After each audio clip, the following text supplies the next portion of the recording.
as we've been looking up at the stars. It really is one of those fundamental questions, isn't it? And today, we're taking a deep dive into it. That's right. We're going to explore the history of how we've thought about extraterrestrial life, the scientific methods we're using to search for it, and some of the most tantalizing clues we've found so far. And who knows, maybe by the end of this, we'll have some answers, or at least some new ways of thinking about the question. At least some more questions, I'm sure. But let's start with the basics. Okay, that was good. Have we already found evidence of alien life, but we just haven't recognized it yet? What do you think? Well, it's certainly possible. And that's actually one of the most intriguing ideas that we'll be exploring today. It's pretty mind-blowing to think about, right? It is, especially when you consider how much our understanding of life in the universe has changed just in the past few decades. Exactly. I mean, for centuries, people could only speculate about what might be out there. But now we have actual scientific data to work with. Yeah, we're discovering new planets almost every day. And some of them are in that sweet spot, the habitable zone, where conditions might be right for life as we know it. And maybe even for life as we don't know it. Exactly. But before we get too far ahead of ourselves, let's rewind the clock a bit. Okay, let's go back in time, way back. Did people in ancient times even consider the possibility of other worlds, other life beyond Earth? Oh, absolutely. Ancient philosophers, even early Christian writers, were already grappling with the concept of plurality of worlds. Wow, really? So this isn't just a modern idea? Not at all. Thinkers like Democritus and Epicurus in ancient Greece, and later Christian writers like Augustine, they were already pondering the vastness of space and the possibility that Earth might not be unique.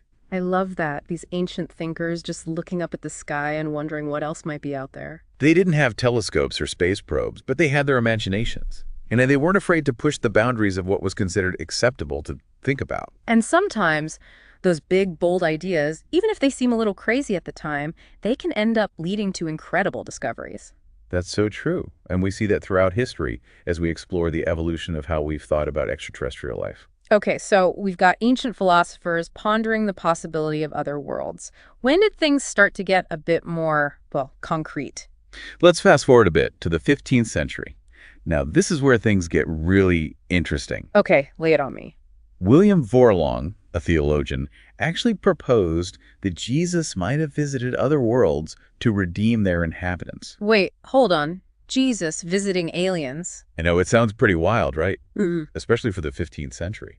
But it shows how people were already grappling with the theological implications of extraterrestrial life. Yeah, if there are other intelligent beings out there, what does that mean for our understanding of religion? Exactly.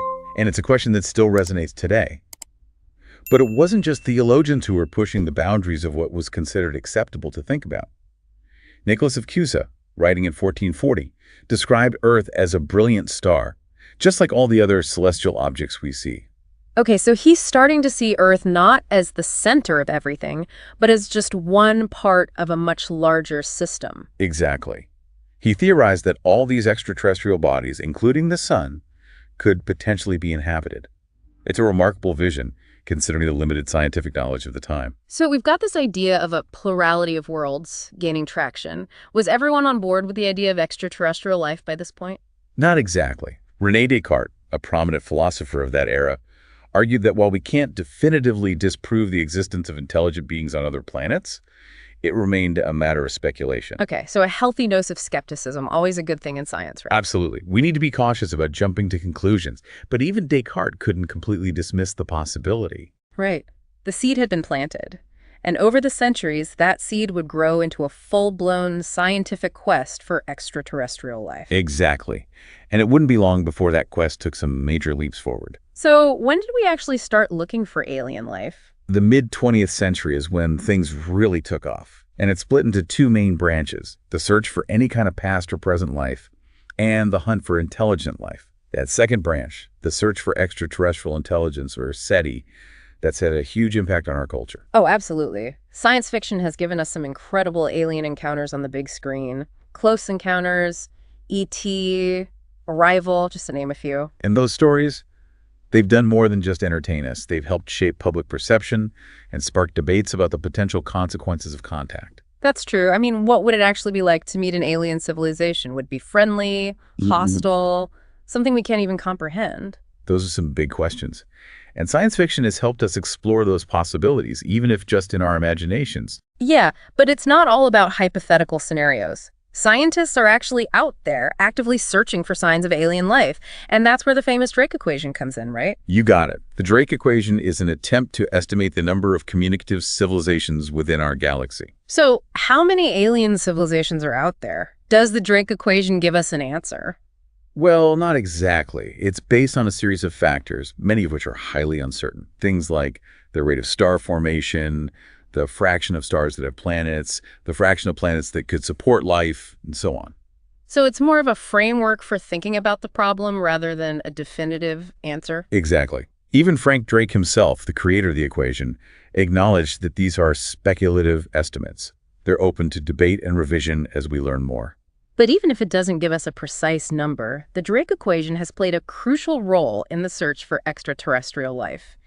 It helped to kickstart the scientific search and focus our attention on the factors that matter most. And that search has led to some incredible discoveries. We're finding new planets all the time, and we're developing increasingly sophisticated tools to study them. So what are some of the methods that scientists are using to actually look for signs of life out there? One of the key approaches is the search for biosignatures. Okay, biosignatures. What exactly are those? Think of them as clues that might indicate the presence of life. They can be anything from chemical compounds in a planet's atmosphere to geological features that suggest the presence of liquid water. So, like finding oxygen in the atmosphere of a distant planet, that could be a biosignature. Exactly. Or methane, or even more complex organic molecules. These are all potential signs that something biological might be going on. And scientists are actually finding these biosignatures on other planets. We are. It's still early days, and we need to be cautious about interpreting the data. But there are some really intriguing findings out there that suggest we might not be alone. This is getting really exciting. So are there any places in particular that have scientists buzzing about the possibility of finding life? Oh, absolutely. Our own solar system has a few hotspots that have scientists really intrigued. Mars, for example, has long captured our imaginations. Yeah, Mars, the red planet. I remember watching those first images from the Viking landers back in the 70s. It was like looking at another world. And in a way, it is. And what we've learned since then is that Mars wasn't always the cold, dry desert it is today. Really? So what was Mars like in the past? Evidence suggests that billions of years ago, Mars was a much warmer, wetter place with rivers, lakes, and possibly even oceans. Wow. So you're saying that Mars might have been habitable at one point? That's what the evidence seems to suggest. And that raises the tantalizing possibility that life might have emerged on Mars, even if it's long gone now. Okay, so Mars was potentially habitable in the past. What about now? Is there any chance that life could still exist on Mars today? Well, Mars lost most of its atmosphere and became much colder and drier over time, but some scientists believe that microbial life could still be clinging to existence somewhere beneath the surface. So like little Martian microbes hiding out underground? Exactly. Perhaps in underground aquifers or hydrothermal systems, places where there might still be liquid water and a source of energy. That would be incredible if we found even microbial life on Mars. It would be a game changer. And it's one of the main reasons why we keep sending missions to Mars, to search for those signs of past or present life. Okay, so Mars, maybe microbes underground. Are there any other places in our solar system that have scientists excited about the possibility of life? Definitely. Europa, one of Jupiter's moons, is another prime candidate. Europa, isn't that the one with all the ice? That's the one. But beneath that icy surface, scientists believe there's a vast global ocean. Wow, a whole ocean hidden under the ice. How deep is it? Estimates vary, but it could be tens of kilometers deep. And what's even more exciting is that this ocean might be heated by tidal forces from Jupiter. Tidal forces, so like the moon's gravity pulling on the Earth's oceans. Similar idea. Jupiter's gravity creates friction within Europa, generating heat. And that heat could create hydrothermal vents on the ocean floor, similar to those we find on Earth. And on Earth, those hydrothermal vents are teeming with life, right? Even without sunlight. Exactly. They're like little oases in the deep ocean. And some scientists believe that similar vents on Europa could provide the energy and nutrients needed for life to exist. So we've got Mars, maybe microbes underground, Europa, maybe something swimming around in those dark depths. Are there any other contenders in our solar system's life lottery? Well, there's one more that might surprise you. Venus. Venus, really.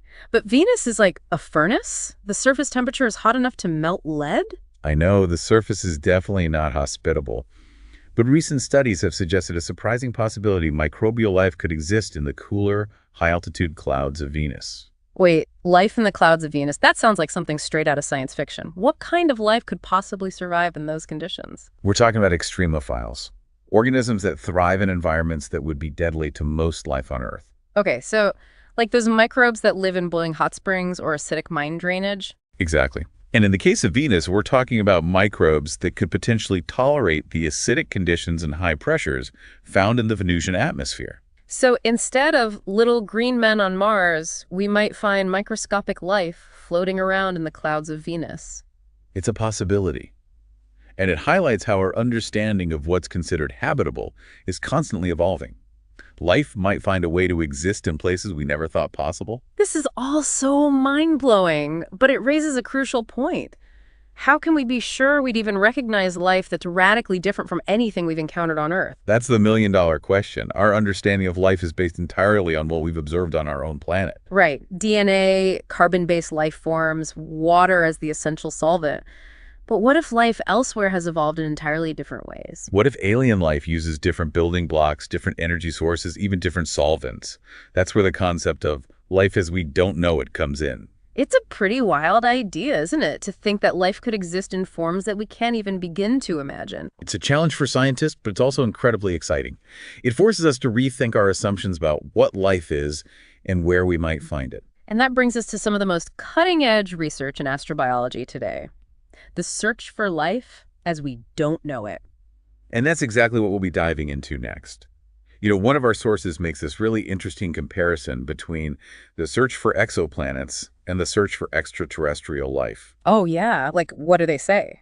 Well, they basically argue that just like scientists once assumed planets existed beyond our solar system, long before we actually had the technology to detect them, we might be in a similar situation with alien life. Like, the evidence could be out there. Yeah, that's a good point. We just might not have the tools or the right mindset yet to recognize it. Right. We're always discovering new things about the universe, constantly refining our instruments and our understanding. Yeah, it's totally possible we've overlooked something crucial, or maybe we're just looking in the wrong places. Well, think about those early exoplanet discoveries. The first ones we found were these massive gas giants. Oh, yeah, those are the easiest to spot, right? Because they cause those huge wobbles in their stars. Exactly. And it took time, more advanced technology, to find those smaller rocky planets that might be more Earth-like. So maybe we're just starting to scratch the surface when it comes to detecting life beyond Earth. I think so. It's like we're still focused on what's familiar to us, what we can easily measure with our current instruments. So we could be looking for the wrong things or using the wrong methods because our understanding of life is limited to what we've observed here on Earth. Exactly. What if alien life is so different, so bizarre, that it's literally beyond our current comprehension? It's a pretty wild thought. Yeah, it's like trying to imagine a color you've never seen before. That's a great way to put it. And it's a challenge that astrobiologists are constantly facing. And speaking of challenges, one of our sources actually highlights the skepticism and debate surrounding the field of astrobiology. Oh, yeah? What do they say? Well, some critics argue that it isn't a true scientific discipline, you know. They say it's more speculative than rigorous because we haven't found definitive proof of extraterrestrial life yet. I can see where they're coming from. It does require a certain level of, I guess you could say, faith to devote your career to searching for something that you might never find. Right, but even without that definitive proof, astrobiologists are making significant progress in understanding the conditions that are necessary for life and the potential for life to exist beyond Earth. Oh, absolutely. They're exploring some fascinating areas, like extremophiles. Yeah, those organisms that thrive in those super hot hydrothermal vents or in the freezing depths of the ocean. Those are pretty incredible. They really push the boundaries of what we thought was possible for life to exist. Exactly. And by studying those extremophiles, scientists are gaining insights into the incredible adaptability of life and expanding the range of environments where we might find it, broadening our perspective on what's considered habitable. So if life can survive in those extreme conditions here on Earth, it could potentially exist in even more extreme environments on other planets or moons, right? Precisely. And it opens up the possibility of detecting life through unusual signals, which reminds me, one of our sources mentions the famous wow signal. Oh, yeah. I remember reading about that. Wasn't that a strange radio signal detected back in the 70s that some people thought could be a message from an alien civilization? That's the one. It was back in 1977, a radio telescope picked up this strong narrowband signal from space, and it lasted for 72 seconds. So what happened? Did they ever figure out what caused it? Well, despite repeated attempts, the signal was never detected again, leaving its source a complete mystery. Was it a glitch? A natural phenomenon we don't understand yet? Or was it a fleeting message from an alien civilization? We may never know for sure. It's kind of unsettling to think that we might have already brushed up against evidence of alien life and just missed it, you know? It's a good reminder that we need to keep an open mind and be prepared for the unexpected in our search for extraterrestrial life. So, the wow signal, a potential hint, but still a mystery. Are there any other observations out there that have scientists scratching their heads? Well, there's KIC 8462852, you might have heard of it, also known as Tabby's star. Oh yeah, Tabby's star. I remember reading about that. That's the one that has those weird, unpredictable dips in brightness, right? That's it. Astronomers have proposed a bunch of different explanations for its strange behavior. Like what? Swarms of comets, dust clouds. But honestly, none of them fully explain the observations. And I think I remember reading that some people even suggested that it could be a sign of an alien megastructure, right? Yeah, some have proposed that, the idea of some kind of megastructure built by an advanced alien civilization to harness the star's energy. But that's considered a very unlikely scenario. I mean, it would be pretty amazing if it were true, though. It would be groundbreaking. Yeah. And it highlights how our thinking has evolved. We're starting to consider possibilities that might have seemed outlandish just a few decades ago. Okay, so we've got these potential hints, the wow signal, Tabby's star. But what about more concrete evidence? Has there ever been a discovery that's come close to proving the existence of alien life? Well, one event that generated a lot of excitement and controversy was the analysis of the Martian meteorite, AL-884,001. ALH-84001. Refresh my memory. It's the one that came from Mars and landed in Antarctica. Oh, right. I remember reading about that. Scientists thought they found fossilized bacteria inside it, right? Yes. Back in 1996, a team of scientists announced they'd found what looked like fossilized bacteria within the meteorite. It was huge news. Yeah, I remember it was all over the news. But what happened? Did other scientists disprove the findings? The debate over ALH-84001 continues to this day, but most scientists now agree that the evidence is inconclusive. So another case of tantalizing hints, but no smoking gun. Pretty much. It seems like we're still searching for that definitive proof that we're not alone. And in the meantime, scientists are developing new ways to search for that proof, right? Even if that life is completely unlike anything we've ever seen before. Exactly. We'll dive into those new approaches in the next part of our deep dive. So we've covered some pretty fascinating ground in our search for an answer to that age-old question. Are we alone? We really have. From ancient philosophers imagining a plurality of worlds to modern scientists searching for biosignatures. And let's not forget about that mind-bending concept of life as we don't know it. Oh, yeah, that one really stretches the imagination. It does, doesn't it? Mm. But it's a crucial part of this search, forcing us to challenge our assumptions about what life is and where we might find it. And I think one of the biggest takeaways for me has been the realization that we still have so much to learn. Absolutely. For centuries, we assumed Earth was unique, the only planet capable of supporting life, and now we know that our galaxy alone likely contains billions of planets. Billions. It's incredible to think about, and many of those planets could potentially harbor life. It really is mind-boggling. The discovery of exoplanets has completely shifted our perspective. It really has. It's no longer a question of if there are other planets out there, but rather how many of them might be suitable for life as we know it. Or even life as we don't know it. Exactly. And that's what makes this search so exciting. It really is. We're not just looking for another Earth, another planet that looks just like ours. We're exploring a vast universe of possibilities, acknowledging that life could take on forms that we can't even begin to imagine. And you know what else has really struck me during our deep dive? Life might be far more adaptable and resilient than we ever thought possible. Oh, I totally agree. I mean, just look at the extremophiles we find here on Earth, thriving in those incredibly harsh environments. Exactly. Boiling hot springs, freezing cold depths of the ocean, acidic mine drainage. Life finds a way. It makes you wonder what might be possible on other planets and moons. It really does. It highlights how important it is to be open to new possibilities, to challenge our assumptions about what life requires. And that's where life as we don't know it comes in. Exactly.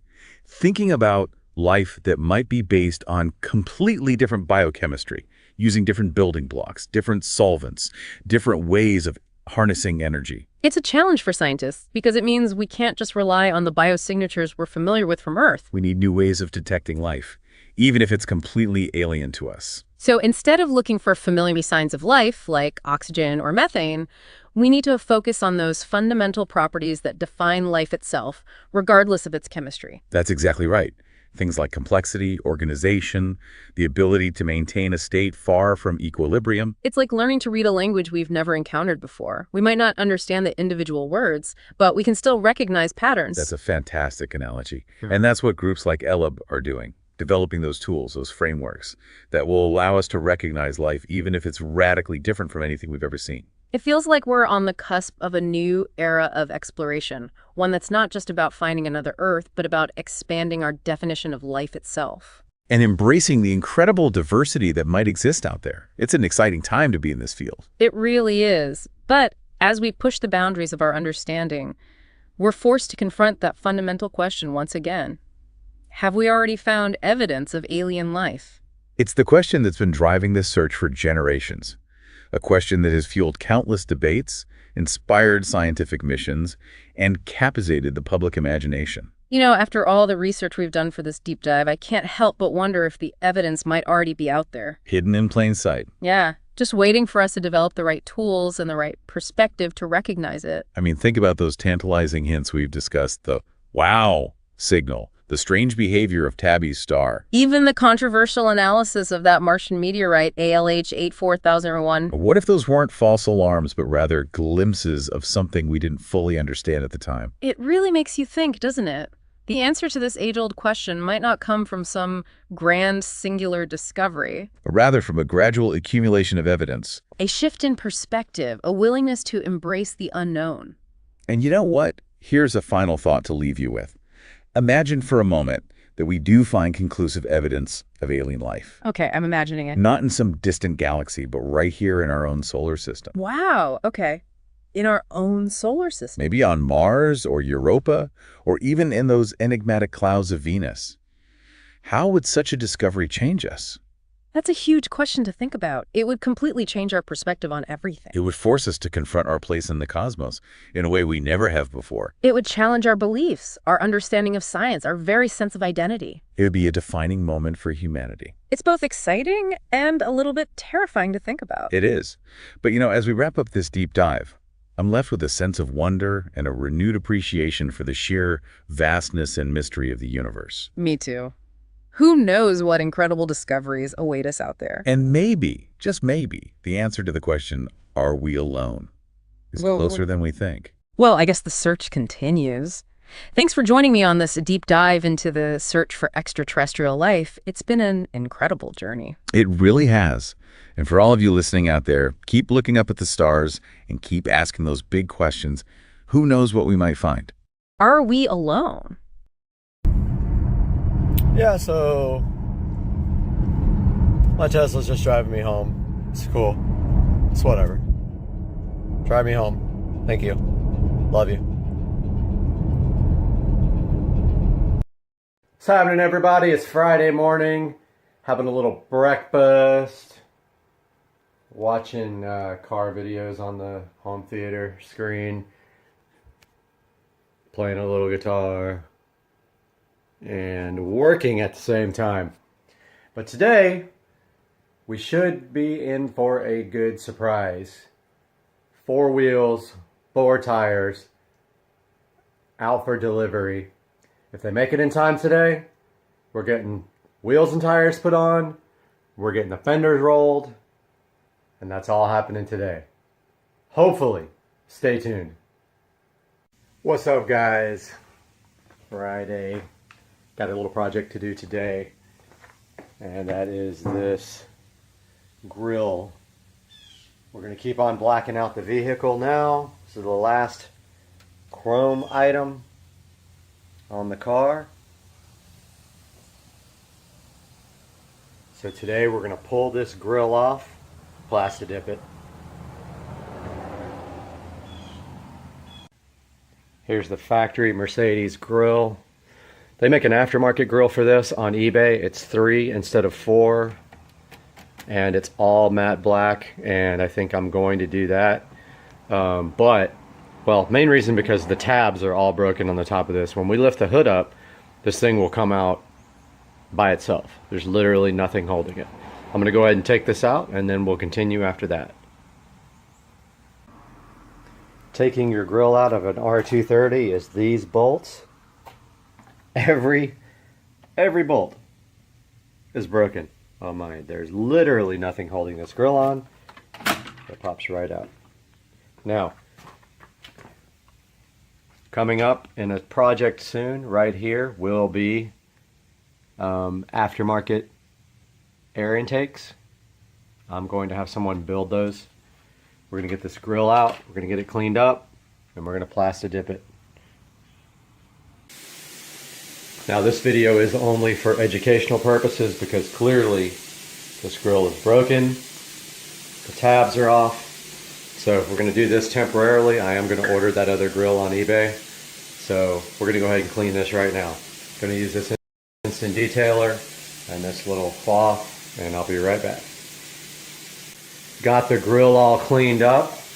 Next thing I'm going to do is head out here to my trusty sandpaper area, grab my sanding blocks, and I'm going to go ahead and rough up the chrome areas where the plasti dip might have a problem sticking. So I'm just going to sand all these areas where there's chrome now. Warming up the plasti dip can here, getting it up to temperature. You always want to do that before you spray plasti dip. It helps the plasti dip come out a little bit more uniform out of the sprayer. Don't forget also to take off any plasti dip. See how there's plasti dip on the tip here? Just peel that off real quick, and then you're going to spray like a sample little test spray on something also to clear out the nozzle. Make sure you shake this can up really good. The can is up to temperature. So I hit all these chrome spots with my sanding block just for a little bit more adhesion. It probably will stick without it, but I just roughed that up a little bit to give it a chance to stick better. Now we're going to go outside and hit it with coat 1. Got the grill all set up outside. Spray a little bit here to clear the nozzle. And now this first coat's going to be 50% or less. One thing about this plastic is though, if the wind blows, it will get on the plasti dip, so I'm going to grab something else to put this on. Found these black floor mats that we don't care about. Just making sure the plastic here in the corners isn't going to fly up and get underneath the get on the paint or the plasti dip.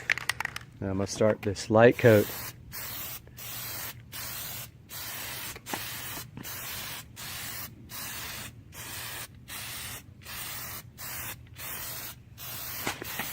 This first coat, you want it to be 50% or less coverage. Don't forget, you got to get from all angles.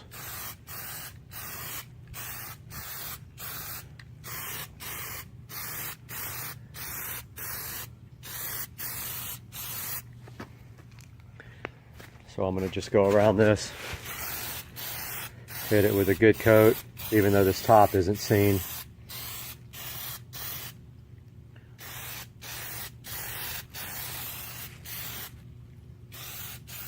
Got a few splatters right there.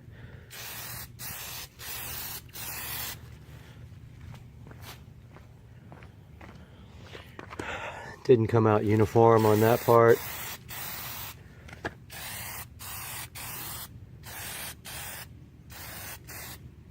That's okay, we'll fix that later.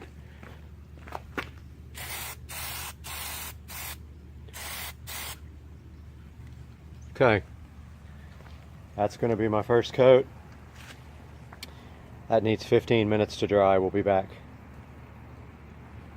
Brought the plasti dip can inside so it wouldn't cool down, even though it's warming up quite nicely. And look what happened. Huge fail. The plastic fell right on top of it, but it looks like it was dry. Nope, it got something in it as well. So actually it didn't look like it messed it up, but I'm gonna fix this, be right back. So the wind is blowing pretty good today. Also noticed a little bit of debris in the plastic dip, but it came right off because apparently the dip was dry already, so that's good. Just make sure you don't do this like I did with this plastic flying all over the place. And we're gonna put on coat number 2, which is going to be a wet coat. Make sure your dip's well shaken, spray it a little bit, and then still got issues over here I gotta fix.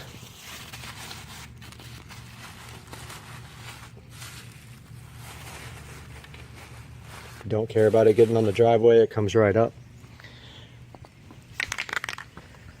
Looks like I missed this side. But here comes coat number 2. This is going to be a wet coat. Twice as much as the first coat.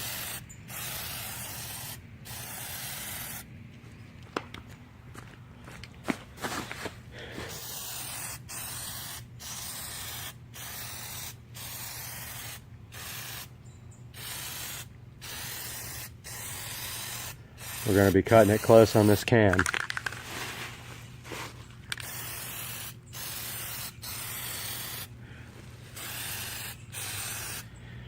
But it might work.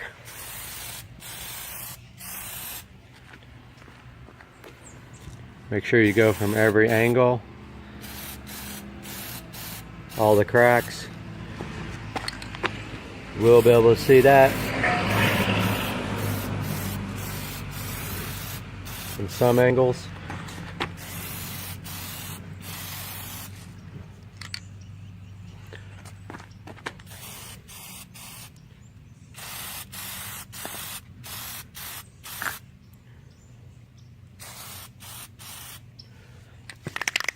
Can is almost empty. We might have enough for 2 more coats.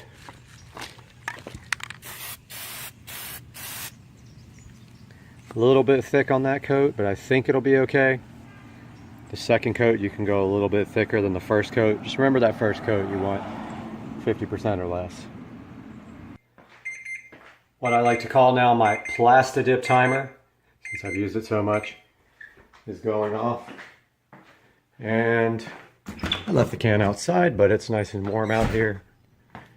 So we're coming out here for round 3. It looks good already. I'm gonna try to get some that didn't get done this time first. Forgot to spray a little bit before I did the first one and it splattered a little. So remember to do that. And here comes the debris from the wind. We'll let the wind die down a little bit.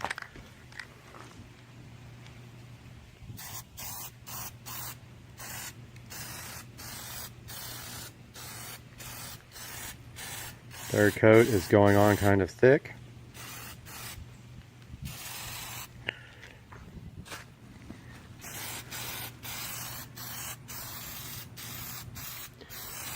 Do want to kind of get this top part because when the hood opens, you will see that.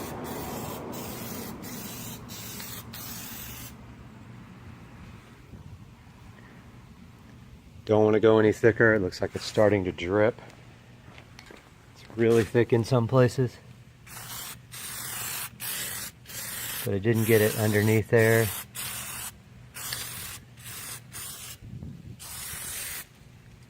Notice all the stuff blowing around next to me. Not good. Should have brought it in the garage probably.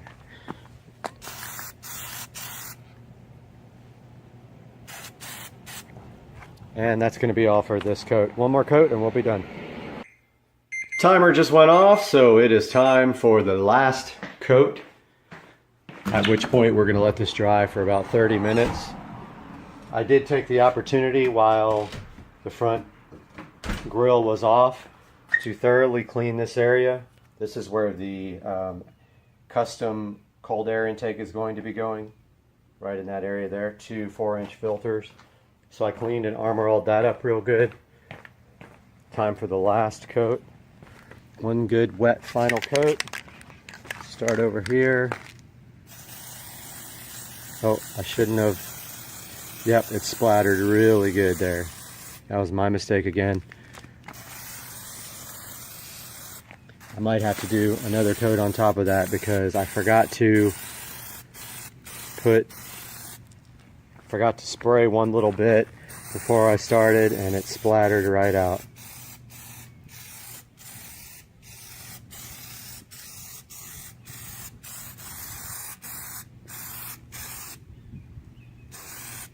So I might have made a mistake there. I'm gonna see how it dries, but man, I was doing so good and I forgot to spray a little bit before I started and it splattered out pretty bad. So I'm gonna see how that dries. It's gonna be really hard to get that off of there now. I got a little dot right there where it splattered out. I don't even know if you can see that. And totally my fault. So I'm gonna let that dry for about 30 minutes. Probably live with that little dot. And keep that on there temporarily until I buy a brand new grill that's already matte black. About to install the grill back in the car. As you can see, all the tabs are broken. At some point I might try to super glue these tabs back on, but I am getting a new grill, so it's probably not worth it. I'm going to stop the camera and install the grill. Alright, I got the new grill installed. I say installed, it just kind of sits in there, but that's what it looks like. It came out really good. That is the last of the chrome on the vehicle, besides the wheels. And that is going to be taken care of Monday afternoon. So there you have it. This is how you really easily dip your front grille with matte black Plastidip. So yesterday I uploaded a video and it was completely original content. Free online music library. Nobody else's content. YouTube partially monetized it. Now, not that the monetizing means that much to me. I don't have enough viewers to really pay me anything. However, today I get on and they have removed monetization from my channel completely with the flag saying duplication. Now, I've never duplicated anybody's works, and when I have used copyrighted music before, this was way before anyone else was using YouTube. They removed the music recently and I had to put nothing in there or free music in it. So now here I am, no explanation. My channel's been demonetized, but whatever. I'm gonna keep on making content. I will email them, but meanwhile, I hope you guys enjoyed this video.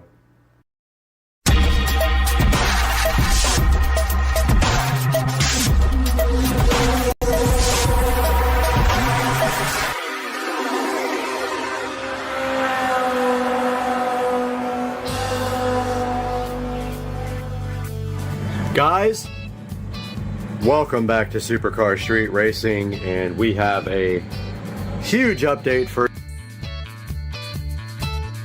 Street Racing Studio, which we are currently in.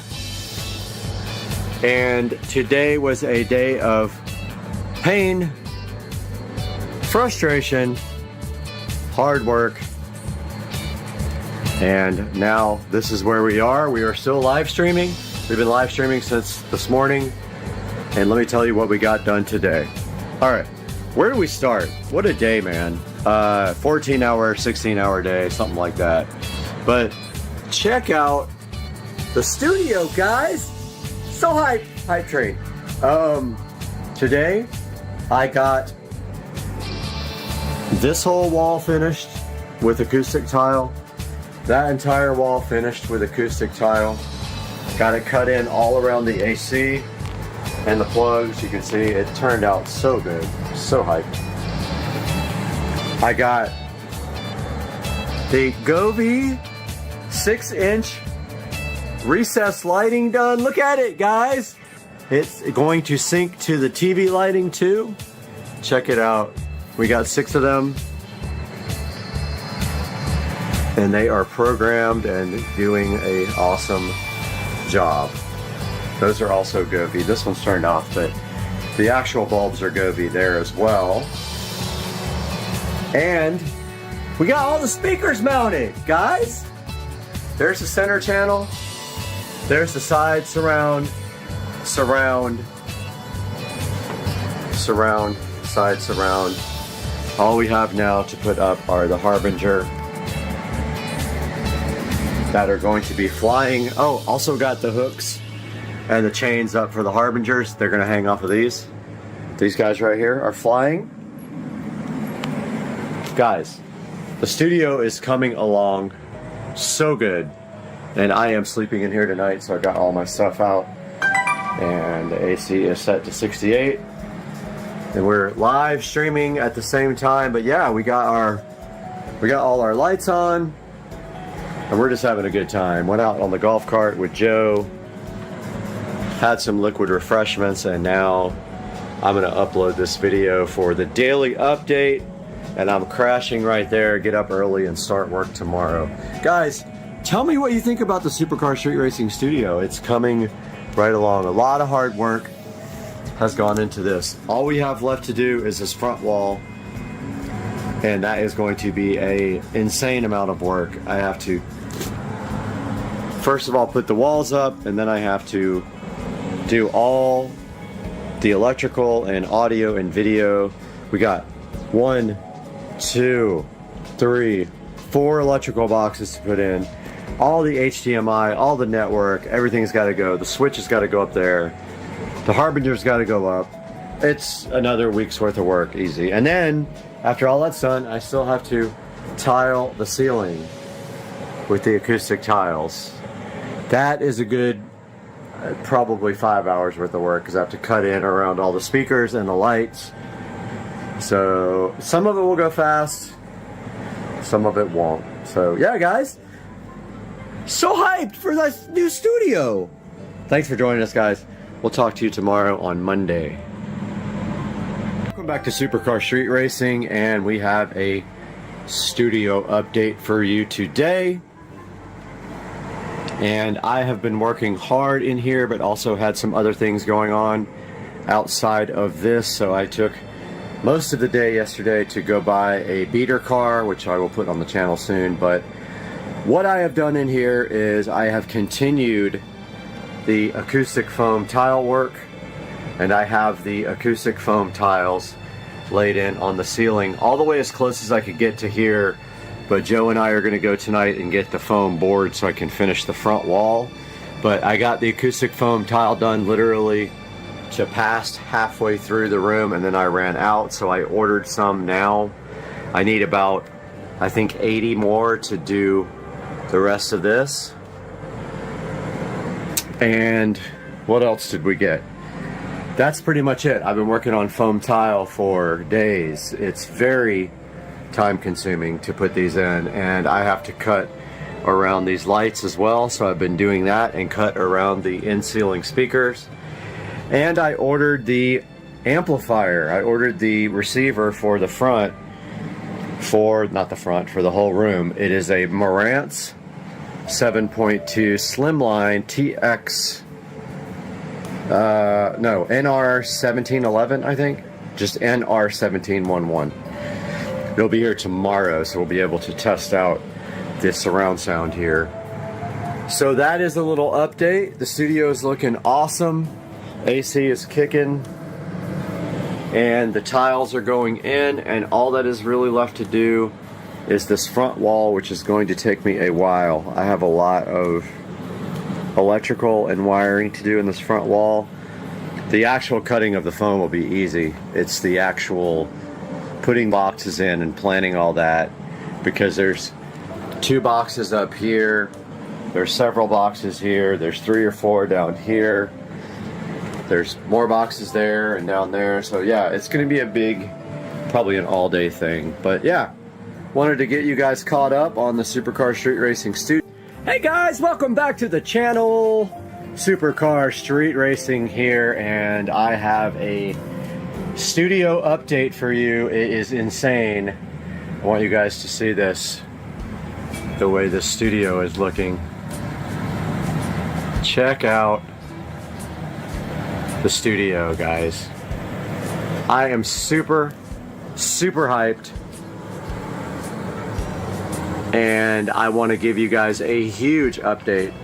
I have not been live streaming or updating lately because I've been super busy and I had the network down in here, but today we made some huge strides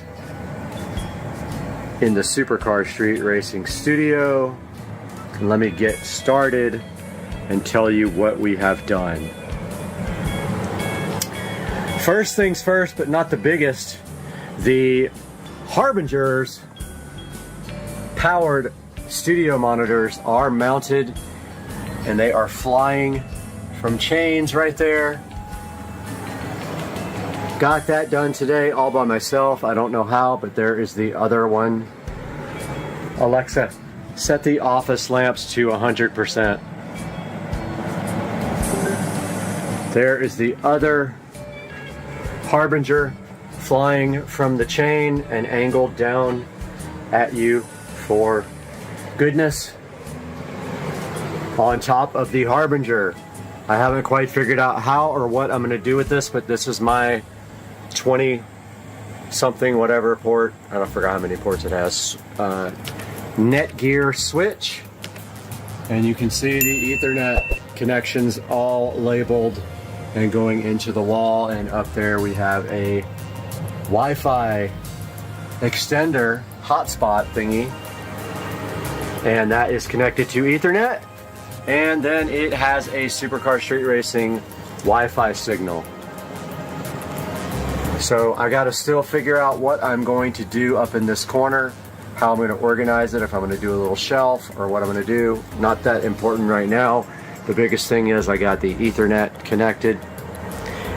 Secondly, huge, I got the 4K Fire TVs mounted, and literally luck that they can swing out and touch each other like that. It is absolutely perfect. I couldn't have done it any better if I meant to, and I didn't mean to. And they are on these, they're not horizontal like usual plates or mounting plates, they're vertical. And they swing out and they are tilted down at you. And you can see right now they are playing 4K video from YouTube. Visual Dawn, one of my favorite up here too. Visual Dawn with the 3D animation spacescapes. So we got the 50s mounted. I ran out of Ethernet cables, or they would all be connected to Ethernet. This one is connected to hardwired Ethernet, Wi-Fi. This one doesn't have an Ethernet jack. That one's connected to Ethernet. I ran out of patch cables. Next, we got the Marantz NR1711 receiver in. This guy is a high-end receiver, and the reason I bought it is it has front preamp outputs to feed our powered studio monitors there, and our 1711 chilling.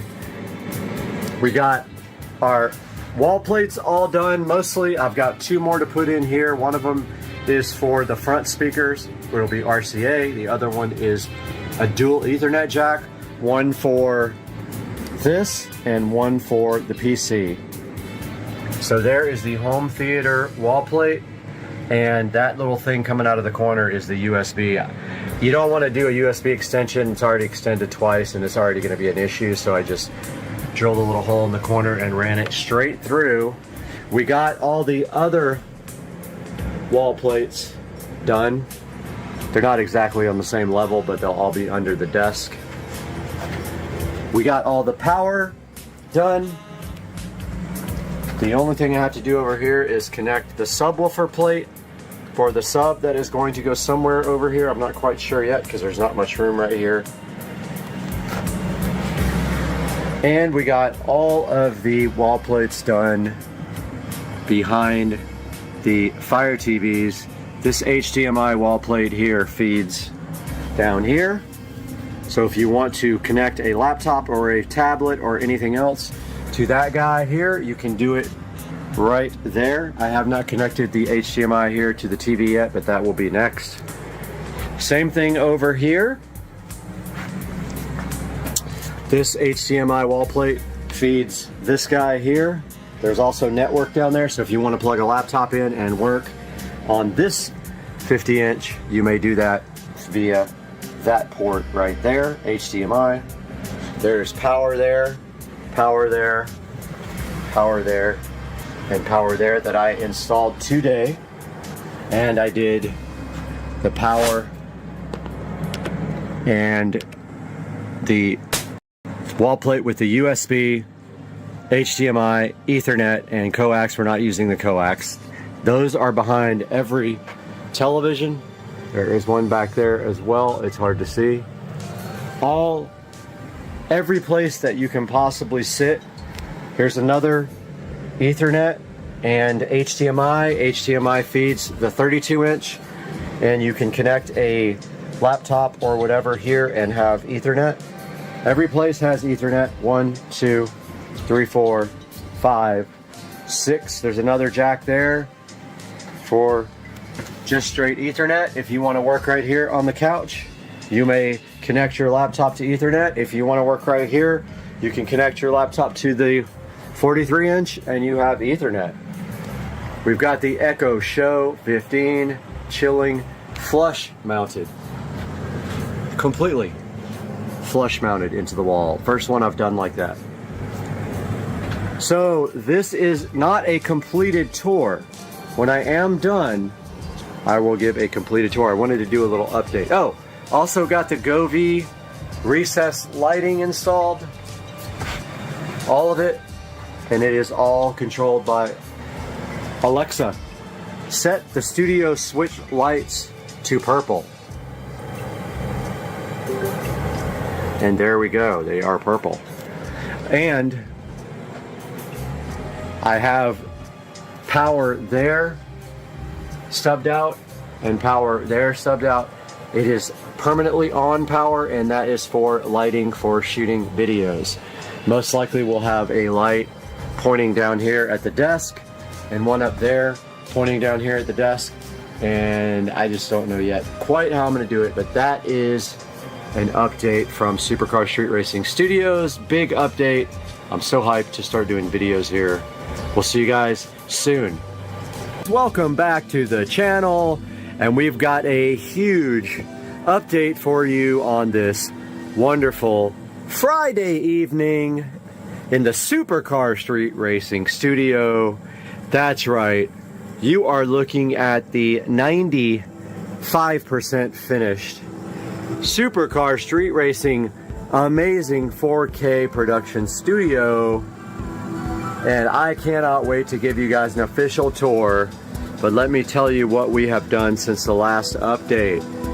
So we got the switch, the Netgear switch, mounted on a nice board, and you can see there I finished it all in very nicely with the foam tiles.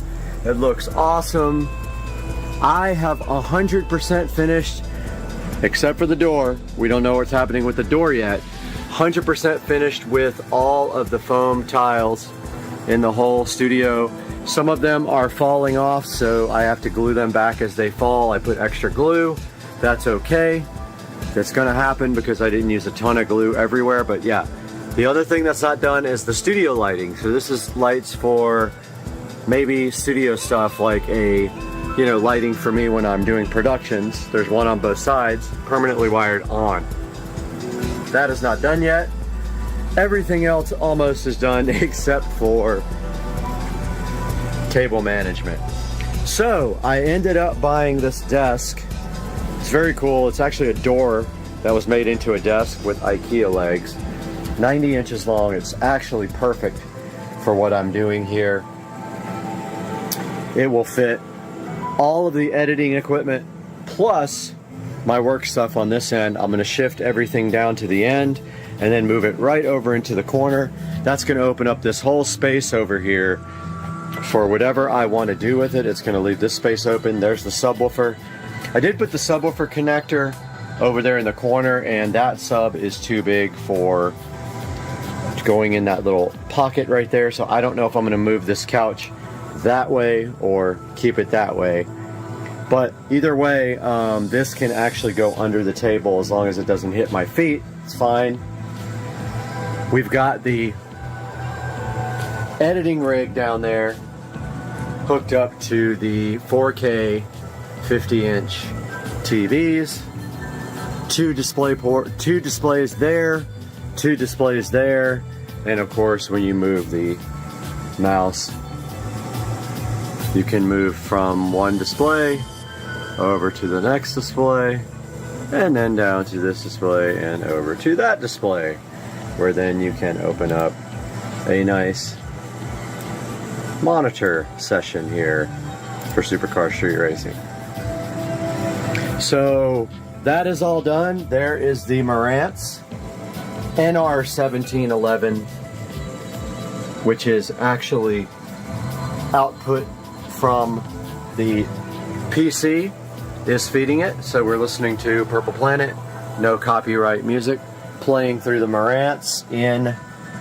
Oh, and another thing I finished the wiring 95% for the 7.2 surround sound. That goes down to the wall plate there. It all goes right there.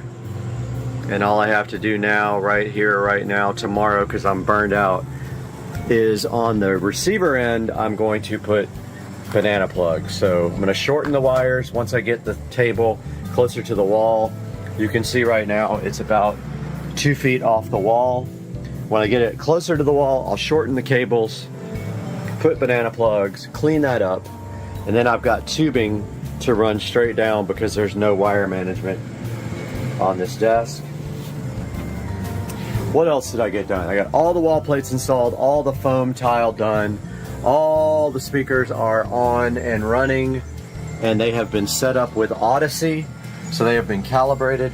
That is probably not my final subwoofer. It might be, I'm not sure yet. I'm still looking for one. People think I'm a scammer on Facebook because I don't have a picture. Well, that's fine. I won't buy your stuff. Yeah, so we got Supercar Street Racing going on this monitor, some Visual Dawn up here, some 4K scapage, and that is going to wrap up this update until we do the full tour when I am finished. But guys, it's looking fabulous in the Supercar Street Racing studio. I hope you guys love it, and we will see you tomorrow with another update. Just gonna tan here, but wait.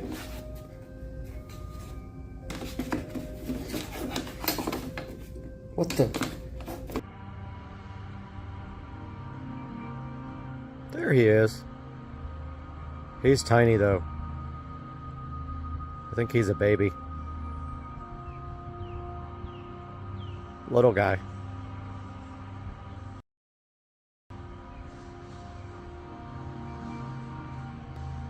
Harmless.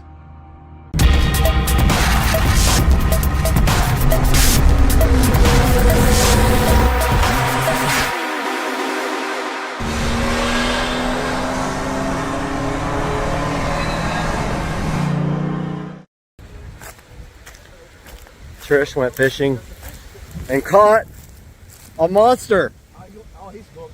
Oh my God, that is crazy. Yeah. That is insane. That's a snapping turtle too, by the way. Come here, dude. How the hell are we gonna do this? I'm just gonna freaking bring him over here and grab it.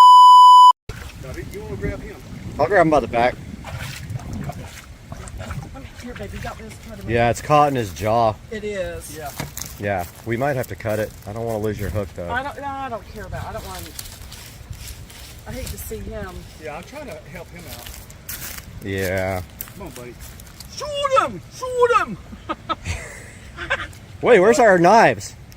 Hey, you got stuff in here, buddy? I do. He pretty much like is giving up. Yep. I'd like to get that hook out of him, but.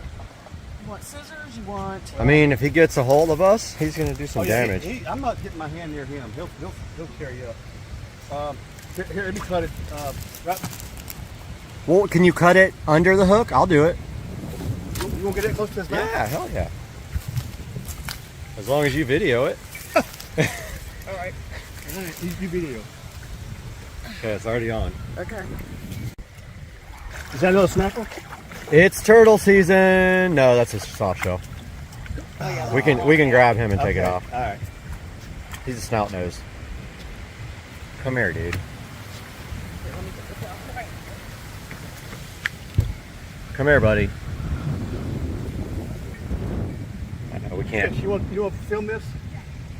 I'm trying to get it up there where you can get it. This is crazy. He's barely. Whoa! Right? Look, he's got paddle arms. Oh wow. I know, that's a soft shell. That's pretty cool looking. See if we can get it off of him. Hang on, let me go around this way. Hold on. I'll grab him. Come here, buddy. He Slippery. doesn't want me to grab him. He's not about that life. He's not about being grabbaged. Dude, stop it. I'm trying to help you, bro. This guy I'm not scared of. I say that and he bites my hand off. I'll get in here and a little more leverage for you. Yeah. All right, come here, brother. We're trying to help you. Come here, buddy. Come here, dude. We're gonna help you, buddy. You want the pliers? Oh, he's fish hooked for sure. Come on, man. Don't go in. You want the pliers? I feel bad. He's trying to. I think we're gonna have to cut it. He just keeps. Oh. He won't let me.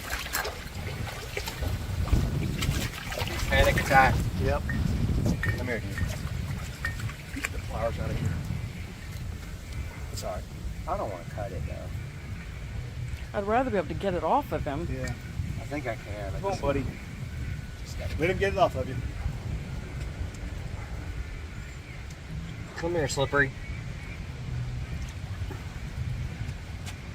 Come here, buddy. I want to hurt him.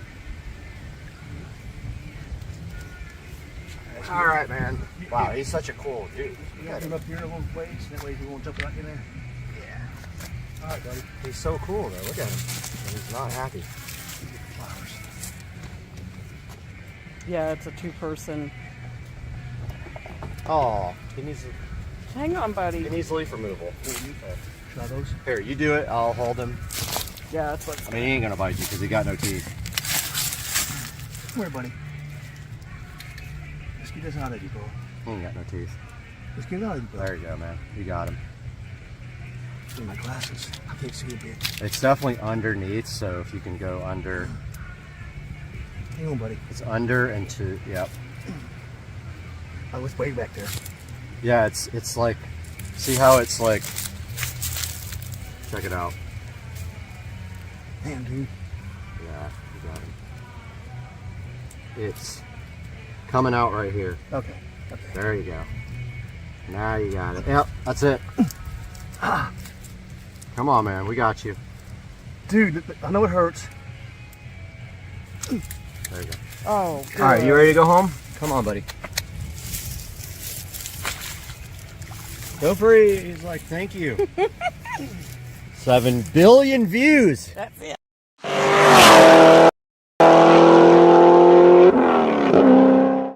feeling of a bike coming by at 200 miles an hour is a visceral ripping of the air as it flies past.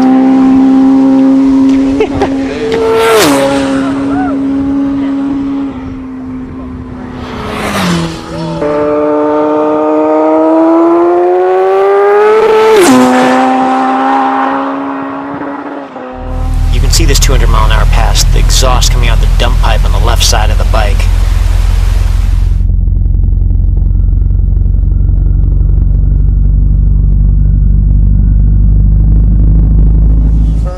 He blows my camera sideways.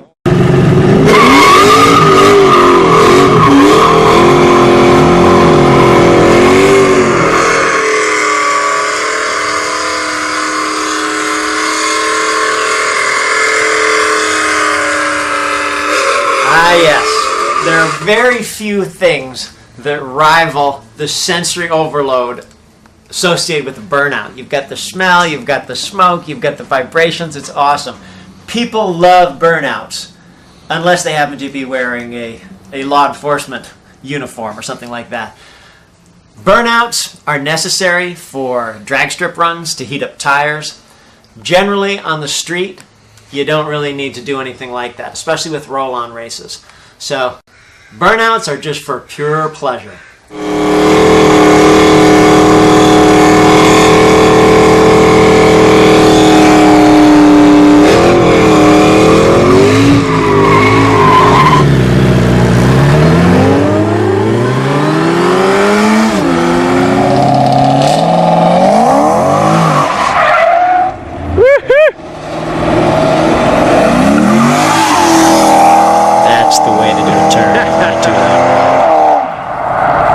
That's what we like to see.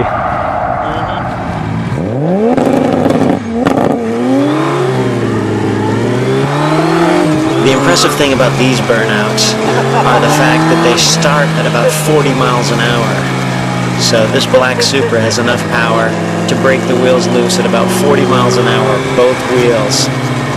Gets a little sketchy sometimes.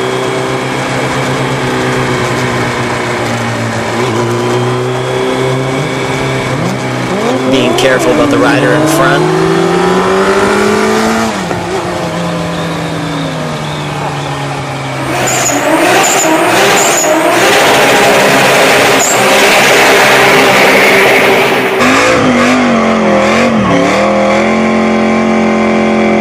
It's majestic seeing the smoke just pour off the wheels in the back and disappear behind the car.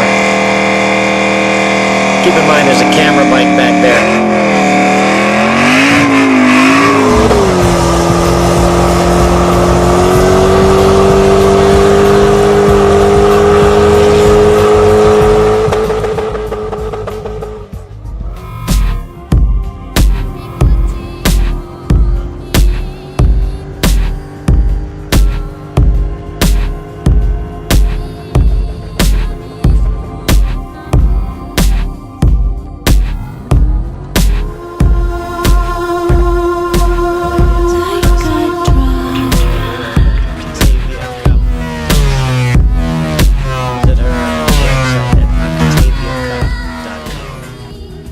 That burnout was seen by an officer perched at the side of the road about 5 miles away, so we had a little talk afterwards. Everybody drove away and lived happily ever after.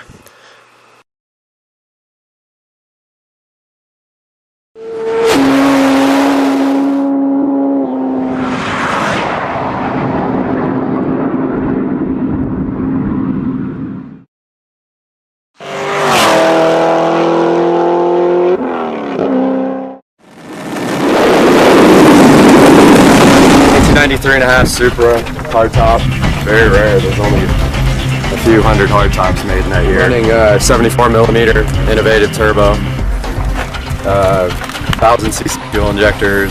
I have 264 cam springs and retainers on the stock motor.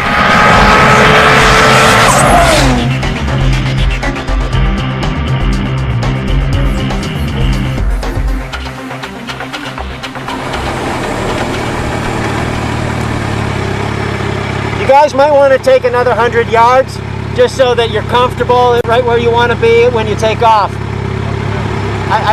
It's nice to roll at your speed and just set your gear where you want to be. So about another 100 yards.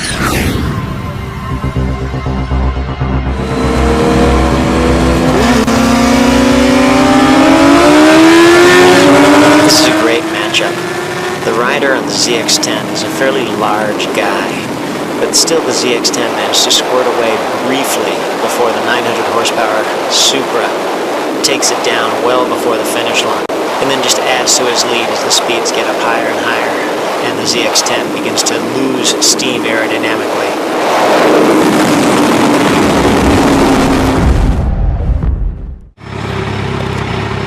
I think that boy has about 900 horsepower. That was nice. That was actually really good. You just squirted past him, and then he was trying to hold. You're losing, you're gaining ground just a little bit, and then he just took you in.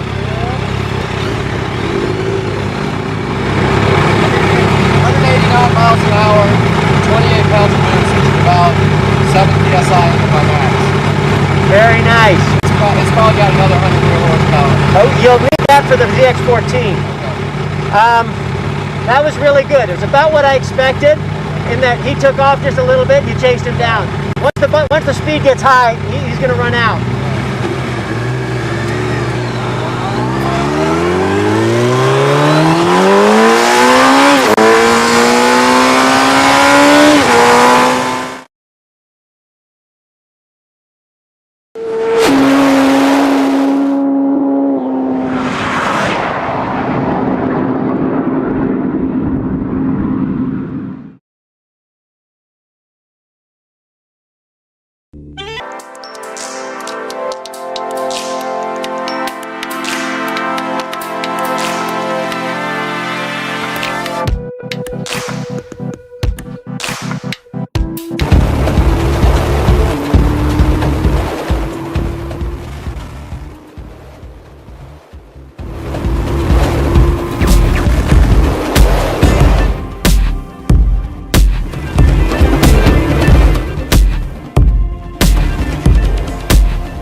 That was pretty wild.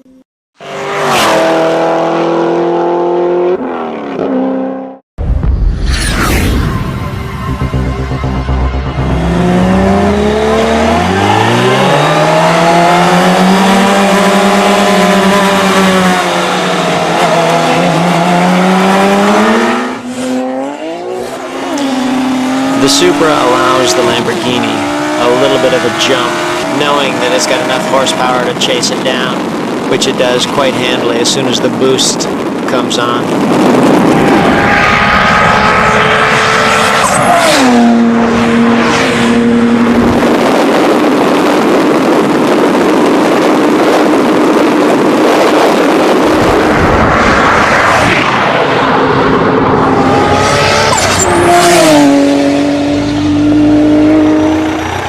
Super's fast.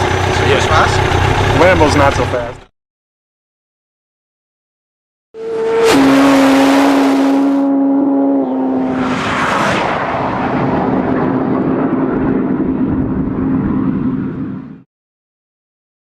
What's going on, guys? It is Tuesday evening and just got off the phone with Chris Rudnick, Ricer Miata, talking about N54 3 series stuff.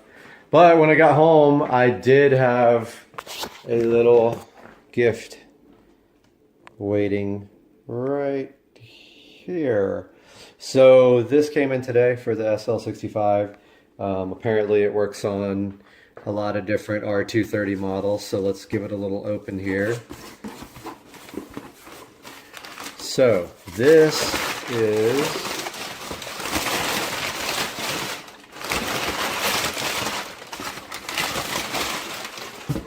whatever comes out of the box correctly. This is supposed to be a double DIN dash kit for the R230. There's actually only one company that makes this, so this is what's in the box. Faceplate, the mounting cage, everything you need to get rid of the crappy Command super old navigation system and replace it with a modern system. Now, in this car, the SL65 is getting an Android double DIN head unit, which is amazing. It'll be able to show OBD information, so we'll be able to see boosts and RPMs and oil pressure, oil temperature, whatever you can configure it for, and it works with Bluetooth, has navigation, pretty much everything. Backup camera. You can add anything that you can do with your phone or tablet, you can do with it. So stay tuned, that's coming up, but we do have the mounting kit for it. So we'll see you soon. Alright guys, we just got back from Walmart. I had to get a few things. Not this for the car, but I did get some microfiber towels, and I've got some stuff to detail the brand new 2023 Model S Plaid. Let's get to doing that right now on Supercar Street Racing.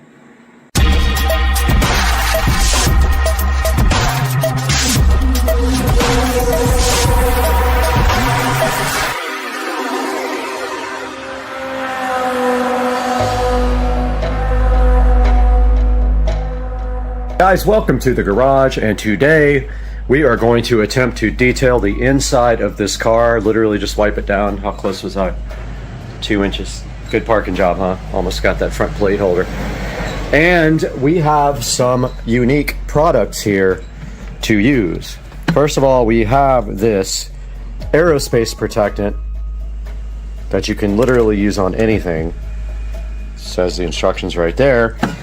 And we have this Chemical Guys quick leather detailer. So my plan is right here, right now, to use this on the seats and this on everything else, and go ahead and wipe down the interior for the first time ever today.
right, we just finished wiping down the interior of the car. I tried both the Chemical Guys Quick Leather Conditioner and the 303 Aerospace Protectant. I like them both. I used mostly the Chemical Guys on the seats and the 303 everywhere else, even though this is not leather. This is fake leather, wannabe leather. But yeah, let me get you guys a better shot here. All right, so here we see the interior fully detailed, and took me about 20 minutes to do the whole car, and it came out looking really good. That's the first time I've wiped it down, and I guess we can go ahead and remove this condom and go get our brand new lithium ion vacuum and go ahead and vacuum out the front seats. And we have the brand new lithium ion Black & Decker to go with the lithium ion Tesla, and we are going to right here, right now, get all the dirt off of the ground.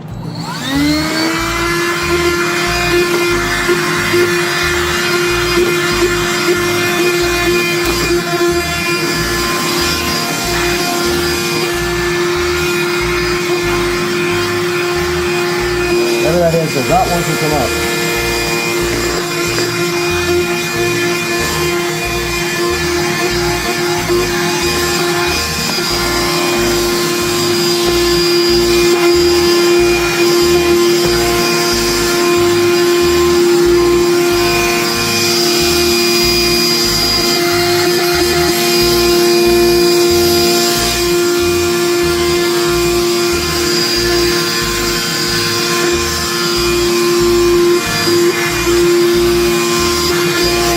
And now the other side.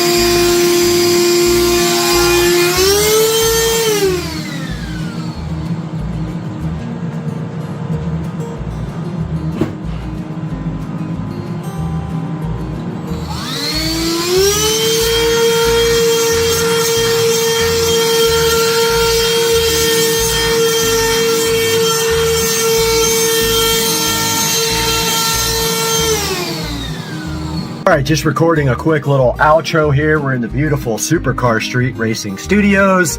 Good to see you guys. We just got back from the LZ Invitational and we were finishing up this video, and I just wanted to do a quick outro. The products that I used did leave a little bit of streaking on the car. I don't know if that's related to the actual leather that Tesla uses or the fake leather that they use, but it did leave a little bit of streaks, which I think will go away, or just wipe down and it will go away. But overall, completely happy with the first wipe down of the interior of the car. And the car did go over to All Set Auto for tint, and then to Tesla for some paint correction stuff that they need to do from the factory. Guys, thanks for joining us today. We'll see you guys again really soon on Supercar Street Racing. Oh, when you come over, do you want to hang out first? I'm like, oh, do you want to hang out with this? Oh, maybe this? Oh, maybe you want to hang out with this guy. Let's hang.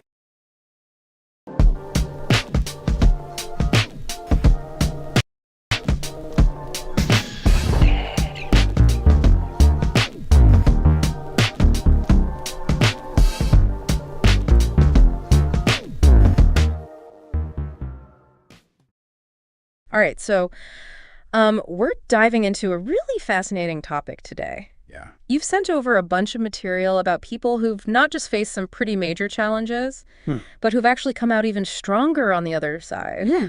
We've got listicles, we've got in-depth articles, even some personal stories in here.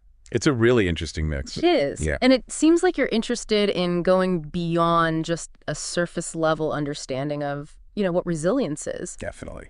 You want to get into what makes these people tick. Exactly. Like, what were the exact hurdles they had to overcome, and how did they manage to not just cope, but really achieve some pretty incredible things?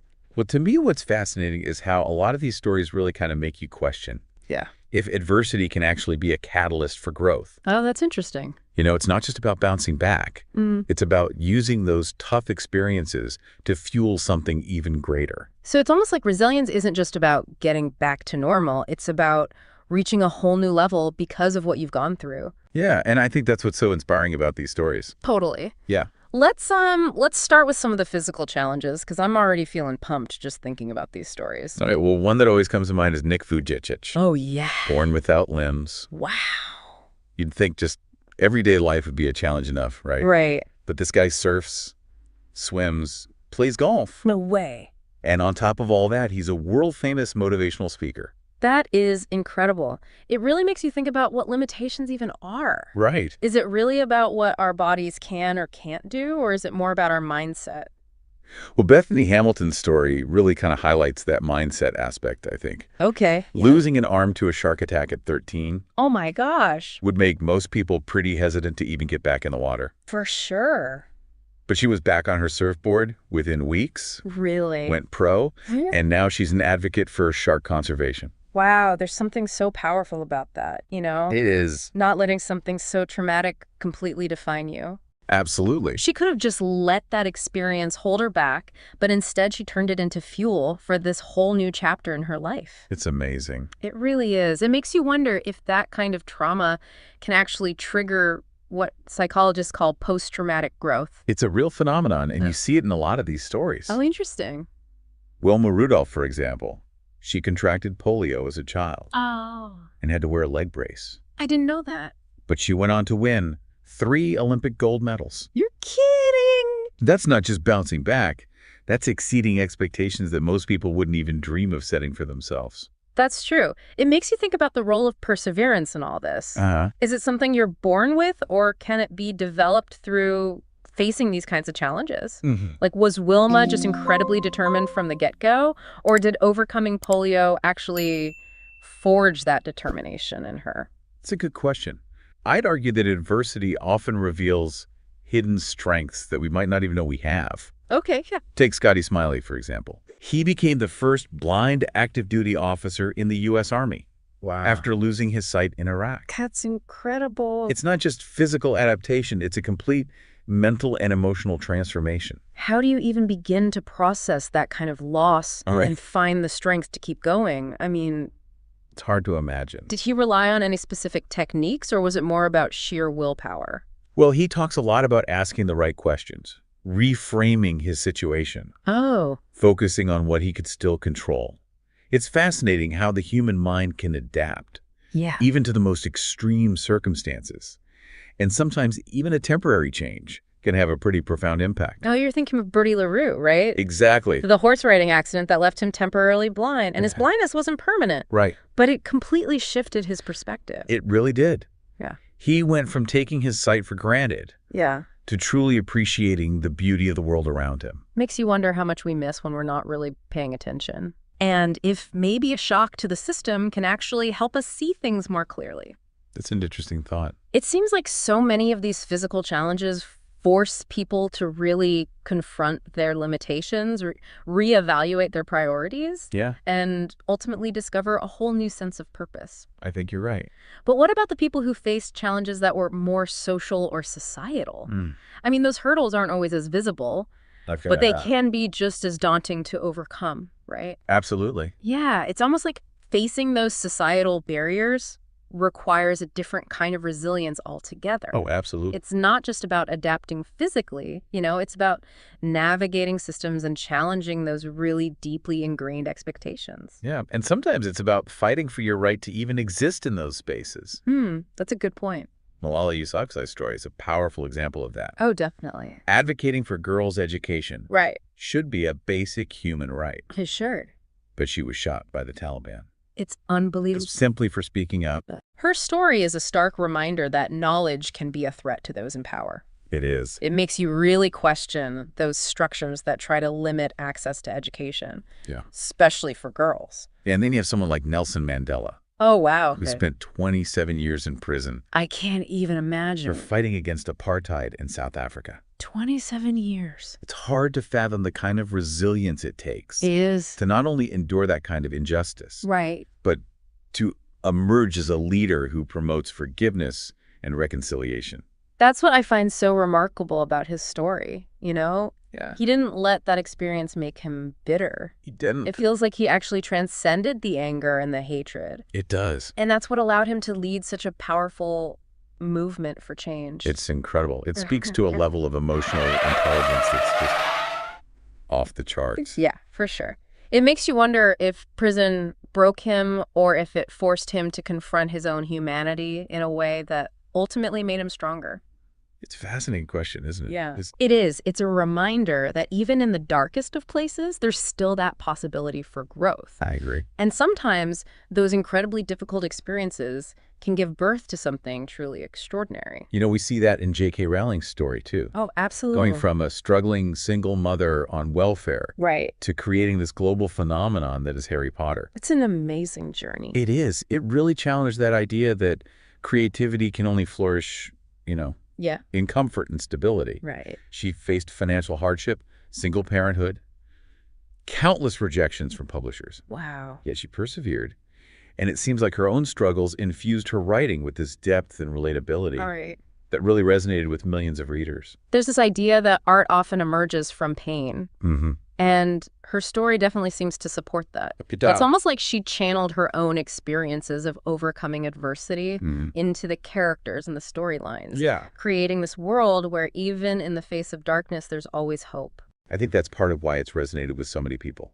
Yeah, and it's not just about the creative output either. Right. It's about the impact her success has had on so many readers. Absolutely. Particularly young people who saw themselves reflected in her characters. It's a powerful reminder that our stories Yeah. have this ability to empower others, even when we might not realize it. Speaking of empowering others, Oprah Winfrey's story is incredible. Oh, it is. I mean, going from a childhood marked by poverty, abuse, and neglect A lot. to becoming a media mogul and philanthropist. It's amazing. It's truly remarkable. What stands out to me is how she used her platform to amplify the voices of others. Yes. Especially those who had been marginalized or silenced. She really did. Yeah. It's like she took her own experiences of being overlooked and unheard Right. and turned that into this driving force Wow. for creating space for other people's stories. That's a really insightful observation. Thanks. It's not just about achieving success for yourself. It's about using that success to lift others up. It's almost like a ripple effect where one person's resilience can spark this wave of positive change that impacts so many others. A chain reaction. And sometimes those ripples start in the most unexpected places. They do. Like take Dana, for example. She's this young girl in Kenya who contracted HIV after being raped. It's a heartbreaking story. It really is. But it also highlights the incredible resilience of the human spirit. Yeah, especially when you consider that she found support and purpose through the Dreams program. It shows how important community and access to resources really are for overcoming trauma. Absolutely. And finding your voice. It's a good reminder that we're not meant to go through these challenges alone. That's so true. And sometimes the most powerful act of resilience is simply reaching out for help and allowing ourselves to be supported. So we've seen examples of resilience in the face of physical challenges and societal barriers. Yeah. But what about those internal battles? Oh, yeah. The inner demons, as they say. Right. That can sometimes be the hardest to overcome. That's where we get into the realm of mental and emotional resilience. Okay. And one of the most prominent examples of that is Jim Carrey. Oh, yeah. He achieved comedic superstardom, He did. but he's also been very open about his struggles with depression. It challenges that assumption that success automatically equals happiness. It really does. And it highlights how important mental health awareness is, Yeah. especially for those who might appear to have it all on the surface. You never know what someone's going through. You really don't. His willingness to be vulnerable about his struggles has helped to destigmatize mental health issues. Oh, for sure. And that's huge. It is. It shows that even those who seem to have it all figured out still face these internal battles. Right. And that seeking help is a sign of strength, not weakness. It's not giving up. It's taking care of yourself. Exactly. It's like acknowledging those inner demons. Right. It takes a certain level of self-awareness and courage. I think you're right. And sometimes confronting those demons can actually lead to a deeper sense of purpose. Oh, absolutely. Like take James, for example. Okay. He went from addiction and homelessness to becoming a counselor helping others with substance abuse. Wow, that's amazing. It's a beautiful example of turning pain into purpose. It is. He took those incredibly challenging experiences and used them as fuel for his passion. It's powerful. It is. It's a powerful reminder that our greatest weaknesses can often become our greatest strengths. But how do these individuals actually make that shift? Yeah.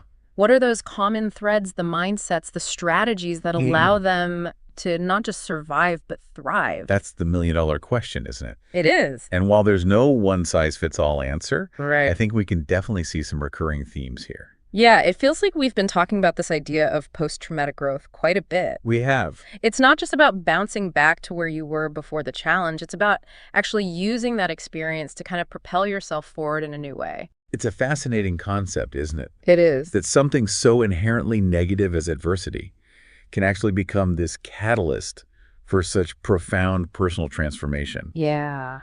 You know, I always think of it like kintsugi. Okay. It's the Japanese art of repairing broken pottery with gold. Oh, yeah, I've heard that. So the cracks and the imperfections actually become part of the object's history. You know, Yeah. they make it even more beautiful and I valuable. love that analogy because it's like those scars are proof of the object's strength and resilience. Exactly. And it seems like that's a common thread we see with a lot of these individuals. It does. They don't try to hide their struggles. They actually embrace them. Right. You know, those experiences become part of their identity, a source of wisdom, Right. and often a driving force for helping others. And that's where I think the real power of resilience lies. I agree. It's not just about individual strength, it's about the ripple effect it creates. Exactly. These people don't just overcome their own challenges. They use those experiences to inspire and empower others. It's true. Their stories give us permission to believe in our own capacity for resilience, you know, Yeah. even when we're facing these seemingly insurmountable obstacles. It's like they're showing us it can be done, Yeah. but how do we do it? I mean, is this something we can actually cultivate? Can we train ourselves to be more resilient? Well, based on what we've seen in these stories, I'd say it starts with awareness, Okay. acknowledging that adversity is an inevitable part of life, Right. that setbacks are going to happen, and that challenges, while they're difficult, can also be opportunities for growth. So it's not about avoiding challenges altogether. No. It's about shifting our perspective to see them as potential opportunities. Yeah, it's about moving from fear and avoidance to curiosity and willingness to learn from those tough experiences. It's easier said than done, though. Oh, it is. I think that's the thing. It's practiced. Like, how do we actually make that mental shift? Well, I think a good starting point is to reflect on our own experiences. Oh, okay. Think about a time when you faced a challenge, big or small. Uh-huh. How did you handle it? Right. What did you learn from it? What strengths did you discover within yourself? So instead of focusing on what went wrong, Yeah, we can try to focus on what went right. right. What if we celebrated those small victories Yeah. and used them as fuel to keep going? That's a good point. And another thing that seems to help is seeking inspiration from others. Absolutely. Hearing stories like the ones we've talked about today Yeah. reminds us that we're not alone, you know? It does. That other people have overcome incredible odds and that we have that potential for resilience within us too. It's like those stories become a roadmap, showing us that it's possible to not just survive, but thrive in the face of adversity. And it's not about waiting for some major life crisis to test our resilience. Right. It's about building that capacity day by day through those small acts of courage and perseverance and self-compassion. Exactly.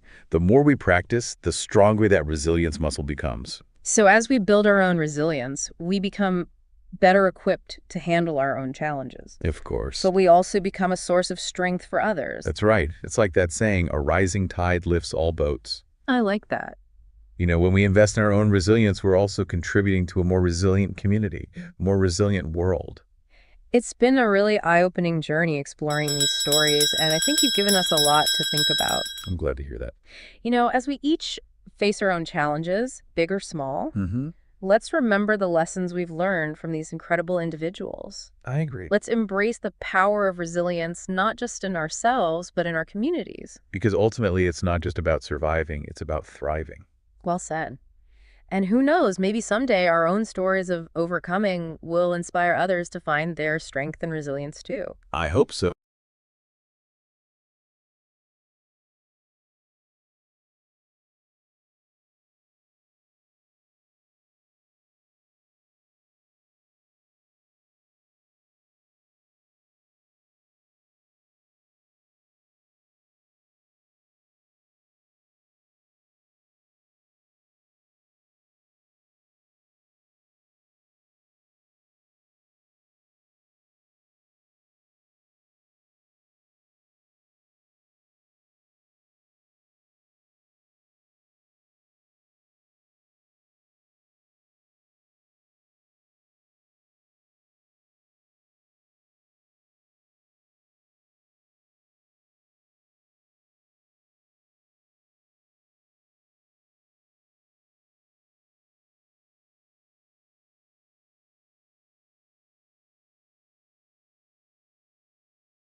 Ladies and gentlemen, today on Supercar Street Racing, we have this Marantz Cinema 50. Now this is the best receiver I've ever owned. The other two receivers are Marantz Cinema 70S's. We stepped it up this time for the home theater room and have some other upgrades in mind too, which are hidden under this blanket. So today on Supercar Street Racing, we're gonna get this Marantz Cinema 50 unboxed. This is a 9.4 channel receiver, 110 watts per channel. It does everything. It does THX, it does Atmos, it does IMAX, everything in one box in the Marantz Cinema 50. And that's all coming up today when we unbox this high-end Marantz receiver on Supercar Street Racing.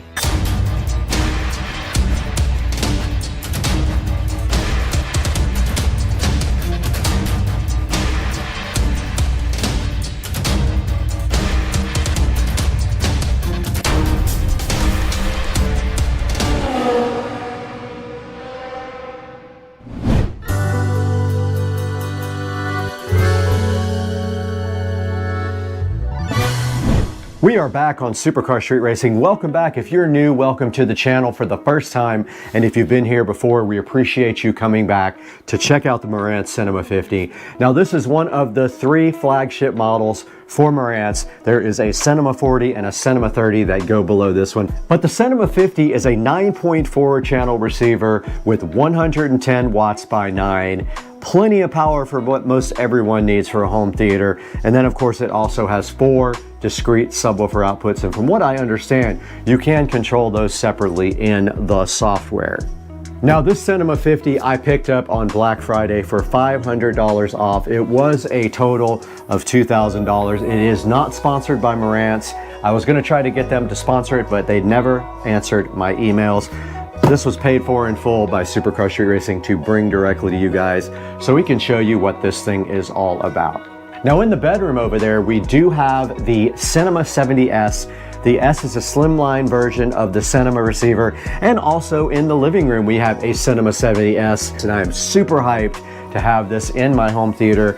And you can see right behind me here, we have a 4K projector from Anker. This is a Cosmos Max, and we have been using this projector for a couple of years and have had no issues whatsoever with it. We're gonna be coupling this with the Anker Cosmos Max to see how good the sound is, and we're gonna let you guys know. Now I want you to be prepared when you get the Cinema 50 that this thing is heavy, so be prepared to lift when this thing comes to your house. I was actually out of town and my neighbors brought it in for me, but it is sitting right here on top of this mystery box, which will be revealed at a later date. I say we go ahead, get this thing unboxed so you guys can take a look at what's inside the box.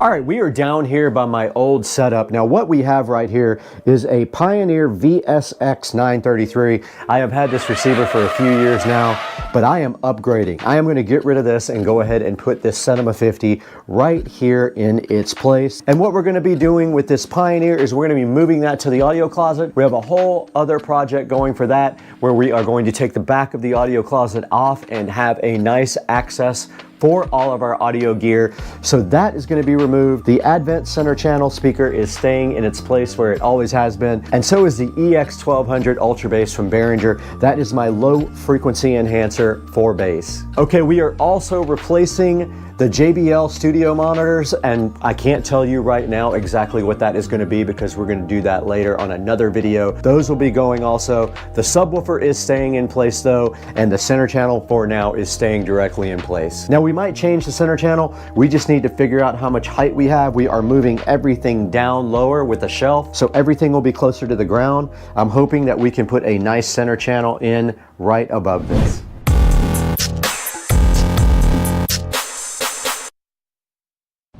All right, guys, we are right in front of this beautiful Cinema 50 box right now to get this thing unboxed on Supercar Street Racing. Do me a favor while you have a chance, go ahead and hit that like button and that subscribe button, and let's get this locked in so you guys can come back and check out all the cool stuff on the channel. Now, what we have in front of me here is the box, and you can see some of the features right here on top of the box: Atmos, IMAX, DTS:X, Aura 3D, IMAX Enhanced, Odyssey, Dirac, HDMI. This thing is just loaded with so many features that we cannot even say them all right now. It does do Ultra HD with HDCP 2.3, Dolby Vision, HDR10 Plus, and the list just goes on and on for the Cinema 50. Now our goal today is to go ahead and get this unboxed and see what is inside of it. So what do you say we do that? There's not much more on the outside of the box. Let's take the patented SCSR knife and go ahead and slice open this $2,000 receiver that is one of the 3 or 4 high-end models for Marantz. There are 2 more models underneath this, and when I said that the Cinema 70S was a flagship model, it is not. It is the lowest end of it, but it also is slim, so if you need a slimline receiver, it is perfect for that. Looking inside the box, this thing also is compatible with your smart home. But if I say the name, it'll wake up. It is compatible with the Amazon ecosystem. You can use it with that. I don't know how that goes yet, so we will have to check that out later on. But right inside the box, as with all the other Marantz receivers, we have this beautiful box that has all the accessories inside. And opening this up, we have a nice quick start guide here. We've got our remote control here, which looks just like the other remotes that I have. I have 2 more of these. We have our Wi-Fi antennas. They do give you batteries. These are the Wi-Fi and Bluetooth antennas. Let's put them back so they don't get lost. And then here is a little pamphlet about HEOS right here. Inside further, we have our antennas. We have 1 AM and 1 FM antenna. Below that, they do give you some awesome labels to go ahead and label your speakers. Also in the box here from the Cinema 50, we do have the Odyssey mic to go ahead and set up the room. And we have our standard power cable right here for you. And what a nice presentation by Marantz. They always bring it when it comes to giving a good look when you open up the packaging. Now let's take the included foam out. We're not going to need this where we're going.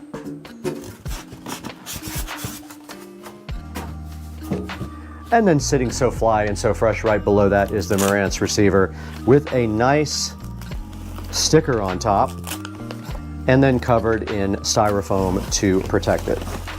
Now let's get this out of the box and onto the table.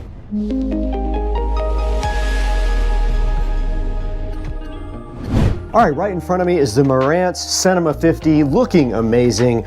I ordered the silver and gold. I thought it was so cool. Kind of a retro look on the outside, but also super modern. And looking at the front right here, we do have a couple of pieces of tape to protect the door.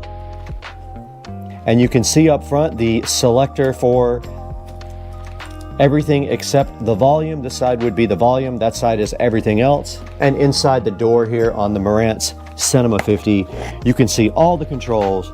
You can see a USB port and also a mic input for the Odyssey and Dirac input. And I believe Dirac is optional. I'm not 100% sure. So looking at the front, it is very clean. I don't know if it shows up on camera, but this is actually gold and silver.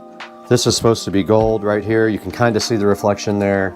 And that is it for the front. There is not a whole lot to say. It is a very clean looking receiver. There is a headphone jack there. There's a brushed aluminum look right there. And then you just have there your input and your volume controls. And then all the rest of your settings are right here on the buttons. I'm assuming the receiver thinks that you're going to do most everything from the on-screen menu. Now we have the back of the receiver propped up for you here so you can take a look at what we have on the rear for inputs. And taking a look directly in the rear, we do see starting at the upper left, we have the Bluetooth and Wi-Fi antenna connection. We have a duplicate one right over here on the right-hand side.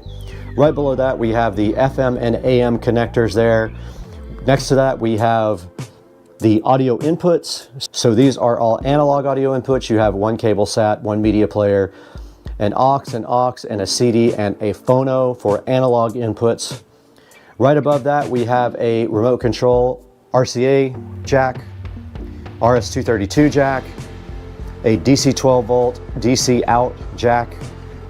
Right up above that, we have the coaxial digital audio inputs, 2 optical inputs, and next to that we have a jack for Ethernet. Now a very important part of the back of this, if you're going to expand your home theater with outboard amplification, is this preamp output section here. You have preamp outputs here for zone 2, And then you have separate preamp outputs for every single thing you could possibly want. It is very rare to get preamp outputs nowadays. They are cheapening out and not including them on most receivers. So you have everything back here, and you have your 4 subwoofer jacks right here.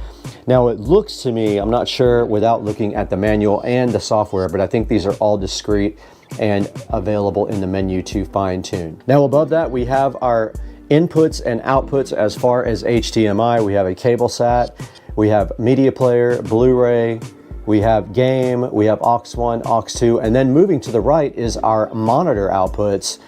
We have a Zone 2 4K output, we have a Zone 1 ARC output, and then below that you see the speaker outputs. Now these are configurable depending on your configuration of speakers from the software. So depending on if you're doing Dolby Atmos speakers or you're just doing in-ceiling speakers or what have you, you can go in and specify which ones of these jacks are going to be powering which speakers in your system. This is a 9.4 surround sound system, and it does have 110 watts per channel. Now at the very bottom on the speaker output, you see we have front, right, center, surround right, surround left, surround back left, right, height right and height left, and then height to right and height to left. And as I stated before, a lot of these are configurable from within the software, so they will help you determine your proper setup for your home theater system, depending on the speakers you have. Now in this room right now, we only have fronts, we only have a center, and we only have surrounds. So we will be changing that at some point. We're gonna change some things immediately and some things in a few weeks, but for right now, that's all we have.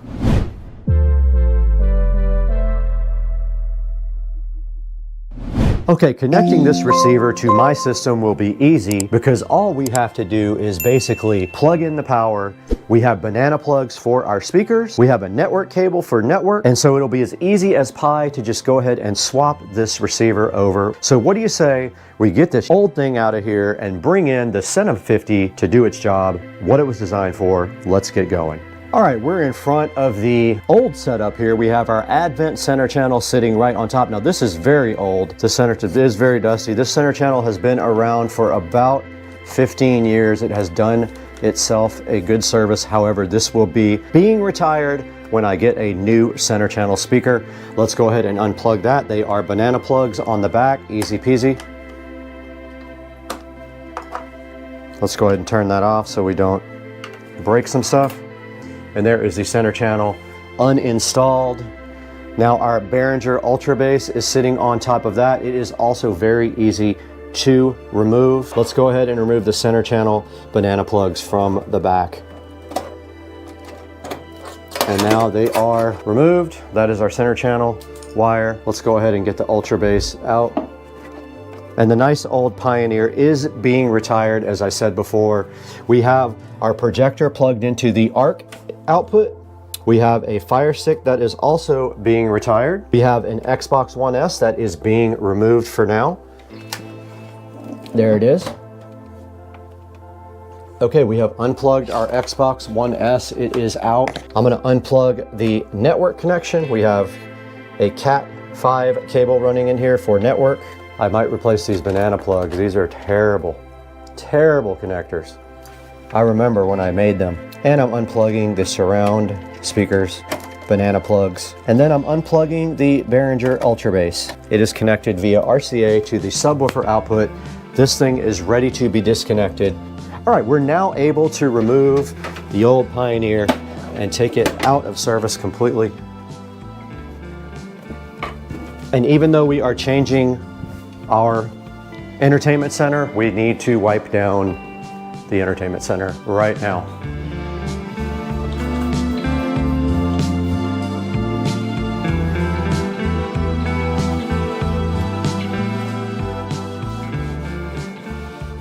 This is going away. I ordered a audio rack that sits directly on the floor. It'll drop everything down about 6 inches.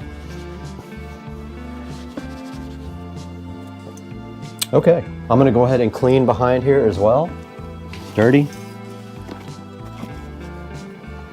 Now I will be redoing the audio outputs because I have new wiring for this, but that is for the next video. For now, let's get the Cinema 50 over here where we can hook it up. Okay, we got our Cinema 50 here looking so fly and so fresh. And what we will be doing now is connecting it. Pay no attention to those crooked boxes that I put in when I wasn't good at it. Now I'm very good at doing it, so never mind those. What we're going to be connecting is power. So we have our power wire over here. We're going to be redoing this all as soon as we get our shelf. So this is just temporary. Let's get our power wire connected here. It is a standard 2-prong connector. All right, we got our Cinema 50 plugged in and it is not powered on yet, so pretty simple to wire up. We are going to we actually have 2 inputs for the Ultra Bass. I'm going to connect those to sub 1 and sub 2 there. Let's go ahead and get this up on top. We don't have enough slack, but that is sub 1 and sub 2. This actually accepts 2 inputs and outputs 1 output for your sub. Basically, super easy, the rest of the hookups. We're going to connect, once we spin the receiver around, we'll connect the ARC. Now, unfortunately, it is on completely the other side from the other receiver, so that's a bummer. Very, very bummer. Let's go ahead and connect our surround. These are not surround back, these are surround. Surround back would go next to you, so surround goes, oh, they're way over here. Right here, the surround channels are down here. But working our way from this way to that way, we actually have front, right, and left, the closest. So why don't we hook those up with these awful connectors that I almost threw away. Now I don't know which one is left and which one is right. I guess I could pop a battery, and it just so happened to come with some. We have a battery tester here. Let's go ahead and see which one is left and which one is right. Left here. So here is front, left, and right. This one is coming out of the actual connector. It's so bad. But don't worry, I am redoing that ASAP. This is surround. They are not marked. Wait, what? These nuts. That doesn't do anything. That's surround right. This should be surround left. It didn't do anything. Speaker's blown up. The speaker does not work. Surround left does not work. So I have some troubleshooting to do. Maybe the speaker died. I've had it happen before. And now let's plug network in. And our Wi-Fi and Bluetooth antennas. And the last thing will be our HDMI, but it's way on the other side and that means it has to bend. Okay, it is plugged in to the ARC output. I am bummed about that speaker not working though. Okay, we did discover that our surround speaker is not working for whatever reason. I don't think it is the wiring from the receiver to the wall. I think it must be the actual speaker that is blown. Sometimes these old speakers do that and you have to like tap them and they will come back. But for now, we do have the Cinema 50 hooked up. We have not powered it on yet. I want to go ahead and get it powered up and get all the firmware updates done if there are any. So it is connected to ARC. So we need to move our projector input over to ARC. So we go to input. Let's power it up. And it did power on. We see the Marantz logo up front. Aha, we have 1920 by 1080. All right, we are in the setup assistant. Let's lower the lighting in this area. All right, it says hit next. I don't have more than 9. Now it's asking me for all of my speaker setup. This is the wizard. I do have surround speakers. They are already connected. One of them is broken. That was the subwoofer setup. It will allow you to do directional if you have double subwoofers or more than one. Your sound from the left front. There we do. Ah, the right's not working. It's that awful connector. No sound from the back speaker. Something is up with that speaker. Yep, I'm gonna have to get that speaker taken out. I need to see what's wrong with it.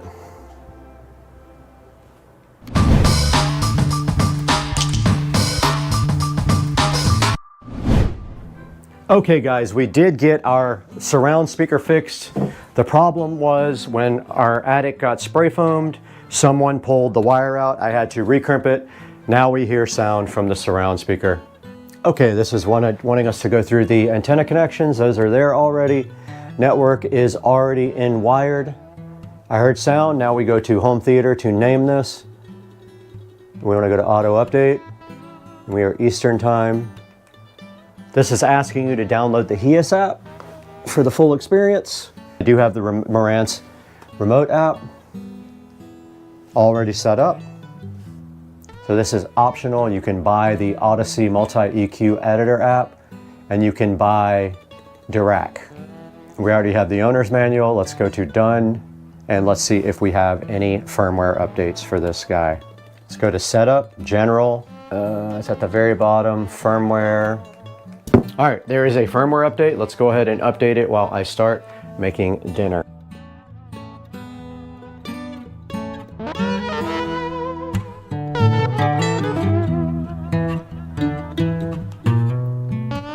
All right, the receiver has updated and is starting up after the update. We'll go ahead and see if there is another firmware update available for this thing at that point, but I doubt it will update again. Let's see. It almost boots up like a computer. There is another update. We'll go ahead and let that update while we eat.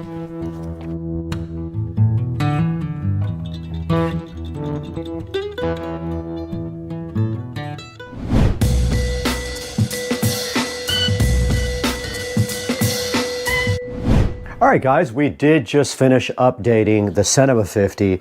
It took 2 firmware updates to fully get up to date, and now it is finished. So we are done with this part of the video. In the next part of the video, we'll be doing a little bit more with the Cinema 50, such as the app and things like that, but this is going to be part 1 for now. So the next time we see you, we will be showing you a lot more of this. For now, that's all we're gonna do on the technical side of things with the Cinema 50, and then we will show you here in a few moments how to buy this thing on Amazon.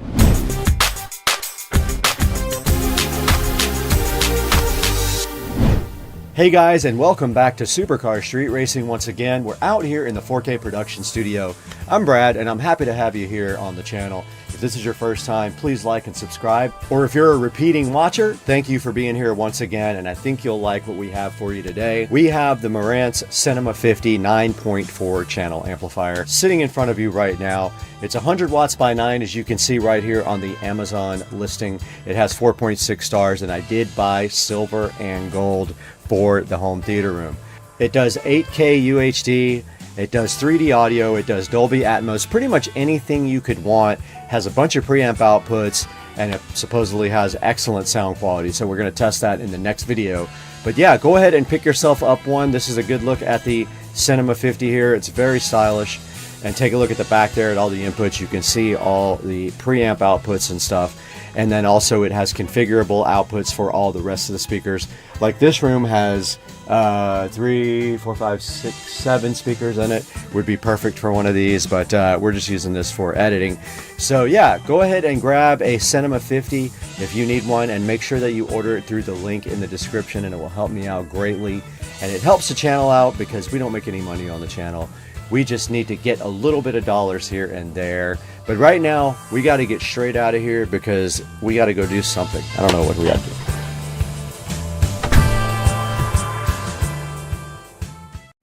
I mean, apparently my fridge is smarter than your mom is controversial because we have some great comments down here, guys. My kitchen, real quick. Please go check it out. The full video. Lithium golf cart, 72 volt. Let's kick it.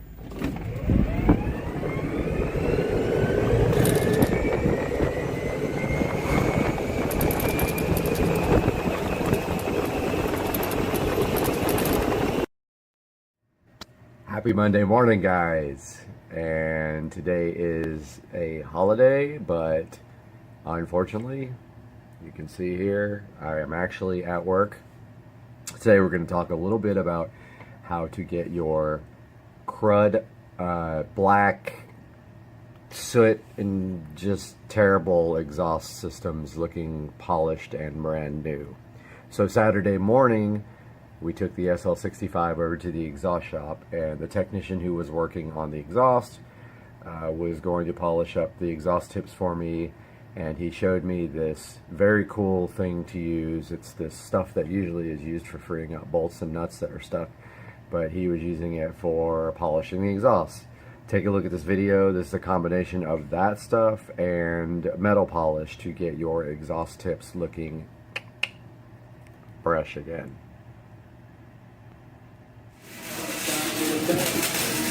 Looks good.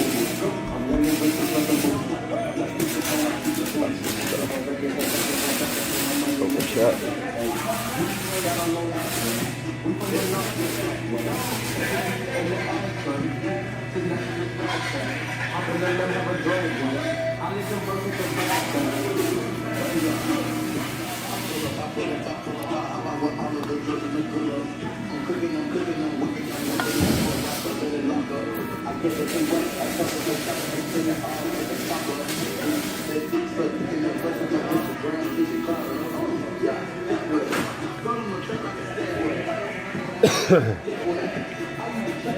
Nah, it ain't cheap though. That stuff ain't cheap.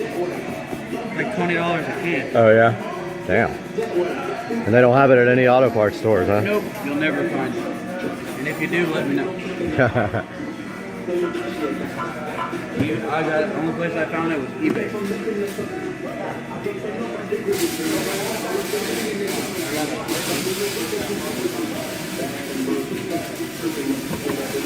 Came out good, man. But the cool thing is you can use it on a lot of stuff. Right. A lot of stuff. And what it does, it can't, like, say, now that we're doing it like this, you get water spots on it next time, oxidation or anything, you just wipe it off. Because it leaves like a oil film on it that protects the tip. Came out good.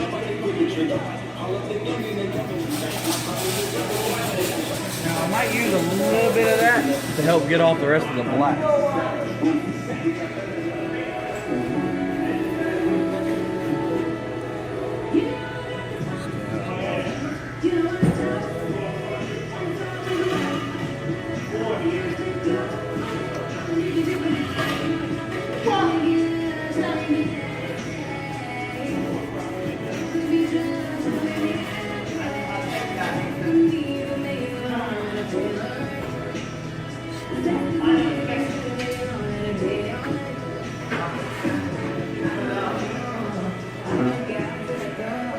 I don't think it works that great. Alright, welcome back to the channel. We're out here with Dukes of Duval, Joe, and we're going out because we need to pick up some stuff for the bench. We're gonna grab a vise and a, what else? A grinder. A grinder. Brad has to up his tool game. Yep. And Brad's tool game's a little lacking, so we're gonna give him a little boost here. Yeah, and my plan is that everything that we take off, we want to clean up and kind of paint and get really nice again. I know the leaf spring is kind of jacked. I don't know if there's a way we can clean that up. I have a hand grinder. You'd have to pull, I mean, you could pull the whole thing out if you wanted to. We're gonna be taking a lot of stuff apart to get to it. Yeah. The bushing, So we're gonna get some wrenches too. I don't have a good wrench set or a good socket. I got one socket set. It's all deep well metric sockets. So we're gonna grab that. We're pulling up at the big orange store right now, and we'll update you guys once we get inside.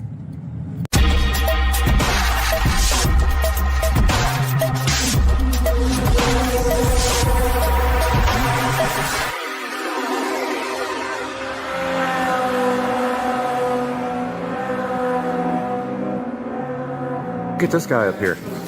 Look at this guy up here.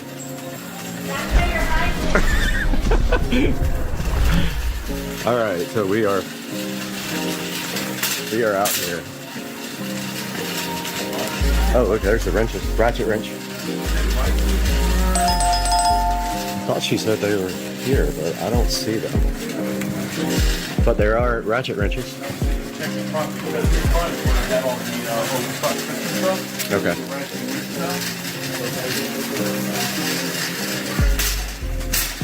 There ain't no, she probably thought we meant vice grips. Let me ask her. I think we're in the right place. They only carry one. And it's right here. Perfect. Got lights on it, all that stuff. Fine, whatever. All right, we got our. So, oh, you know what I don't like about it? What? Is that it doesn't move. It doesn't pivot. Oh yeah. And I mean, you could work with it without pivoting, but I like the pivoting. I do too. That, Yeah. that one there does. Yeah, so it's 99. Yeah. You're gonna do it. Might as well. Yeah. Great. That's fine. Sorry. Picking. Yeah. Fine. Okay. Now we'll find the ratcheting wrenches. Found the ratcheting wrenches, and we found this Husky set here for 89 bucks. And then they got this gear wrench set. This one you carry around. This guy mounts on your wall, and it's $10 cheaper, but I think we're gonna grab this one. It's got 2 extra wrenches in it. freaking anti-theft on it. We can't even get it. All right. $300 later. $300 for all this goodness. Ratchet wrench, grinder, vise, wire wheel, and drill wire wheel. All right, we're breaking these open because we're gonna get some bolts. Go ahead and get that mounted. I know we're gonna be using this today. We're gonna clean up a lot of the parts, repaint a lot of the parts. I'll grab the paint too. I think I have some, but yeah. So this is the 4-inch vise, pivoting vise, and we're gonna bolt that thing to the table. Looks like it takes less than 3 bolts. Yeah, 3 little bolts to hold it in, and then we'll open up this grinder as well. Oh, I don't know how big your wrench is. It's a 1/2 inch. Yeah. Almost positive.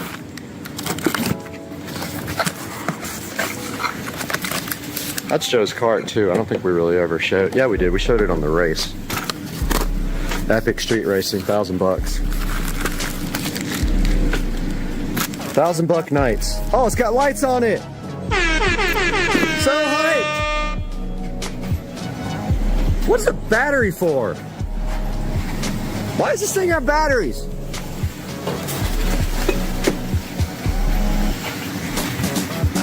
This thing's got batteries, bro. Battery powered. Oh, this is a tiny little freaking thing.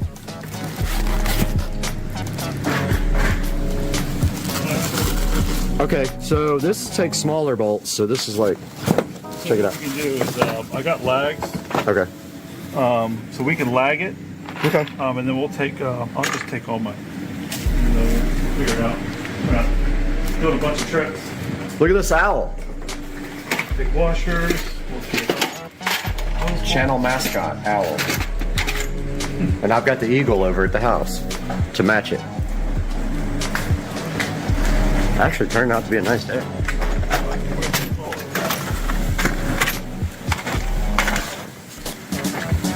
We got hardware to last forever. Look at the battery powered fucking thing, whatever this is. Batteries for lights? Yeah. Back up. That's stupid. Why don't they just use wall power? Ignorant. Hey guys, welcome back to the channel, and don't forget to look right here. Oh, that spot? Right into there? the lens, because I always have trouble doing that. Hey, welcome back guys. So today we got Joe over here, and we are going to install this vise and this bench grinder that we just bought at Home Depot. We also bought some ratchet wrenches, so just hang out with us while we do this. We're gonna put the, what are we putting here? We're putting the vise here. Bench grinder. And the bench grinder on that side, so we're gonna get to work right now. We got our lag screws here. What else do we have? We have our drill bits. We just need a battery for the drill, and then we're gonna get to work. You got it? Yeah. Cool. All right. Very good. We don't need this, right? No. Okay, cool.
All right, buddy. She's all wrapped up. Good to All go. right.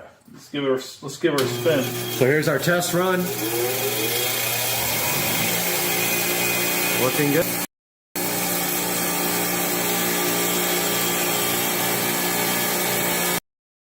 Thing rips. Good to go, man. Oh, we got to do. That fucking thing. Did it almost hit you in the eye? Yep. A wire. That would have got you.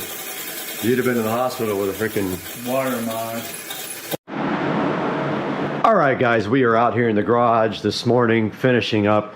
The project yesterday was to install this vise, and I'm working on a new GoPro, so bear with me while I get used to this. But here is the vise install, and here is the bench grinder install. We have to still get power run down through the bench to kind of clean up this, and then clamp the wiring up below to make it a nice clean project. So that's what we're going to be doing today, right here, right now. And we are going to grab our drill and start this process.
All right, we are underneath the table here, and all we need to do right here, right now, is clamp this wire up over here, and then run it down this post.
All right, that's done.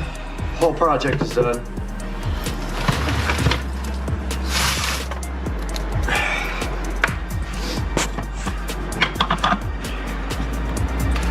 And you guys see, the cord goes through there,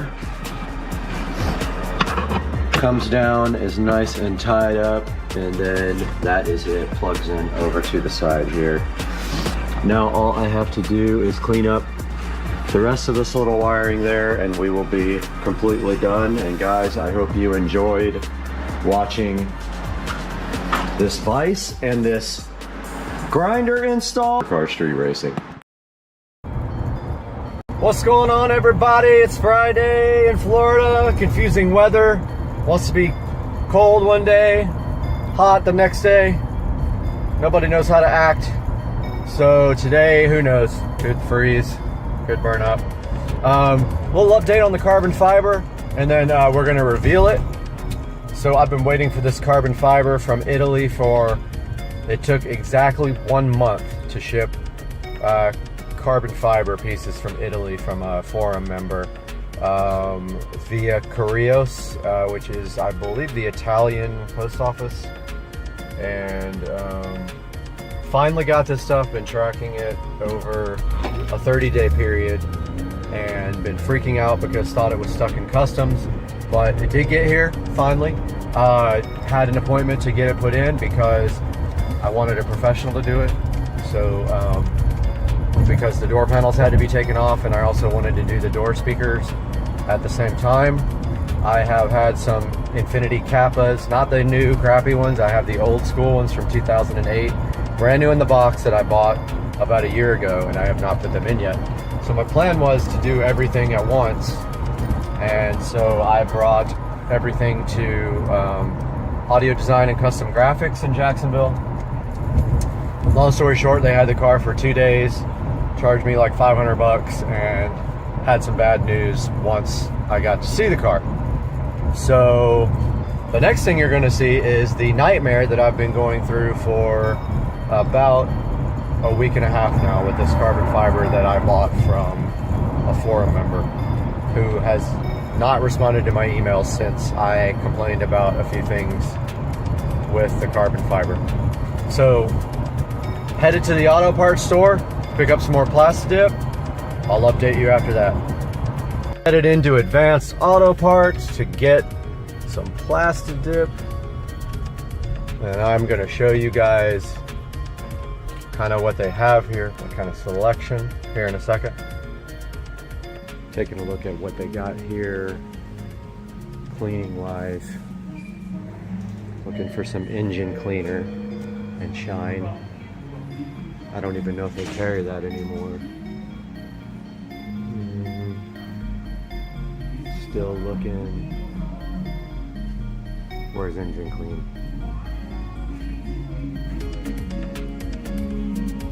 Alright, I'm gonna locate this. Be back. Alright, I've looked all over the place for engine clean, but I did find the Plastidip. Gonna get a bottle of this. Got everything I needed from Advanced Auto Parts. So I'm headed back home. Gonna do the big carbon fiber reveal, except for this line that I don't know if I'm going to be able to get around. So I'm gonna pull a U-turn here, which I'm not supposed to do. Found a bunch of stuff in the auto parts store for a project that is coming up. I've actually got 3 projects in the works, some how-to videos coming up. The first one though for today is the carbon fiber reveal. That's coming up right now. What's going on, everybody, out here in the garage? I'm gonna take a look at the stock parts with you guys first. So these are the stock interior parts. You can see they are made of wood. Those are the door panel pieces there. This is the center console piece here. And, whoops, hit me right in the head. This is the factory shifter. without keyless go. And that is the factory cup holder, going to be explained, and the ashtray interior, which I'm going to explain in a moment. So let's take a look at this by putting the top down here. And you can't put the top down in the SL65 with the trunk lid open. So phone tried to pair with the Bluetooth on the joying and it stopped my video.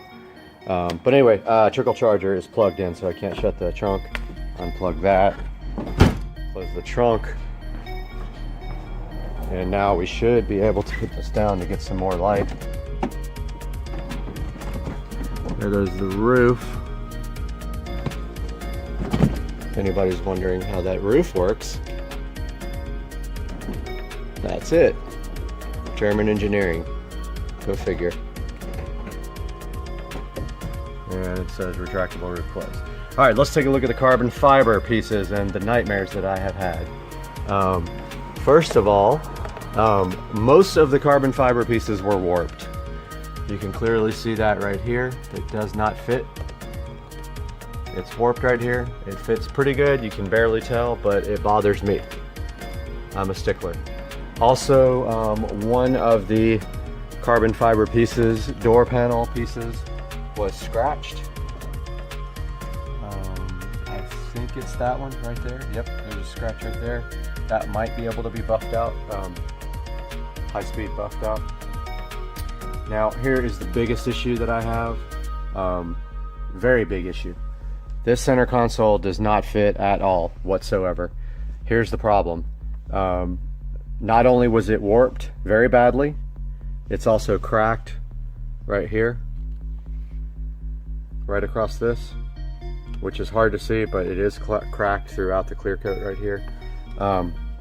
It doesn't push down all the way on this side. It's hardly noticeable, but it is there because the whole entire piece is warped. There are no screws in it because you can't push it down enough to get the screws in the side, and two of the bolt screw tabs were broken off from the box, literally out of that packaging that I just showed you. This is the new shift knob. This is the best of everything that came. It is not damaged. It has keyless go on top. However, I do not have keyless go in my car. So basically it is a nice nice looking upgrade, but this button does nothing, as you can see. So there you have it. Center console carbon fiber replacement for the wood. Door panel carbon fiber replacement for the wood. And door panel carbon fiber replacement. Yes, I have contacted the person I bought this from 4 or 5 times and they stopped responding to my emails. I was going to show you guys the biggest issue here, and that was getting this cup holder back in, and it still is not right. It is wanting to, I literally had to remove the cup holder completely, that big cup holder unit, take off the front pieces and glue them to this plastic silver piece, which is then glued to this. And I barely got everything back in, and it is kind of janky looking, and that bothers me because my interior is 100%. What I'm going to have to do, unfortunately, is get a new center console piece at some point. This one just sucks. It's terrible. And I can't get the seller to respond to me. I should have bought it brand new, but I saved $700. The only thing that makes this deal worth it is I got the shifter, which is normally $250. I got everything for $1,000. But it took a month to get here. There was some miscommunications because he doesn't speak English. So that's the story. That's what happened with the carbon fiber. We're going to see you guys again pretty soon. I've got a nice little project coming up regarding this interior.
The hype is real. I heard and saw Amazon Prime pull up in the speedy delivery vehicle, and if I'm not wrong,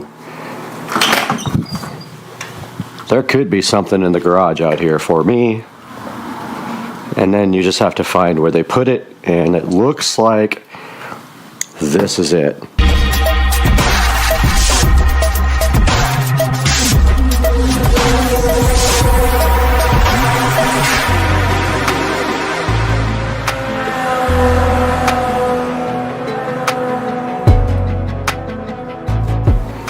Just get some sparkling water here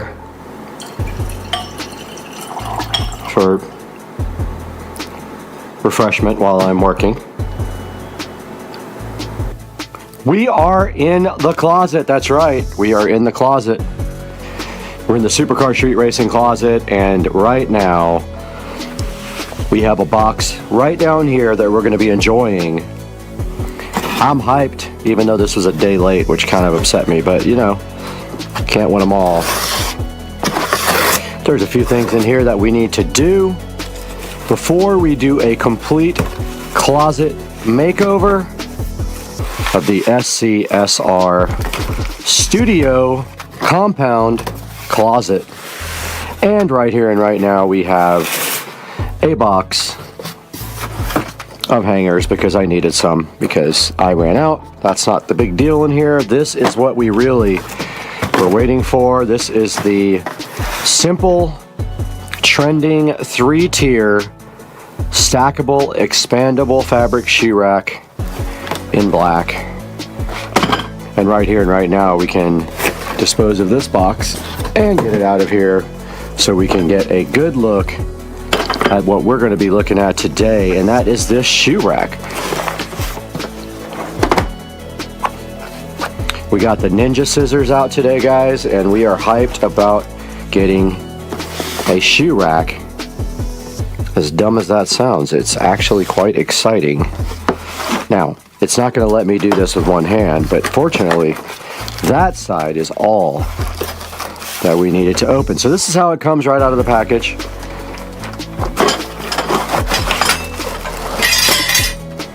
And that looks like a lot of fun to play with, and it definitely is plastic. I think it's plastic. It might be like light metal. Yeah, it's metal, but it's just a like a cheaper metal, which again is fine. Don't mind that. And here we have the hardware that it came with, all the screws.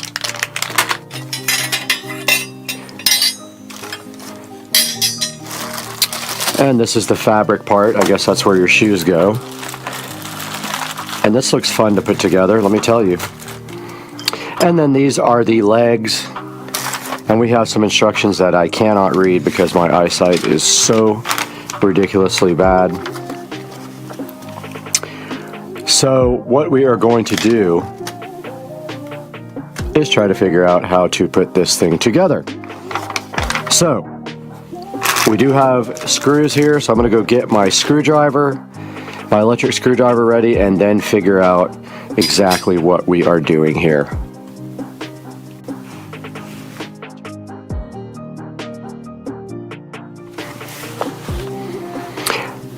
Okay, we got all the tools we need to build our shoe rack, and I did start looking at the instructions here, and this thing can be expandable so that you can add like more and more levels.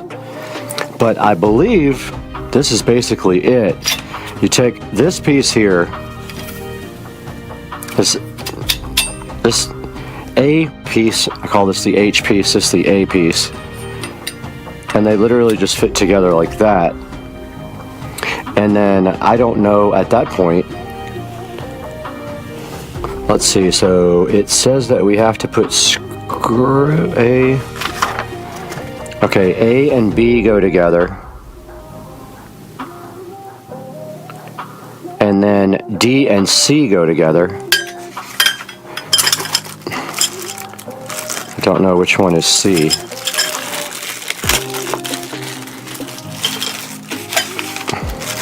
But these are what is indicated in the pictures.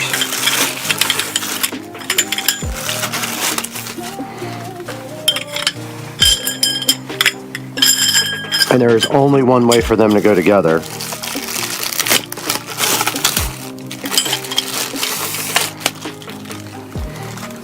Okay.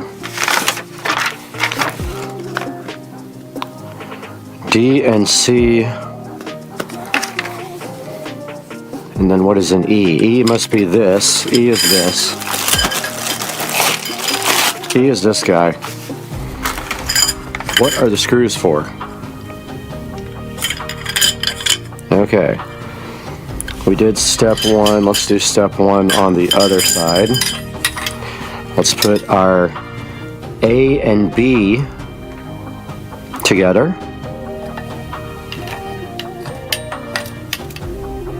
Pretty simple step. They just kind of go together like this. Even for an idiot like me, I can make this happen. Step 2. D and C. Get rid of all of our junk so we can see what we're doing. I'm assuming this is a D and this is a C. Okay, there's a little push thing there. And they lock together.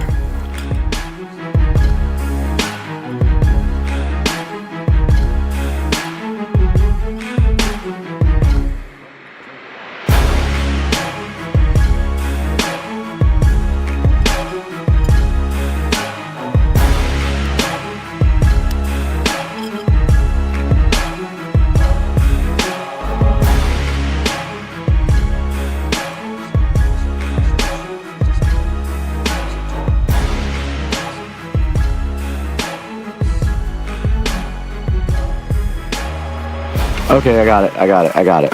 All right, the second part of step 2 is you run the rods. I'm trying to get our lights perfect here. So you take your fabric there and you run the rods through the holes in the sides.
don't really tell you.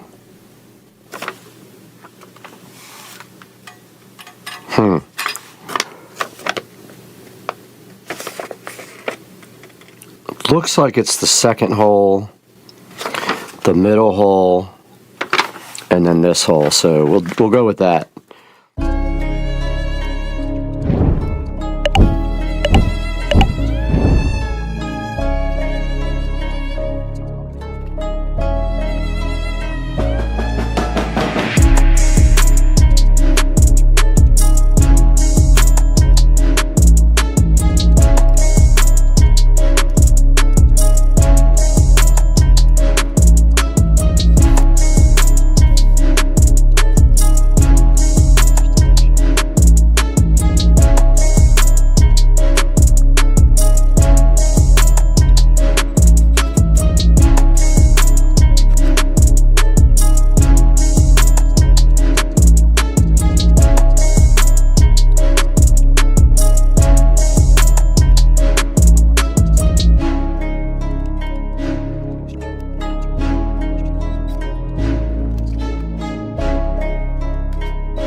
Okay, I have successfully rearranged everything on top. Made a nice space over here for my luggage as well. My new luggage right there that I bought for my trip to Mobile coming up. That should fit nicely right in that spot right there. And you can see out here that I have a lot of stuff to either trash, give away, or move to the other closet. I have most of my electronic boxes in the other closet. These actually have routers in them and stuff that I bought at the pawn store.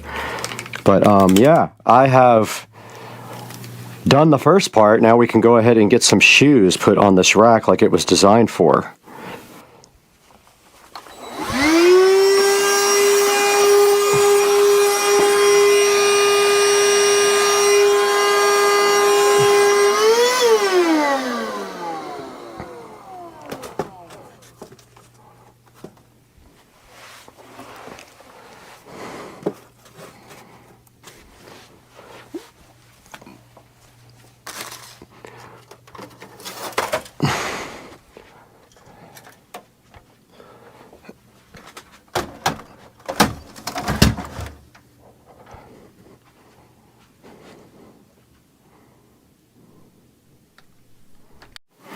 Alright, I got the first level of the shoe rack populated with my Puma shoes here, looking so fresh. And I actually have a couple of more sets of Pumas here that can go on as well, like that, and like this. So this will become my Puma rack. And you can see how good that looks.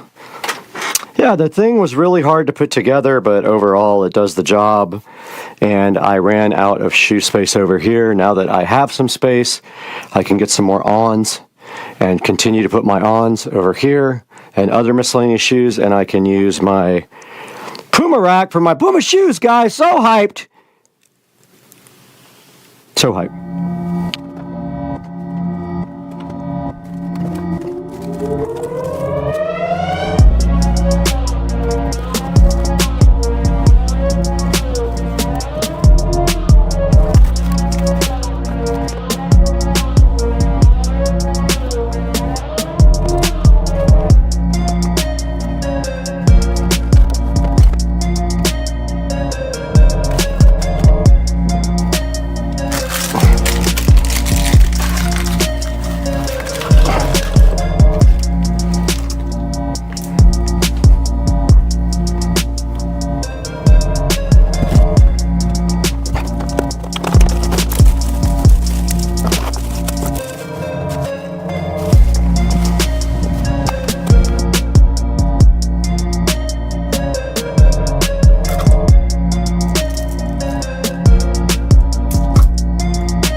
We have completed the closet makeover.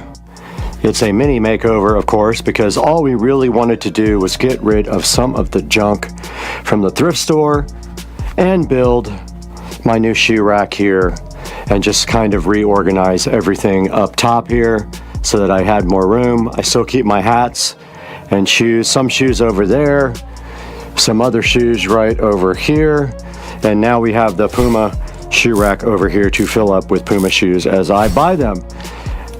And so I'd say it came out pretty good. Of course, I would love to have a much better closet. Maybe one day I'll get closet organizing, like the built-in furniture and stuff. But for now, I think we did a pretty good job getting all this done, and we showed you guys what it's like to put together this pain in the butt shoe rack, but it does its job now. Looking oh so fresh with the Pumas. And we will see you guys next time on Supercar Street Racing. Let's throw it inside to Brad Street Racing to look at this shoe rack online on Amazon.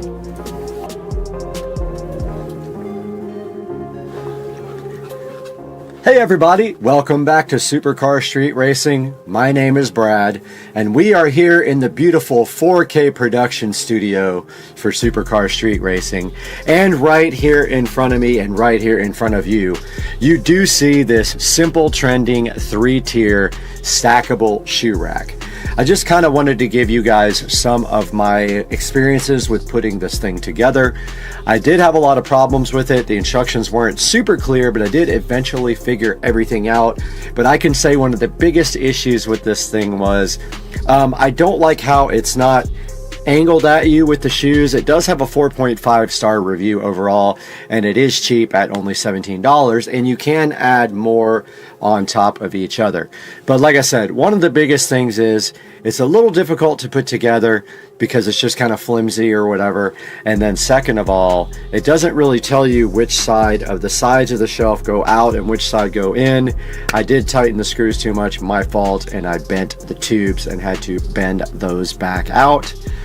But other than that, the thing works pretty dang good. You can see right here, also I'm repping my New Orleans hat because, you know, New Orleans boy.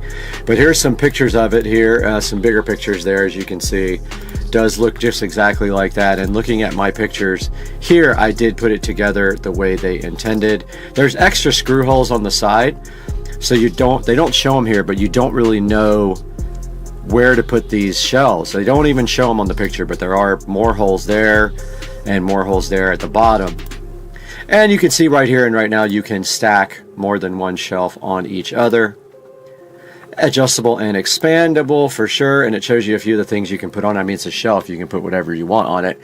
But you can see you can take the middle shelf out here and just put shoes on the bottom of that, and in case you have like bigger shoes or boots, you can actually use those as well. It does have 4.5 stars. Some of the 1-star reviews are people saying like, oh, I thought I could actually put it together. It's, you know, people will have issues with some things, some people don't. I had a little bit of problems with it. It took me probably about 30 minutes to assemble. And make sure you have a power drill there ready for you to do the screws. It'll save you like a ton of time.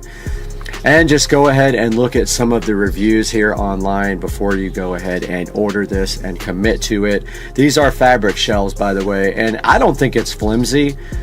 If you put maybe a couple together, it might be, but for right now, it is just working fine. It is available in black or white, black or silver, and is a 3 or 4 tier or 6 tier device. Guys, thank you so much for joining Supercar Street Racing once again. Encourage you to order everything you order from Amazon through one of our affiliate links in the description of one of our videos. Doesn't have to be the shoe rack. If you need to buy anything from Amazon, do me a big favor and purchase it through my link. It helps me by giving me a small commission to help me run the channel. And we will see you guys again next time on Supercar Street Racing, because guess what? I'm out.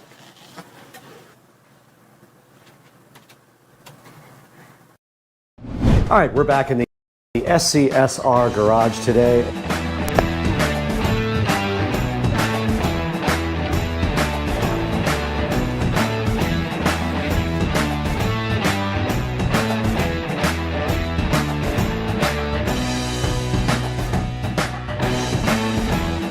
Okay, we're going to start detailing the cart real quick. I'm going to go ahead and get out the wax and dry. Yeah, so now this thing doesn't want to pop back out. Oh, this one got curved, dog.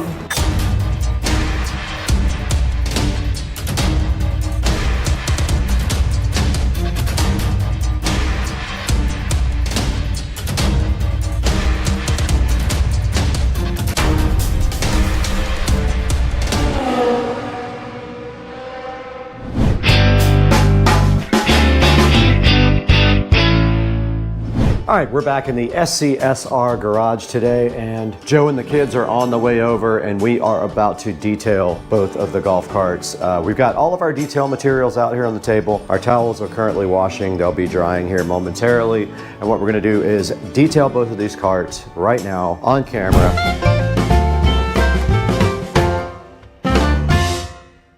All right, guys, we are back in the Supercar Street Racing garage today. We're so happy to have you with us, and if you're a new subscriber, we welcome you. If you are here for a second or third time, we are so happy to see you. Please hit the like and subscribe button. But today we have a mission to detail both of the golf carts heavily. So we've got all of our protectant spray and cleaning sprays out here on the table. We have our towels all in the washing machine right here, and it's almost done, and then they get thrown in the dryer. But I've got the cart in here, as you see, and Joe will be over momentarily with his as well. So today, that's our mission. We're gonna do that now, so hang out with us. Right in front of the cleaning table here, we're gonna go through some of the products we have out here. First, we've got the 303 protectant right from Amazon. I'll put a link to all these in the description.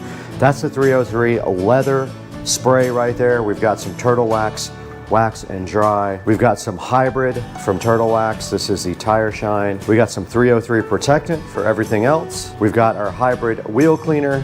And then this Mother's VLR is perfect for getting all of the dirt off of any vinyl products, and you just use a magic eraser with this. Gets things extra super clean. Link in the description for all this stuff, so be sure to check that out after the video. And all the towels are almost done washing and drying here as well.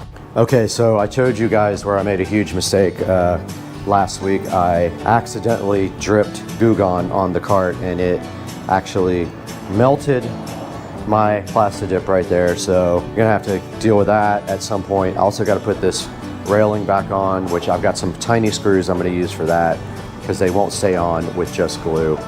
So let's see if we can get that done now. Okay, I've got my silicone here, and what I plan on doing right here and right now is actually repairing my armrest here, which will not stay on. So I'm going to put a bunch of silicone on it on the inside. It just had 3M tape originally. And then I'm going to take this painter's tape and go ahead and wrap it really tight so it can dry overnight. But first thing we got to do is get some silicone sealer right on top of that.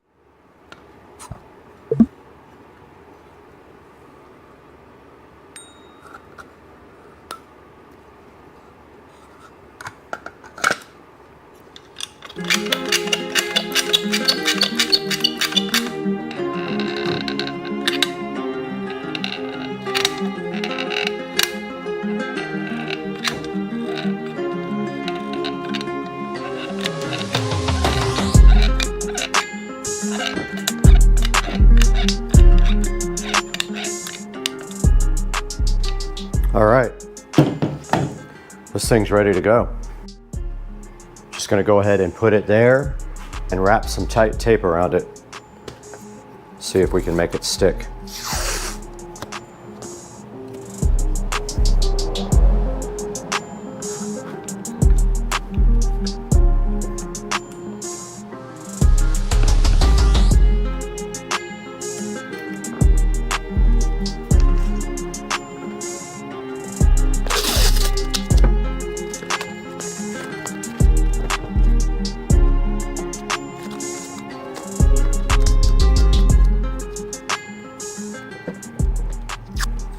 All right, looks like that's gonna work.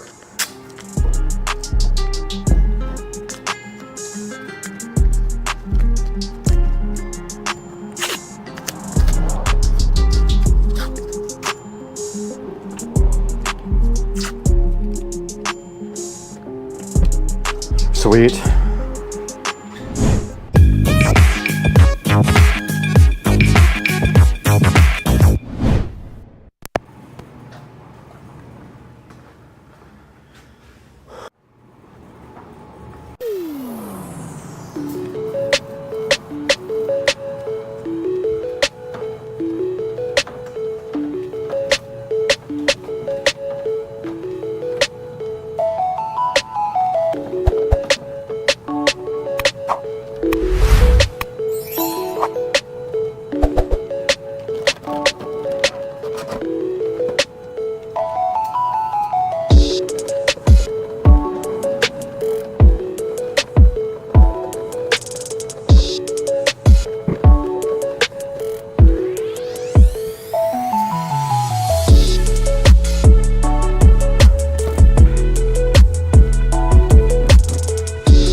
Okay, we just got finished detailing my entire golf cart. We did use the hybrid wheel and tire cleaner and then the hybrid tire shine on the cart.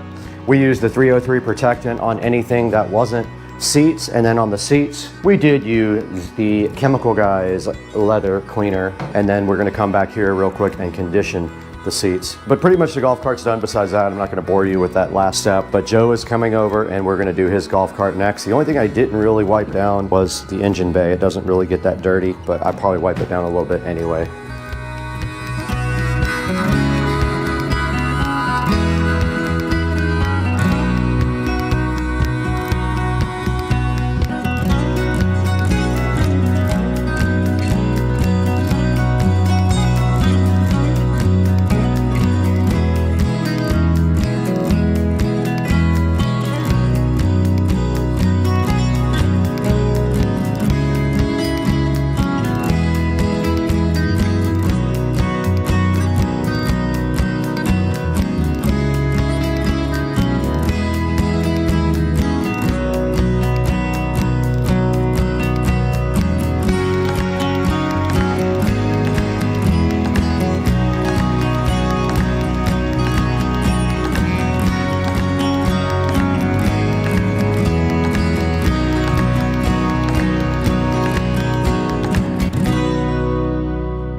Okay, we're out here in the garage again, and our next step is we're gonna cut some felt to put over the DIN hole on the stereo system. So we measured that already. We just need a pin just to mark it.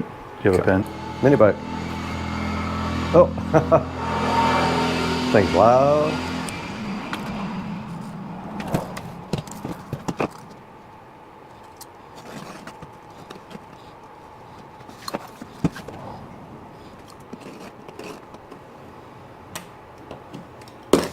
Perfect.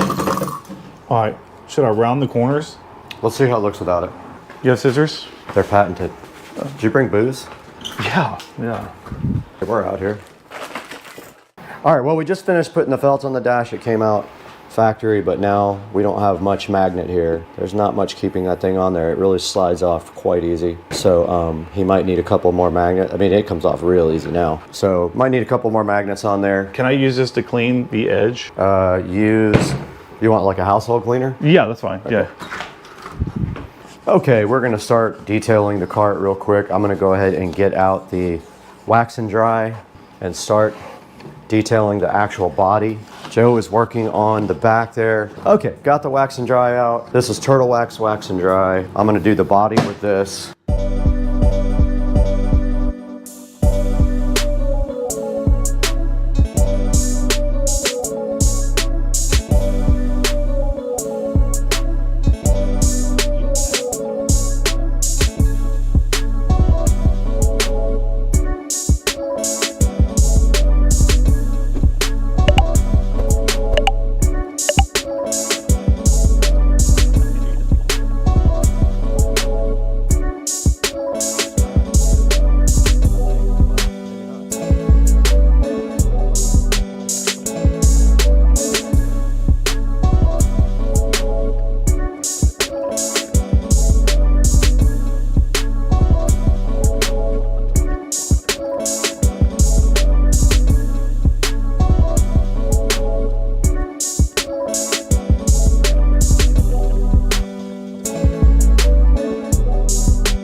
looks crazy out here, dude.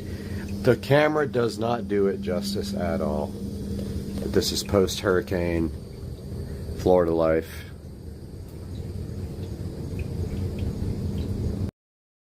Recording started.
Recording started.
Recording started.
Recording started.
Why?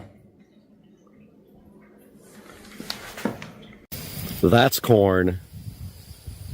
Somewhere in there are cows. And we are in Mississippi today. And I'm going to show you guys my sister's unique house and some of the cool features of this place on supercar street racing. Come along and check this out.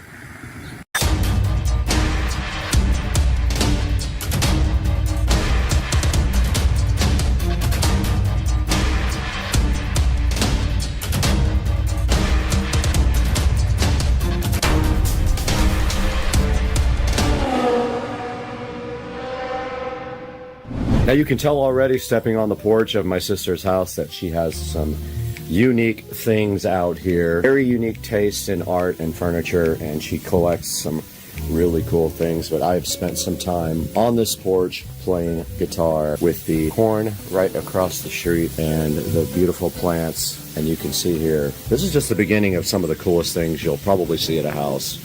Now let's go inside. Hey dude. What are you doing, dude? All right, we step inside the house, and of course, there's some really cool, older, vintage pictures here. I don't know exactly what they are. That says Guadalupe, so that's Mexico. So yeah, some really interesting old photography here. And then of course we are from New Orleans, so down here we have some very cool Mardi Gras stuff there, and we have Bo the cat. And then moving up here, there's some very cool antique lamps here. A very old antique, it looks like an armoire, or I guess you would call it a dresser, more like, and not an armoire. And then on top of that, some vintage photography, and I don't know the significance of this, probably isn't one. The cat is trying to open the door. You're not getting out, dude. Some interesting palm leaves here, a candle, and then some shawls adorning this, and some more old photography back here. But a very cool old dresser here as you enter the front door, and some older looking ornate lights. And then on my right here, some pretty cool artwork. As you can see, it's multi-leveled. Might be hard to tell on camera, but this is levels of paper or some kind of material. This is one of my friend's artwork, Andre. So he painted this of a local artist. Okay, so my sister is really into Day of the Dead stuff. So you're gonna see a lot of skulls and things related to Day of the Dead. And up here, we do have a cool picture. Looks like painted by Anthony Hart, and then a picture of my sis and her boyfriend there. And then down to some interesting artwork here. There's a diver's bell here. There is some kind of old, I think that's a trombone. There's an old cigar, a Puerto Rico tiny ukulele there, and then knickknacks on the top. And to the left of that, a old vintage microphone with some Mardi Gras beads, and an old, looks like a Mardi Gras trumpet, honestly, is what I think it is. And then a cool old piece of furniture underneath this. Looks like it's just like some sort of chest, and that is part of the living room there. Now let's move over. And this guitar is Paul Thorne. It has tickets on it, and it's autographed, and that is pretty cool. If you guys haven't heard Paul Thorne, go ahead and check him out. And there is his Catfish Alley poster, and then a picture of him and my sister, and some other Paul Thorne stuff here, and then cool little poster here, artwork by Paul Thorne. It is signed by him. And then a lanyard from his concert, and some other cool rock and roll related. Maybe he played in Clarksdale at the Deep Blues Festival. And then down here there's some Eddie Hodges stuff. Looks like an Eddie Hodges record autographed, and a old resonator guitar, which I have played this several times. It's kind of interesting to play. Some kind of, looks like a ray, manta ray or stingray skeleton there. And then we've got an interesting little table right here as well. On this table, there's a bunch of knickknacks, a bunch of automobile-related stuff, some airplanes and stuff like that, some more Day of the Dead, picture of my sister's boyfriend with the president, and just a lot of cool little knickknacks. And then some art up top, looks like Mary art. Down below, a dog and a suitcase and some old antique, looks like antique buckets and an antique suitcase right there, suitcase. And then some walking sticks over here to round out this wall of coolness. Okay, over here on the side by the antique fireplace, you can see some more cross-related art. She really likes crosses and the Day of the Dead stuff. And an antique piece of furniture down there. An old antique chair, so a vase, an old phone here. Some really cool artwork, some more religious artwork, more cat interference. And then up here we've got a nice big painting. And on top of the mantle, a bunch of cool crosses and candles. And then down here in front of the fireplace, a bunch of cool little candles on a metal antique table. Very cool. Some more religious artwork there. Another cross here, which is pretty cool. You guys can see that. And more candles. And some more art in the corner here. There's a corner shelf with some interesting things on it. A few little knickknacks here and there. Some more crosses on the wall. And then over here in the window, there is a case full of antique cars. A Buddha here. Another old piece of furniture with a cool candelabra thing in front of it. And another really old antique chair there with a chandelier above the window. And then this ornate piece of iron here with some things hanging on it. And this couch with these nice pillows. You can see this really old cool suitcase here. An antique book on top. And then here is a signed Meatloaf autographed microphone. A cool Eminem dude with a saxophone. And then an Elvis. And you know, we just visited the birthplace of Elvis yesterday, and there's Elvis with his microphone chilling on top of this old piece of furniture here. And then another old table with some things inside the top. And a skull on top with a Mardi Gras hat of some kind, it looks like. Side, there is a pretty cool piece of artwork up here, a bunch of candles, a bunch of old dishes, antique dishes, all the way down this, I guess you call it an armoire or a cabinet of some kind. And then on this side, some really cool, colorful curtains, another Day of the Dead type skull, old bowling pins too, which is very cool. And then in the corner, on the corner shelf, miscellaneous, looks like a glass skull from the Skull vodka. Really, really cool artwork here. Really cool antique tables. Another pretty cool hanging mirror with some, and she's also a cat lover, if you couldn't tell. The cat's staring at Patricia. And then this, another cool little skull. And these hanging cat ornaments are awesome. Look, these are cool.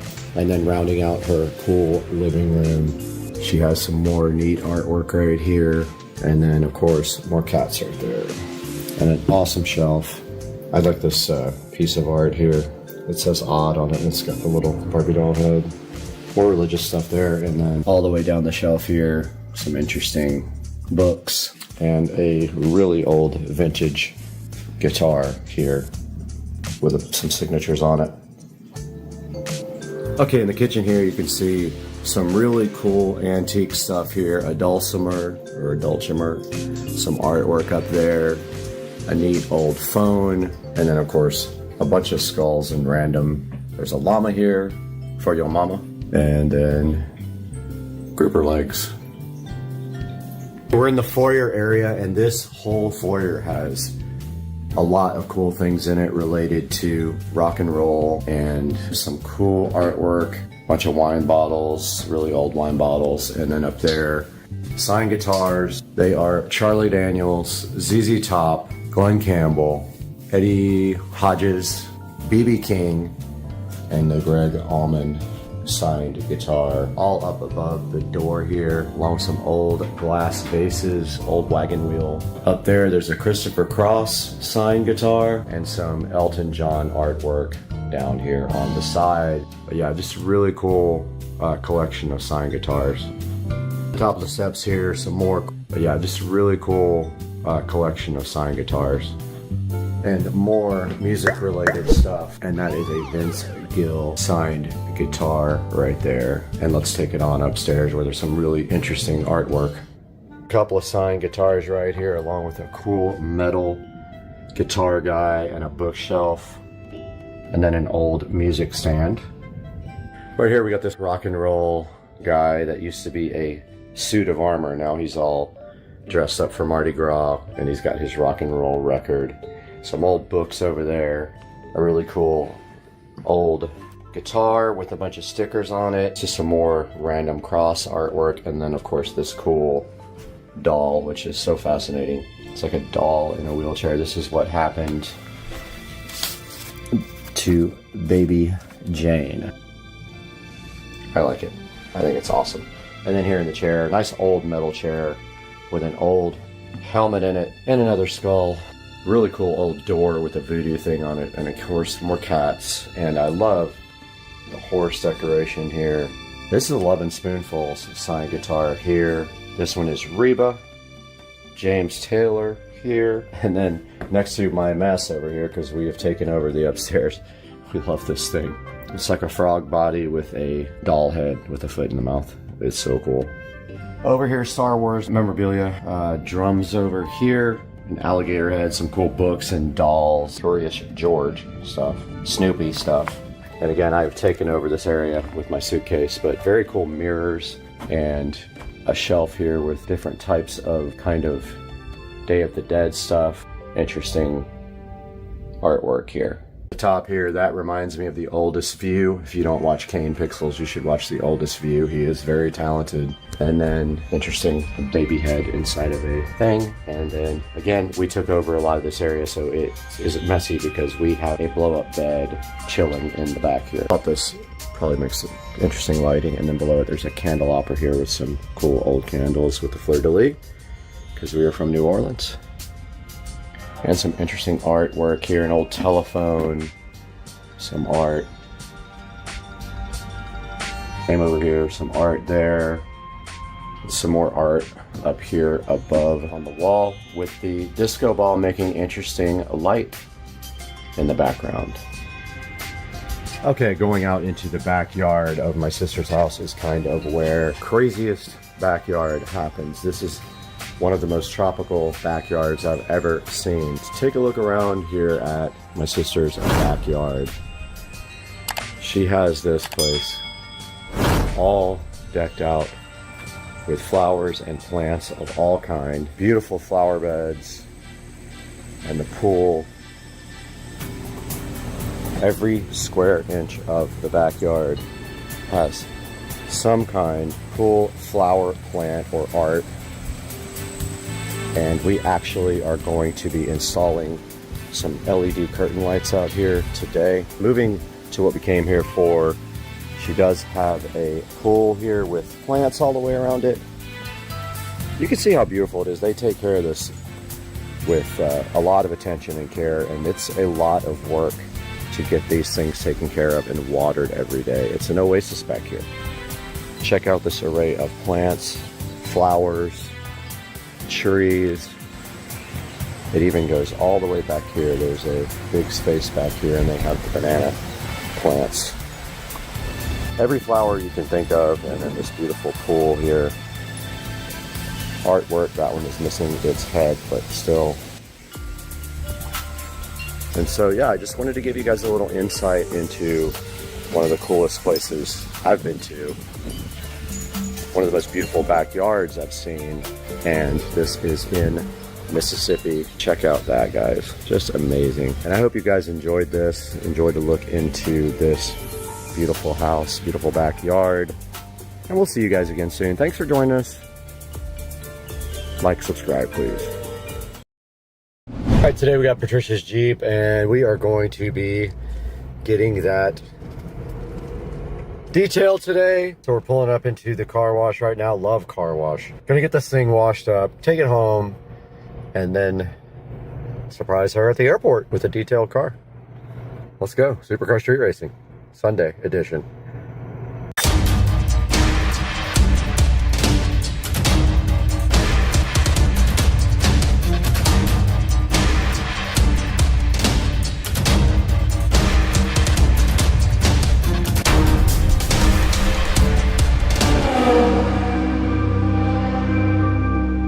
Here we go. It's got all the cool colors and all the cool fake ceramic coating sell points, but yeah, the Jeep's getting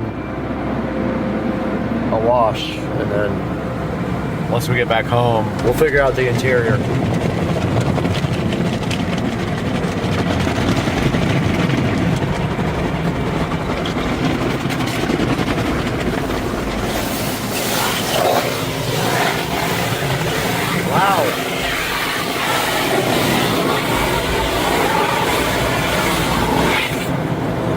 so loud. I like how they got red LEDs to make it look like it's hot while it's drying your car.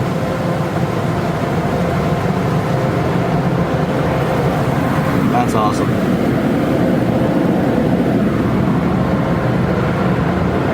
And the dry cycle.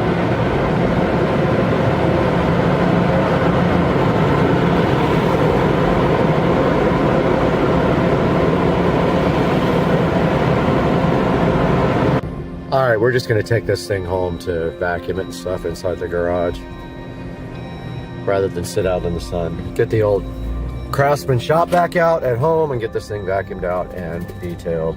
But we'll get it out here on the road, dry it off real quick. We got Patricia's Jeep here in the garage, and my plan is to go ahead right here and right now and wipe down the outside and detail the wheels and tires for her. And you can see coming out of the car wash, there's a bunch of water spots and stuff. And then we will put some protectant on all of the plastic parts as well. And we'll go ahead and get that done right now, but we got to get the terry cloth towels and everything out to get this done first. So let's get that going. I'm going to go ahead and use these terry cloth towels, turtle wax and dry, and then on the wheels and tires, the hybrid ceramic wheel and tire cleaner. And of course, I will put something down on the ground to keep my brand new floor from getting destroyed. That's the main ingredients right there, and all these towels right here. Go ahead and polish up the outside, do the glass with the invisible glass spray. Go ahead and detail this thing, and when she gets picked up from the airport in it, it'll be fire, dog. First things first, I'm going to go ahead and wipe down the whole Jeep with the turtle wax. We got the wax and dry here, and I'm going to go ahead and buff on and then off with a cleaner towel.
We have finished detailing the exterior of the Jeep. All I have to do now is just pick up my various rags and stuff. You can see we detailed and polished the whole thing and the wheels and tires. And we cleaned all the exterior glass. The next thing I'm going to do is open the doors and kind of clean the inside of the door sills and clean the windows on the inside with glass cleaner and then start the interior detail process. But you can see right here and right now the exterior came out really good. It looks 1,000 times better than it did. It's super clean. But now it's time to get busy on this interior if I can figure out how. I guess I'll go ahead and do the windows first on the inside and work my way from there. Somehow this top part folds up. I'm gonna go ahead and probably vacuum this out really good after I take everything out. Then pick the seat up and vacuum that part out. But I want to make sure I get the top of the seat vacuumed. But let's get the vacuum going, get this back windshield clean, get this back area done first.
Okay, we are completely done detailing both the interior and exterior of the Jeep.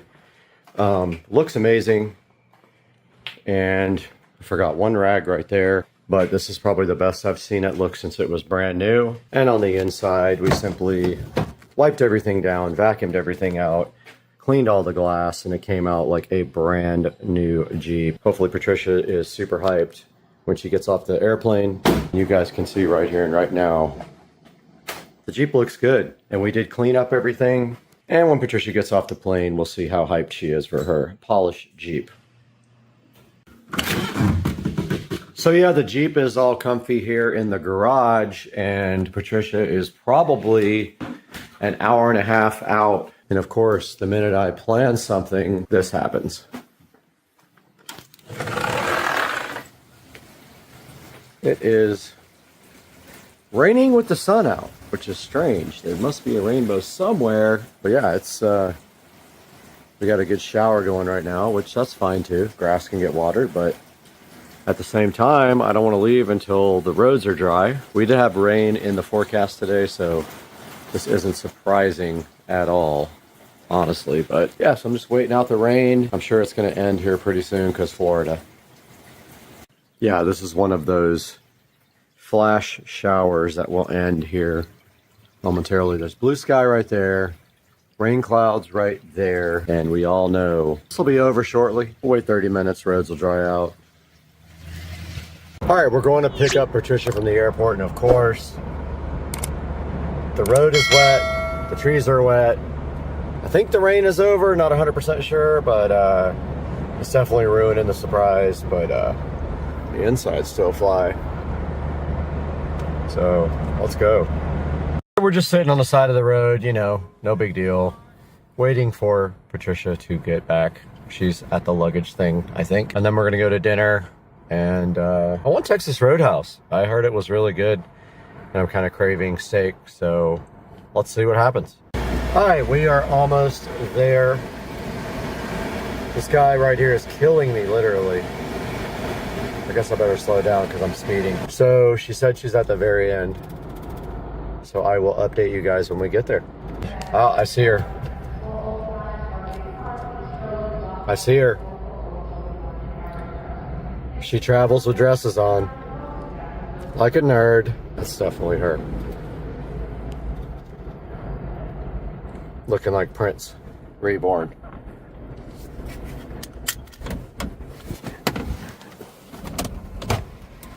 What's up? What are you doing? I'm scared. We're recording you. You don't even notice yet. I noticed that my Jeep is super clean. And that's what you That's your present. I detailed the inside and the outside for you. That's very nice. All of it. Thank you so much. You're welcome. I'm really tired, or I'd probably be jumping in right now. Okay, cool. All right, let's get your stuff in. Hey, what's going on, everybody? Supercar Street Racing. Today's Friday. Haven't updated in a long time, but today we are going to pick up the car finally. It's been about 2 months since I dropped my car off. We've done some major changes to it. So today is the day that we are heading out to Tuners Inc., me and Chad, and we are going to pick up the car. So first I want to show you this craziness though. So I have quite a few native plants in my yard back here, and this is a century plant that bloomed, I would say, about a year ago. And when they bloom, this crazy thing shoots out of the top, and it was taller than that tree. And so I cut all the leaves off of the century plant, and finally this thing broke off, and it fell on my patio furniture, but fortunately everything's metal. Don't have any damage, but it's pretty crazy, this thing. That's a living century plant. So these things bloom once in a lifetime and then they die. But yeah, pretty crazy. So tomorrow I have to deal with cutting this thing up and getting it out and trying to remove that base somehow. Oh well, that's just something I'll have to deal with. Waiting on Chad, and we'll have another update. Hey, what's up everybody? Me and Chad here. We're headed out to Orange Park, worst place to go in the world to go. Watch out, vehicle stopped on shoulder ahead. Okay, sorry about that. Wait, it's just running. But we're headed out to Tuners Inc. and we're gonna go check out the car, see what's going on with it, see if it's really drivable, see if we're taking it home today. We're taking it home today on the back of this truck if we have to. Tow it, we have to. Yeah, we're gonna tow it if we have to. We'll call AAA. I got AAA. So we're headed out there, and I guess we'll shoot some more video when we get there. I'm almost positive he's gonna have this thing on the dyno still. So we'll talk to you in a minute. Got the motor back together. What are you thinking? I'm thinking it's gonna make some noise today. It's gonna be loud as hell.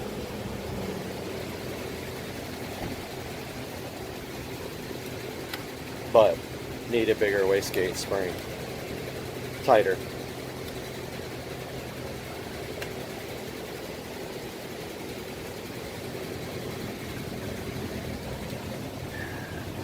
New turbo. New hotness.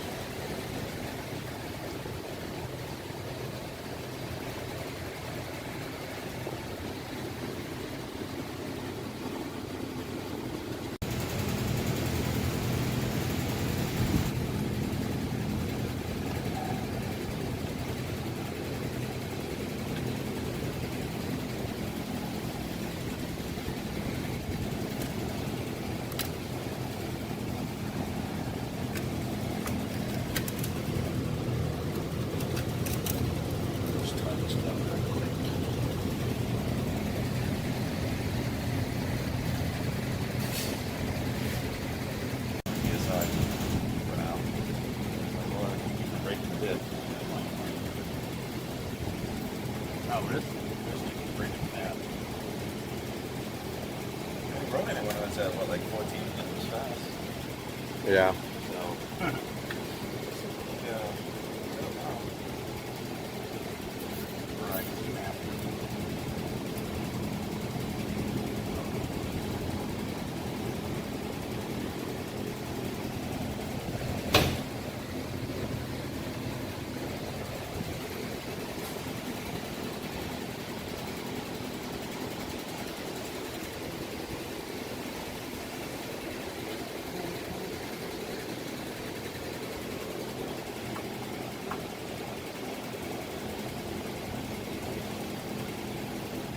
Going on today, Brad? No. Working. Oh. This is what I call working.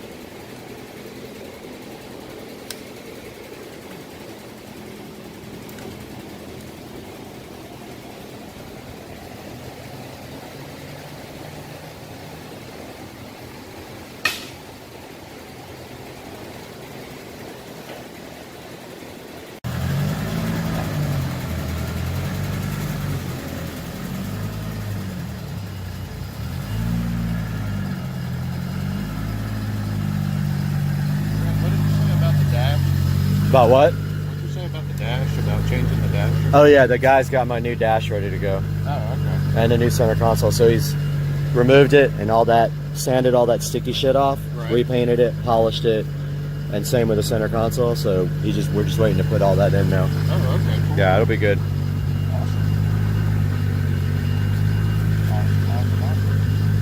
Can you turn on the two-step while you're in there? Yeah. Give me just a minute before. All right.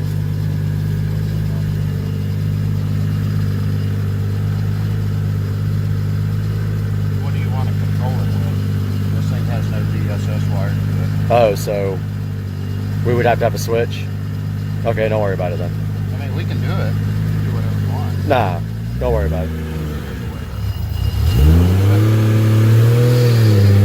He's good at the clutch. That sucks. Get some video of him going crazy. It's spooling already. Oh, yeah.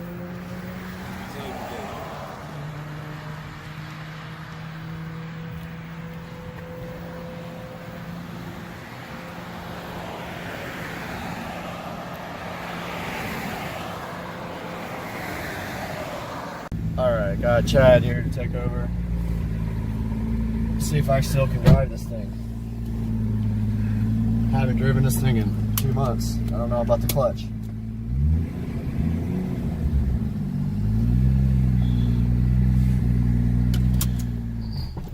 That's right.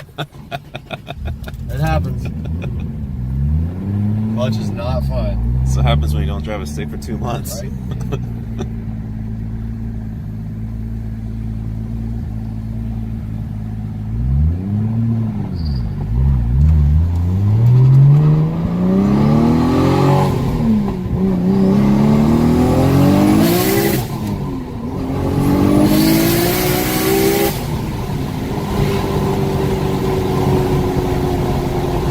It went over 20. 28, I guess. That external gate is loud. Very loud.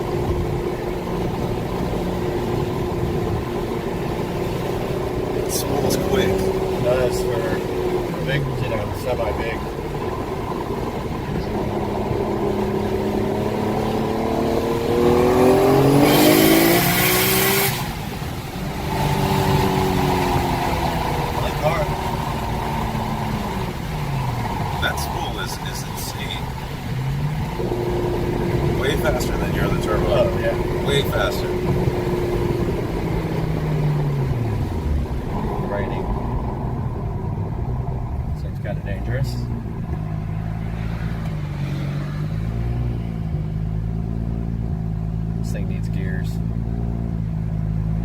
it's straight up on empty.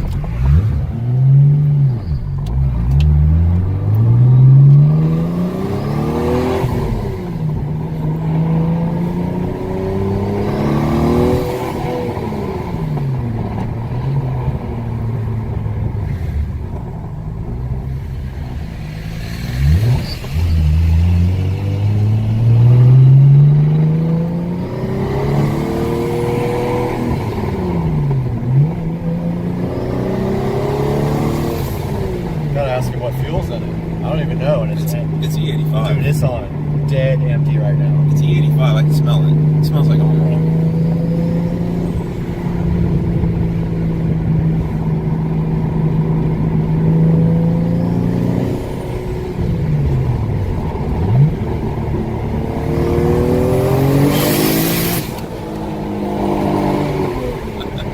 It's pretty violent.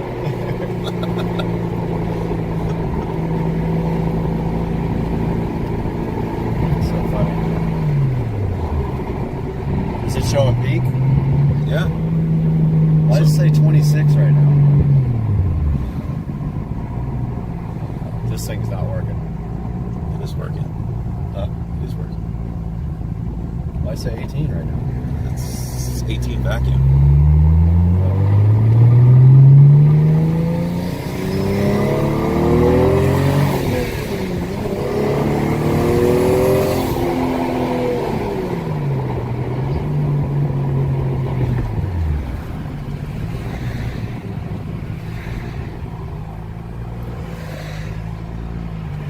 See if I can not stall it. Just have to give it a lot of slip. Your turn. Yeah, put some gas in this thing. You drive first.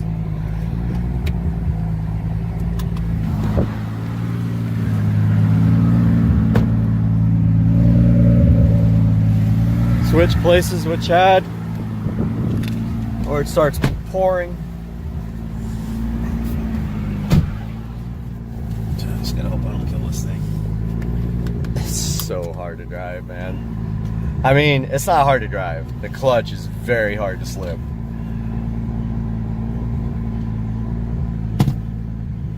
This dude's coming from an auto. Yeah, I haven't driven a stick since He's definitely gonna stall it. I sold that. I see.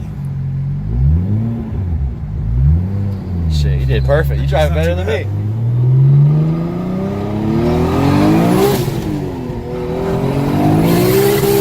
God. It's quick, dude. Damn.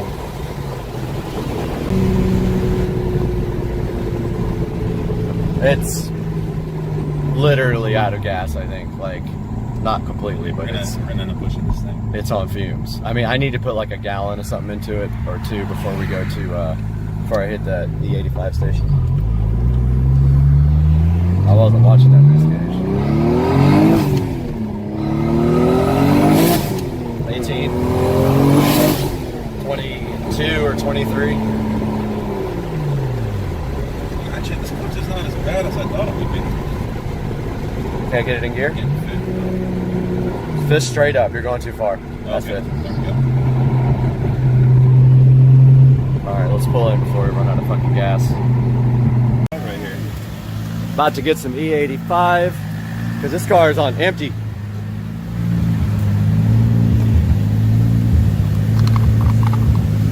Like, super empty. Right there. Where they're going and who do they get that we're going to remember? Well, they got a kid named USAL Diaz, 21-year-old outfielder who had 2 home runs in the Futures game, and I've seen him play and I've talked to people who see him way more than me, and they think he's going to be a star in the future.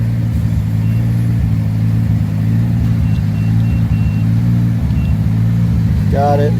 I got it.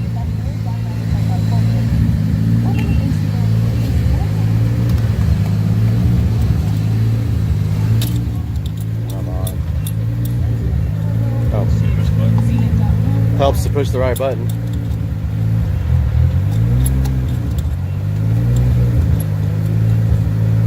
My God, how long does it take? So cheap. 218, that's cheaper than that. That's cheap. We're gonna fill this thing up. I think it was bone dry because the fuel gauge doesn't work anyway, but if it's on empty, it's on fucking empty. But the fuel light wasn't on, was it? Fuel light works. Okay, then it wasn't bone empty. It had some left. The gauge doesn't work. Gauge doesn't work, but the fuel light does. Well, the gauge works, but because of the way the AEM is interfaced with the factory computer, nobody can figure out how to make it work right. It comes down in like big chunks, and it's not accurate when it comes down. But when it gets to empty, it's fucking empty. It just jumped. Did it jump up? Yeah, it just wouldn't jump like that. It just jumped. Weather's nice and cool today. Yeah, this would have been perfect for the tuning. Didn't even get a dyno sheet.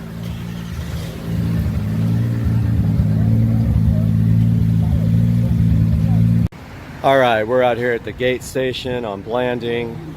I was literally putting fuel in the car and it died, and now there's no fuel pressure. So we're waiting on Tracy to get here to see what the heck's going on. Obviously, probably fuel pump related. So we'll see what happens when he gets here. All right. Checking out the fuel pump wires. Fuel pump fuse is melted. Under here.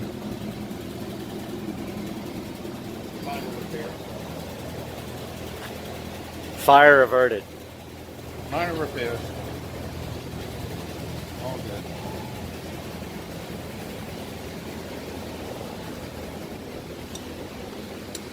If it burns to the ground, just buy a new one. No. I got insurance. And if you can get that thing on. I can.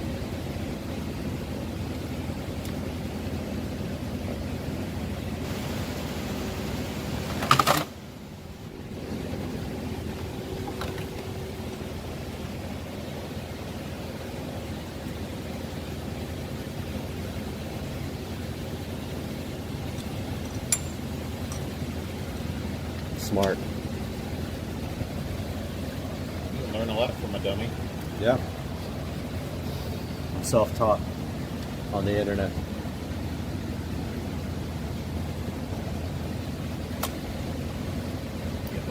This thing, that's motor strong shit, right? This thing really good. I think with good boost, it'll be a beast. It's not fast enough right now? No.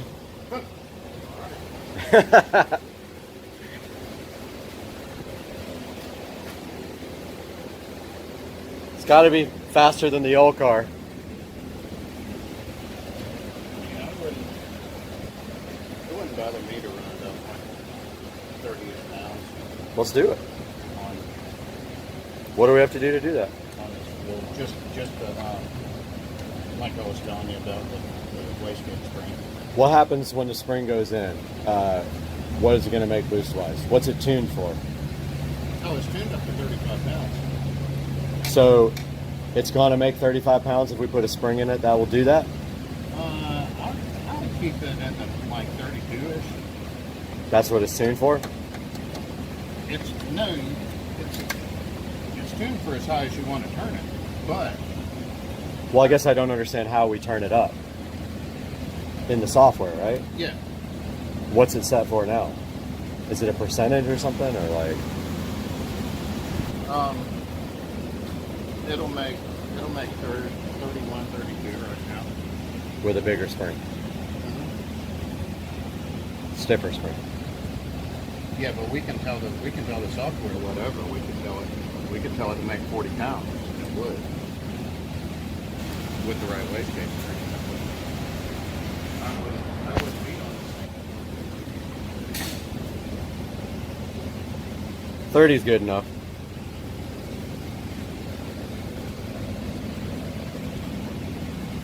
$32 makes just over 800, and I would, that would.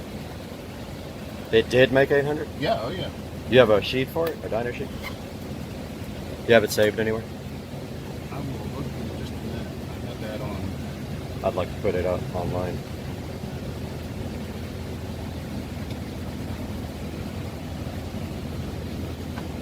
Got the new license plate because I had to. I had to get it because it was available. What is it? It's 2JZ swap.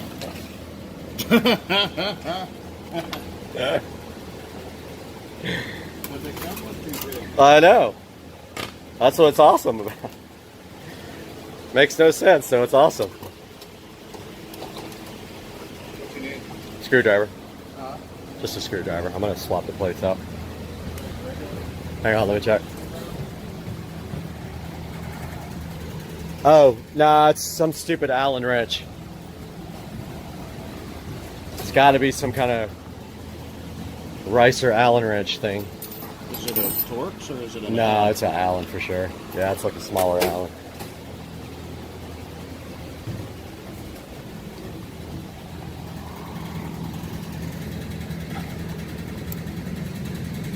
Gonna take this plate off, put on the new one, the plate that makes no sense because when I ordered it I thought it had a GTE swapped into it, but it doesn't. It has a built GE, but I don't care. I'm surprised I got the plate anyway. I think it's awesome. I'll change it next year maybe. Of course, I've got to have these stupid special Ricer bolts in my car with my Ricer name tag, which doesn't even, is not the car I own. Love to get rid of that one day. Let me get this out. Got the new tag installed. Actually looks way better. It's just a better looking tag than the green and whatever. Oh man, made sense when I thought I bought the car. Headed back home now, over to Arlington from Orange Park. Got the fuel pump wiring fixed, and so we should be okay for now. Chad and I want to redo the fuel pump wires though, make sure it's all good. So, state of the car right now, making about 22 pounds of boost. It's making 650 to the tires, and Tracy said that at 30 pounds of boost it made 800 to the wheels. I don't have any dyno sheets, so cannot really brag about that. We'll see you guys next time. We'll figure it out. Just got back to the house after leaving Tuner's Inc. Got the fan on the engine, trying to cool it off a little bit. I'm about to fully detail the car as best I possibly can. It has been through some tough times for the last 2 months, so about to do that now. Gonna start with the inside.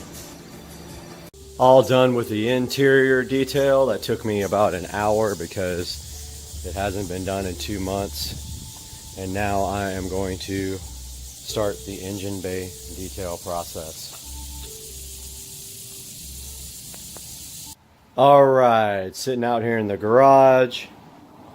I just got the engine bay detailed, 2-step process. First step is degrease. Second step is to engine shine. Got that all done. That is the new 6870 turbo. Turbo made 650 wheel horsepower at 20 pounds of boost, and it made 800 wheel at 30 pounds of boost. Still got to take it and get everything finished. The wastegate spring is not stiff enough, and so the wastegate is opening too early. So all done with the video for today. Got the car cleaned and ready to sit in the garage until the next event. Got the new plate going. So yeah, we got everything good to go. For now, it's going to be a work in progress. I do have some interior parts to put in. That will be for the next video. I'll see you guys soon. Supercar Street Racing. Hey guys, good morning. Wanted to show you guys these floor mats that I got for the E90X. Get this garage opened here. So I finally broke down and bought some floor mats. I've been needing some for a really long time. And I found these floor mats on Etsy. Wow, that's the loudest garage door. The link will be in the description here. It's going to be a quick video because there's not much to it. But just wanted to show you these floor mats, custom made from Etsy. Now these guys are available with different color stitching, and they are leather. So as you can see here, they have the M logo on them. And if you look here, the fitment is pretty good. Now the back ones I had an issue with. So he is actually remaking those. They didn't fit. The front ones fit perfect. They do have Velcro on the bottom. Pay no attention to that 9mm right there. So yeah, I'm going to provide a link in the description to these E90X, so they fit any E90 car floor mats I purchased on Etsy. And then he does have them for other vehicles as well. So just look through his Etsy store and you'll find what you need. But yeah, just a quick little update. And these things came out awesome, I think. I really like the way they look in the car. I would have done red too, but I tried the blue and it came out nice. See you guys soon. You ready? 1, 2, 3.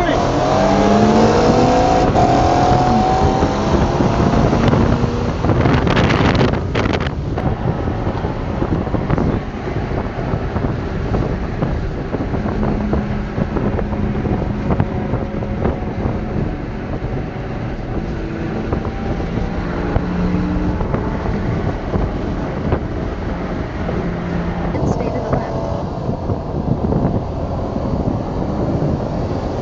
The right to Blanding Boulevard. 1, 2, 3.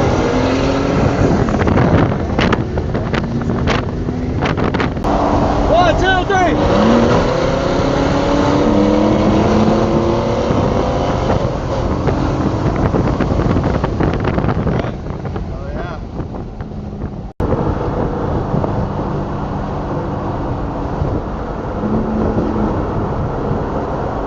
One, two, three.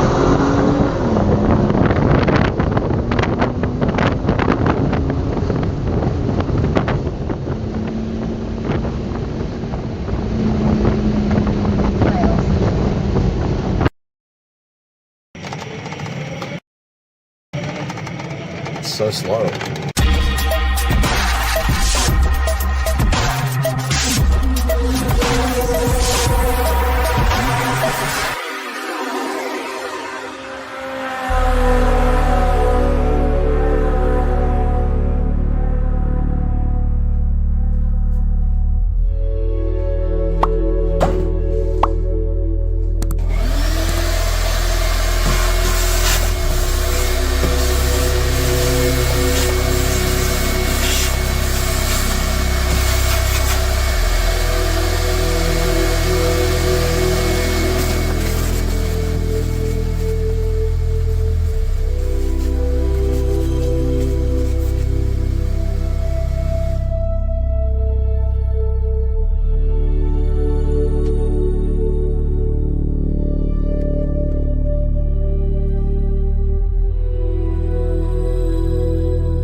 Alright guys, we are at a point now where we are ready to connect the battery to the solenoid and the controller. B plus goes here to this cable right here, which goes to this side of the solenoid, which goes to B plus on the controller, and then B minus goes to the battery. And we are ready to make this connection. I just need to tighten the top of this solenoid up a little bit and then go ahead and make that connection.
All right, we have power to our battery and our display is on. Green light's on, the eco battery. Should be able to access the controller now. All right, we see our controller, our battery is at 13% there on our meter. It's interesting because no power lit up on the USB charger up there, which gets 48 volts. Wonder why that is. Not sure. Okay, now that we have onboard charging, all we do is plug in a regular extension cord to the charging port right here. So I'm going to go ahead and do that. All right, we plugged in our onboard charger and we see that we have charging going on now. And there should be a charge light somewhere on there. I don't see. Oh, there it is. There is a charge light somewhere. I'm going to go look for it over here.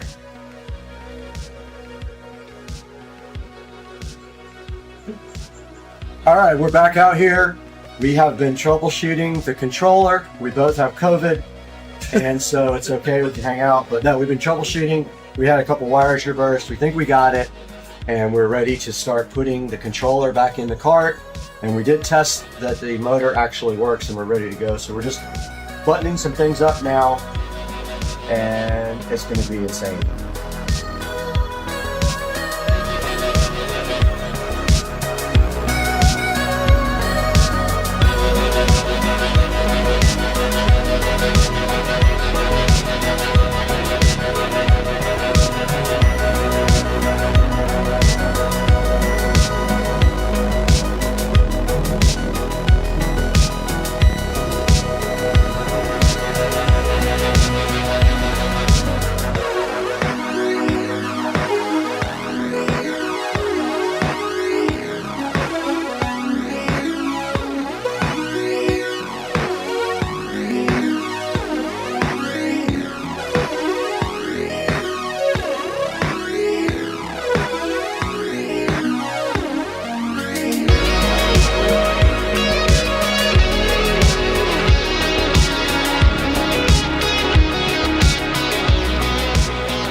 All right, here we go, everyone. Maiden voyage on the 70 volt upgrade. I think this is going to be a little ridiculous. What do you think, Brad? I think this is, from what we just saw, this is literally insane. All right. Check motor temperature. What? Oh, wait, it's on demo. It's on demo. Yeah. How do I? Communications. Okay. So we got to connect to the controller. All right, we're connected. Waiting for forward and reverse switch. We're on. All right. It's a good sign.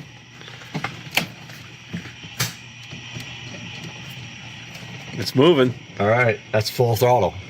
No, it ain't. Just kidding. It can't be, not from what I did earlier. Got him. Oh, my lights don't work! Here, I got you. Okay. All right, Just slowly ease into it. It's so slow. Full throttle.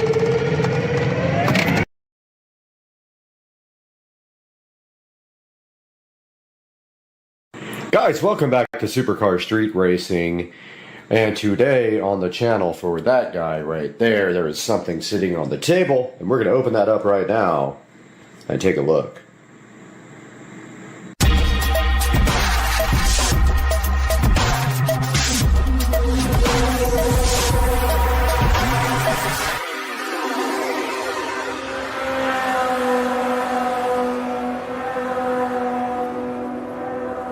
Guys, welcome back to the channel, and as you know, we have this beautiful 2023 Tesla Model S Plaid sitting under the cover in the garage here, and today, right here, right now, we have something for it, which is actually going to improve the look 1,000,000,000%.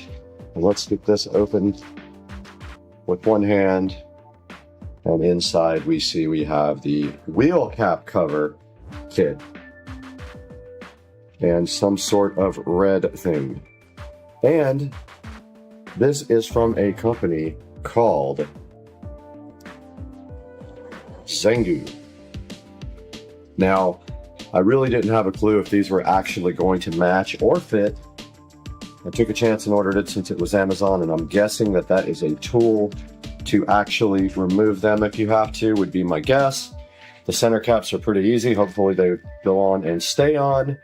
But let's get this unpackaged and take a look at putting it on the 2023 Tesla Model S Plaid.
Put on.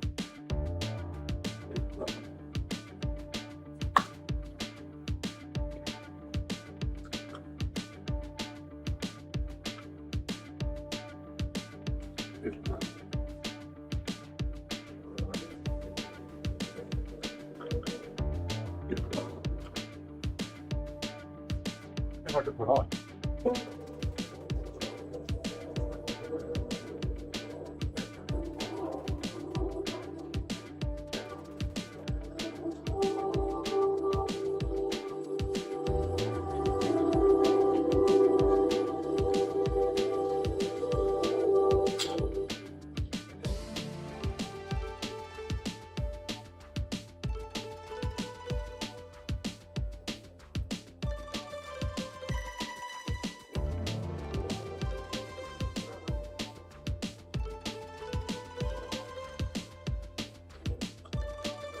off, that's for sure.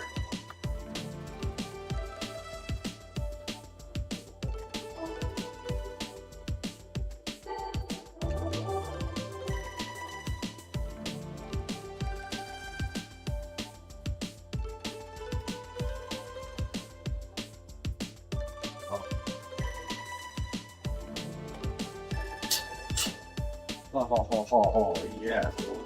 Yeah. So good.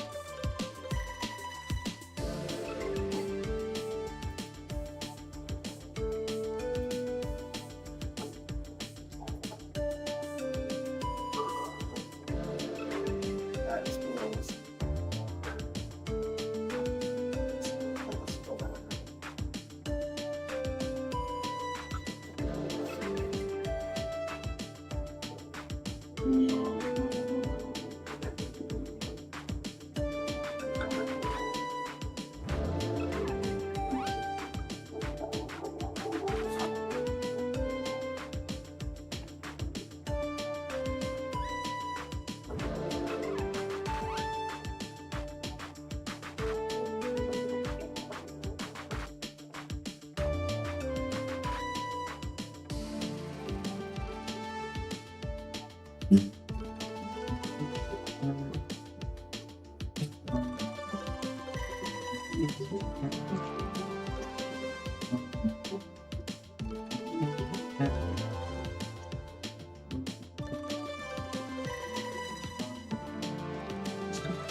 Guys, we got done installing the Tesla wheel cap cover for the Model S, and it does fit on all the other vehicles.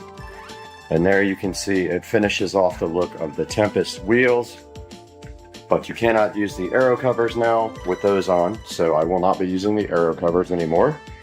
But the look is way better. My only complaint about this package of wheels and tires is they are higher profile tires. So the wheels look a little small on the car. It definitely could use 20s or 21s. And now let's go inside and take a look at these actually online, because there's many choices.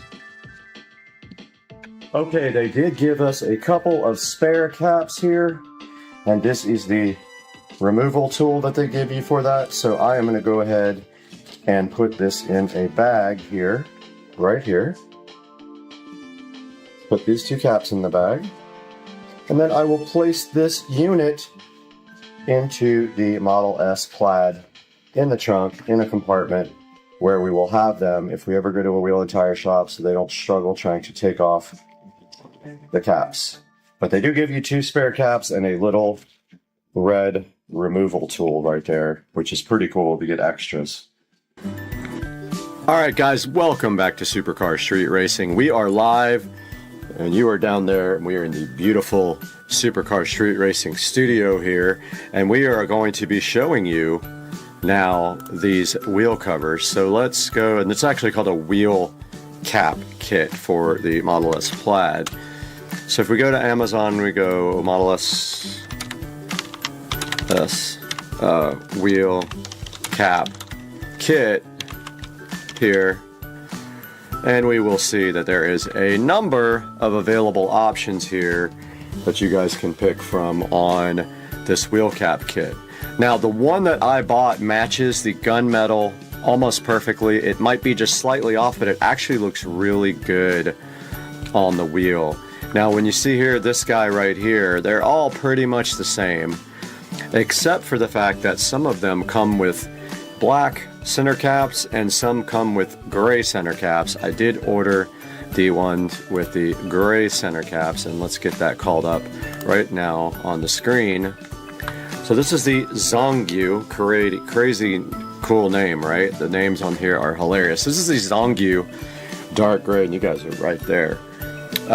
This is the Zongyu dark gray and silver wheel center hubcap kit, and it says it is compatible with both the Model 3, the Model S, the Model X, and you get 4 center cap hubcaps, and you get 20 lug nut covers. So they give you 2 extra actually, and they are $18, and there is a 5% coupon, and I got them literally in one day, but you can get them here, right now on same day. So make sure you go, please guys, go into any of my videos when you buy something on Amazon and click any of the links. You don't have to click the product that you want that is on my actual link. You just need to click any of my links when you buy anything from Amazon, and it will help me on the channel by generating the tiny bit of revenue, since we don't make hardly anything.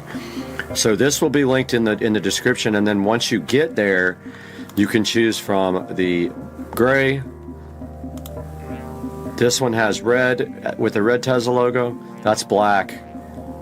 And then that is matte black. Matte black looks cool on black wheels.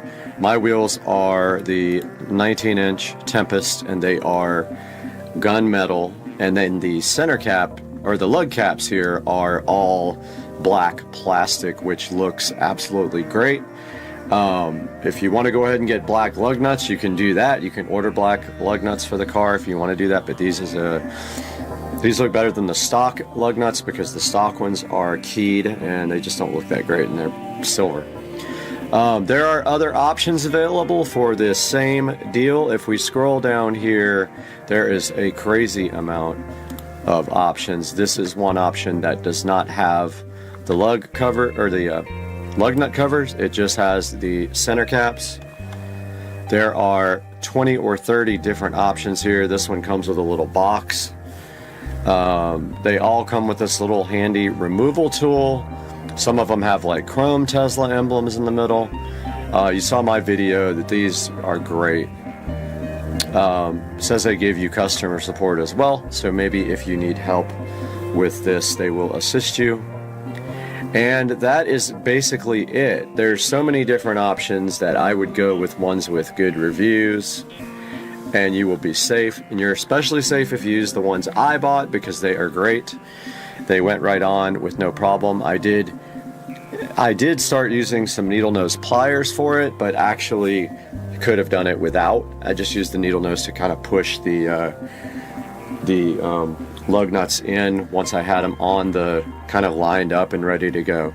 So guys, thanks so much for watching, and thank you for supporting the channel. And always remember that when I edit, I usually am live streaming, so please watch the editing sessions. It's a pretty cool creative process. And we'll see you guys again real soon on Supercar Street Racing.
Alright guys, it is Tuesday evening. Tonight we're going to talk a little bit about the audio system again in the SL65 AMG. It's time to get rid of that old school 2005 command radio, put in something modern.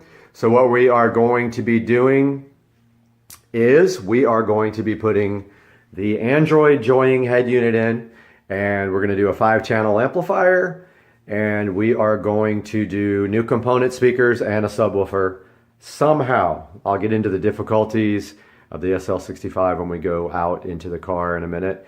But basically what we are looking at here is the following.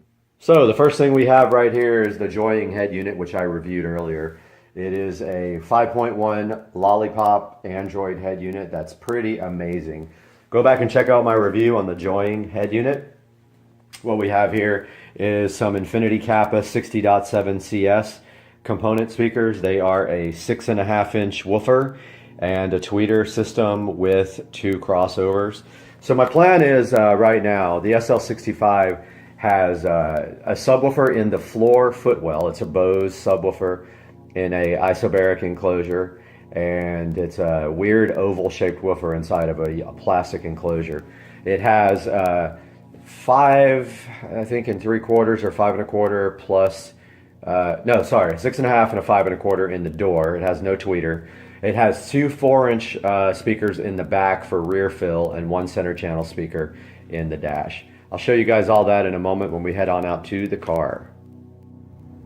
Alright guys, we're out in the garage with the 2 cars. We're going to take a look at the SL65 AMG factory sound system. So what we're looking at here is the command navigation system from the original car. Just, you know, when this came out, these were state-of-the-art. However, of course, now they are slow, old, and very, very difficult to work with. So we're going to be removing that. I have the double-din Scosche factory mount for this vehicle. The door panel here has the Bose system in it. It's got a 6.5 and I believe I think it's a 4-inch actually, a 6.5 and a 4. We'll be taking out the 4-inch and putting a tweeter there, taking out the 6.5 and putting in the Bose or the Infinity Kappa 60.7s in there. There's a center channel speaker right there.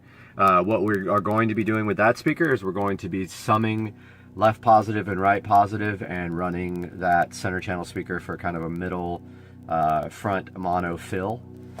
Back here on the back deck, which you cannot see at all because it's too dark, are 2 4-inch speakers.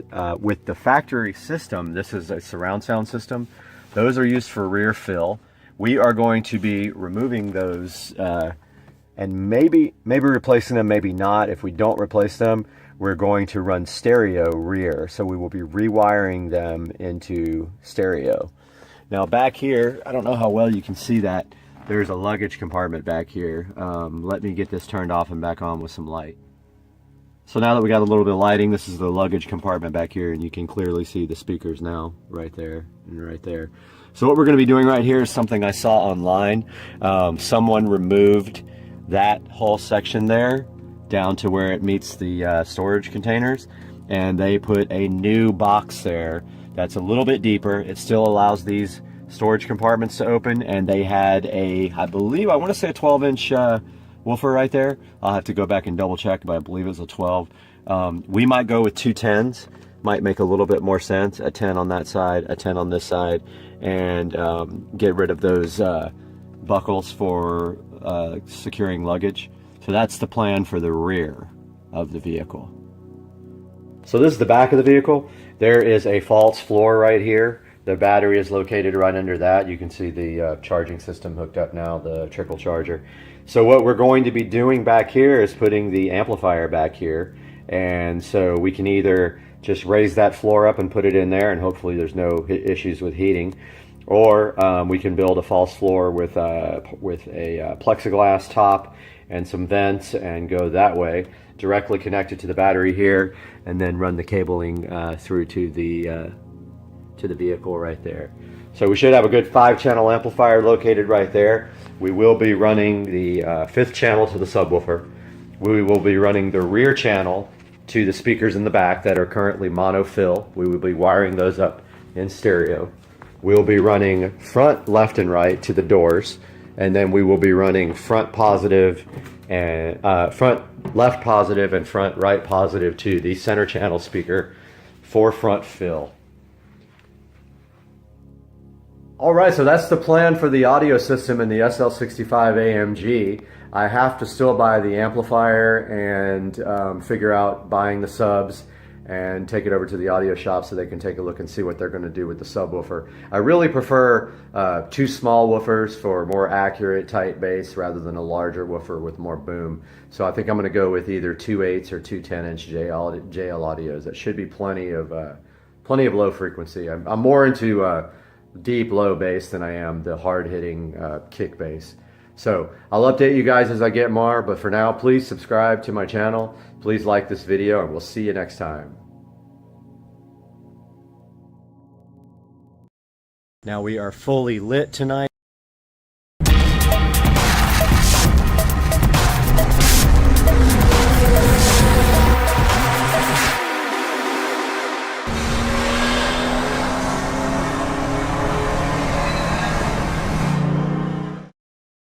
Alright guys, Supercar Street Racing back for another update on the same video of the yard. Now we are fully lit tonight. I wanted to come back up and give you a update with all the lights on. So let's start with the patio. We have the Govee lights on. We've got Supercar Street Racing on TV here. We've got our little string lights, which some of them need to be replaced. That is on my list of to do. We've got our torches lit. I couldn't get that one lit, so I don't know what's going on. Maybe it's out of fuel, but we got our torches lit. We got our pool lights on, all of our yard lights, and this is what it looks like at night. So I'll walk you guys around for a tour. We can see we have the lighting up here. Inside the sunroom, we have some LED RGB lights. Our nice torches are lit here, and then over here on the side we have our little dining area and patio, which is also lit by the sunroom lights. And then on the side of the house we have the string lights doing their job over here and keeping this all nice and bright for the security cameras. Then making our way down here, this was just watered, but making our way down by the dock, we've got a nice lightning show going today too. Wow, that was cool. Let's see if we can get some more lightning. Nothing. As soon as I go down, it'll come back. Oh, there it was again. We got a nice lightning show going on tonight. Maybe it's on the time lapse, but you can see here we got our yard lights on, lighting up the palm trees. We got our dock lanterns on here. We got our LED rope lights around the dock, and we have an alligator right there, which you can clearly see lit up. His eyes turn red on the picture. We have a very nice lightning show going on today. And of course it's not going to show it, but anyway, back to the light show. More torches and more yard lights we have here, and here's what the patio looks like from back there, and the pool with the Poolexa LED pool light, and our nice torch. And I wish we could get a little lightning show. Come on, hit us. There we go. Over here we have more tree lighting. Both of these palm trees are lit up. And our fence lights continue around with one more torch. And let's roll on by the fence. I do see a string that's out. These things don't last forever. I give them a month at the most. But we got a landscape light in our fish pond right here. I bought a whole new batch of these in case I ever want to upgrade the ones in the yard. And I also swapped out the LED lights with much stronger ones. Looks like that string is out. And then I wanted to show you guys the shed lighting that I designed. So this is all 110 volt lighting, and these are actually powered from the switch inside of the shed, and it is a smart dimmer. So this is the new lean-to, and if we walk by, we see that it is lit here, here, here, and then we also see our string lights lighting up. And there's our garage, but as you can see, the lighting looks pretty good. Walking around back here again, I'll take you guys on another lap. So as we're walking by the house, we have our single light here in our little Zen garden. We have our patio, and then our fence lighting, our landscape lighting. We have our torch as I cap this guy, which is not working. We have our pool light with our raft that I should have gotten rid of for the shoot. We have our beautiful light, which is going to get capped. And we have landscapes lights there. There lighting trees, there a lantern, there lighting trees. Our dock lanterns, sorry, our bulkhead lanterns. This beautiful torch here, which is going to get capped off. And then our fence lights and more landscape lights here and here. And one more of our refurbished beautiful torches lighting up our patio there ever so gently as we cap off this guy. So that is a overview of the lighting at night. And of course you can see the fan going, keeping us cool at night. The Govee RGB LED light here. I have another one for here, but for now I have the disco ball, which no longer moves, but I like the pattern that it puts out on the patio. And we have supercar street racing here, and there's our Govee sconces, which are amazing, and they're on the same pattern as that light. They are synced up. Guys, I hope you enjoyed the video, and I hope you enjoyed the lighting, the project as much as I did, and I cannot wait to get this video out to you guys. I'm going to go edit it right now, and I hope you guys have a great night. Please like and subscribe. Supercar Street Racing.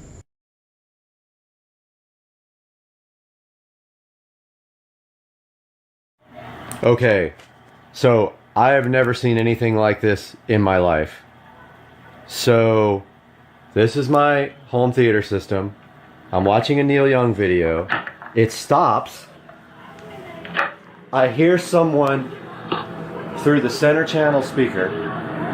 I hear a television. I hear somebody fiddling with a phone. It goes on for a little while and then it stops. I can crank up the volume. Clearly hear somebody watching TV somewhere. Okay? You can hear somebody fiddling with a phone. And then it'll go away. And then if I hit play again, it comes back. Okay, it's gone. It's back.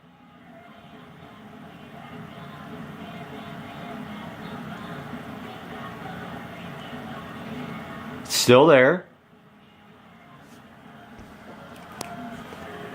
Listen to this.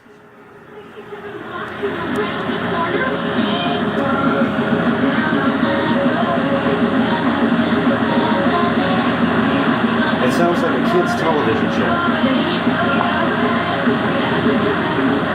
And then every once in a while you hear somebody fiddle with a phone.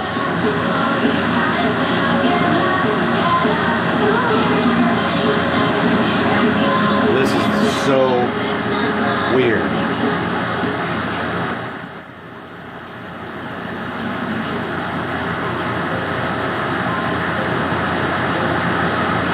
What in the hell is going on here? Listen to this.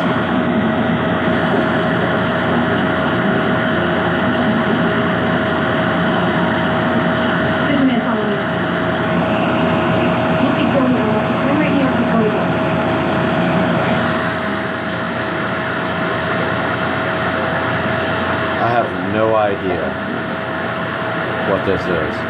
I can only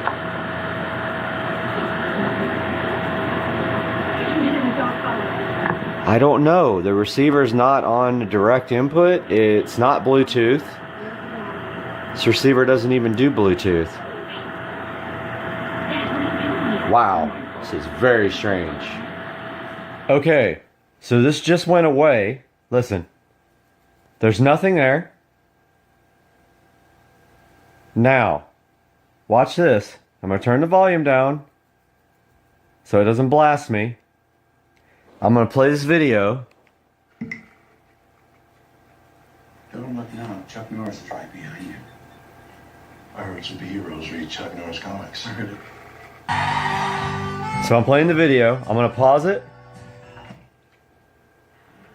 Listen. It's back again.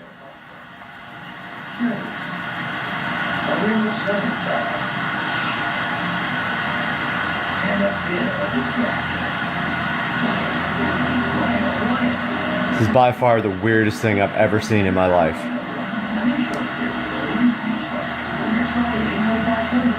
I wish I knew what show that was playing in the background.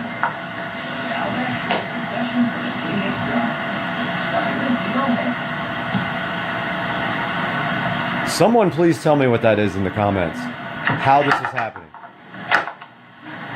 Somebody's playing with a phone. This is coming from somebody's phone.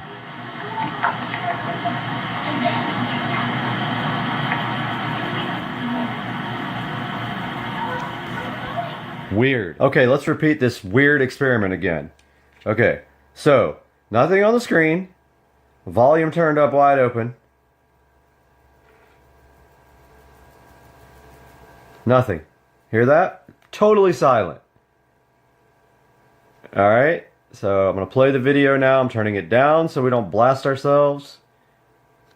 Here we go, watch this.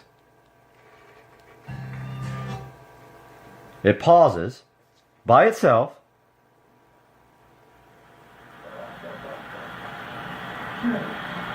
And I hear the fucking neighbors. What in the fuck is going on here? Dude!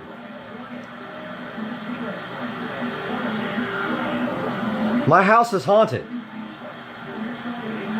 I don't get it. Someone help me. Alright, we're out here with the chef. It's Joe, Dukes of Duval. He's making chicken. He's making cube sticks. And what is the secret to this amazing recipe? Time. Time. Oh, time with Just an need H. time. You need time. Just need time. Bubba, why are you trying to always mess with Mr. Binks while he's just trying to relax and we're trying to watch football? Mr. Binks just wants to hang out and all you want to do is fight all the time. Hey guys, Supercar Street Racing, and welcome to part 3 of my $35,000 pool remodel project.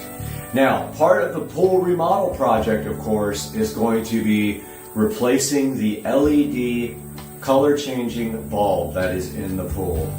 So, a lot of the older pools have a 10-inch white spotlight. Now, that was made by a bunch of different companies. Mine is an Amerilight, and there's an easy way to take that bulb out and replace it with a LED color changing bulb, and that bulb is controlled by the switch. So what you do is you flip the switch off and on a number of times to change the color pattern.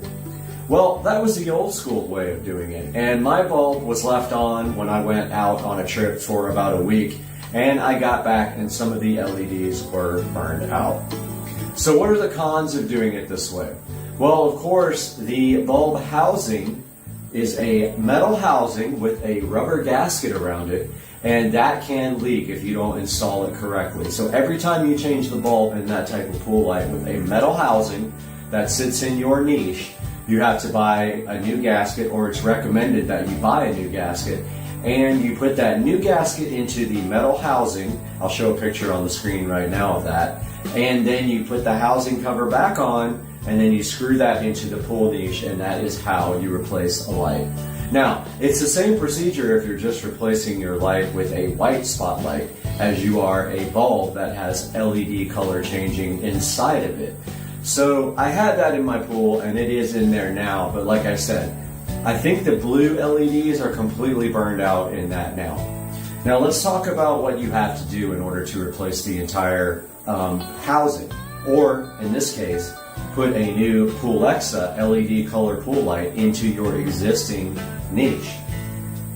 So the way that it works with your old school pool light is your old school enclosure actually has a place for the cord to go through, and then the cord actually goes all the way from your enclosure to your circuit breaker outside, which I will show you guys that in a couple of minutes. And so when you put a new bulb in there and you put a new housing, now if you're just replacing the bulb, you're okay.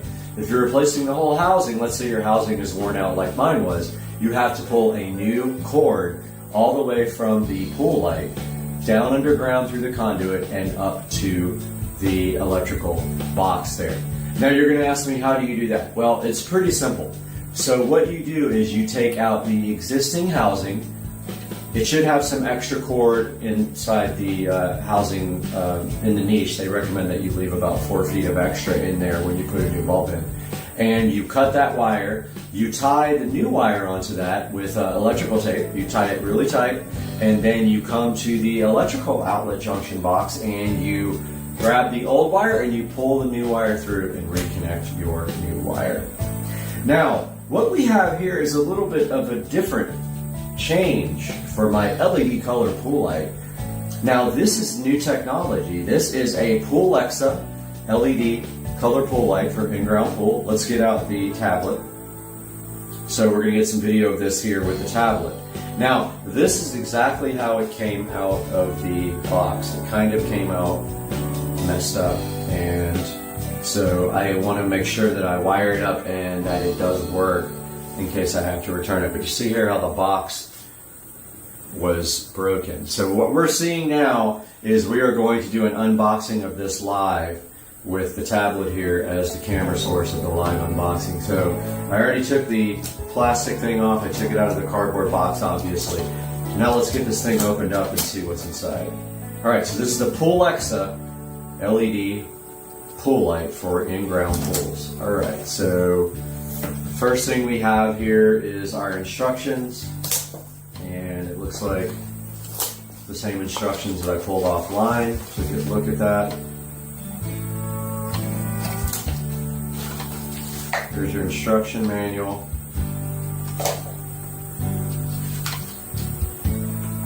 And let's take a look at what's underneath that instruction manual. Alright, so here we have the actual pool light. Now notice this fits into a regular 10-inch niche. And so you would actually remove your old pool light housing completely, which actually goes into your niche. And you would screw this into your existing niche.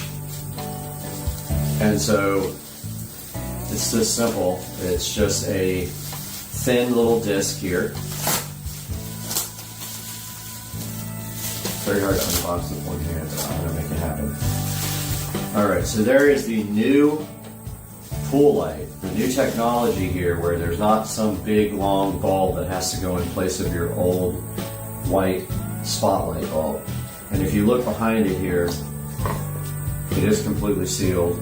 Comes with a 50-foot cable, although a 100-foot cable is optional.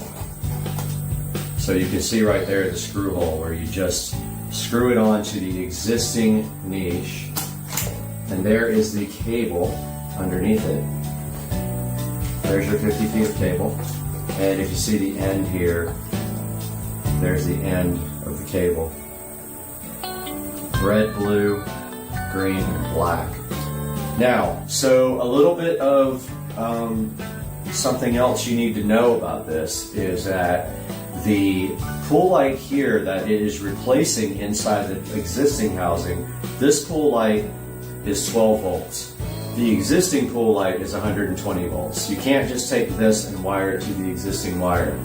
This actually has a controller that wires to your existing 120 volts, and it provides you with 12 volts, and then that connects to this wire, which we are going to do here live and see if we can get some power going to this light.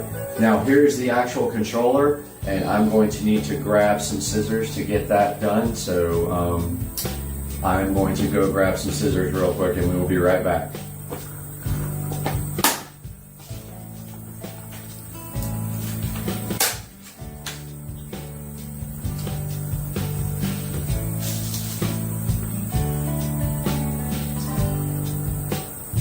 Okay guys, when I said I was unboxing, I really was unboxing this live. I went ahead and got some scissors, and you can see here that this guy is very well protected by styrofoam on the top and the bottom. So let's take a look at what is underneath there. So it's actually upside down.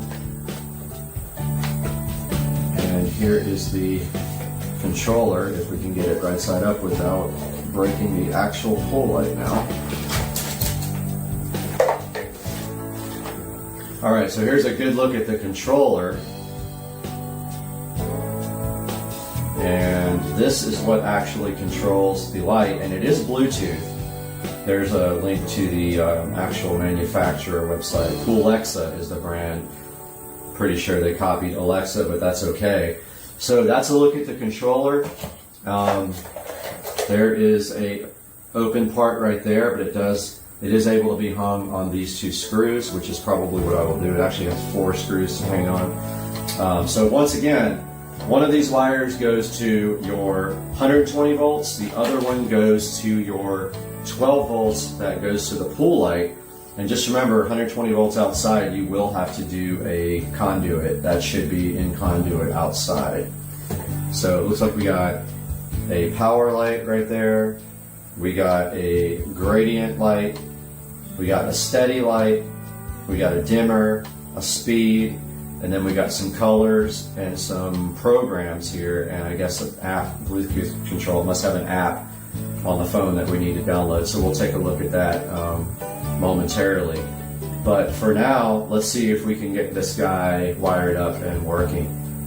Alright guys, so we got the light rigged up right now. So what we did here, I'll show you on the tablet. So we've got the DC 12 volt side coming out. There are 4 wires here. There is a black, a red, a blue, and a green. You can see we got these nifty little quick connectors on it that I got off of wish.com. Black, red, blue, green to black, red, blue, green to the pull light. The other wire coming out is hot for the 120 volts. It is wired up right there to an extension cord end that I kind of rigged up. And now we are going to plug it in and see what happens.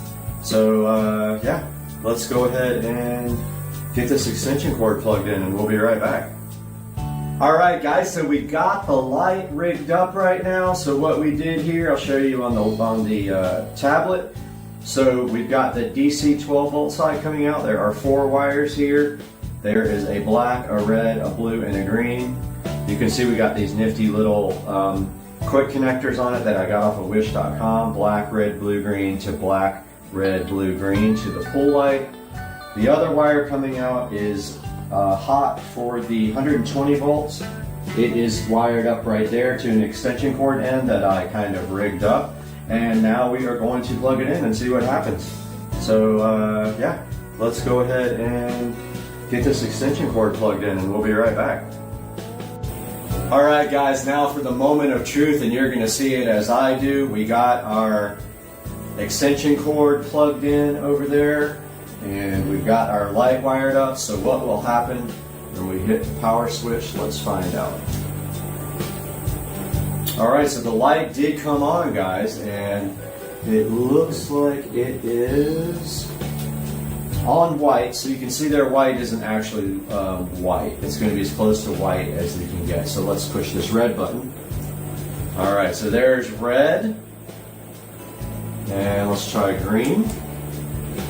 There is green, good to go.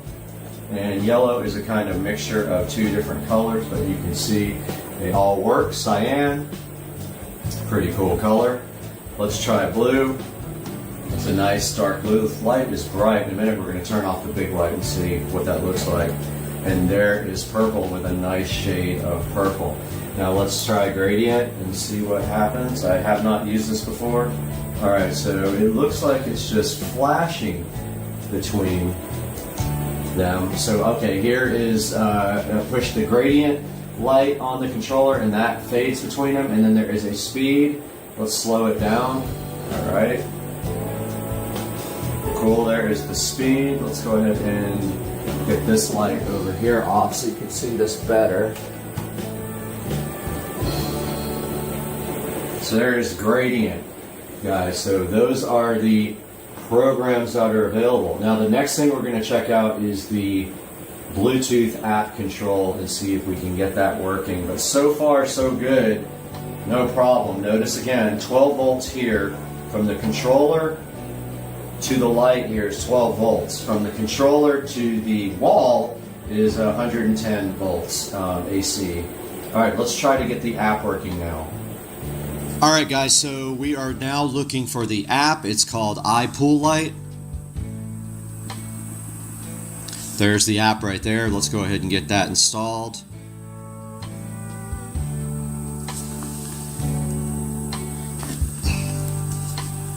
Okay, so that's installing iPoolLight. It says to install that app. While that does that, we are going to get on the camera on the tablet. So we are now recording on the tablet. We have the app here. Let's go ahead and open the app. And it wants to use my location. I'm going to say OK. And now it says to be 30 foot within range. And so let's see. It says to install the iPoolLight app. It says to push the app Bluetooth control button on the control panel. Alright, I pushed it. It's flashing.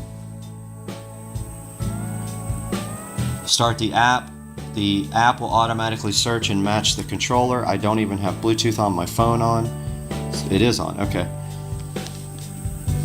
So I did not on the camera on the tablet. So we are now recording on the tablet. We have the app here. Let's go ahead and open the app. And it wants to use my location. I'm going to say OK. And now it says to be 30 foot within range. And so let's see. It says to install the iPoolLight app. It says to push the app Bluetooth control button on the control panel. Alright, I pushed it. It's flashing. Start the app. The app will automatically search and match the controller. I don't even have Bluetooth on my phone on. It is on, okay. So I did not search. So let's kill the app and go back in and see if it finds it now. Okay, not sure if it is connected or what. Let's see. Okay, so it works. As you can see here, I push green, it turns green. I push blue, it turns blue. You guys can see back and forth between the tablet and the light that it is working. I'm going to go ahead and press mode now. I'm going to do, I don't know, red, green, gradient. Oh, there's all kinds of selections on here. Mode. What is ring? Oh, you can actually just select on the phone with a ring what color you want. Tricolor gradient is 3 colors. 7 color jump. 7 color gradient. That's the one I like. Alright guys, so the app Bluetooth control works really good. And you guys are seeing both the app and the light here. So I guess you can set it to go to music, but I would bet that's the music that the phone hears. I bet it's not the music that the control box there hears, so that's kind of worthless for me. It has a timer on here as well. bottom right there. It has settings here. You can change the skin of the app. It's got an operation guide. Yeah, so it's got a lot of cool features here that you can go between colors, you can flash, and you can change the speed. And then we have, here's the Bluetooth devices that are available. There's one here. Yeah, man, this is pretty cool. You can do custom here. You can click a color and you can go between colors. You can do the breathe, jump, flash, or gradient, and then click run. So this is iPool light, control light. Now I'm going to show you guys, it is raining outside, but I'm going to try to show you guys how you connect the pool light outside, because this is a success. The pool light actually works. I don't have to return it. So we are good to go, party people.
All right, guys, as you can see here, it is a rainy day in Florida.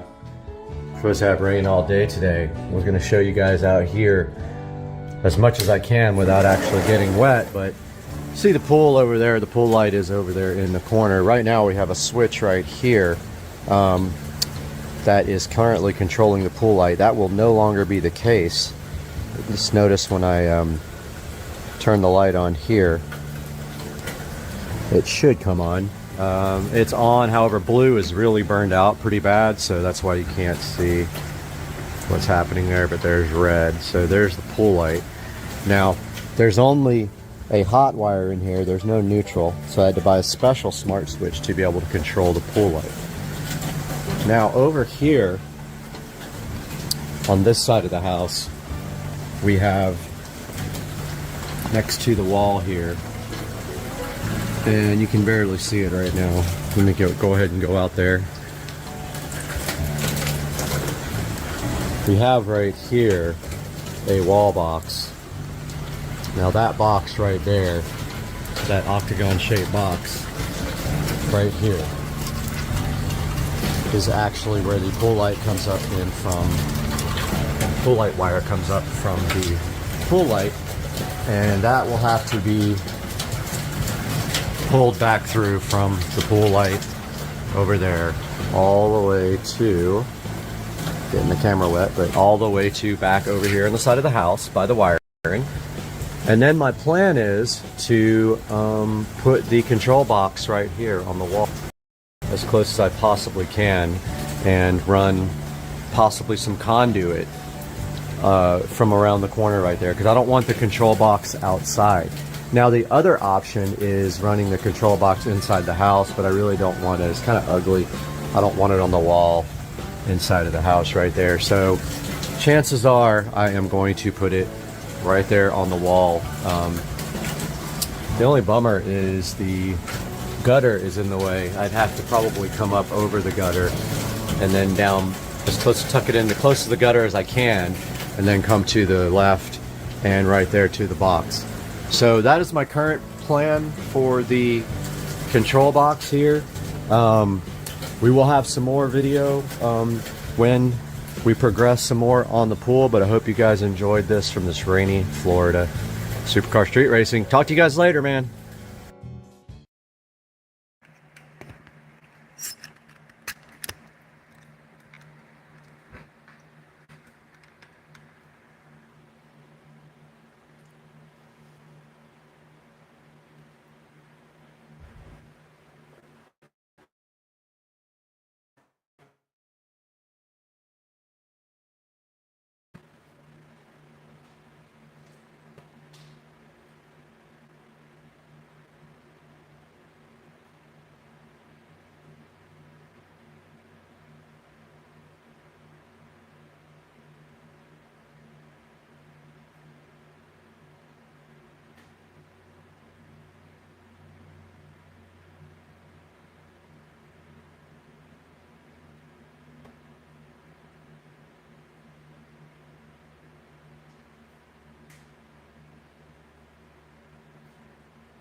Okay. Check 1, 2, 3, 4. Mic's hot.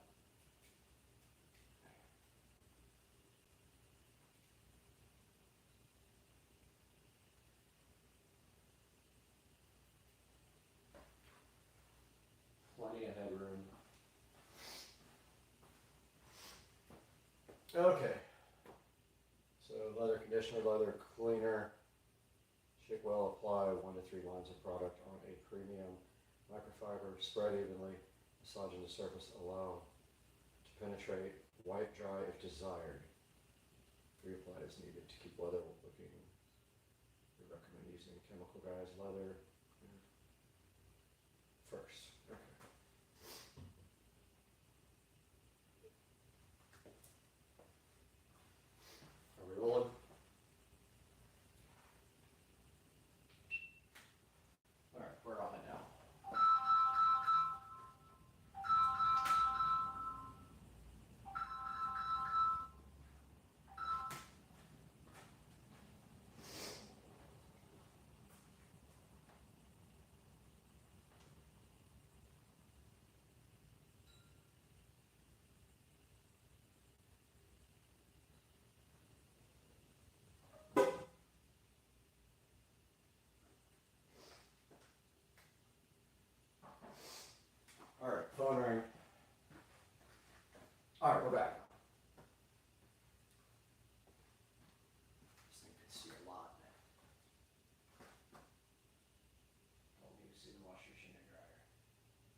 doesn't even look like it's on me.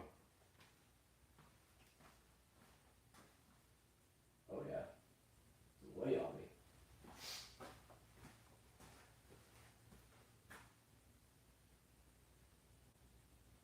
Ladies and gentlemen, welcome back to the SCSR Compound Garage. And today we have a new sponsor for the channel. You can see sitting right here on top of the Model S Plaid, another tiny Model S Plaid.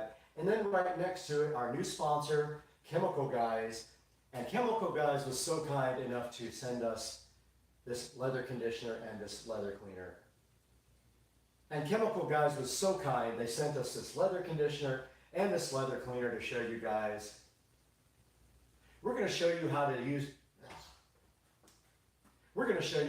this today right here on the 2023 Tesla Model S Plaid and right behind you on the 2014 Club Car Precedent. There are specific directions for using this stuff, and we're going to show you that today. So hang out with us on Supercar Street Racing while we detail the inside of the Model S Plaid and the golf cart.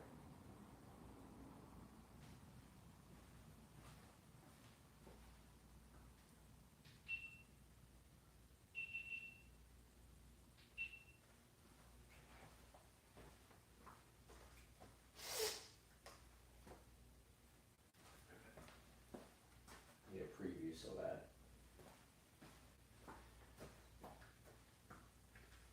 Welcome back to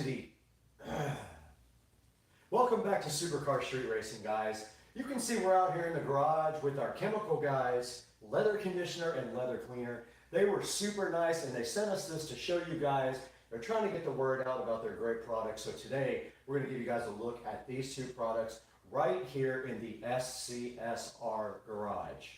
Now there's a certain way you need to apply these, there's a certain order and a certain way you have to do it, so we're going to show you today the correct way to do it because we're actually going to detail the inside of the Model S Plaid. Now we try to keep this car pretty clean. We barely... What? Let's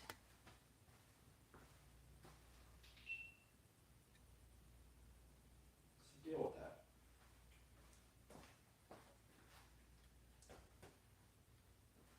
Stops all of a sudden. Stupid thing. Great.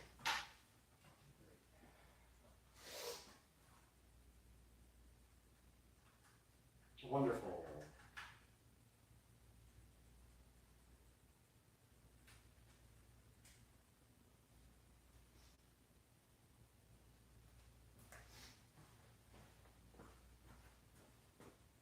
Now we try to keep this Model S Plaid really clean. It only has about 2,000 miles on it. And so we drive it on the weekends only and we keep it detailed and nice here.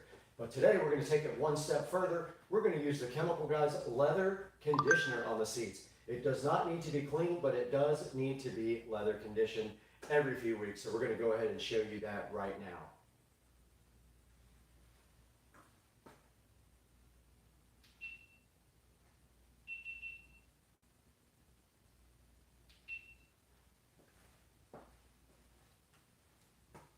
Now you guys just saw me clean the whole inside of this Tesla Model S Plaid with the Chemical Guys leather conditioner.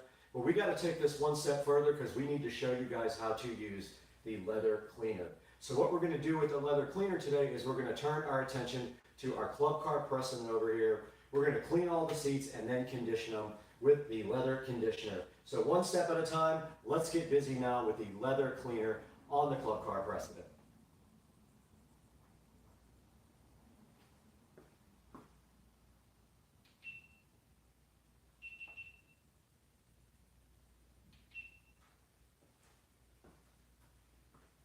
Back out here in the garage, and you guys did just see us clean and condition the seats on the 2014 Club Car, and you can see how good they came out using the approved methods by Chemical Guys. We went ahead and cleaned all the seats first, and then we followed it up with a nice coating of the leather conditioner by applying it to our towel first, and then going ahead and rubbing it on the seats afterwards. We want to go ahead and thank the Chemical Guys for being so gracious and contributing to Supercar Street Racing.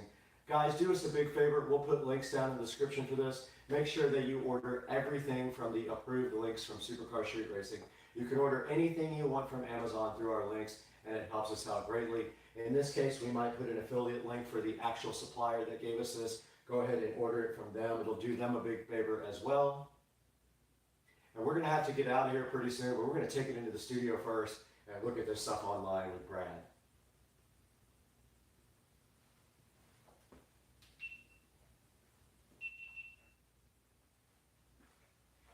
Ooh, it's hot in here.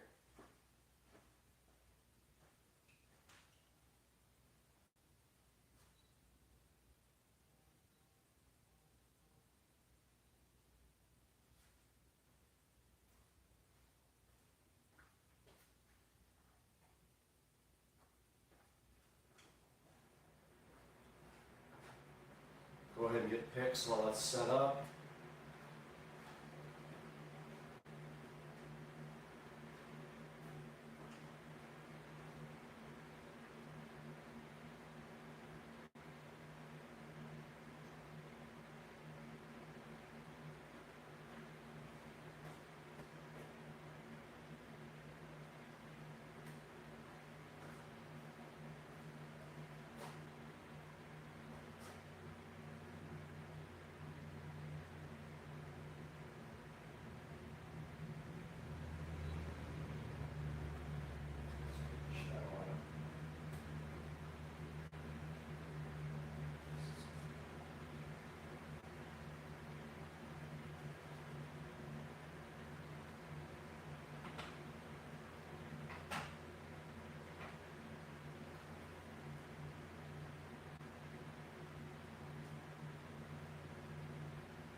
coming to you live now from inside the Tesla, and we have the Chemical Guys leather conditioner right here with us to show you guys. And we want to show you how to actually use this as well while we have time.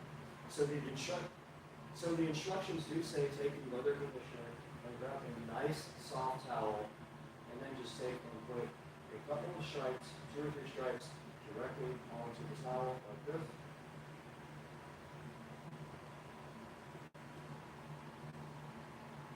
Take 2.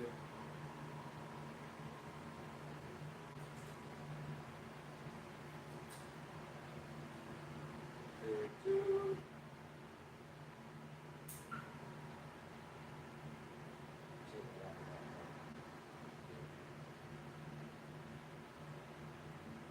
See me in on this.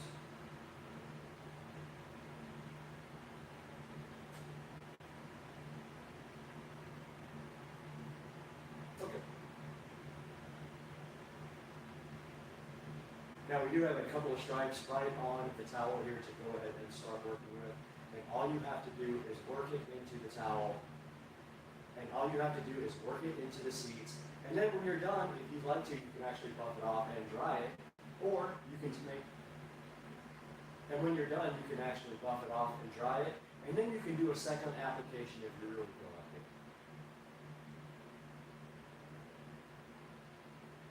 You know. How?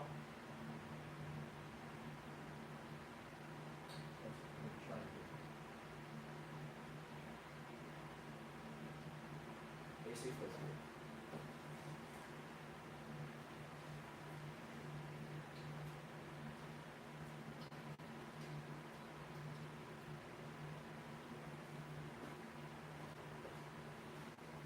Manage fan was on.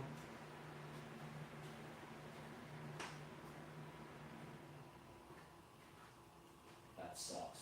Hopefully it didn't pick up all the fan noise.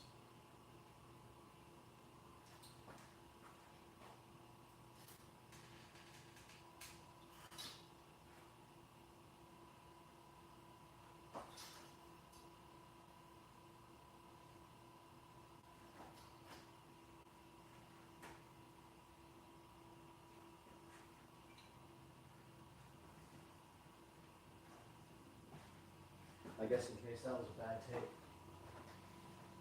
we'll go ahead and re-record that part.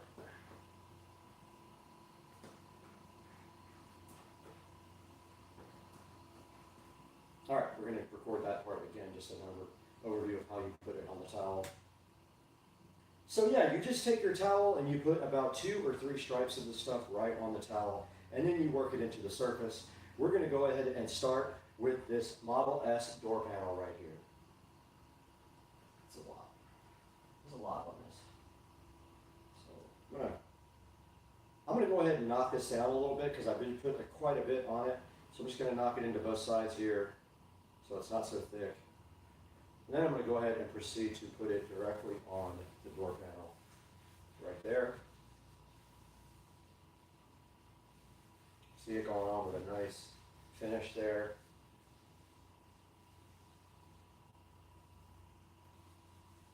I'm going to go ahead and get all over the door panel with this stuff, and you can already see that it's drying. Don't forget to get into the cracks.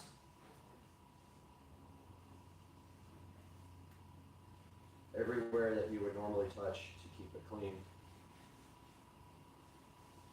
And the sides too.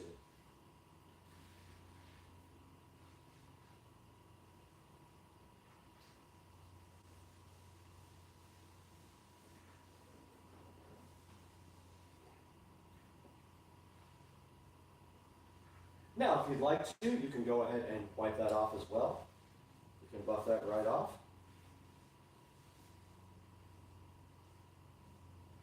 Just like that.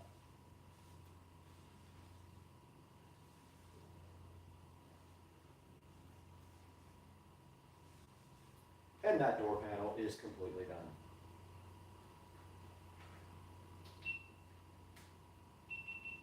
All right, we need to reset somehow for the seats. I don't know how we're going to get this shot.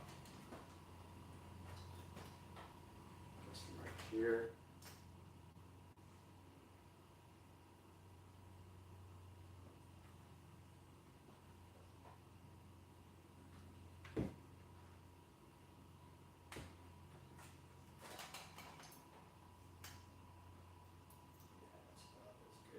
it and this light is in the shot.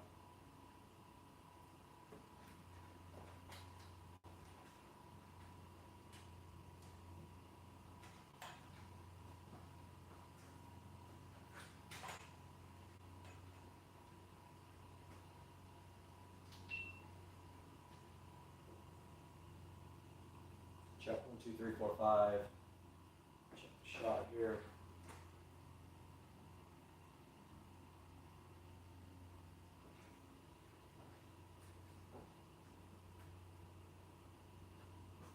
All right, guys, here is the front of the Model S, and we're going to go ahead and put a little bit more of the Chemical Guys leather conditioner on my rag here. I'm going to turn it over first. And this time I'm not going to put quite as much on it. I'm just going to put a couple stripes here. It comes out pretty thick, so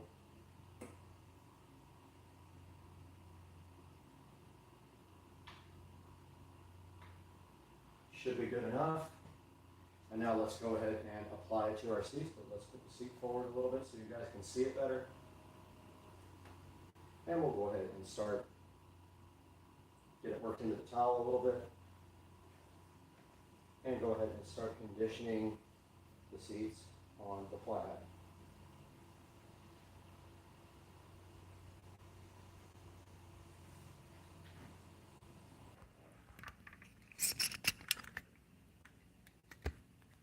Overheated. You guys overheated.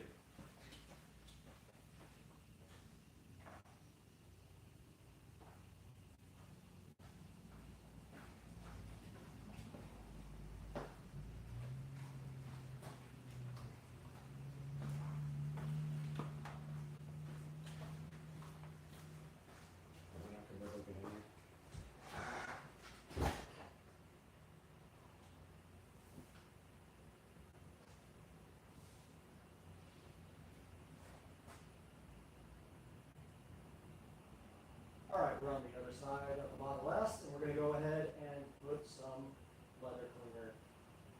All right, we're on the other side of the Model S. We're going to go ahead and put some leather conditioner on our rag and do this other seat for you guys. We're going to go ahead and wipe it into the rag so it doesn't splotch a lot. Move the seat forward a little bit so we can get to it.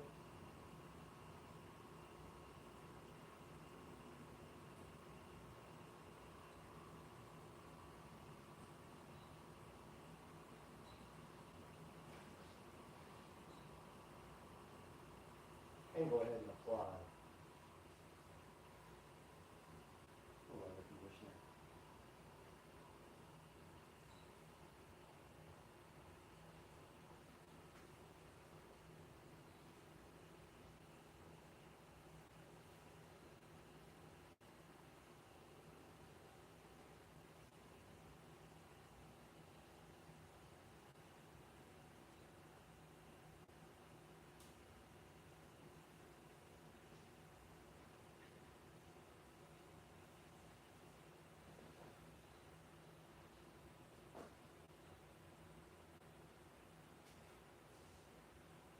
Buff it out now.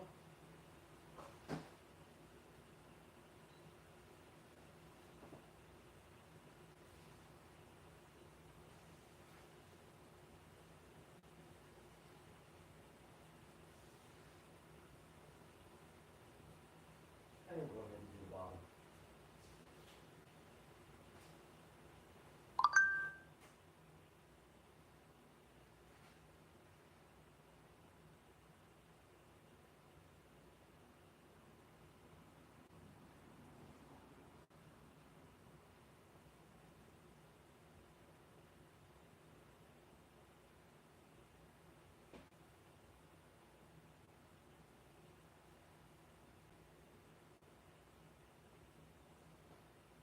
You gotta work it in good in these seats with ventilation holes, or it looks splotchy.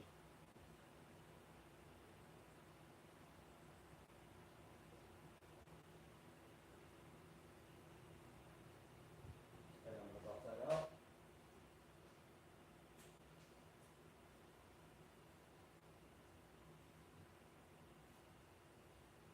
I got seat lift done. I'm gonna get in so I can view the door panel because there's no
tile for this, unfortunately.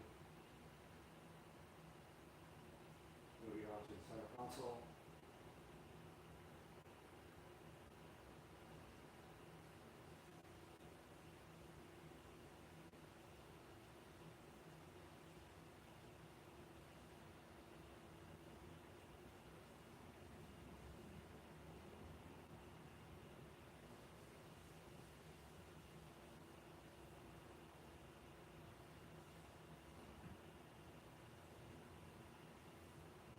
Now I'm going to get this underneath of the dash here.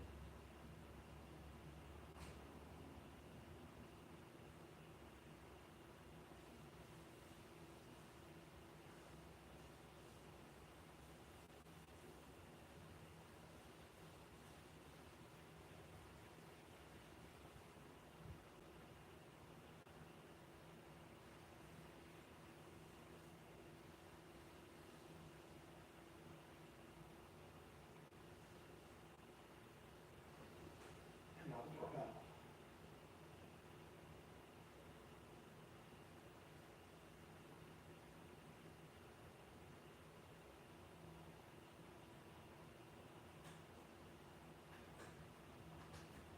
Lock came out that time.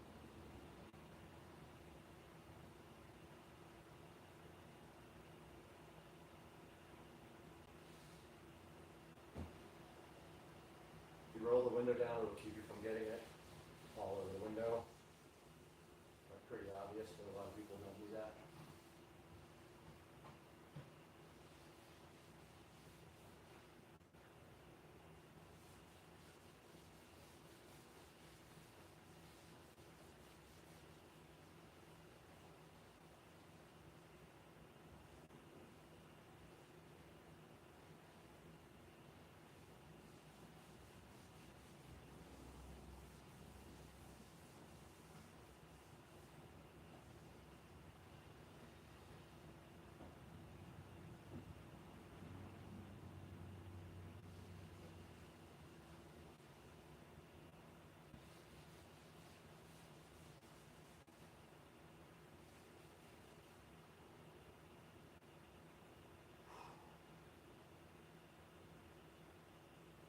All right. The front is done.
Check 1, 2, 3, 4.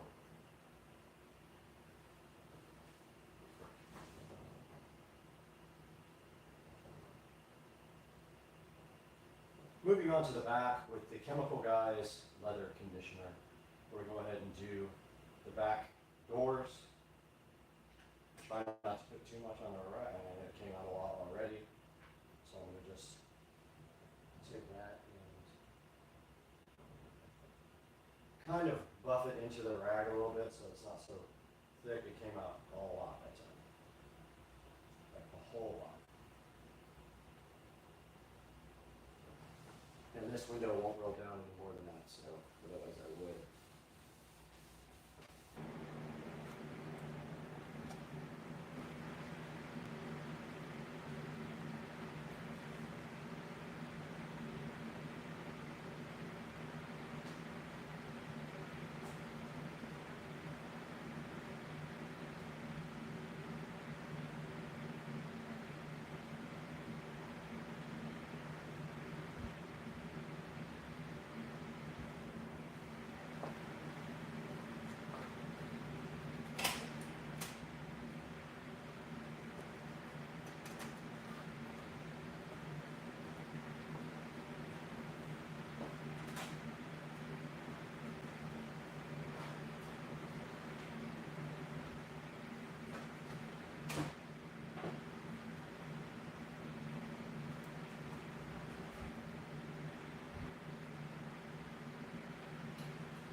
where we are now in front of the golf cart. We're going to go ahead and do this take.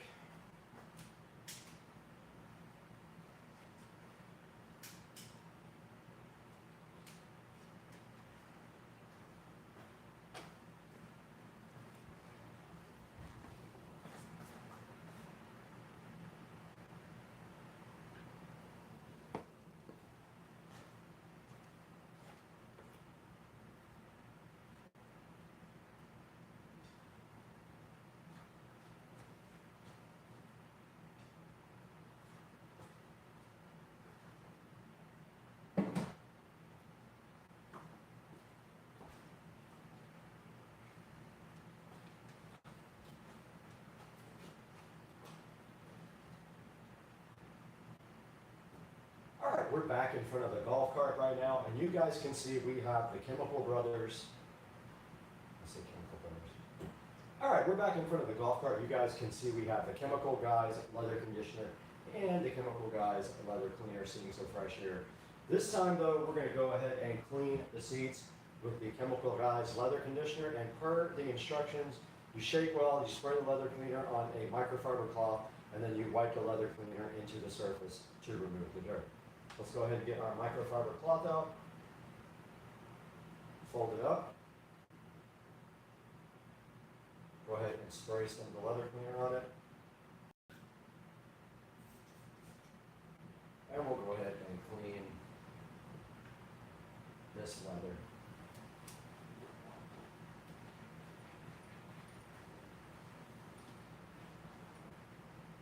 It does have a little dirt coming off of it.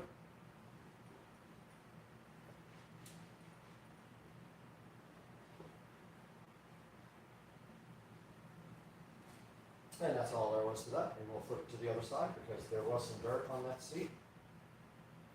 This cart is out in the garage all the time, so it is going to get dirty.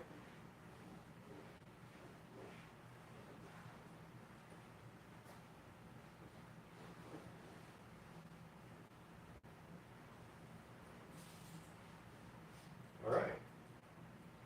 That is the leather cleaner for the front. Now let's go ahead and get a clean cloth.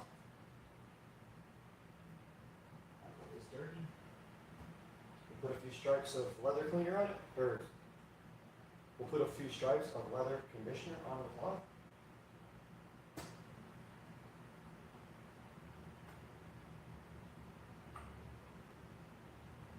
And then we'll go ahead and condition these seats.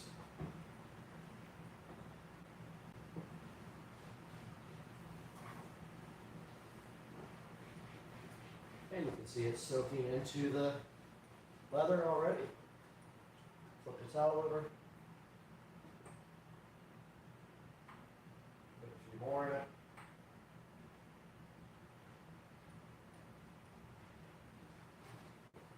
And the top seat is done. Let's move down to the bottom seat. Flip the towel over again.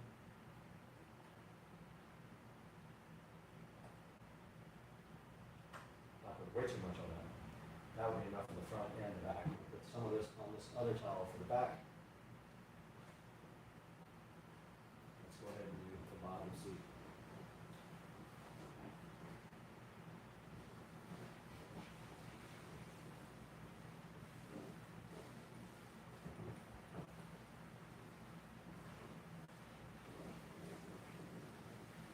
All right. The front of the golf cart is finished. Let's do the back now.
All right, we're back at the rear of the golf cart, and we are going to start with the leather cleaner. Let's go ahead and spray some on our rag here and wipe down this top seat. Be careful of the tiny Tesla.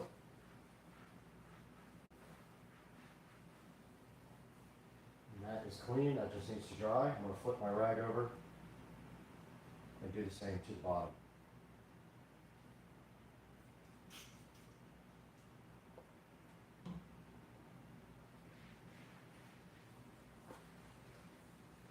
That will get all the grease and contaminant off the seat and clean it and get it ready to be conditioned.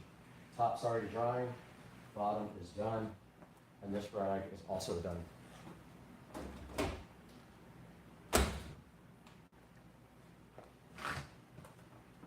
The top is dry. I've already got some leather conditioner on my towel. I'm going to go ahead and rub that into the seat at the top. You can see that's plenty. I have much on my rag, and I'm just going to let that dry however it wants to dry. And then I'm going to flip my rag over, put a little bit more on the back. Hopefully not a lot this time. And go ahead and rub the bottom seat as well. You can see that it takes all of 2 seconds to do the seats on this golf cart.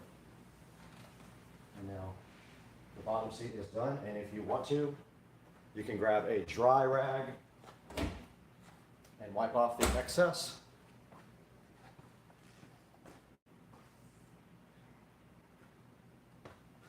If you feel like it. If not, you can let it dry naturally, but you can buff it out like this.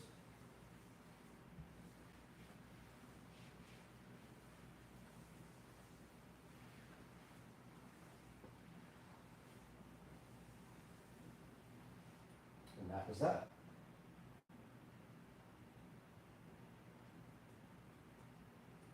I'll do another out.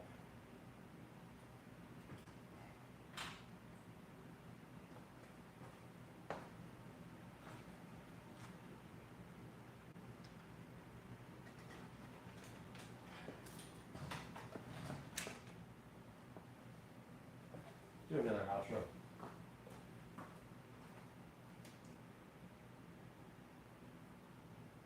Above the chemical guys cleaner.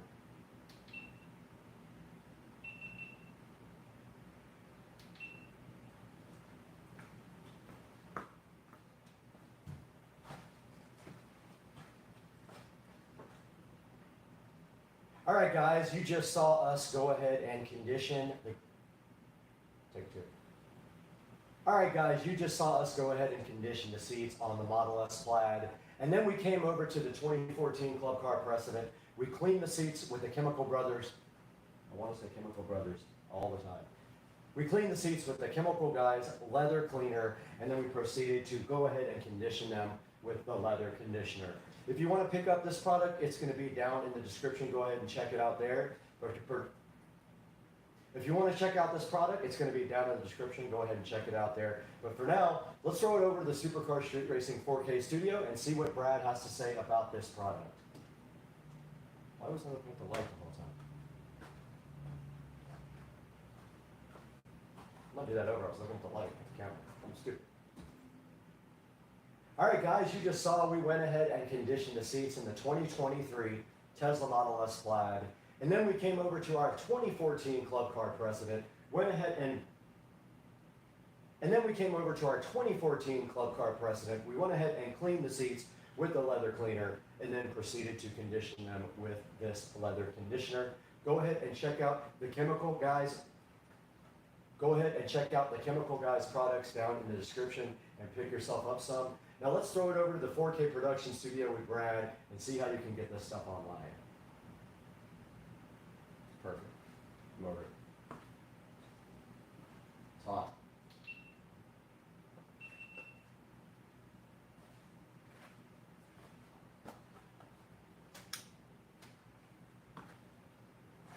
It's hot.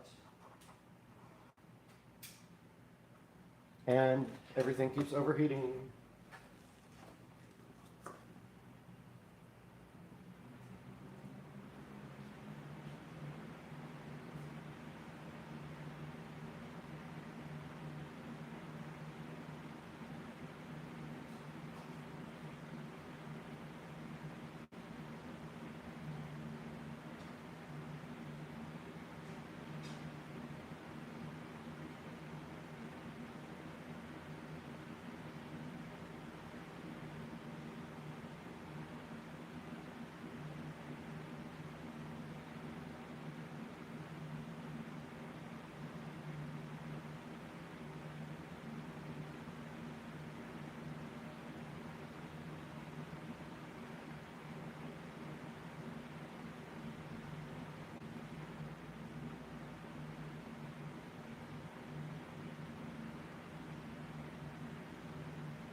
Alexa, turn off. Never mind.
filter was so clogged on my vacuum cleaner.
fire up the studio.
Just got a text, can you believe it? Oh boy. Looks like we got a present out here we need to bring inside. Well, I accidentally hit stop there. Package got to the US and got lost in Philadelphia. Never heard from again, and of course you know UPS. Basically, if your package doesn't show up, that's the last time you're ever going to hear from them, because investigation did nothing. Never even heard from those guys after an investigation was opened on the package. So the guys at ID4 decided to go ahead and ship me another one. Very difficult to unbox and film at the same time, but we're going to do that.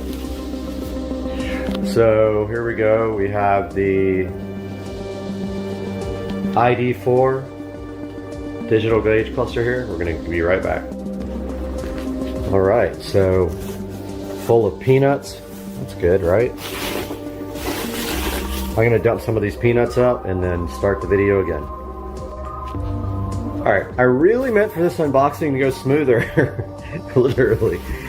Here's the first thing I see. Looks like it might be part of the, yeah, so it looks like the top part of the instrument cluster there. Yep. Set that aside over here so it doesn't get damaged. Sorry, the dishwasher is running. There's that. Took some of these peanuts out. You can see it is well packed. Now we've got a box here.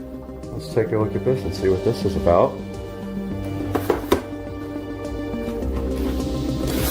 All right, there's my receipt too. Paid well over $1,000 for this setup, and I got a bunch of options. I really wanted some of the options that allow you to plug in the USB without getting to the back of the instrument cluster, and also I wanted the keypad option. Looks like we got some of that stuff here. We got the USB cables. We have the keypad, which goes onto your dash there. Yep, there's the, really want to get that into the actual dash underneath where your leg goes. I want to, up underneath there, Dremel that out. Looks like here we have, I'm not sure what that is.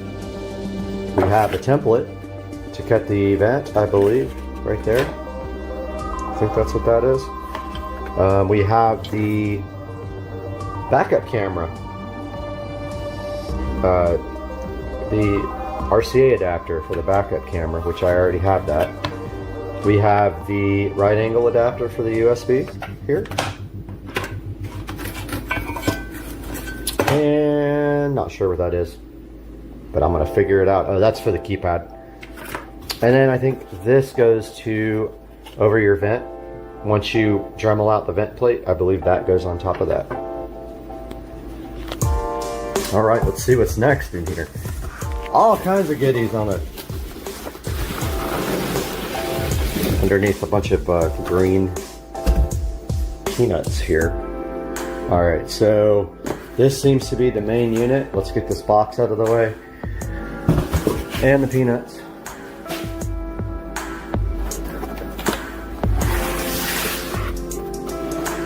Yep. So yeah, I really felt bad for these guys because they had to make me a new one after UPS lost it, and hopefully they get all their money back. I'm gonna go ahead and unbox this and restart.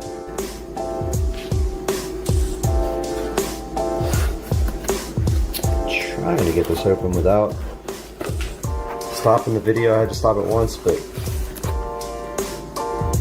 all right, I'm trying this one more time. All right, got this beautiful packaging undone. Here is the actual digital gauge cluster by ID4. This is probably the most exciting modification I've done to the car yet, or am going to do. Take a look at the back of it. So there it is. There's all the connectors, the USB, the little fan.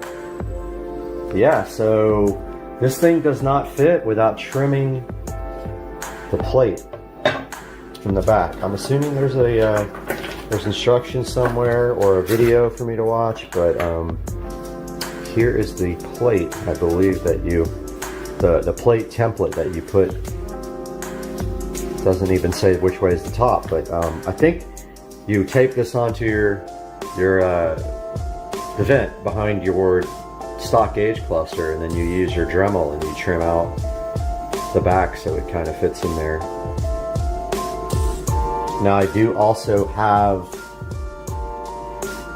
that's interesting. Yeah, I also have the Android head unit, which uses a backup camera. I have not installed the camera, so my plan is when I go in here, I am going to Y-adapt here and finally connect my Android navigation to the backup camera, which I've been wanting to do, I'd say probably for over a year now. So I'm going to look into the paperwork right now, see if there's instructions for this guy, and go ahead and update you guys after that. Alright, so I'm watching the video now on ID4 site. Don't know how old it is, if it's updated or not. The first thing it says is I need a Torx tool set. Now I have this Torx, and I think this is the right one, so I'm going to go in here now. It's super helpful to have a convertible, obviously, because, you know, so much more room to do things. But apparently you go up under here to remove these screws. Wouldn't you know it, that's the right one. So you know why? Because I used it to do the Android radio there. So going to grab a light also so you guys can see better, and I'm going to do the first step in the video. Alright, first things first, I went ahead and hooked up my battery charger because I have a feeling I'm going to have the doors open for a while and it's going to cause some current draw. I do have it on the lowest possible setting here. It's not a bad idea to use a thing like a battery tender here that I have to top off your battery every once in a while if you know, keep your battery in tip-top shape. But if you guys don't know it, you can hook your any jumper cables or anything up to the front posts here. That's what those are designed for. Now, I have a feeling this is going to take me a while. Also got a light set up in here for a little bit extra lighting. So I'm going to get my next step ready. I'm going to go ahead and try to take out these screws up here by hand. Let's see what happens. Oh wow, yeah. Apparently you don't need a lot of torque here because these are hand tight. And I thought about getting my small screwdriver out, my electric screwdriver out for this, but they're just, it's in an awkward place. I don't think you'll be able to get that in here. So here's the second one here. Let's see if I can get underneath this. Nope, there's not a good place to go. Alright, this is kind of hard to get out by, oh, there we go. Came right out. Not a bad idea to have a place to put your screws, but BMW gives you one right there. All right, second screw coming out. And out. I'm gonna go ahead and check the instructions and check back with you guys. All right, guys, so the next step is you just should be able to just pull the cluster. Everything's difficult with one hand. But yeah, look at that, it just comes right out. Pretty easy. Also, make sure that your steering wheel, I drive with the steering wheel all the way down, but make sure that it's all the way in the down position, otherwise it might be difficult to get this out. And there should be a connector on the back here. Now here's the next part that's gonna be hard, is getting this out, because there's like literally no room. It's very hard. And you know what? I'm gonna go ahead and grab a towel and cover the steering wheel so I don't damage it. Okay guys, as you can see here, I covered up the steering wheel. And I think if you lift up, it will pop right out and be difficult with one hand. I'm really trying to do this while I film. Okay, there we go. So that is it. And now there is a connector on the back with a little clamp that you disconnect. Apparently, it is right there. I'm gonna do that now because it takes two hands. But you just pull the little protective lever over and then you disconnect it. Okay, so there is a little notch here on this connector that you have to push in to move the connector, to rotate the connector down. So just get a little screwdriver or something and push that notch in. This thing should come right out. And then we'll update you on the next steps. But this is our query now. We've got this vent that is right in the freaking way. Ideally, they would have made a vent that was pre-done, but they didn't do that. So we are going to be cutting this now. It's going to be scary and fun. Can't wait. All right, guys. So the next step here is we need to take out this air vent and the light switch. Looked like he just popped this off, but I advise you to get. Whoops. Lost the tool right there. I advise you to get this. This is a trim kit. This has all the tools you need to deal with trim stuff in any vehicle. So there is a little, I'm sure this literally pops right off in the video. Let's see what he does here. They make it look so easy.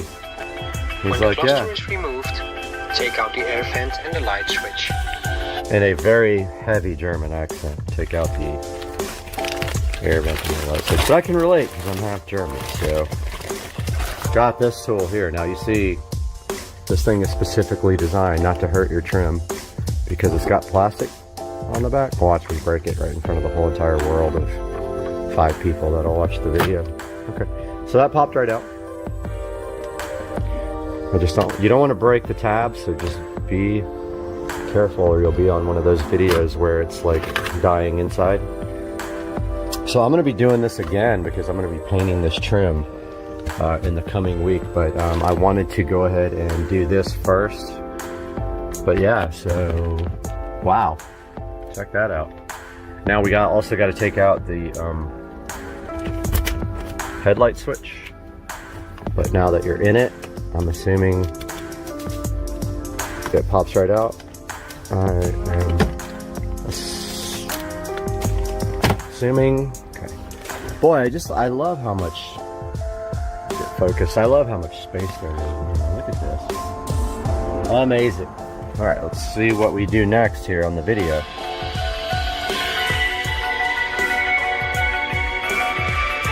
All right, so he's popping out that headlight assembly switch. I don't think we need to take it off. That seems a little bit too. It hangs down. Make sure it is aligned to the right on left-hand drive vehicles. On right-hand drive vehicles, it must be aligned to the left. Okay, so the sticker must be aligned on the lowest part of the air tube. All right, so he's saying to get the sticker. Cut out the sticker and place it over the air tube. It came with it. Make sure it is aligned to the right. All right, well, let's go. I'll go grab the sticker and see what he's talking about here. All right, so this thing has to be cut out, apparently. So I am going to take a few minutes now, go ahead and cut this out to the best of my abilities, which is 0.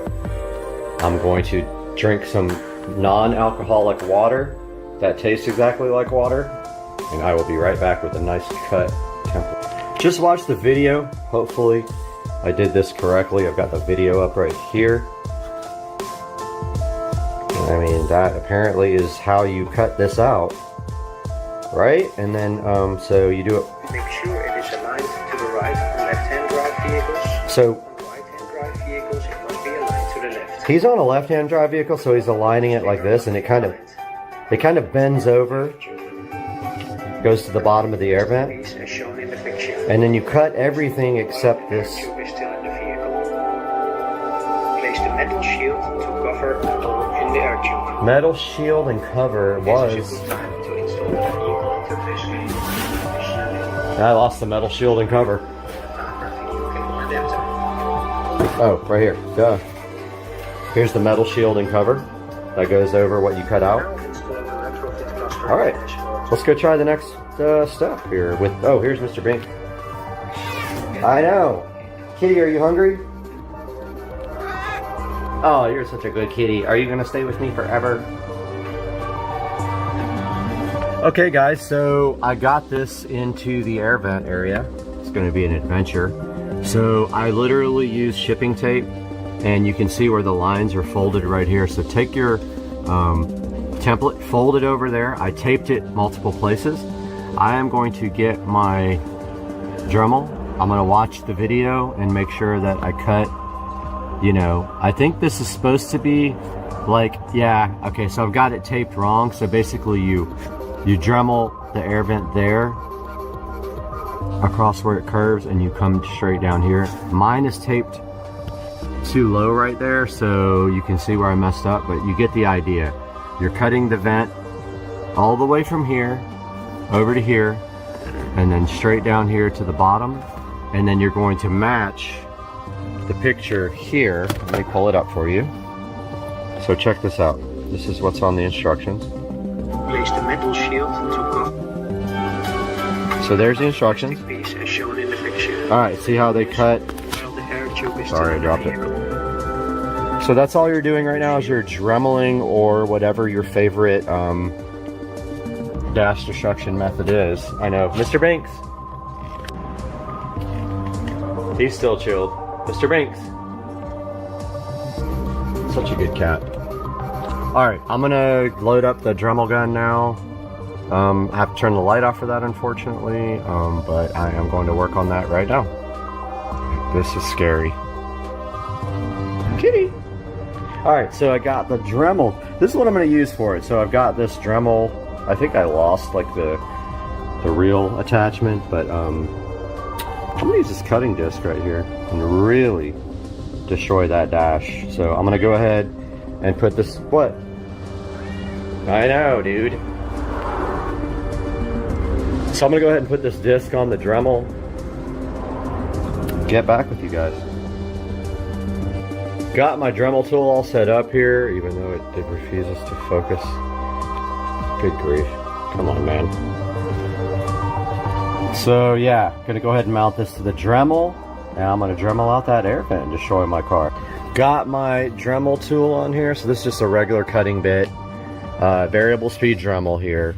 It's gonna be hard to get this thing in here and cut that. Seriously? I already broke the... Okay, I already broke it. Real life here. Your Banks is so vocal right now, but seriously, these cutting discs are so fragile, and I just literally touched it to something. You'll have to play with the Dremel speed. I keep it on a pretty high speed. I'm gonna go ahead and try this. I've been dreading doing this for months. I can't do this and film, but you see what's gonna happen right there. Around that template, right around the edge of that vent. I'm going to cut that, and I'll get back to you guys after I have destroyed my amazing car. Okay guys, so trial and error. This is what I've got here. So basically what I found out after playing with this is your best bet for cutting this is not a Dremel. It's very thin. They don't explain this to you, but this knife here is all I needed. I cut this original slice with the Dremel. The problem is the Dremel can't get into the space. So I cut the rest with this. Now, It seems like, what good would this do? I don't understand. We're going to find out here though very quickly, because this little piece is going to go here. I'm going to retrieve that and see if I actually did this right, but it's really rough. You can see here there's still like a little bit here. I'm going to trim off. All that has to be gone for this plate to work properly. Yeah, I missed a little bit right there. I'm going to go ahead and trim that off and I'll get back to you. Okay, I wanted to update you guys. This is the cable for the backup camera. I am splitting that cable to go to my Android head unit. So I've got a Y adapter here. I went ahead and taped these up with electrical tape. That's a Y adapter. One of these will feed to the backup camera. The other one will feed to my Android adapter. Now I'm going to go ahead and tell you right now, I'm having a lot of issues getting the cluster in. It's very difficult to get it. I know, man. I know the feeling. It's really difficult to get it into the area. The steering wheel is in the way. It's tilted all the way down. I'm going to work on that for a minute, but I wanted to go ahead and get everything connected to it. So once I do get it in, I don't have to worry about connecting everything now. So I'll get back to you guys if I can figure out how to do it. Okay, so I connected all the cables that came with it. Obviously one of them is for the stock connection to the instrument cluster. The other one is for the keypad right there. Just the keypad here that mounts on your dash with double-sided tape. And then the third one is for the backup camera. So there's also this USB. I did get the right angle USB, so this will only go, the cat's so vocal. So only go in one way because, you know, lovely USB. So this makes it so it sits more flush, like that. Then you take this additional adapter and you mount this into your dash. So this is an extension for that. Now at the same time, this thing is very hard to get in the dash, so I'm still working on how to do that. And once I figure it out, I'll let you guys know. Alright, so I'm having a lot of issues getting this cluster installed, and I figured out from a different video for the 5 series, maybe it would help if I got rid of these little edges on the dash. So I went ahead and broke those off right there to see, because I got it almost in, but it's just very difficult. So let me try to do this now that I've got these little corner edge pieces broken off. I've got all the wiring run through the dash here, coming down through the dashboard and through the headlight jack. Let me give this a shot. Oh, also I taped up here because it started to, this is really like taking, my car's taking a beating on this. Yeah, see, I already scarred up my car. This is really, I'm having issues here. Be back. Okay, I'm ready to punch myself in the face. I think I've messed my car up so many different ways and scratched every single thing up, including my steering wheel, which was perfect. My dash was perfect. It's all messed up. This is a very hard install. I come to the conclusion that it has to fit behind the little tabs in the corner. I tried to Dremel them out so it could lay back a little bit more. It's not going to. I don't know if the cover's going to go on or not, but we're going to do a power on right now and see if it was worth it. Okay, well that's pretty freaking awesome. And if we go over here, we can get the Android. Alright, so now the challenge is getting this thing mounted and getting this trim ring on. And oh, also, by the way, during this whole process, I lost this little clip. Yep. So now I don't know what I'm going to do about that. I don't have it. It fell into the dash.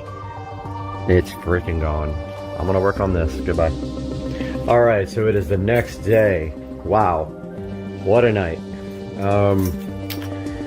What can I say? I spent 5 hours trying to get this thing installed yesterday. All I can say is this about this, because I don't want to give the company a bad rap at all.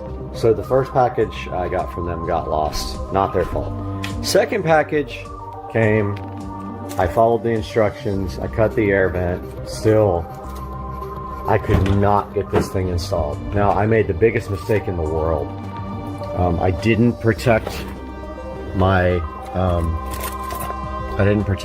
steering wheel and my cover here for the steering wheel that great. And yeah, I scratched up my interior, which was perfect before. My steering wheel has marks on it now, which it did not before.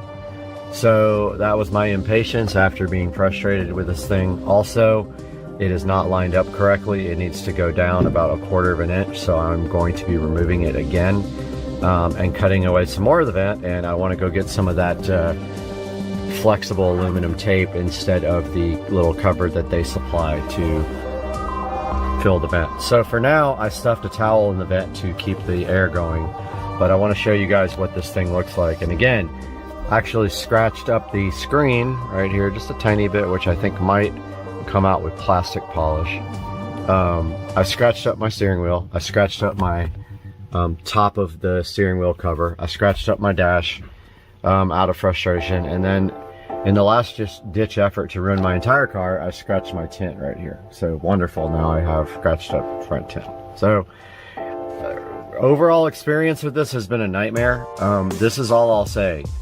It is still so hard to get in that I had to force it into the position where it is now, and I didn't use the stock factory screw holes. I put self-tapping screws in wherever this thing would go, but it is in. But you can see at the bottom, the lip is showing there. That needs to be fixed. So let's start it up and show you what it's like. So I don't know why the, okay, so high battery drain is on, which I don't understand why. The car's been off. That's something I need to look at. And actually the car's on a charger right now, so that's interesting. High battery drain, okay. Increased battery. Okay, so that's new since I put the screen in. But as you can see here, I got the screen installed and I did configure it. There's the RPMs, and this is how it looks. And you can either use your stock here to go into the menu. So you push in the menu button there, and that's where you have the configuration items. I do have it on, I'm not sure which one I have it on right now. I think this is one of the sport ones. I think it's Fierce is what it's called. But inside that menu, that's where you set up all the options for the screen. You can set up a display for when you're normally driving, and then when you go into sport.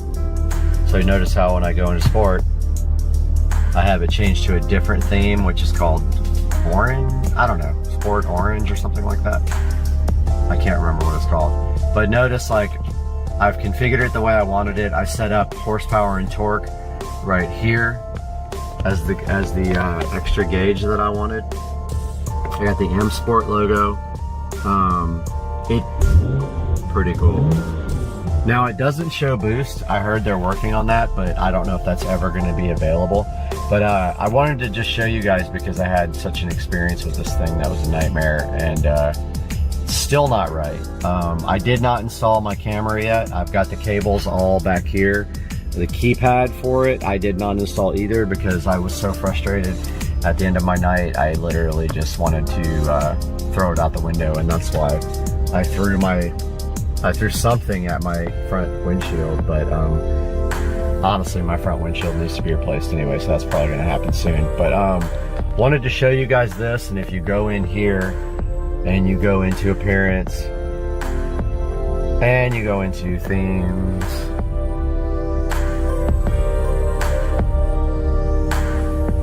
and default themes. So default means when you're not in sport mode. There's that classic analog, modern analog, classic orange, modern orange,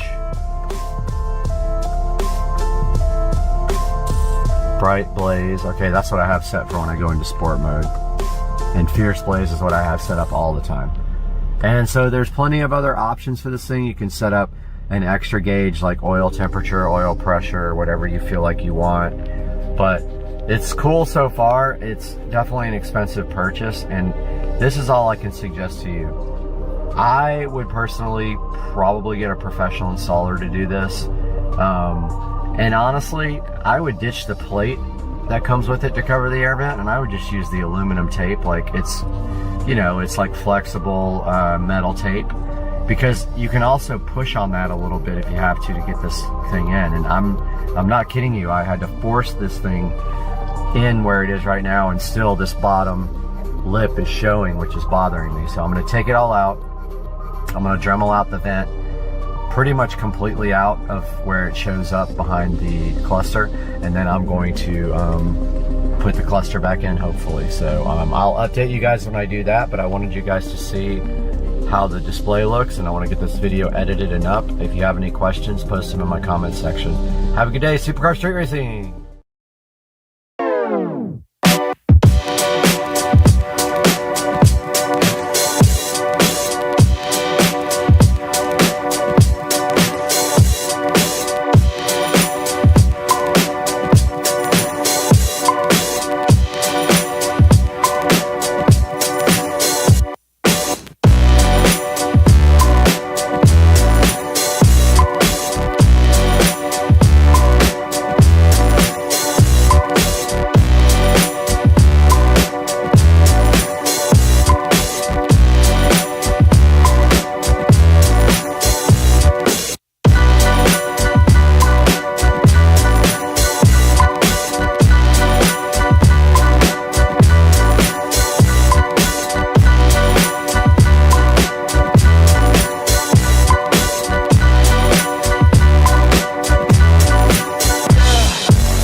Alright, welcome back to the channel, guys. I have a big update for you guys on the new Supercar Street Racing Studio.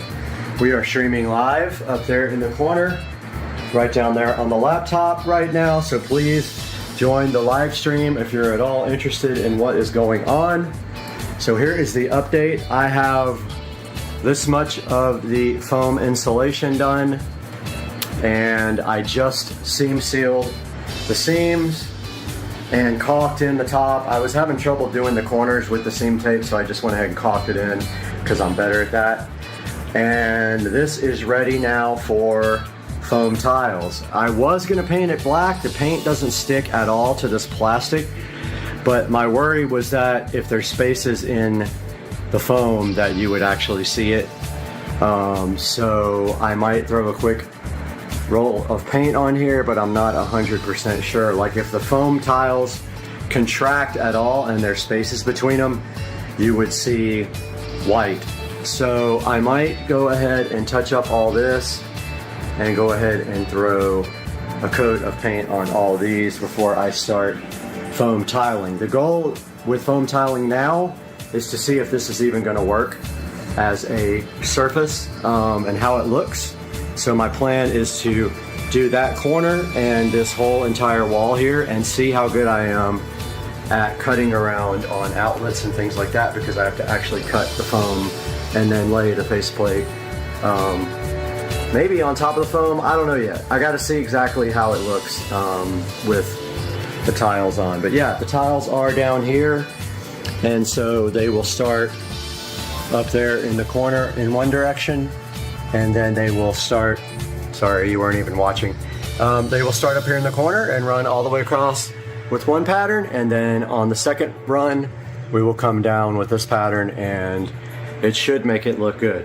What else have I done? So I also ran the extension cables for the webcam. So I have one 10-foot extension cable and one 5-foot extension cable running through the wall and down to where the computer is going to be, and the webcam is going to be up in that corner. And you can get on the live stream right now and see the webcam. It's right there on the left. So I did that. I also did more lights that are going to be switched. I originally only had one there and one there. I actually ran 2 more on each bank so that there will be 6 switched lights, and then we have 2 unswitched, one right there and one that'll be coming out of the ceiling over there. This is the part on this wall and this wall and this wall where we have to start worrying about cables behind the wall when we cover the wall, so we have to be measuring and ready to cut foam to get our cables out. So everything else, I framed up the Echo Show 15 mount, so that's the mount where it's going to be. I have the power ready for it here. That TV is ready to be mounted. I have the second TV mount on the TV inside. It's a older television that's going to be right here. It's a 32-inch. The 250-inch TVs go there, and they are in the living room waiting for the Govee LED immersive lighting to come in. I have one set coming in today for this TV. It's going to be a challenge because they're made for 50-inch TVs, but this is a 43, so I'm going to do a method that I saw online by raising the LED strips up every like half an inch to take up space. That goes there. These two have immersive LED. And then this one, I haven't decided what I'm going to do yet because it's a 32. I want to try to do something cool with this one, but I don't know what it's going to be behind it yet. So that's our update for now. I will keep you guys posted as I go. Please join the live stream and let me know what you think. Alright guys, welcome back to the channel. And I have a little update for you guys. I have been working super hard on the studio today. I put in 12 hours and I have done quite a bit. On this side of the room, all of the foam board insulation is done, so half the room is finished as far as the insulation goes, and that is also the wall covering. And then the sound deadening tiles are up on this wall and partially up on the ceiling. Just wanted to see what it looked like on the ceiling, but one pack did, I could have done probably most of this wall. I would have been short like maybe 10 tiles, but I got done with that wall plus a little bit of the ceiling. I got the air conditioner put in. I was super scared to do this because I had to cut a hole, and yes, I like it low. It doesn't take up any of my wall space at all. I love it down there. I got the LG just like in my bedroom. It's the dual inverter with the ThinQ, the smart AC. And I'll show you guys on the outside what I did, but basically this is rock board. So I used a circular saw and I cut out the hole for the AC, and on the other side I framed it in. I also framed it underneath there to hold up the AC, but on the outside I framed it all in, sealed it all up nice. Then I took the foam insulation board, ran it around the edges here and caulked everything in really nice, and then of course this whole thing will be covered by foam insulation board, which is going to be fun trying to cut that out correctly, but I'll end up having to frame that as well because the edge, it'll be framed with these tiles. So the tiles are hit and miss. There's different colors, there's different shapes, and they're really hard to get correct, but I did end up getting it figured out. Excuse me, had the hiccups. So that is the update for today. Tomorrow, my plan is to continue this wall here. So I am going to attempt to cut this wall. Now, I don't know if I'm going to attempt to do that top part as well at the same time, or just make a cut and another cut. It's easier just to cut twice. And now that I know my jigsaw can do it with a dull blade, that's how you cut these foam boards. You grind all the teeth off of a jigsaw blade, and then you cut the foam tiles with that. I do have some challenges tomorrow though. I'm gonna have to watch out for a wall box I gotta put in there. I gotta make sure that I have things noted because I have to cut holes later. I've got that Ethernet and HDMI to worry about, that plug, and this double wall box. So I've never done a double wall box that's already recessed, and I'll of course have to bring out the switches with an extension, with those little extension things. I will have to worry about my Echo Show 15, which is going right there. I got to do that tomorrow. My goal tomorrow is to get at least this wall and this wall done.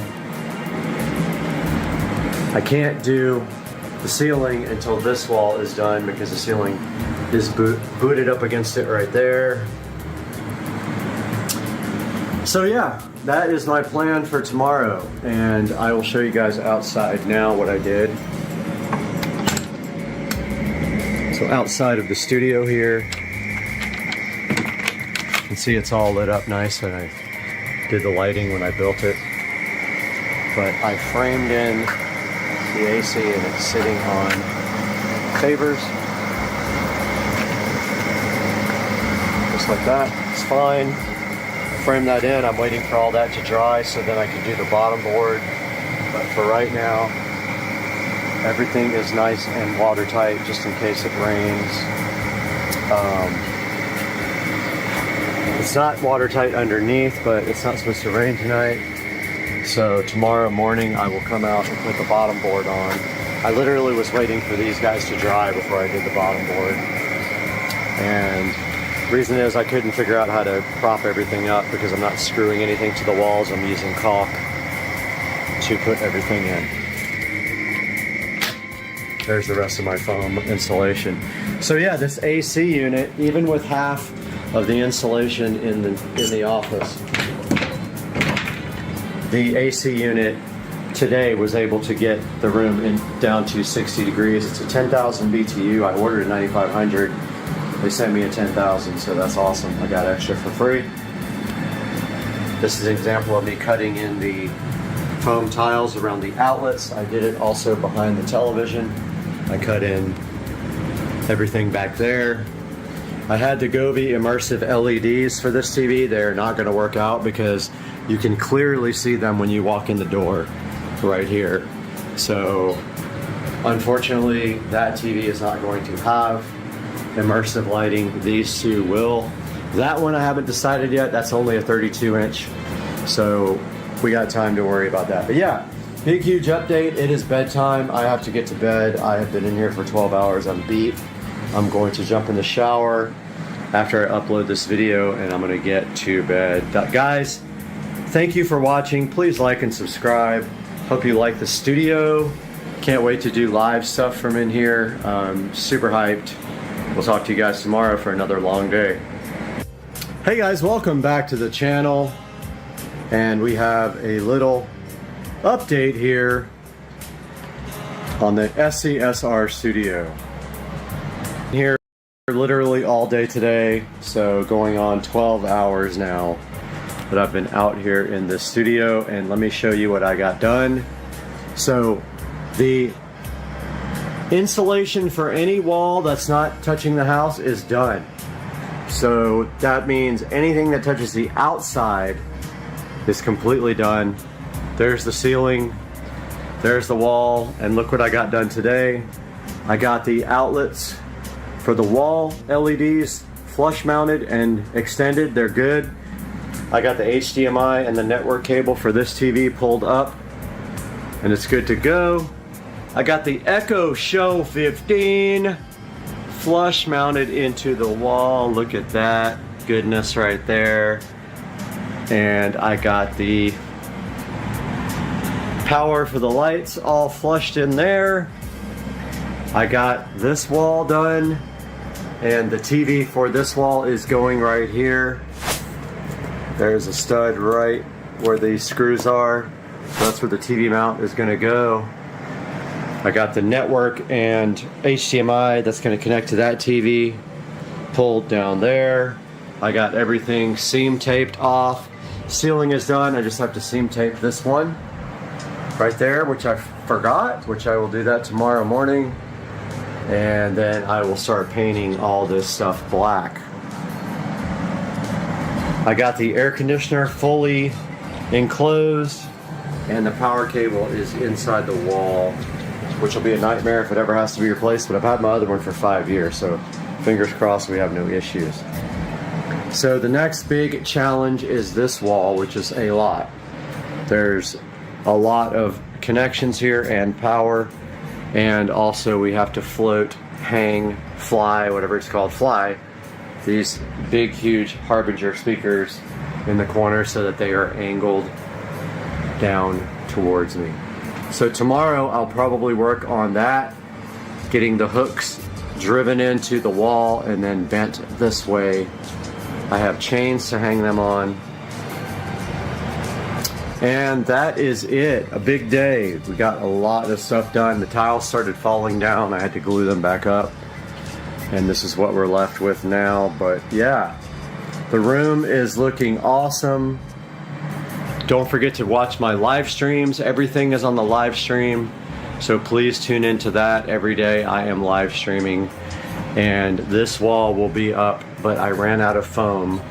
So I think I need 4 at least more foam pieces to get this wall done, and then I will be doing the nightmare of wiring this wall, which is going to be cray. There's power all along here, there's network there, and HDMI. All the speaker wires come to there. Hopefully I marked this correctly for the side surround. If I didn't, we have issues. Yeah, it's going to be a crazy day if I get this done tomorrow. I have been in here for probably 70 hours this week. But it is looking nice and the AC is kicking. Now that the insulation is keeping all the heat out. Oh, I also have to seam seal that top right there, which I have not done. I will do that tomorrow. And yeah, alright guys, please watch the live stream. It's going right there. I have to fix our live camera, which is hanging down, but yeah. We will see you guys tomorrow. Hey everybody, quick update on the studio. This entire wall is tiled, as you can see. Let me turn some lights on here.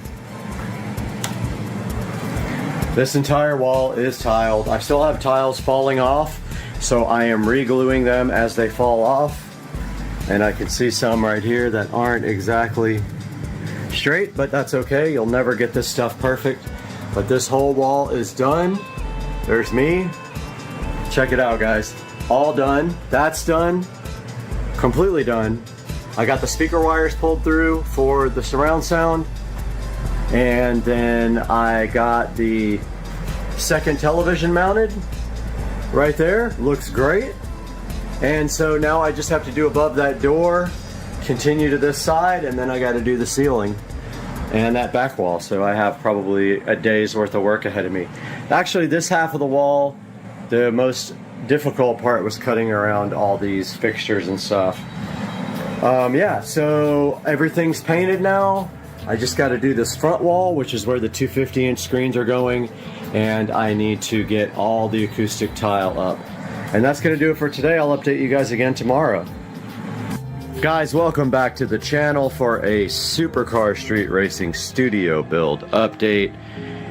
And it is Sunday, and I am hard at work on the studio, and I want you guys to check it out because we are live there and up there. And what have I gotten done since the last update?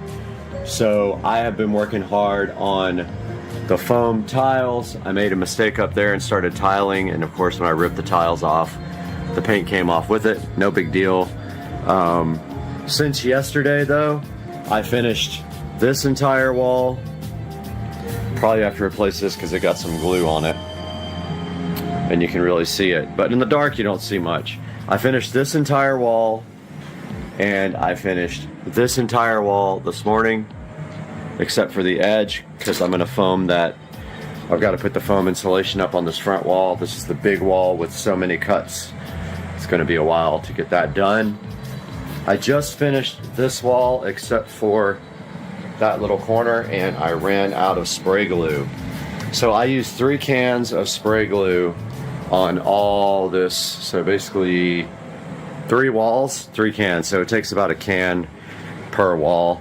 There's some little mistakes here and there in the tile, but like I painted black in between like the whole wall, so when there's gaps in the tile you don't see the mistakes. Like there's one right there where you can see white through it where the paint came off. I just need to pull the tile up and re-glue it, but I'm out of glue. Now if this glue doesn't work for some reason, if it starts coming off, because there's been some, the first things I did, I spray glue on the actual tile, not the wall, and those have been peeling off slowly, and I didn't use a lot of glue. I stepped up my glue game, probably using 3 times as much on each tile, and I've been spraying the wall instead of the tile, and I think that's made a big difference. Like this is the wall I did yesterday and I haven't had any issues yet, but if they start coming off, I'm gonna step it up to like caulk, because that stuff will hold and it will not come off once it dries. I'll get the fast dry stuff and put some on the back and then just put them back up. This wall was tough. These walls are hard because it's an angle. It's a lean-to building, so it's not going to be perfect. And these tiles, there's absolutely no way to make them perfect. You just have to accept the imperfections. That TV is completely done now. So this is a 32-inch TV, and behind the TV you can see we have the USB. We have USB cable, HDMI, and a little splitter jack back there. So that one has all it needs for the future, and the HDMI jack actually runs from there down to there, so you can actually connect a workstation or laptop and or anything, tablet, and you can project up there if you want to. Same with this. We got the USB network, and by the way, there is Cat 6 run to all these televisions. This guy doesn't have a Cat 6 jack. You could add it to the Fire Stick that's on this guy. This is an older television. This guy has a direct network connection that is actually plugged in, but up in the corner up there, I have not installed the switch yet. Once I put the switch in, then we will have network, hardwired network to these televisions. Same with the 50-inchers up there. So guys, I have to make a run to Ace Hardware here in a few minutes and try to get some more spray glue. I think I'm gonna buy like 5 cans because I used 3. I've got this whole ceiling and this whole wall to do. So I think 5 cans will get me through it, I hope. And that's gonna do it for today's ASAP.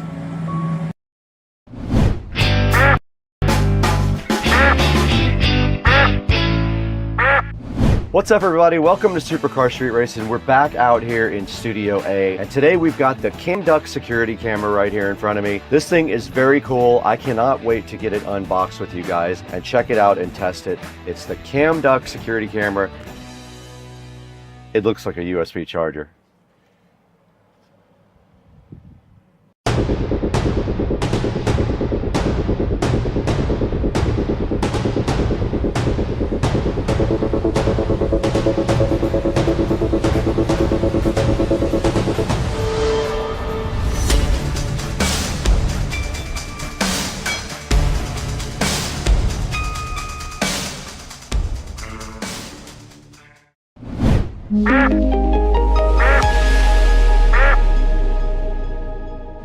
Hey, what's up everybody? We're back in the 4K production studio for Supercar Street Racing. We're here today to talk about CamDuck wireless security camera that's sitting right here in front of me. This thing is pretty cool. It's completely hidden. It looks exactly like a USB charger. So you can put it anywhere, nobody is aware at all. You can call it up on your app and you can check out what's going on anywhere in your house. So this is it. This is the CamDuck wireless security camera right here we're going to be looking at. Let's throw it inside and get it unboxed.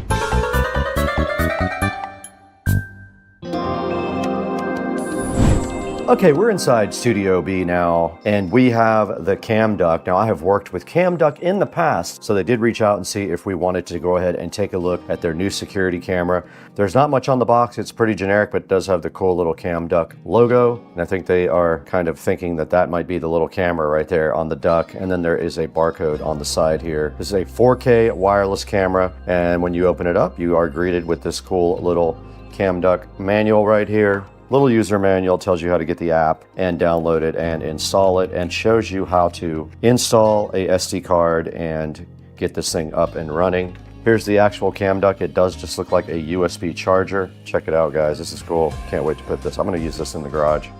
I was able to just use my fingernail to open the back, and it hides the SD card slot. How cool is that? Let's grab an SD card for this thing. I found an SD card to put in here. Let's go ahead and insert it. Let's see which way it goes. SD cards are kind of a pain to put in, are they not? All right, I did put the SD card in, and then all you have to do is slide the plate over it to hide it. And there is a little warning label on the front and a reset button right there, but this is cool. It just looks like a power brick, right? But what you don't see is there is a camera right there on it, and also allows you to charge your USB Type A or USB Type C devices. Now here is how you download the app. It's right here in the instruction manual. There's a Android app. I already have it because I already have another device. All right, that's it. It's kind of an easy unboxing because there's not really much to see here. Let's put this back in the box there, and then let's go see how this thing actually works.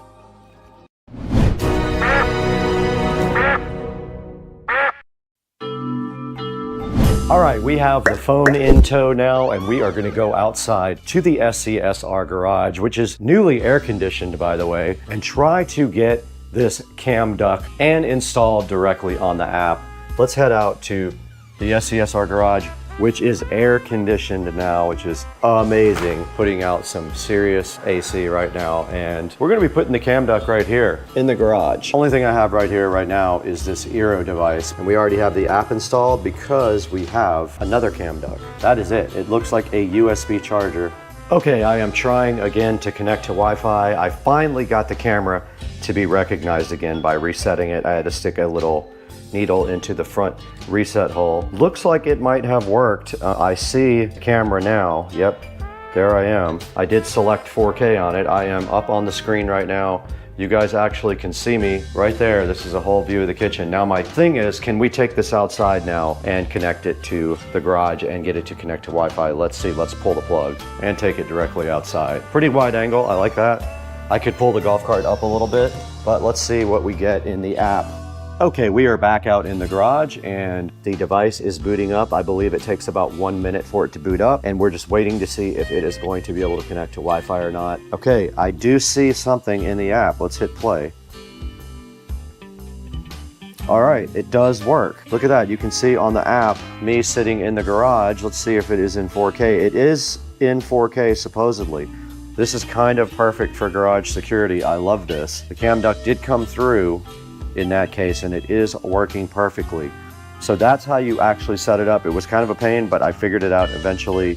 And then down at the bottom, of course, you can take pictures and things like that. But I'm gonna pull the SD card out, and then we'll take that inside and see exactly how that looks on the actual computer. But that is footage of me. And we'll take a look at that footage from the SD card, directly out of the SD card on that. It has motion detection recording and loop recording, so that should be recording now.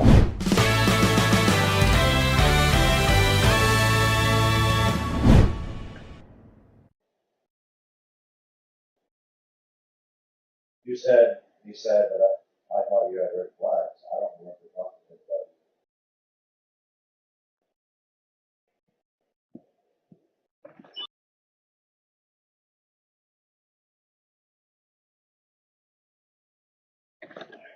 Let's go. You had it all.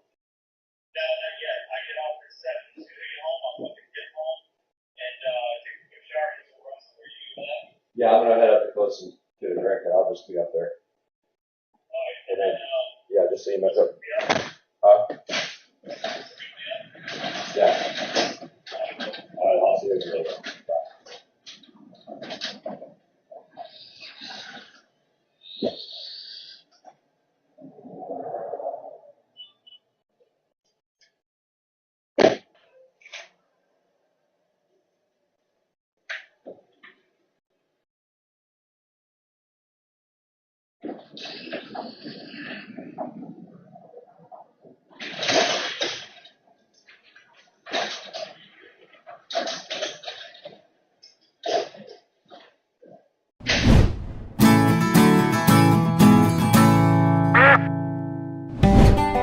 We put this cam duck security camera directly to the test by putting it out in the garage, configuring it in the app, and checking it out to see if it's something that I would recommend to you guys. What did you think? Let's throw it inside to Studio B though. We're gonna take a look at this online and see how you can buy your own cam duck wireless security camera. Let's take it inside.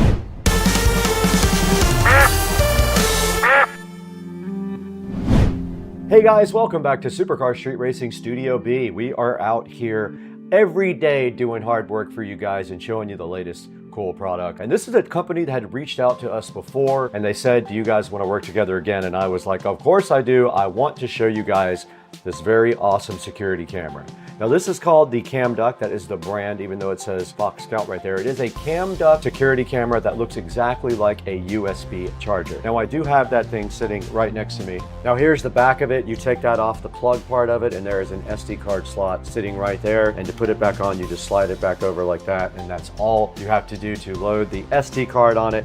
And then on the front, you can see it has charging ports. And when you do go to start to set it up, you will see lights inside there indicating what is actually going on with the unit. There'll be like a red and a blue light inside there. I showed you guys the app. All you have to do is get into the app and add the camera and then also connect it to Wi-Fi and it does the rest for you. Now this guy does do 4K. It does loop recording or it can do motion detection. We put some video up of it in real time there that it recorded onto the SD card. I will also upload that to YouTube and have that available as a link that you guys can check out as well. But this thing is 99 bucks and it has 4 5-star ratings. I like the thing personally. I'm gonna put it back in the garage, reload the SD card in it and go from there. But I really like the way it looked. Its night footage is okay, pretty good. It's a little noisy, but there's hardly any light in the garage at that time. It is very dim. So there's almost no light for the camera to even operate on. And you kind of saw what that looked like. Now there's a few of the features right there: 4K hidden data security, Wi-Fi access, and a wide angle. And you can see here that it's completely hidden. If you want to keep tabs on your children or someone else, you can easily hide this thing in their room. They will never know. They think it's a charger. It does do 4K and 1080p. You can take your pick from either one. And it is 160 degrees of wide angle. And this thing does connect to the internet when you go on Wi-Fi, so you can use the app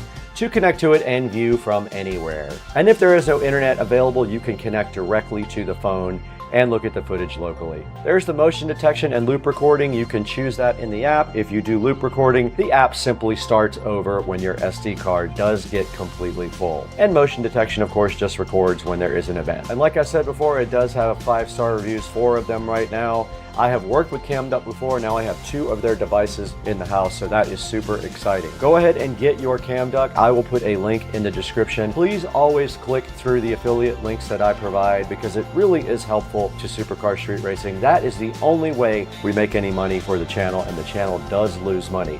You don't have to buy the Cam Duck here even. If you want something else from Amazon and you click on that link, you can go ahead and buy anything you want and I'll get an affiliate share of that revenue, and I would be so grateful to you guys for that. And this is the Supercar Street Racing dashboard. You can see we have 214,654 subscribers. We couldn't have done it without you. The channel is built on you guys. You are the main part of the channel, not me. So thank you so much for all your help and support and watching and liking all of the videos. I got to get out of here though. I have to go to happy hour.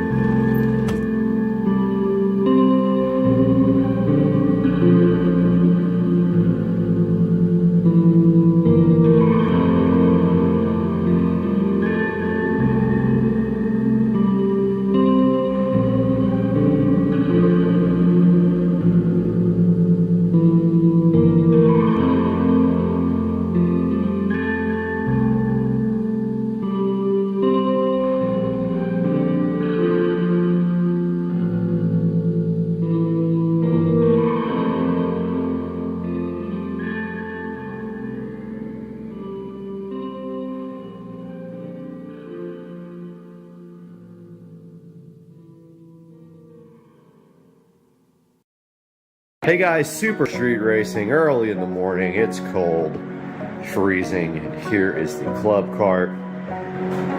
Club car precedent. Can't talk this morning, still half asleep. But we are actually going to be plastic dipping this guy today, and that's going to take some prep first. And I haven't decided whether I'm going to spray the trim while it's on the cart. That means if the cart was ever taken apart, the trim would peel off the dip, which may not be great for a lot of things. But if I do the trim separately, I have a ton more taping and all that. So I'm thinking of just spraying the whole thing and just not worrying about it. I'm not going to take the back off either. Just try to spray underneath there as best I can. But I do have some taping off to do on the taillights, or either remove them, one or the other. So probably removing them is the best bet. It only looks like there's a couple of screws there. Looks like they're actually held in with like wood screws. But yeah, I'm gonna get busy on that and prepping right now, and that's what's happening on the channel today.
Alright guys, welcome back. As you can see, we got the badge removed, we got the head tail light removed, and now we're going to be deglossing the cart with this. This helps the paint stick. So let's do this.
Okay, we got the entire body deglossed and prepped.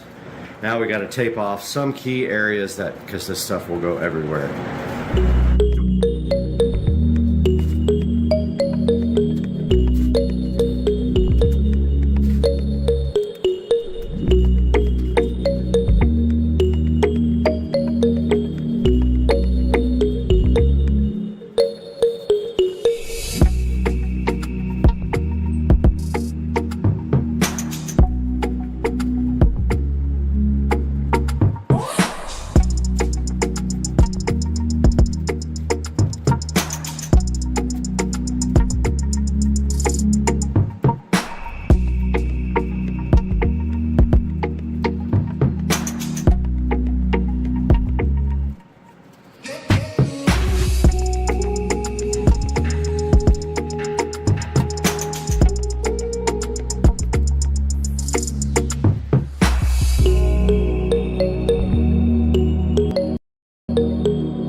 All right, we are back inside, and always remember to warm up your Plastidip cans. We are actually going to be using Rust-Oleum peel coat, which is more or less the same thing.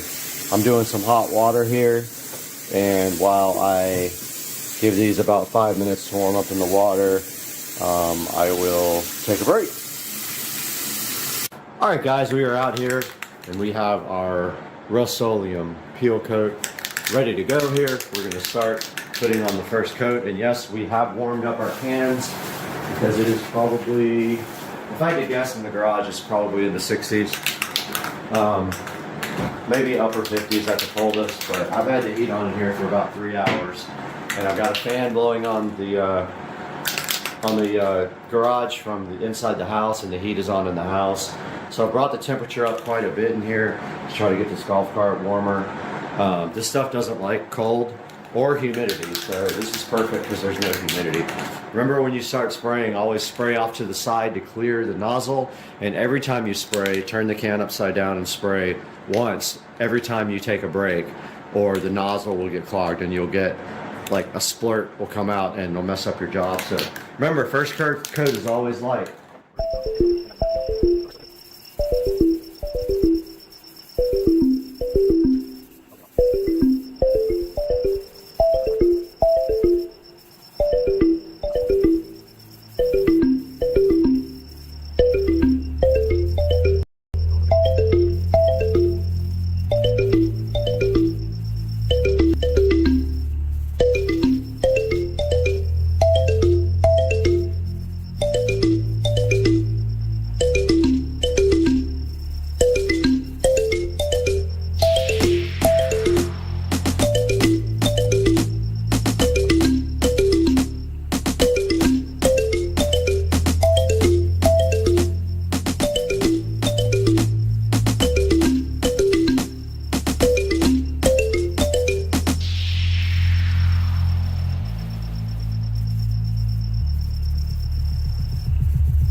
Okay, we're gonna go ahead and black out these taillights with Plastidip.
Welcome back, guys, and it is time for the last coat. And remember, your last coat is when you peel your tape.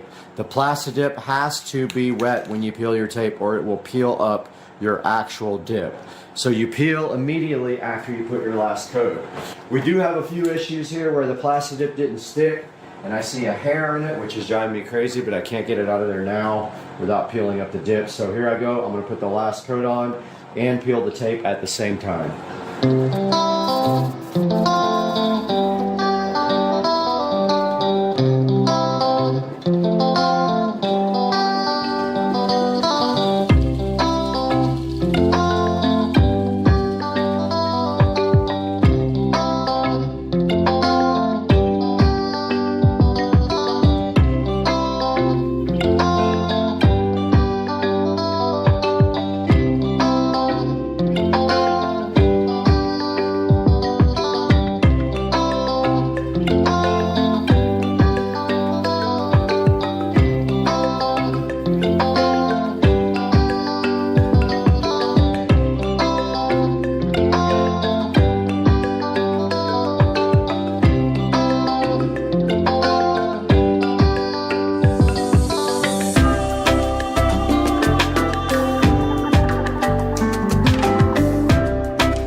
All right, guys, welcome back, and I have totally finished the murdered out Plastidip golf cart, and it is about a 7 on a scale of 10. I do see some striping in the Plastidip.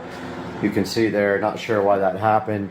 Didn't have great results with the Duplicolor Plastidip. I have better results with the original Plastidip stuff, but for now, It's good. If I ever want to take the real Plastidip and do another coat here, I could try that. And I got the taillights all murdered out as well, and it looks awesome. And I did get the windshield back installed, so here is a look. I went ahead and dressed the seats, and I dressed the tires. The dash is not fully in yet. The mat is on order, so that'll be here within 2 or 3 days. And this is the murdered out Batmobile cart. And I hope you guys enjoyed this. If you want to try it yourself, I did prep the cart completely, but there are some troubling spots that didn't stick. I don't know why, but it's probably best to sand very lightly the entire cart. I did not do that. I used deglosser instead, and I have mixed results with the deglosser. But overall, the cart is completely black now. There's no white anything. There's no brown anything. And wow, what a transformation. I hope you guys enjoyed this, and I will see you guys soon. Hey guys, welcome back to the channel. Supercar Street Racing here. And this morning, monetization has disappeared from YouTube completely. It's not available on the actual page. As you can see right here, it would show my revenue, which is abysmal, but there is some revenue coming in from my channel. I do put a lot of work into it. However, it is gone. As you can see right here, it would usually show your money there, and it has nothing there. If you check on YouTube Studio, it's also gone, which leads me to my next thing here. So YouTube does everything possible to make sure that you don't earn revenue on videos. I'll give you some examples. First of all, monetization is turned off by default on all videos, including shorts. Now, you usually take the shorts with your phone, right? So you would think that you could turn that on with YouTube Studio. It's not available anywhere in YouTube Studio. You have to either trick this app, and actually YouTube app, by logging onto a web browser, and it has to be in desktop mode in order to get to the studio part of YouTube, which is where I am right now on this page. Or, well, really, that's it. You have to be on a PC and log into the actual desktop site to turn on monetization.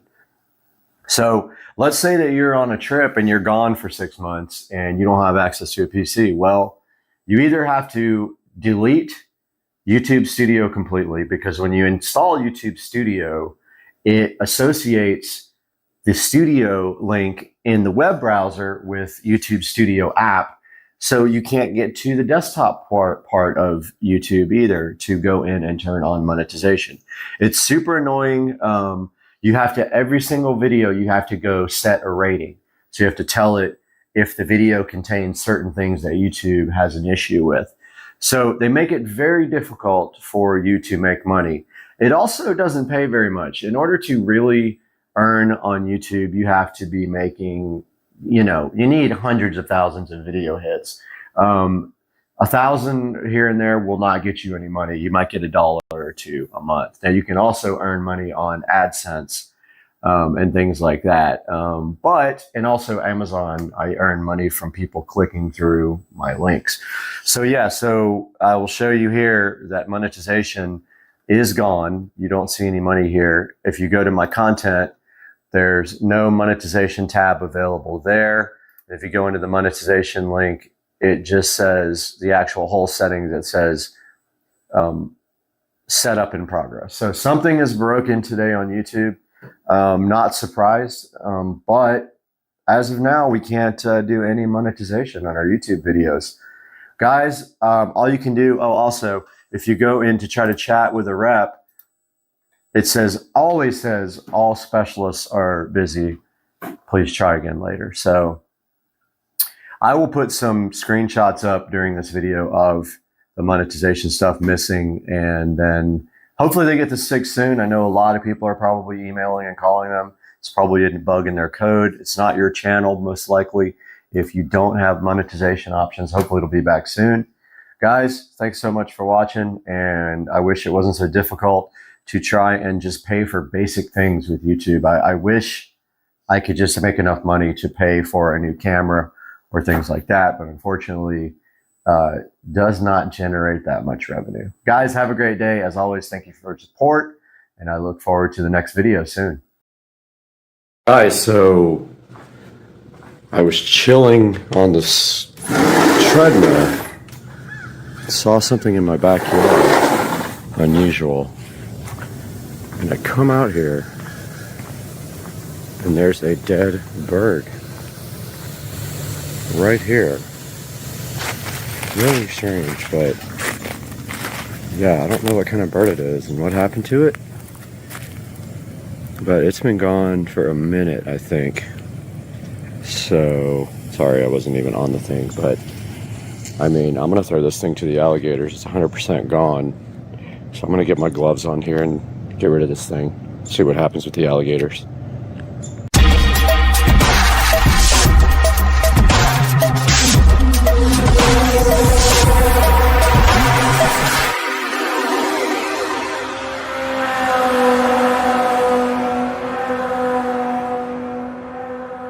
Alright, so I think this thing's dead. Yeah, this thing's fully dead. It's stiff.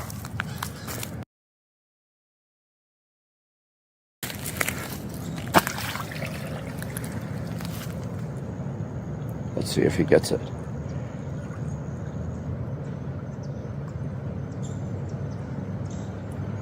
Oh, he's not interested in it. Oh, he left. He doesn't care. Wow. Okay, that's great. Wait, he's coming back. Yep.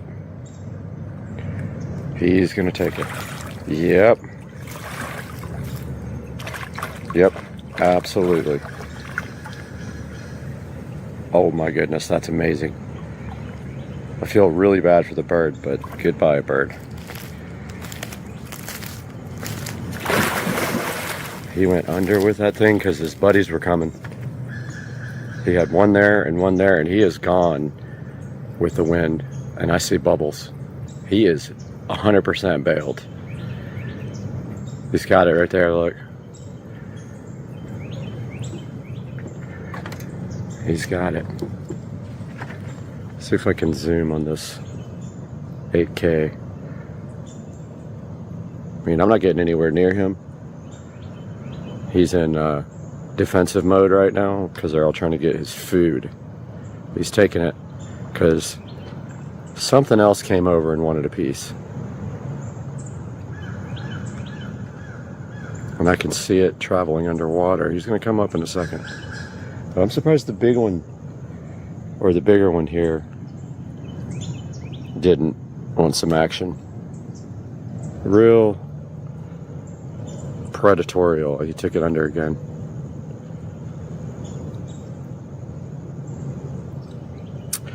And I don't think we're going to be able to watch him chomp down on it. He's taking it over to his little area so his buddies can't get him.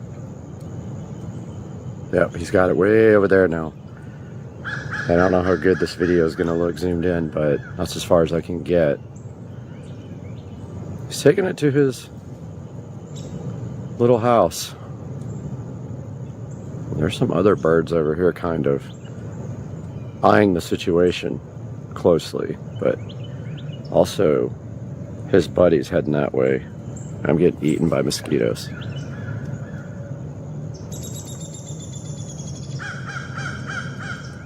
Yeah. Come on, man, eat it.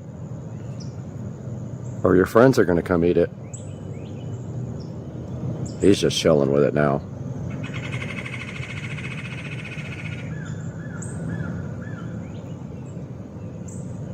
Let's see if I can get closer with a different lens. Alright, I changed lenses to 4K resolution and I can get a little bit closer on him.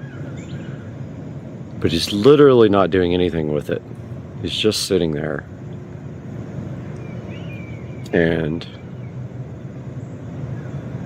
I don't know why he's not chomping down on it. He's got it around his mouth. I can't get closer with that lens. Alright, I don't know what he's going to do. I'm going to watch him for a minute. See what happens. And he's got a friend or two out here waiting to see what he's going to do. His buddy's down here somewhere, right there. But he's still just chilling. I think he's waiting to see if they're going to try to take it from him, or maybe he's not hungry yet. But wow, that was very cool. Hey everybody, quick update on the studio. This entire wall is tiled, as you can see. Let me turn some lights on here. This entire wall is tiled. I still have tiles falling off, so I am re-gluing them as they fall off. And I can see some right here that aren't exactly straight, but that's okay. You'll never get this stuff perfect. But this whole wall is done. There's me. Check it out, guys. All done. That's done. Completely done. I got the speaker wires pulled through for the surround sound. And then I got the second television mounted right there. Looks great. And so now I just have to do above that door, continue to this side, and then I got to do the ceiling and that back wall. So I have probably a day's worth of work ahead of me. Actually, this half of the wall, the most difficult part was cutting around all these fixtures and stuff. Yeah, so everything's painted now. I just got to do this front wall, which is where the 250-inch screens are going, and I need to get all the acoustic tile up. And that's going to do it for today. I'll update you guys again tomorrow. We are back on Supercar Street Racing, and once again taking a look at the 2023 Tesla Model S Plaid out in the garage. And we have our next piece of carbon fiber we're going to be applying today on the station. So hang out and let's have some fun.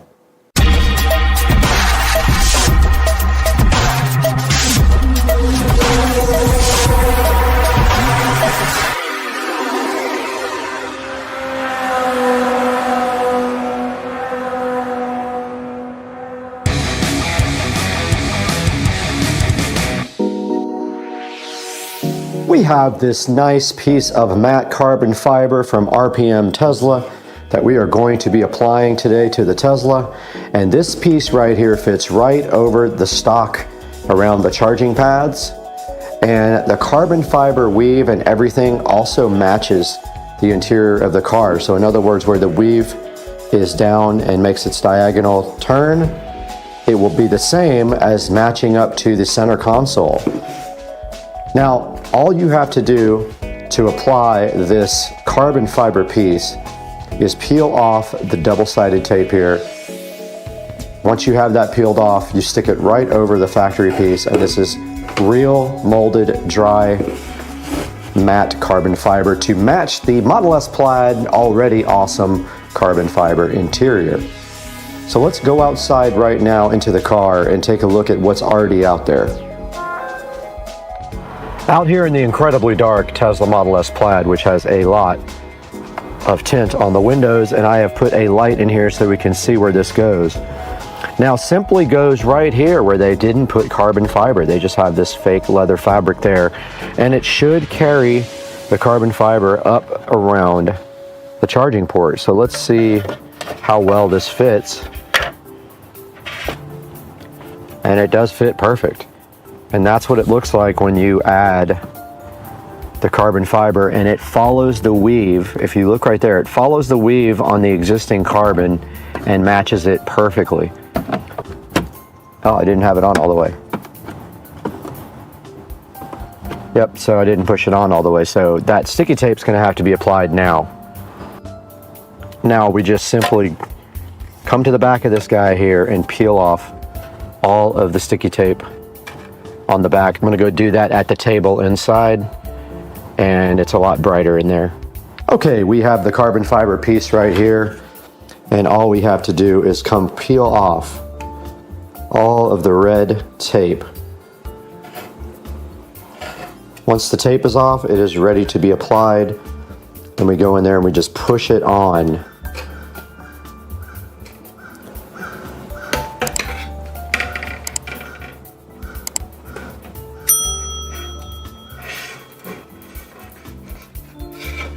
Kind of a pain, but This is what's going to keep it on the car.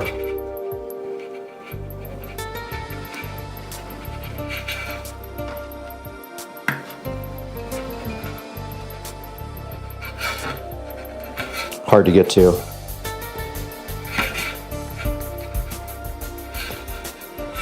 Fortunately, there's some long pieces here. Otherwise, it would be a huge pain. Switch to a wider angle.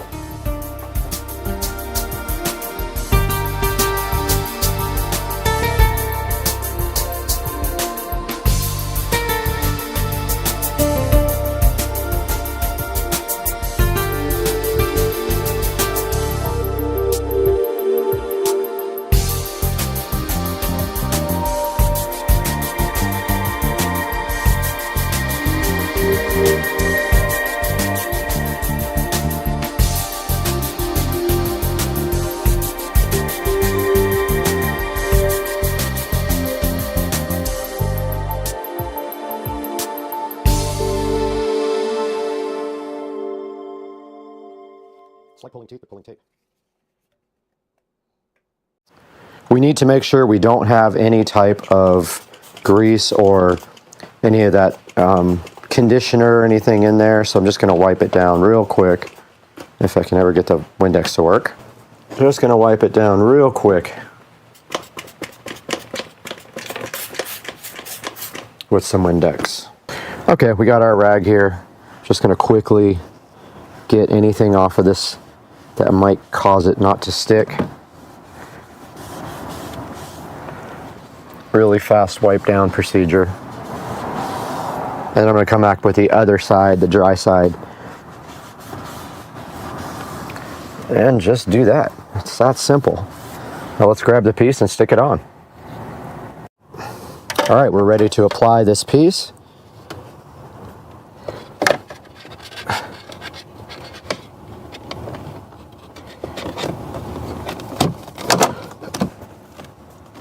So what I am doing is putting a lot of pressure on this because it needs to sit flush all the way around.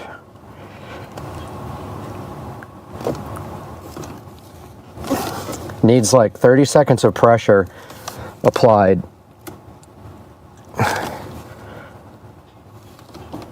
Let's see if this thing still opens right. It does. Okay. I was worried for a second that that thing wasn't going to open anymore because this pushes right up against it, but I guess they have the design right.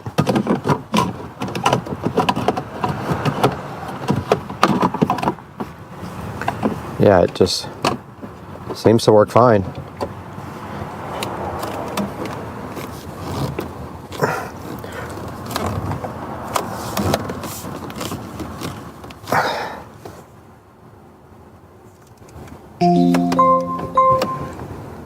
Okay, I think that is a finished product.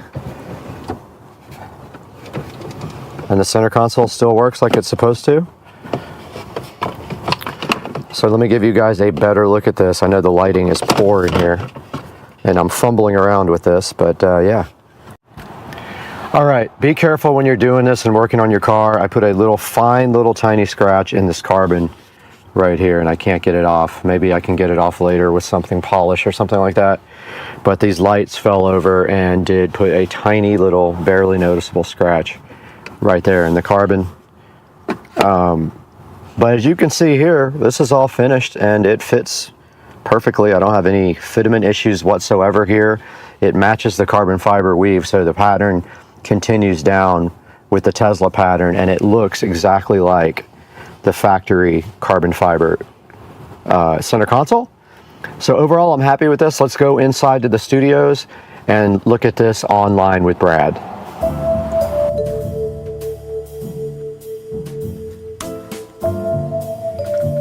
Welcome back to Supercar Street Racing, and we are back in the 4K production studio, and our light did burn out, so we have to figure out getting a new light.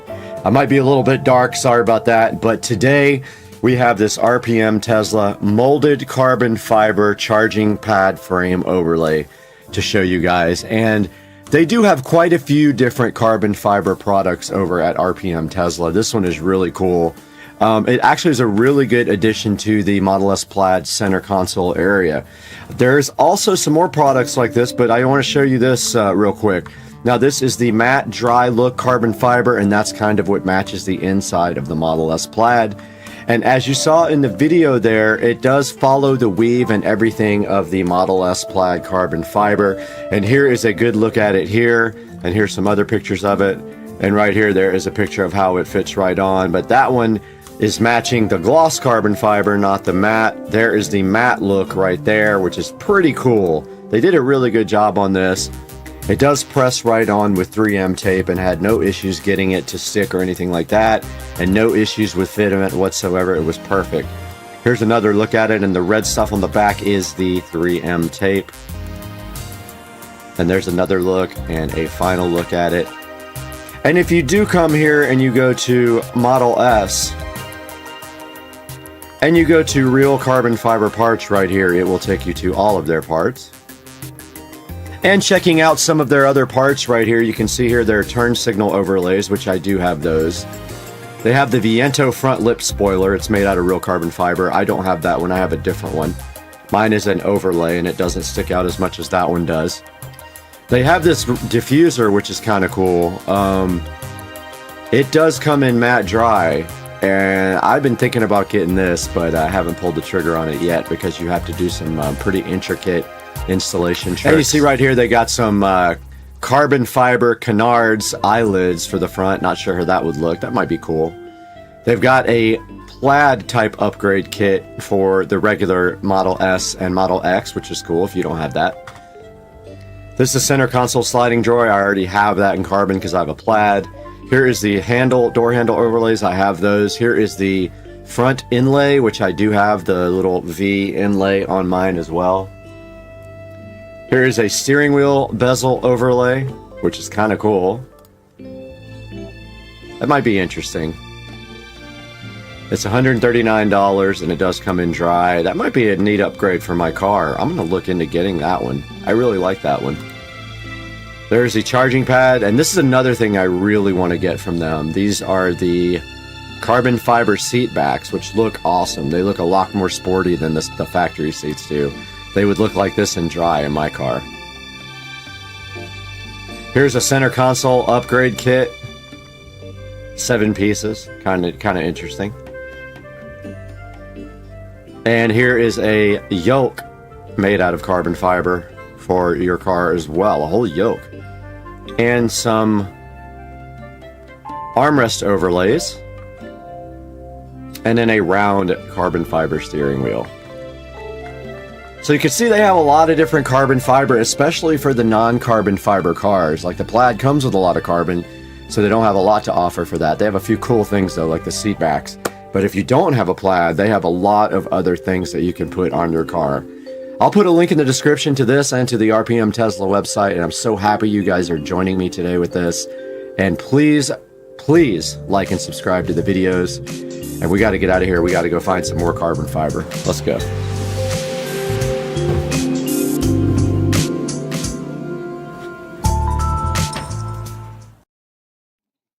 What's happening, everybody? Just got back from Stage 6 Motorsports. Wanted to give you guys a little bit of an update on what's going on with the car. Looking at getting custom cold air intakes made for the car. There's very little out there for this car, so it will be a custom job. Stage 6 says they are going to tackle it. So made an appointment for the 16th to get cold air intakes put on the car. In just a few minutes, I'll open up the hood, give you guys a little bit of a tour of what has to be done in order to get this done. And it is 29, 30 degrees here at night right now in Florida, and 37 right now during the daytime, if you guys can even believe that. It's terrible. Just a couple minutes, I'll update you under the hood. All right, we're out here taking a look at the engine bay of the SL65. 6-liter V12 twin turbo right here, custom made by this cat here, somebody Schmidt, Jonathan Schmidt, which is a guy I work with. And I'm gonna have to send him a text of that and show him that he made my engine. Anyway, taking a look at this engine, we see right here, we got our air boxes right here. And then on each side, we have a tube that runs here, and I went ahead and loosened this. Hint, hint, all the tabs are broken, remember, from my video where I plastic dipped this grill. All those tabs are broken. So as you can see right here, those come down to right about here somewhere. And that's where the cold air goes in, right there on that side. So here's the thing about these intakes on the SL65. The air boxes are extremely restricted. And take a look at the airflow here. It goes from under here all the way up through there. And then in here, right there, it makes a turn back down. And there you can clearly see, excuse me, I've been sick for about a week with a flu. Clearly see the intake of the turbo right there. So what's going to happen next is I talked to the guys over at Stage 6 Motorsports. It's a pretty complicated job that there's no way I can do myself. There's not any aftermarket options for this car except doing like a Rentec airbox, and basically it's almost the same thing as this. The best way to get cold air to this engine is to come out of that turbo intake, turn straight up where this is, make another turn there, go down and in here with 4-inch filters. So the setup is going to be a 4-inch filter here and a 4-inch filter here, either angled this way or directly facing each other. What that's going to accomplish is cold air being fed directly straight down. It's going to make that turn somehow. Now, as you can see, you can't go straight down because there's accessories in the way right here. You have to go over those. So I'm not quite sure how they're going to handle that. And all the other ones I've seen where they did this, they had to remove part of this carbon fiber air box. So I don't know. I'd hope they could retain at least some of that and maybe cut it, but I'm not sure what they're going to do about that. So that's coming up on the 16th of this month, and you will get an update from me. And now I'm going to cut in some pictures of some other custom cold air intake options that people have done for the SL65 AMG. We'll give you an update on the 17th or so. Sorry for the lack of content. I've been really sick for about 7 days now. Hopefully I'm get over this. Go ahead and subscribe for me. Click the like button. Appreciate your views.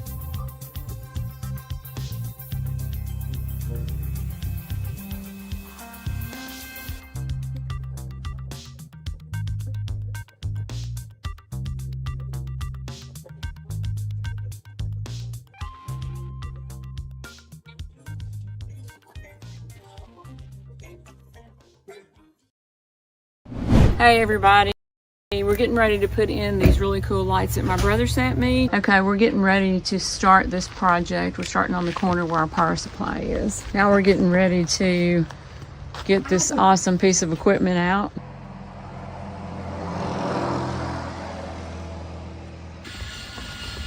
Okay, made it up to the top.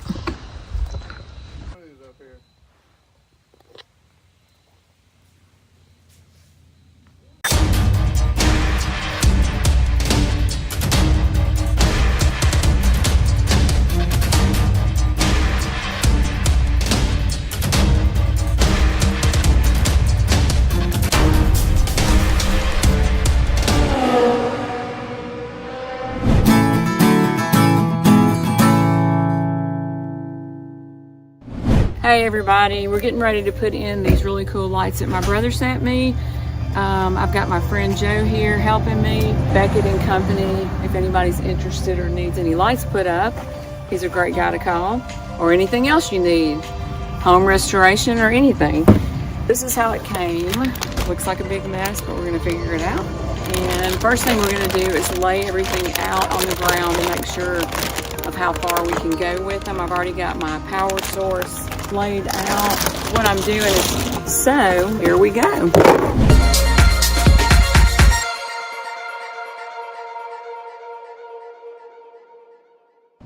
And we're getting ready to start this project. We're starting on the corner where our power supply is. Goes here, here. Yeah, I think.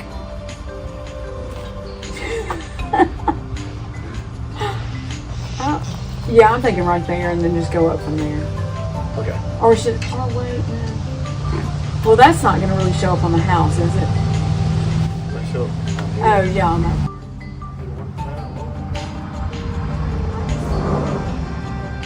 Yeah, they start right there. See, I'm afraid to go too far around the corner because I don't want to use up too much of it in case we don't have, you know, 150 foot of it. Why not just start right there on the edge? Yeah, let's start on the edge, like what she's saying. No, I'm talking about up on the... Well, it's got to be on that under part. It's got to be, yeah, 3 inches from the house. So, I can, yeah, I think that's, yeah, just do that. Yeah. Well, 2 or 3 yeah. inches, that's about 10 inches. Yeah, do about, yeah, right there.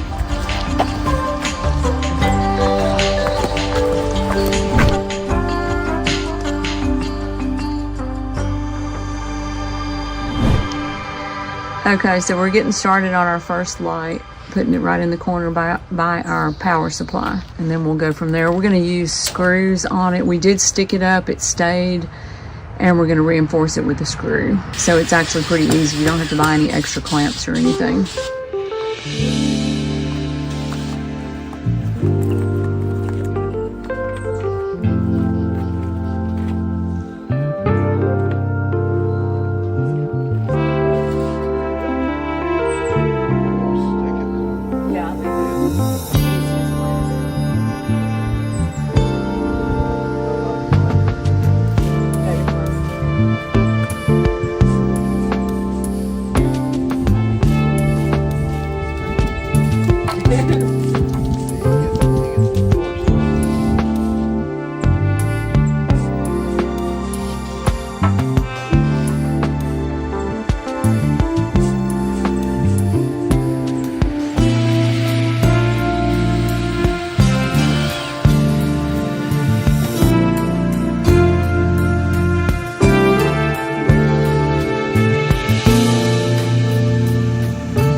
Now we're getting ready to get this awesome piece of equipment out. I'm not sure what you call it, but it's really cool. It's called a lift. It's called a lift. And that's, it's kind of like a mini crane.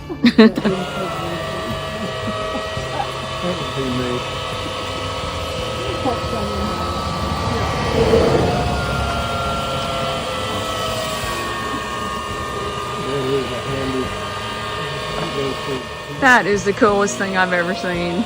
I didn't realize it was going to be on this truck. I thought it was like something that you drove around in. That is super cool. Wow.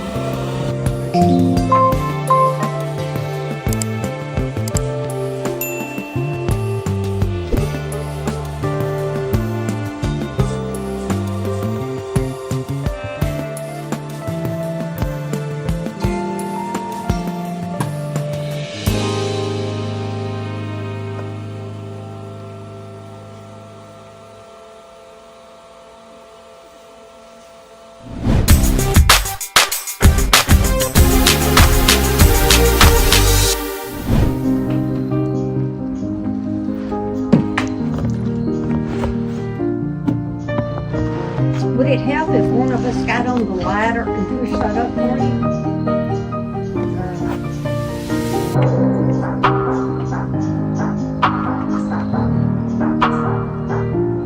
The screw's going through.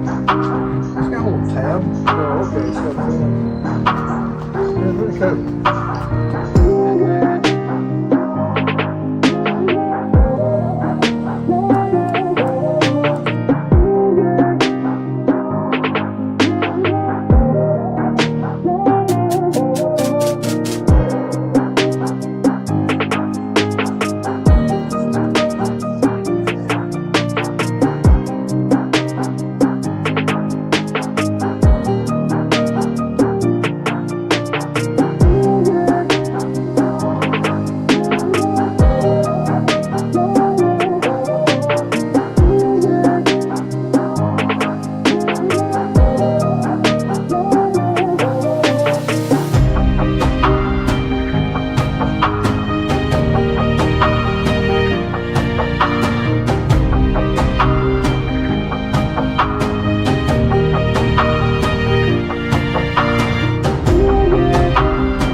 They're so tiny. He's sticking it up with the sticky tape first, so it'll at least hold there, and then he's putting the screw in it. It works a lot better if you stick them. Yay!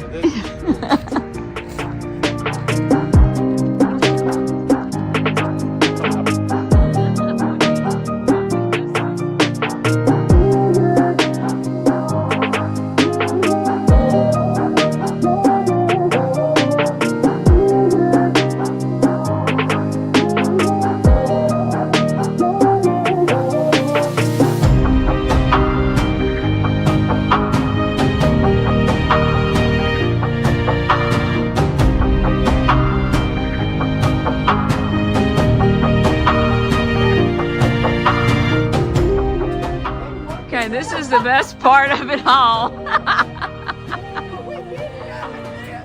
Cal, I can go upstairs and hand them through the window.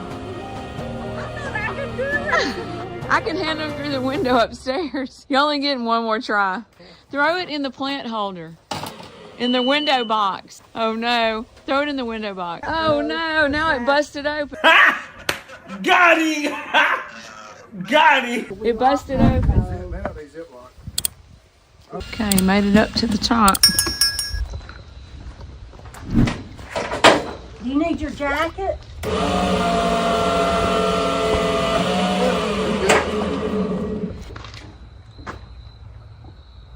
We can train a bird. Who's up here?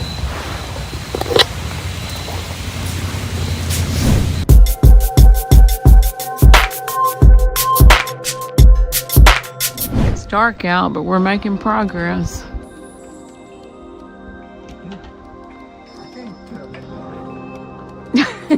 It's light where you are. What color would you like me to put on for you? Pick your poison.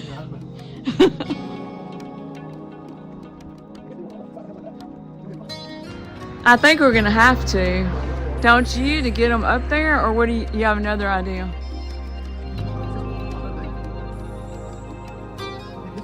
Oh, I see what you're saying.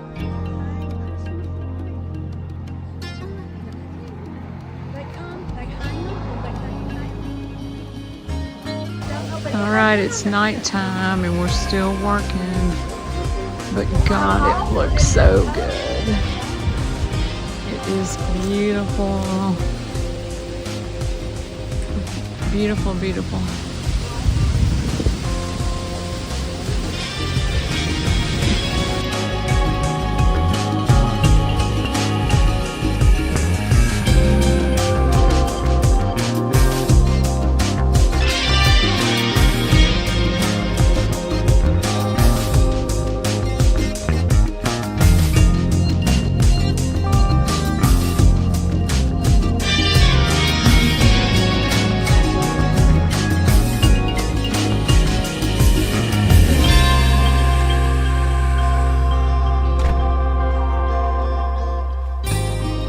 Hey guys, and welcome back to Supercar Street Racing once again.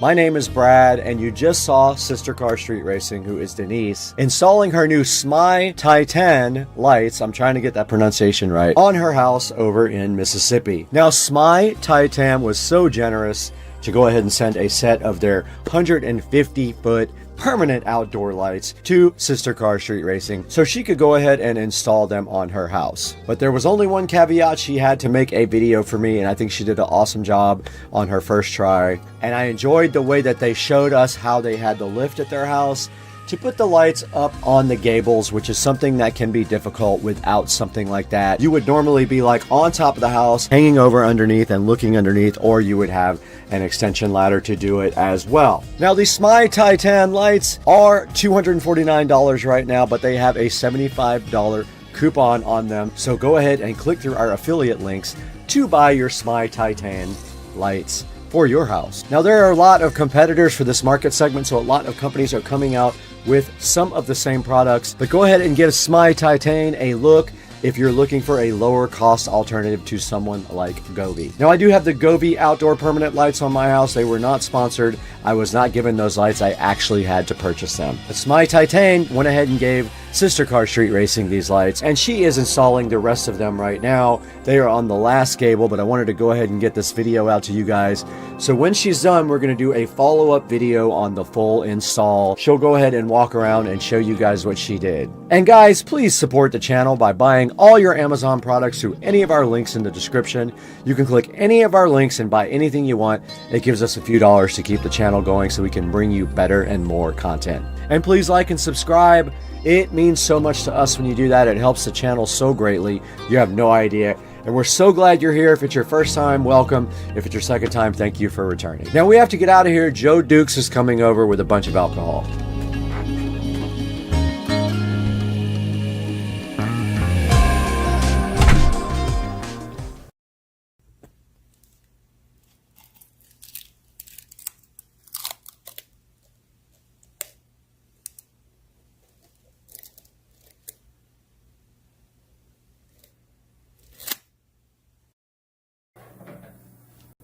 Hey guys, welcome to the channel. Supercar Street Racing here with an unboxing of a product that I have been asked to review by the manufacturer.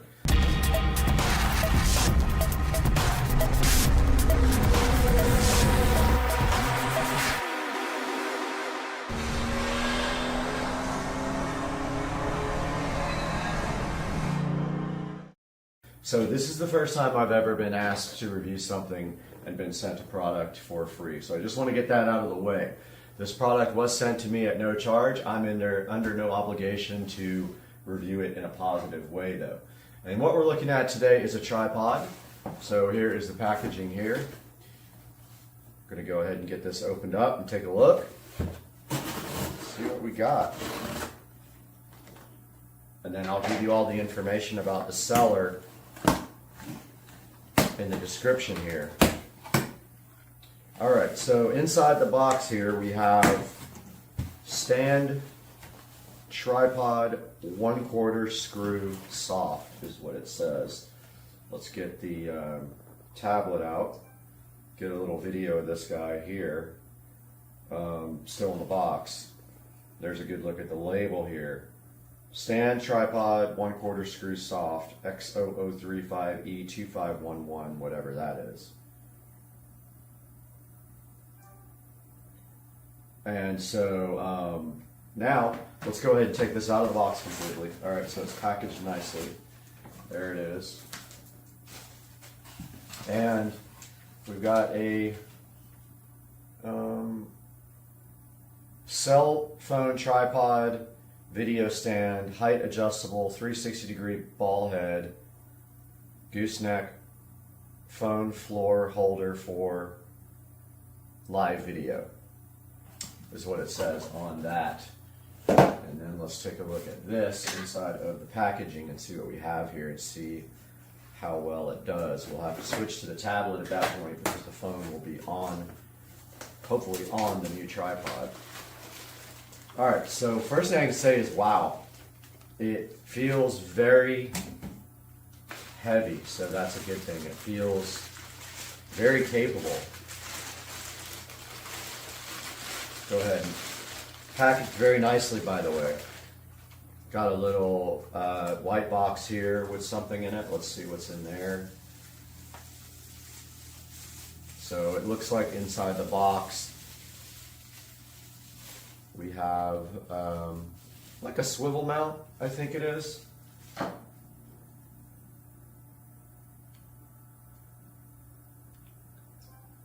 And so there's a good look at the swivel mount that was inside of the white box here.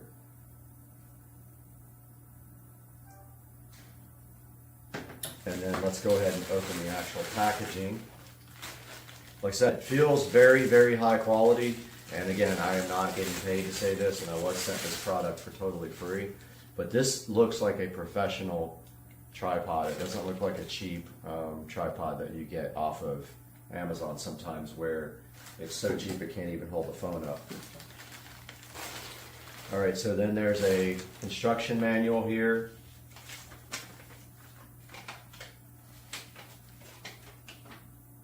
Kind of tells you how to set it up.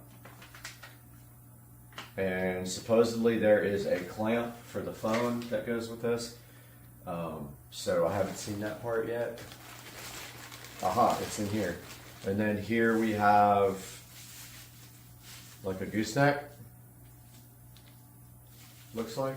Yep. Very solid too, by the way. Nothing cheap about this. And so here's a good look at the gooseneck up close. And the adjustable thing there for the top. And inside the bag is the very last piece of the puzzle here. And this is the phone connector. Phone holder, so to speak, right here. See on the back it's threaded. And then it looks like it's adjustable here, so it's not a spring type like the other ones are, like the one I have now. It is a adjustable to make it wider, so it'll have to be really wide for my phone to fit. We'll see if that works out. So let's go through these instructions now and see how you set this up. So it tells you to open up the legs to make it extended. So I'm sure they're talking about this. There is an adjustment here to loosen it up.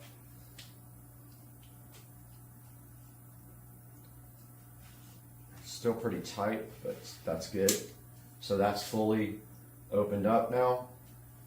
It says, okay, first step was open the leg and make it extended. So it is right here.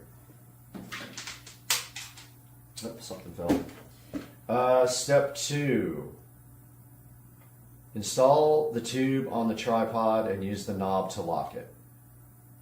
So it wants to put the gooseneck on top, I believe. Let's see.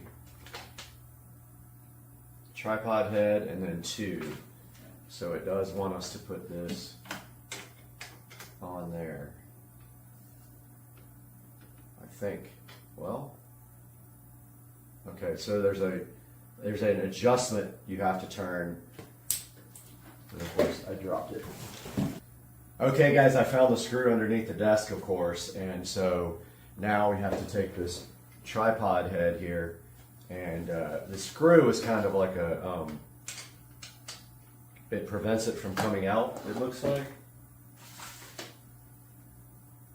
Yeah, it's interesting because this has a screw on top, but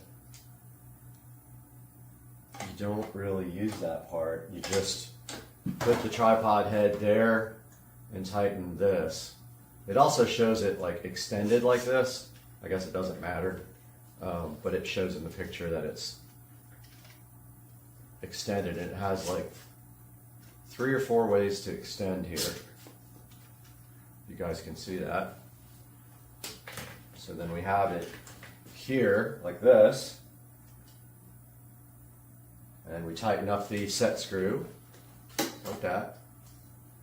3, install the ball head on the tube. So the ball head goes on top here. By the way, guys, this is really, really high quality.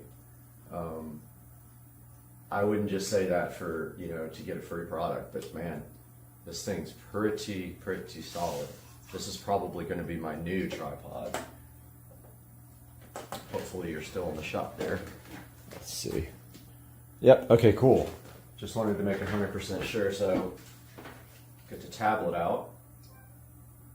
So far, this is what we've got. So we've got on step 3, install the ball head on the tube, which is right there. For whatever reason, the video turned off. But I've got my old Galaxy Note here. We're going to try that guy. It's pretty wide, so let's see if this thing can open up enough. It looks like they thought of everything.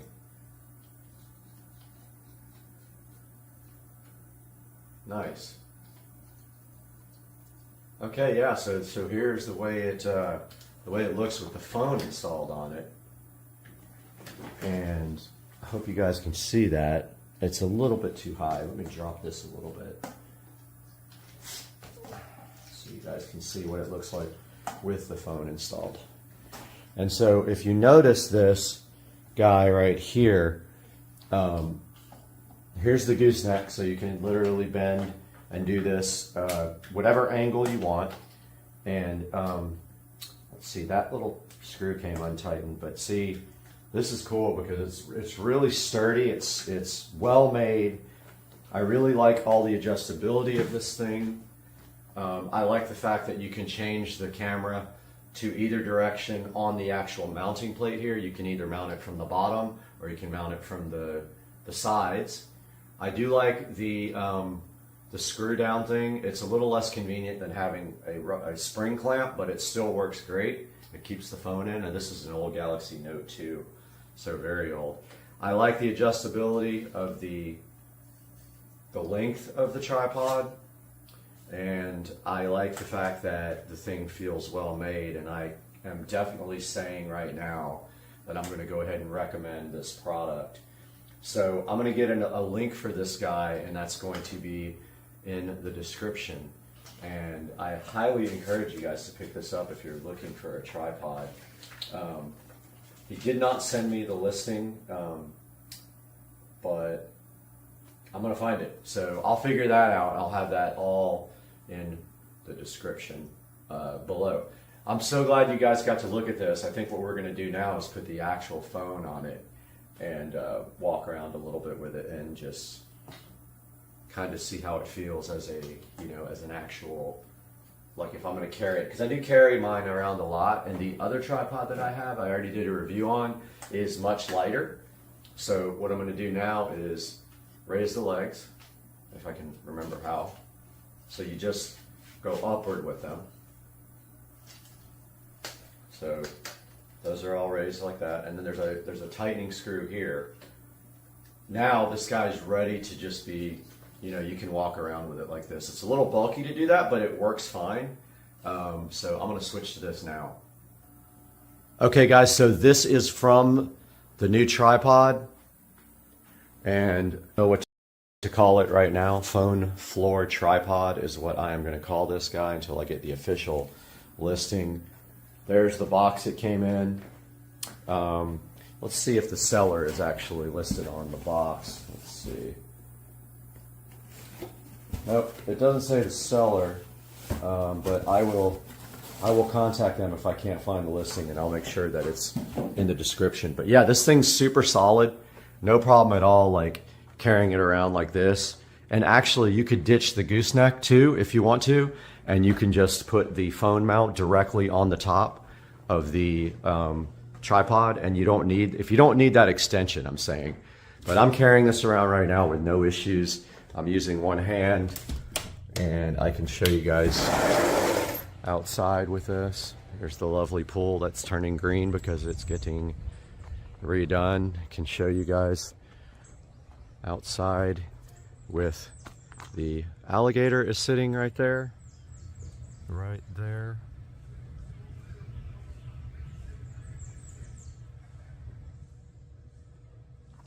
And yeah, so very, very easy to carry around. I am having no issues right now with just one hand. I mean, it does weigh a little bit, but I am thankful for that because, you know, sometimes you get these ones, like my other one is a lot less high quality, even though it gets the job done. Oh, my yard guy came back. So, all right, guys, well, that is going to do it for today because I got to talk to the yard guy, but thank you very much. I hope you guys enjoyed this review, and the link will be in the description.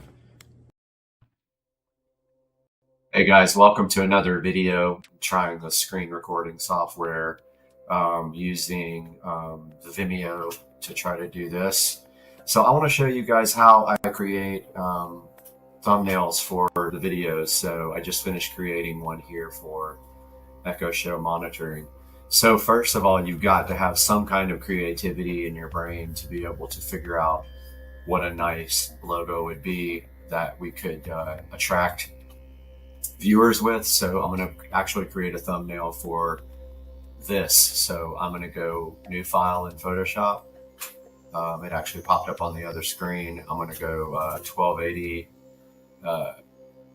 actually 1920 by 1080. Let's do that again. Close, new file, 1920 by 1080. And there is our workspace there. So the first thing we want to do is figure out what kind of background we want to do. So why don't we just do a YouTube background? So let's call up YouTube here.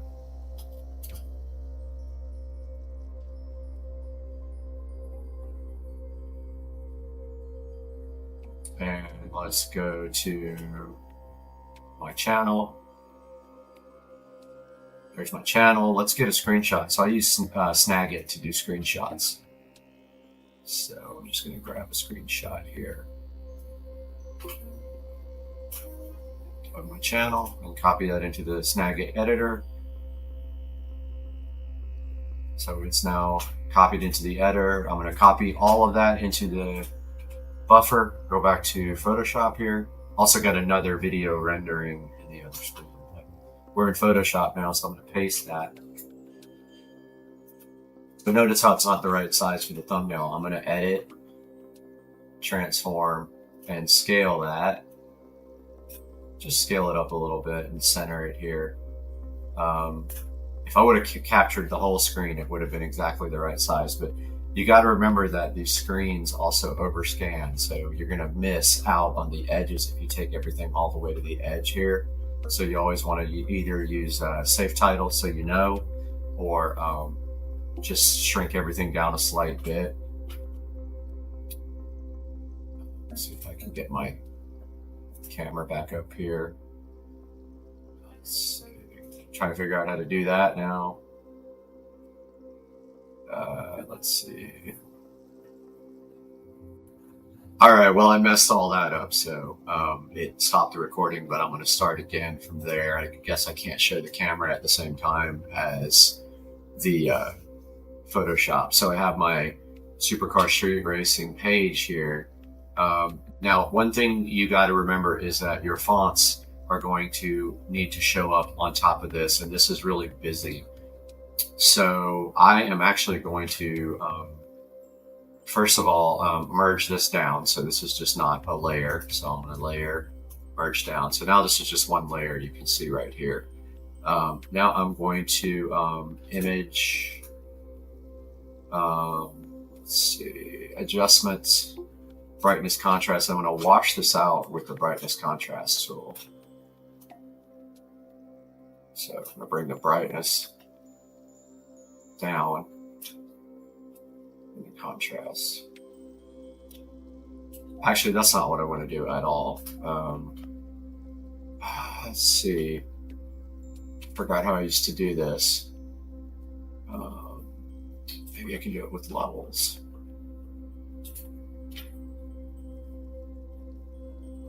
Pretty sure I used to use brightness contrast and try it again.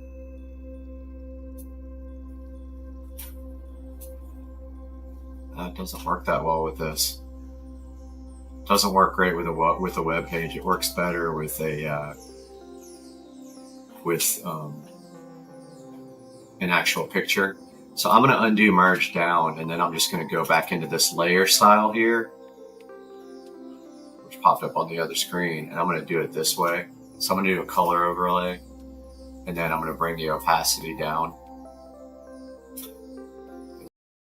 It didn't work either. Let's see. I'm kind of just playing with it now because that should work. Cover overlay, color overlay. Actually, we can do it this way. Let's merge that. And now let's copy this part here, this gray. Copy that, and now let's undo the merge. Let's see if it'll let me work like that. Okay, so now I've got this other layer, and I can adjust the transparency on it. So I'll go into the layer styles. I'll bring the transparency down. Now see how that washed out the background? It'll actually allow you to see a lot better the text on top of it. And I'm also going to scale this up a little bit, transform. I'm going to do scale. And just literally do the whole entire picture. And then I'm going to merge that down so it becomes one. Actually, you got to stick it first. And then I'm going to merge down. So now this is one solid picture. Well, let's do merge visible. Or flatten, works the same way. Now you see it's just a background. Now we're good to put text on it. So let's go back into our flaming text, which I use greatly. Now, it doesn't matter which logo we use here. I love these because you can download PNGs, which are transparent backgrounds. So I'm just kind of looking to see here what is available. And let's just pick one for the actual, the text. How about Text Central? Let's see what that's about. So it's okay. It's kind of hard to read. Let's go back and try another one. What about Horizon? Let's see what that is. Horizon's pretty cool. It shows you other ones at the bottom here, but the first thing we're going to do is just change the text. Create. To thumbnails. And then this is how you can change the gradient, the outline, shadow. I always use drop. Now here's an important one. We're going to do transparent background because we want this to be a PNG, which works easily with Photoshop. You see how it changed to a PNG there. Then you go to image and you can change the file format and the crop. Click next. Click download. It wants you to buy it, but you don't have to. Now we'll show it in folder.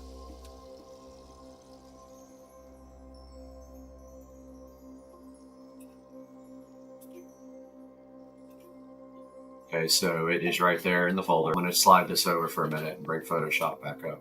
All right, so I'm going to slide this back over to Photoshop here, this downloaded logo. You notice how it comes up with a kind of a wireframe. If you hit enter, notice how we have our logo now. Now if we go to edit, free transform, we can just pull this around and do whatever we want to with it.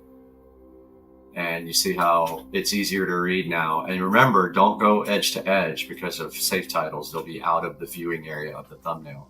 Now, when we're ready to place this, we can just hit enter.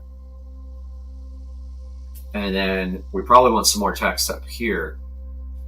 Let's go for a YouTube logo. That's always fun. So let's search for one. Now, when we search for logos, it's easiest to search for YouTube for a PNG logo. So let's say YouTube logo PNG. And then you have to actually find one. So click images. We need an actual PNG. So if we visit this page, Let's see if we can actually download this. Some sites want you to pay. If you find those, just go somewhere else. So it wants us to close an ad in order to do this. And then it wants us to captcha. And it downloaded. Okay, so let's see if it's in my download folder over here.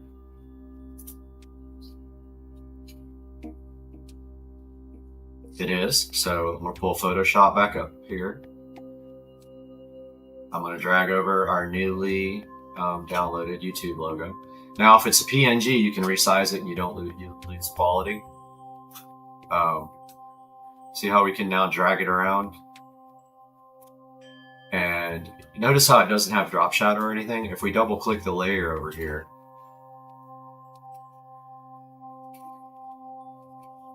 tried it like 15 times. There's our layer style. We go drop shadow. Notice how it added a drop shadow. Once you're in drop shadow, you can adjust the opacity, the direction, and the spread and the size. It's a little big, so I'm going to actually go to edit, free transform, and then I can pull it wherever I want. I can drag the corners, hit enter.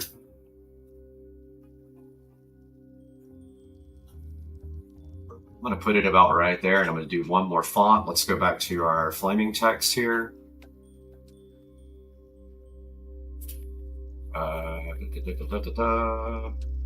Where is it? Right there. Go to choose logo. Let's see what Web 2.0 is.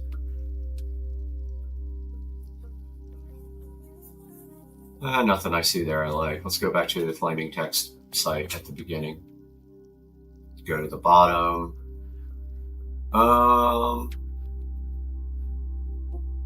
Let's go a couple pages down. I've used some of these before.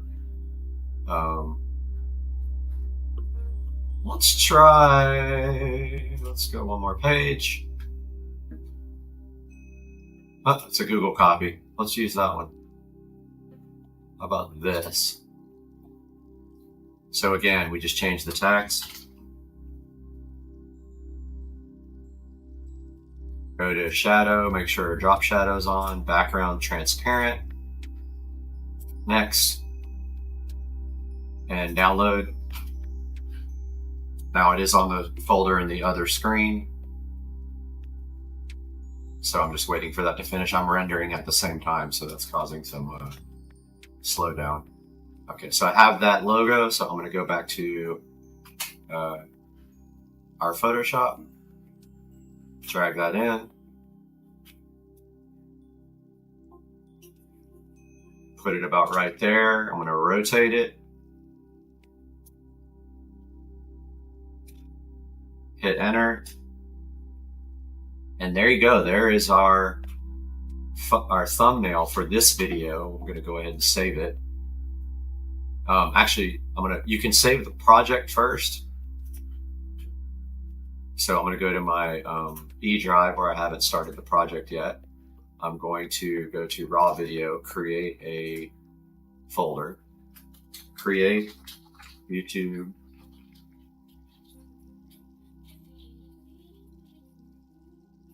thumbnail. It's easy. We can actually save the PSD file so we can come back and edit that. Once we merge it into a JPEG, we can't do that anymore.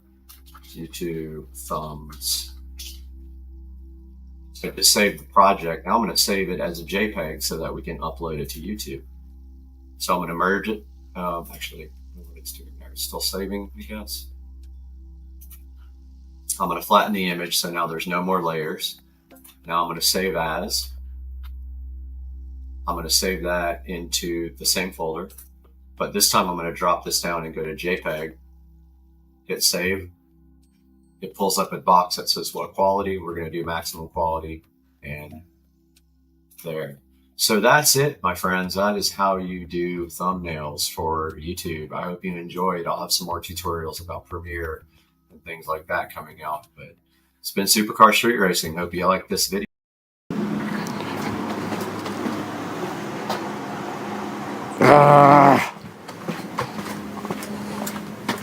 Not again.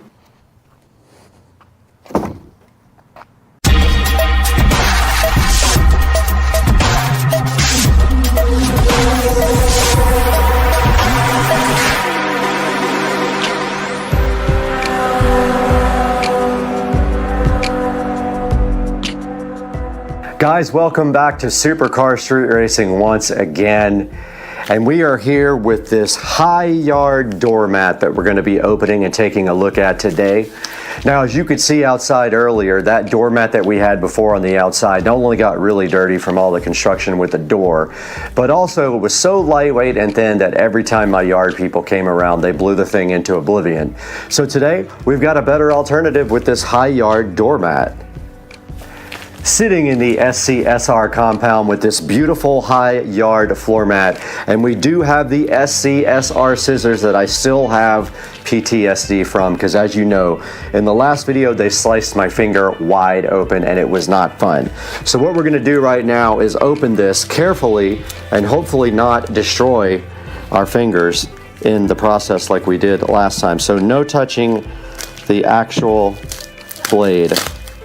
And we open up this high yard floor mat so we can take a look at the inside of this packaging. And right here it just says doormat MAT. Keep your home away from mess and be clean and tidy. Keep your home away from mess. Trap dust, easy to clean, absorb water, widely use.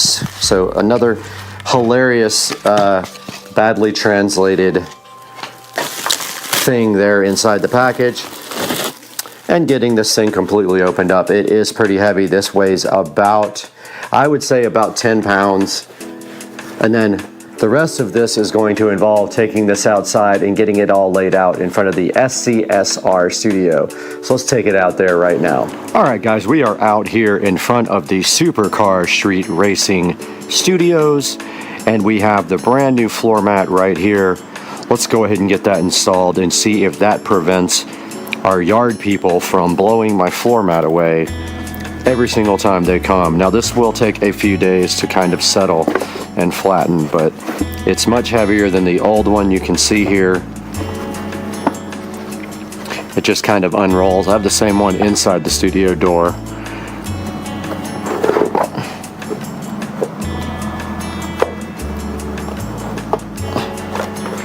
And basically it will eventually become flat.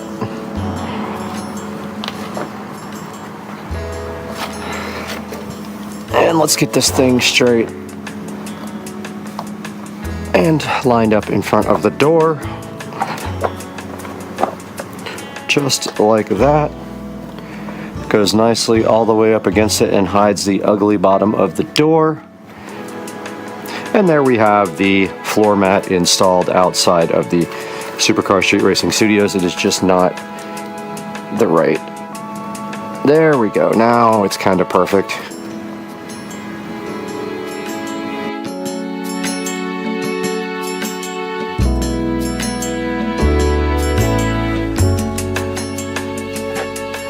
Guys, welcome back to the Supercar Street Racing 4K production studio. We are out here having a great time and making videos for you guys.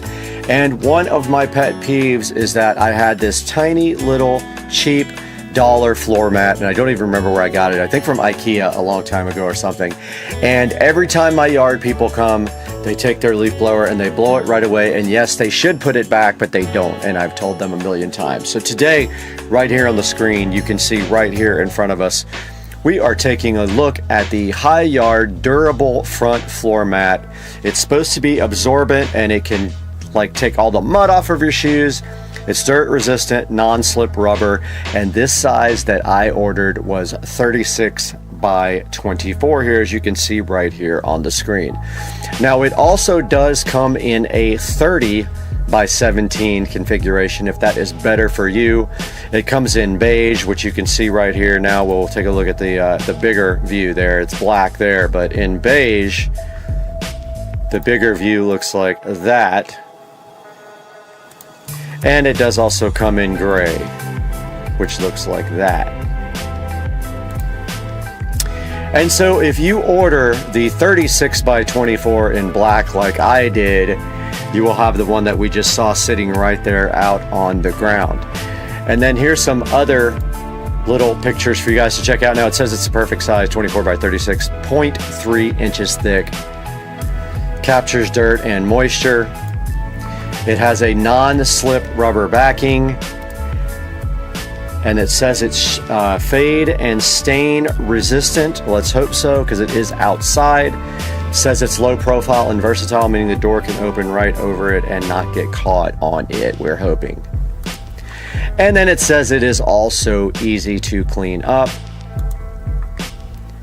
And let's take a look at some of the things in the review section. So if we go to the reviews up here, this guy does have a 4.7 overall review. Not many one-star reviews, but let's take a look and see what that says. Not very absorbent or resistant. So it says that the dirt won't come off and it doesn't absorb as well as it claims to on the one-star review. Now, some of the 5-star reviews say that it's a good doormat, decent quality, good price, nice weight. Works perfectly outside of the front door, and I agree it does. Looks nice, matches well, and this is a very nice doormat. Dependable and stylish entryway essential. Looks like this person got this free from Vine way back in the day, or actually June 7th. So you can see right here, I don't know what Vine Voice is per se, but you can see right there, it does have a lot of good reviews. And let's take a look at some of the alternatives. So let's go back up to the High Yard Durable Front Floor Mat. Absorbent, muddy, dirt resist, welcome doormats, outdoor, indoor, non-slip, natural, rubber, backing, low profile doormat for entryway, patio. 36 by 24 black. What a description, guys. $29.99 is what I paid for this floor mat. It is 2-day where I am, 2-day shipping, not 2-day, 2-day shipping. And here's some of the alternatives. There is one for $37. There is another Gorilla Grip Ultra Absorbent here for $24.99. There is a Gorilla Grip Waterproof for $17.94. There is a Yamorba Durable Front, almost looks the same, but it's a 29 by 17, so you have to take that into account on the price right here. And it is $9 right now. And we do have this Home Ideas 24 by 36 for $21.99, that if you want to give that a little comparison. And then we have some 4 stars and above down here in the reviews. This Mobeo, which actually looks like a completely different type of material with a rubber backing there. We have this Pure Rugs Dust Trapper Doormat, non-slip entry for $31.99 as well. Another couple of High Yards, a Dexy and a doormat there. And no one did any video reviews at the bottom, so I don't have any video to show you guys. And then there is some down here that also have a word printed on it, like hello, that if you like those, you can take a pic out of those. There's some down here with actual designs on it that say things like freedom, if you're into that kind of thing. Here's a multi-stripe one, the Kit Enjoy Indoor Floor Mat Only. That's an indoor, so it may not work for what you need. We need it also outdoor. And here are some of the reviews with images. You can see it right outside. That looks like that's inside of somebody's front door there. This one right here, also inside the front door. They're using that for indoor. And there's a good close-up picture of it right there. Another good close-up of the gray. And one sitting, looks like outdoor on a deck. People were using it outside. And yeah, guys, so the High Yard outdoor floor mat, I do have 2. There is one sitting on the inside of the Supercar Street Racing Studios right here in front of the door, and then I added the second one outside the door there for when you come in from the outside, because it's sometimes wet out there, because this is a directly outdoor studio room with no connection inside of the house. Guys, let's take a minute to talk about the Supercar Street Racing channel. We bring you high quality reviews in 4K, and we do actually lose money from the channel. So we would love it if you would click for the description down below, click in the description down below, and order things through our official affiliate link. Now that doesn't mean you have to order this exact product. Any of our videos that you see affiliate links in, you can click that affiliate link and order anything you want on Amazon. It gives me a small credit to help pay for the Supercar Street Racing station, because we do lose money on the station. Now coming up tomorrow, we do have a review of a portable blender. It is a rechargeable blender, and I'm pretty hyped about this. It's a pretty cool little product, so hopefully you guys come back tomorrow, and we thank you for your support. Please like and subscribe down below as well, and we will see you next time, because you know what's up now. Peace.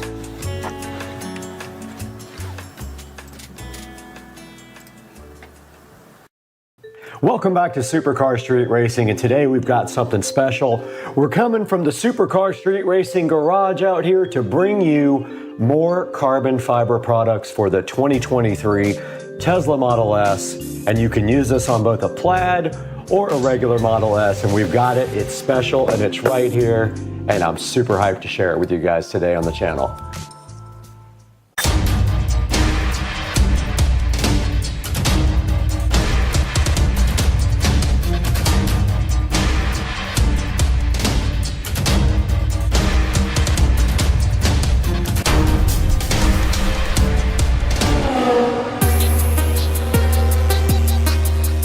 Welcome back to Supercar Street Racing, and right here and right now, we're out in the Supercar Street Racing garage bringing you some more carbon fiber fun from RPM Tesla. Now, RPM Tesla makes a lot of aftermarket accessories for the Teslas, and one of the things I love about them is they have a lot of aftermarket carbon fiber. The great thing about having a Tesla is there's so many companies out there that can provide you with aftermarket accessories, but you gotta trust a company like RPM Tesla who've been doing it for a long time now, and I have a bunch of their products and they're all very high quality and they always fit perfectly, so that's why I went with them again. One thing that's really cool about the Tesla Model S Plaid is it has a lot of dry looking matte carbon fiber. I love that, it's my favorite thing. Enhancing the look of your Tesla Model S is pretty easy. You can do a lot of things to the outside like wheel and tires, but one of the things I really love is adding more carbon fiber to the outside of the car. And with this next accessory, we're gonna be able to take that one step further. Okay, right in front of me, we do have a product here from RPM Tesla that we're gonna be opening today and showcasing on Supercar Street Racing. So let's go ahead and get it opened. Right here in this box that I struggled to open, it was taped so well, is the charging port covers for the 2023 Model S. They will fit both the Plaid and the regular Model S. I believe these guys were about $130. I will link them in the description. Here is my order form. 2023 Model S charging port overlay, dry, real molded carbon fiber. And they also included a aftermarket accessories brochure, which is very cool. So we'll be taking a look at that as well. They have all kinds of accessories for the Plaid and the regular Model S. And then inside of the box here are the overlays. And there is a QR code here to watch the installation video, which we will put up on the screen now. So let's take a look at the passenger side, what we already have installed, on the driver's side. So over here on your charging port, you can see that when you touch your charging port, it still opens like normal, especially when you have the door unlocked. These are our awesome tail lights. These are the Night Rider lights. So these are great. They're already smoked, and they have a great boot up sequence. But let's take a look at this. So you see we've installed it on here now. This is an older version with a lightning bolt, but it fits great. It doesn't interfere with the opening and closing of the charging port. It wraps all the way around the edge. And now we're going to proceed with the installation. Let's go over here. We'll do this real quick. What we need, of course, is a clean vehicle. And when you do the passenger side, you can't open and close it. So we're going to remove all the tape, but we're going to clean it first. Now, all of our cars in our showroom have a ceramic coating on them. the ceramic coating needs to be removed, just like wax or anything like that. So we're gonna really clean this until we hear that squeaky clean. All right, so we're done with that. And again, we're not gonna give you adhesive promoter. We don't think it's needed.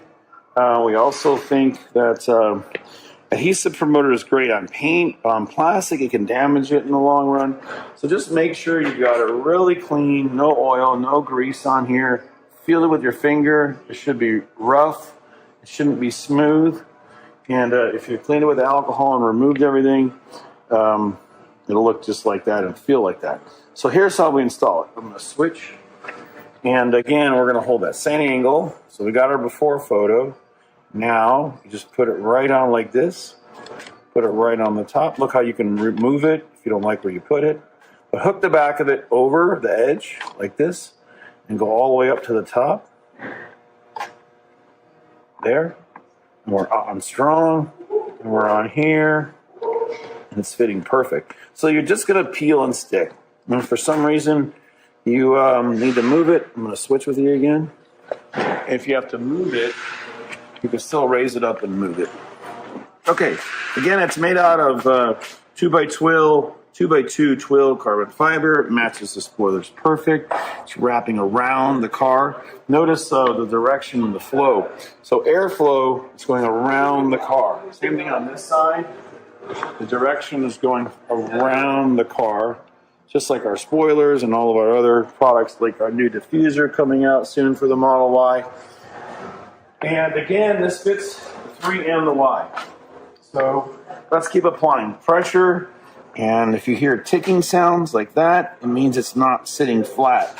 So you got to keep pressing and pressing until the pressure sensitive adhesive double-sided tape is fully grabbing. So please just keep pushing. Push, push, push. There. It's almost perfect now because it's not resisting. Now when you do the driver's side, it'll be open. So just support it underneath, apply pressure. Now, normally you should put some tape on here to hold it down if you're going to drive the car immediately. It takes 72 hours for the tape to fully bond. So that was a look at how to install the 2023 Model S charging port overlays. Let's go ahead and get them out of the packaging. They are packaged with a little plastic thing around them. Then there's some protective, like styrofoam-ish light cloth over the charging port overlays. Here's a good look at the Tesla charging port overlays for the Model S, and you can see on the back here, they do have 3M tape all around it, just like they do their other products, and all you have to do is peel off this 3M tape after you wipe down your charging port and stick this directly on, and it should fit perfectly. Now, these did come in a protective styrofoam sealed envelope type thing, which is like a, it's just like a soft styrofoam cloth, and they were protected very well with that, and they came out looking very awesome. Now that we've seen the product and what it's going to do for the car, we're going to go ahead and take a walk around the Model S and check out all the other carbon fiber. Out in front of the Tesla Model S Plaid, and we see at the very bottom of the bumper here, we have the carbon fiber bumper cover there, and we also up front where the Tesla logo is have the V carbon fiber overlay. We're out here next to the Model S again, and we are on the side, and you can see right here, we have the turn signal / camera cover overlays here, which were a major improvement to the way the side of the Model S looks. In my opinion, the Model S does not have enough carbon on the outside, and these camera covers here made a big difference in the aesthetic and the look of the Model S Plaid. They match perfectly with the factory rear little lip that is dry matte carbon fiber and added a very nice look to the side of the car. What do you think? These are the Tesla Model S carbon fiber mirror covers and add a very cool look to the side of the car. It's such a large amount of carbon that it makes the car look better and more expensive, of course, because it is real molded dry matte carbon fiber. It also matches the weave of the factory carbon fiber from Tesla perfectly, which adds a great touch to the car and just overall makes the car seem a lot more sporty, and I love the way it looks on the outside of the mirrors here on the Model S. These are the Tesla Model S door handle covers, and they are also in dry matte carbon fiber, and they are inexpensive, and basically they just press directly on to the outside of the car door handles, and they add yet another nice touch to the side of the car. They really stand out up against the satin wrap here on the 2023 Tesla Model S Plaid. So those are the door handle covers. There will be links to all of this in the description of the video. We're at the back of the Model S, and you can see here the factory rear lip from Tesla is matte look carbon fiber. So all of the other carbon fiber that's been added to the car is specifically matched with this weave of the factory Tesla carbon fiber. So everything looks like it comes from the Tesla factory. Moving inside of the Model S, we have the charging port overlay carbon fiber, which we will put a picture of up on the screen right now, but it sits right there over where you charge your phones, right in the center of the console there, and adds yet another good look to the inside of the car. And it's pretty inexpensive, around $120 or $130, I believe. There will be a link in the description also to the charging port overlay carbon fiber. Okay, we are out here in the back of the Model S Plaid, and we are ready to go ahead and prep to install. So what you need to do first is clean your charging port completely. So we have Windex and we have a soft cloth here, and we're just gonna go ahead and clean this and get this port nice. And the car is dusty, and you can see like a little baby scratch in the wrap there that just became apparent when I wiped it off. And it is now ready for the application of the charging port overload. Got it! Okay, you are gonna notice here on the back the 3M tape that you peel off. Go ahead and peel all that off.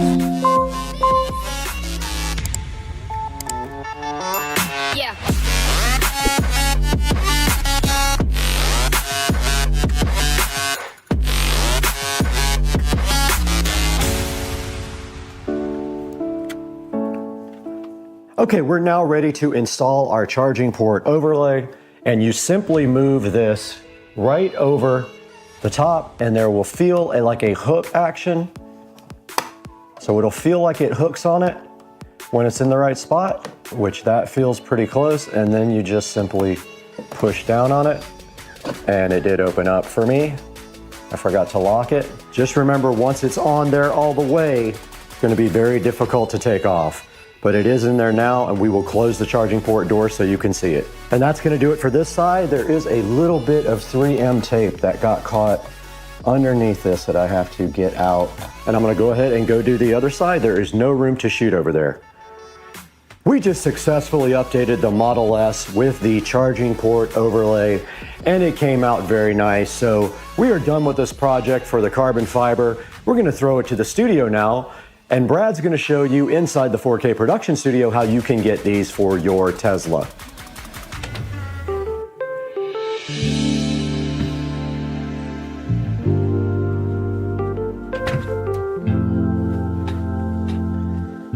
Back in the supercar street racing 4K production studio again with Brad. And today we've got the special carbon fiber for the Model S. Now, right here on the screen, you can see the 2023 Plus Model S charging port overlay sitting, looking so fresh and so fly. You need this for your car. Now, you can pick up your carbon fiber from either one of those companies, except the camera cover can only come from T-Sportline. They don't have the updated version over at RPM Tesla. But you can see here, you can go to the links in the description and you can order your Model S or other Tesla carbon fiber accessories for your car. And there's a whole lot of them available here. And I think there's some interesting ones like the carbon fiber yoke steering wheel cover. I do like that. It is matte carbon fiber, and it is on one of these pages. And they also have a few other things that I like the carbon fiber rear splitter. And one day I might get that. It does require some drilling to put on, so I'm not sure if I'm really happy about drilling into my $100,000 plus car. But it still looks cool and enhances the look of the car, so I'm kind of down to try it out. Guys, please like and subscribe and hit that bell icon. It helps me out so greatly. And buy all of your products through our Amazon links when there is one. Even if it's not the product you want, in the link in the description, click that link and buy anything you want. And it gives me $1 or $2 and helps support the channel. And the channel is growing subscribers every day and more views every day. But we got to get out of here. We got to go pick up a carbon fiber complete replacement for my car.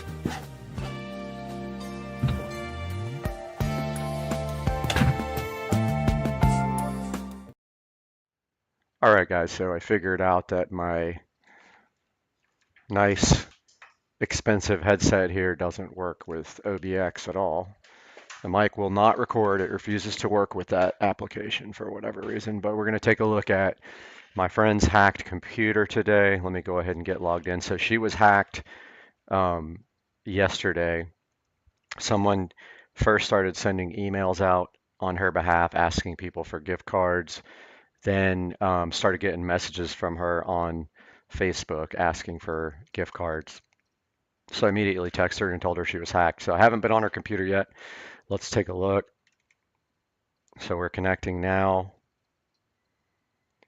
So what we're going to do is take a look and see what exactly has happened to this computer. So the first thing I am going to do here is open AVG, which is the default antivirus that I go to, and I'm going to make sure that's updated. Let's see. Update. Virus definitions. Okay, so I'm going to go ahead and update her antivirus now. We also got Malwarebytes on here. It's probably really old now. I haven't been on this machine in a while.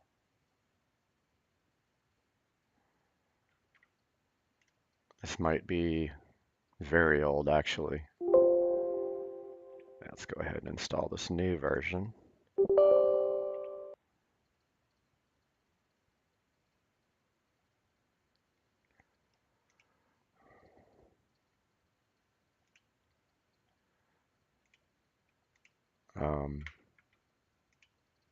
Go ahead and install Malwarebytes. This guy's installing updates. So her internet was also down, and she can't get into her email anymore. I have a sneaking suspicion that they have hijacked her email account too. Probably won't be able to resolve that today. Didn't ask her if she was locked out completely, but I don't want to put her name up on the screen, so I probably won't do that on this video. But yeah, so we got AVG updating here and Malwarebytes. So what we're going to do is we're going to run Malwarebytes here. As soon as it gets done, it might want us to restart.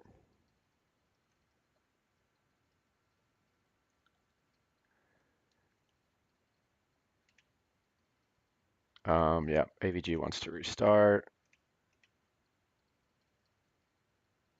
Let's go ahead. Malwarebytes did not ask us to restart. Let's go ahead and run the first scan.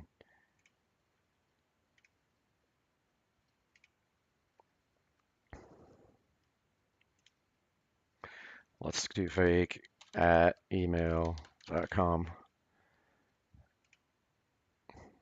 Start the 14-day. No, thank you. All right. Let's scan this guy. So I don't think she's going to have any issues on the actual machine. I believe what we're going to find out is that someone just got a hold of her email password and started changing her passwords on her other things in order to extort money from people. So far we got 0 detections. We're going to come back on and scan it with AVG though.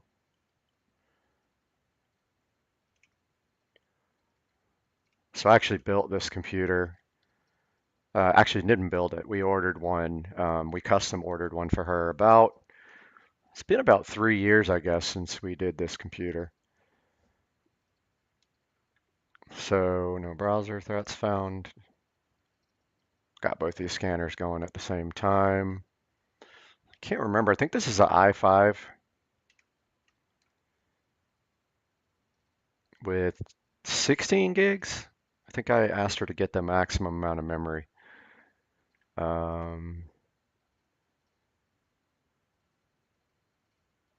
Oh, she's got 32 gigabytes. That's right. Yeah, I made her max out the memory, which is awesome. Fun computer. It's i5 6400T, 4-core with tons of RAM, which absolutely rocks. I wish I had that in my machine. Mine maxes out at 16, unfortunately. Just my motherboard's that older one that doesn't have but 2 memory slots, 8 gigs each is the maximum it supports, from what I understand.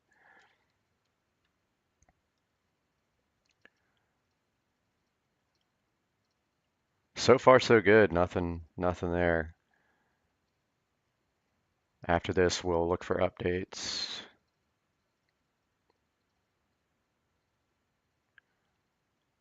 No malware found. Good. Oh, one detection here, though, on malware bytes. Nothing on AVG.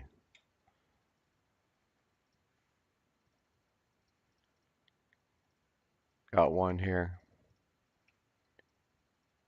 Ah, that's just a KMS. No big deal. It's not a risk.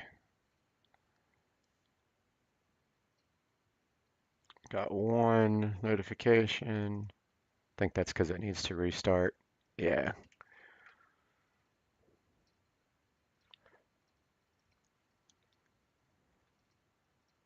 So this is not a big deal. We're not going to worry about that because I know what that is. And this is still going. While that's going, let's go check for updates. See, she could actually probably go Windows 11 at this point. I don't know if her CPU qualifies. They cut off a lot of CPUs. Yeah, see, there's a way to get around this. There's a hack for this.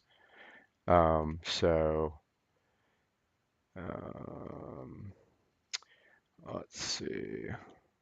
Let's do disk cleanup. Let's go see.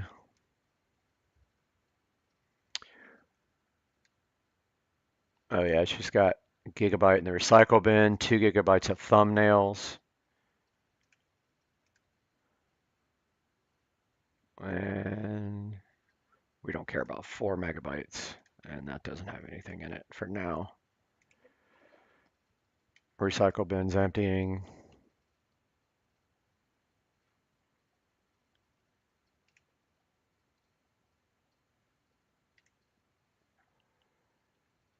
I don't think we can do these because we're not.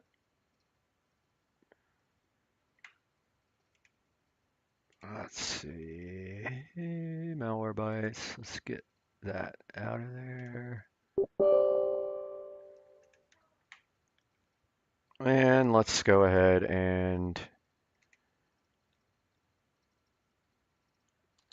go here one more time.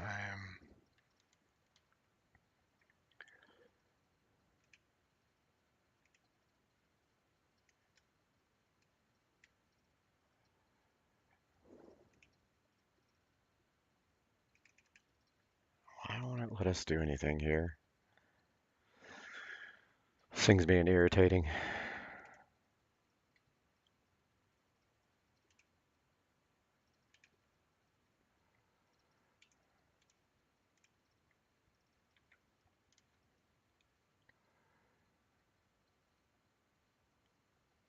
Downloading these updates now, and then we'll get this thing restarted. So far, so good. I don't see any really major issues here. I think that she has a Lenovo also, and there might be a firmware update. Seems like it's freezing up a little bit, or either mine is.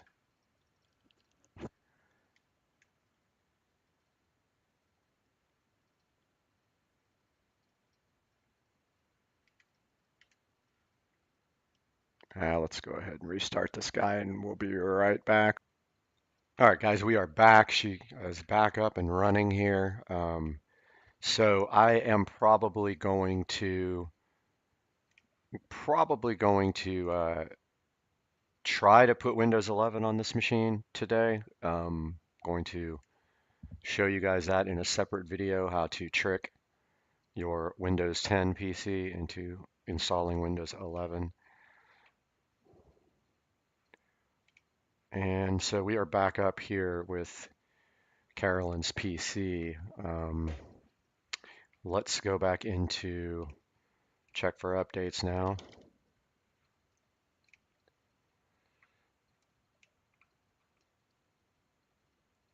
Let's see what this thing says.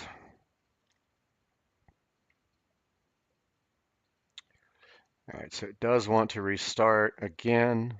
Let's go ahead and see what happens now when we restart. I'm watching the TeamViewer icon on the other side. So it says restarting here. Let's see what happens.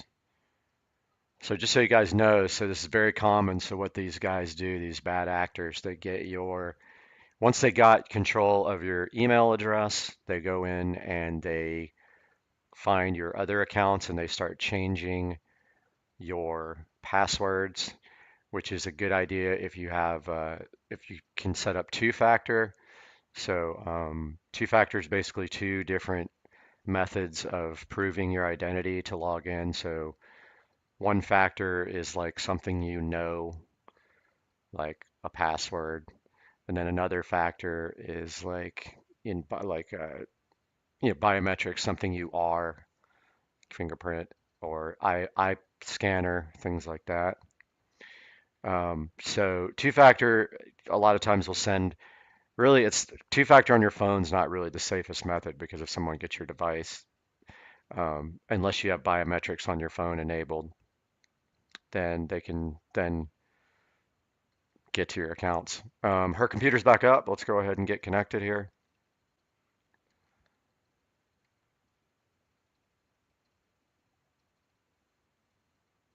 Not sure what that means, but okay, it is still working. Let's go check for updates again. Let's see what's available here. So we're probably going to do Windows 11 here. The reason it says this here is because her PC, her processor doesn't meet certain requirements by Windows 11, which is completely ridiculous. There is a way around that. I have it on my machine, so I'm going to do the bypass on hers more than likely. But while that's going, let's look at the Lenovo updates. There might be a BIOS update. And then we'll do driver updates.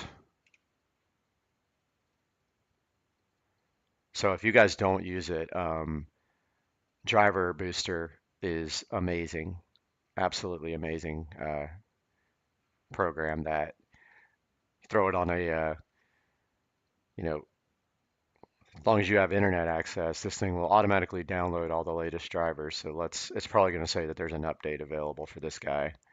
Actually, it looks kind of new. 8.3, I think, is like the latest. That's interesting. Okay, so we do have our AVG got updated. That's downloading a Windows 10 cumulative update preview. AVG is good to go. This guy's got pretty good amount of drivers it wants to update. I'm going to go ahead and let it do these on the free version.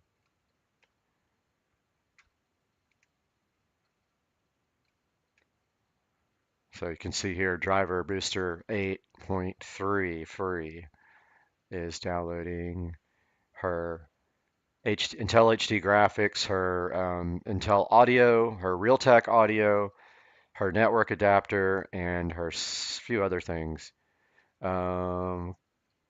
It's going to probably drop us when it installs the network adapter driver. It's a dual band wireless AC. So Windows is complete. Well, actually, no, Windows is not up to date. It's downloading this preview. I forgot about that.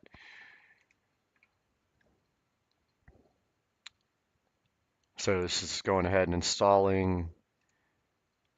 If you notice, her machine's never really busy. CPU is busy right now, but the RAM never really gets, used that much.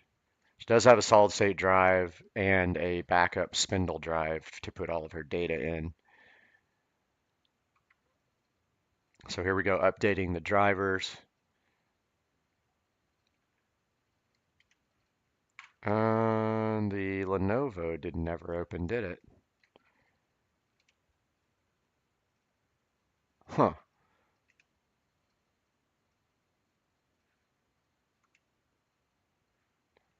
Thought that was it. So this is the Lenovo updater. Now, if it tries to install some drivers, I will let IOBit do the driver install, not the Lenovo, because IOBit has the latest drivers. Lenovo might try to install some proprietary drivers for her system, which I don't want those. So she's saying she can't send or receive emails. So I have a feeling that somebody has set up either a redirect on her email, so maybe they are forwarding all her emails to another email address or something like that. So I'm going to get on her Comcast and see if I can locate anything. This guy's still going here.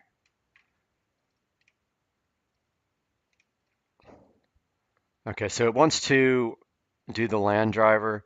That's a Lenovo driver. I'm going to let Driver Booster take that. I'm not going to install it from here. She's probably texting me now.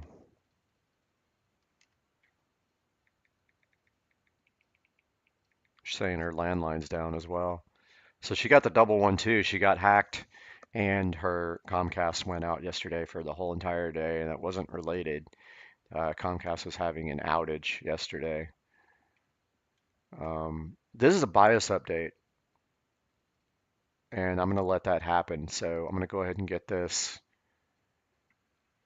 driver booster done, and then we're going to do the BIOS update. So what will happen is we won't be able to see it when her computer restarts. So it'll do that, and then we'll be able to come right back on when we get done. But I don't think this LAN driver is necessary. I believe this is the one that is the same thing, but not 100% sure. Sorry for the drink. This guy's installing her graphics adapter. We'll go ahead and do the flash BIOS. Let's see where we are with the Windows. Well, it did say 100%. Now it says 20%. Oh, installing. Okay. I was going to say it started over downloading, but I guess it's good to go. That's installing. These guys are installing. We got a busy CPU, I'm sure now. I mean, it is only an i5, so it's going to be, yeah. CPU is maxed out. Memory is not being used that much, and neither is the SSD. Driver updates are almost done here. They're going to want to reboot.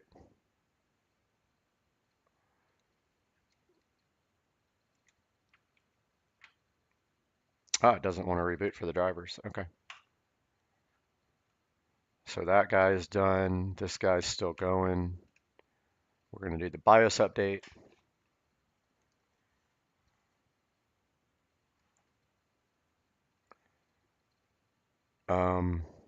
Surprised that that's.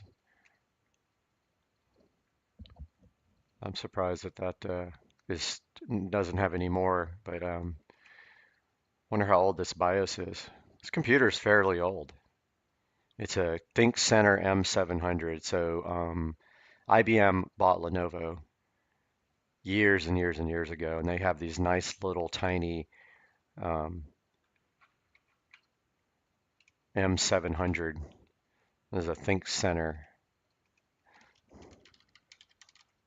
M700. So it's like a, a small factor PC. This guy still says he's at 20%. CPU is pretty busy though. So at 60%. I like how in the task manager you can actually go, click on the big task here, or the big column, and then you can see details. So she's got 5.8 gigabytes in use. Some of these I don't really understand. I'd have to look them up to see what these mean, but yeah, and then this is her solid state drive. It's a SanDisk. This still says it's at 20%.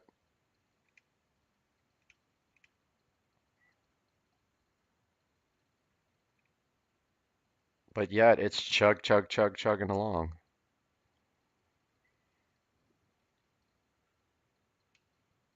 So I didn't empty all of her, I didn't do her system file cleanup yet because we're still doing Windows updates. And so some of those updates will get deleted when you do the disk cleanup. So see, this PC doesn't meet system requirements. If we go in here and we go bypass,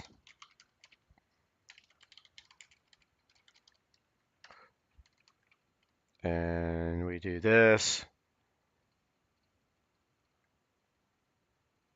here it is.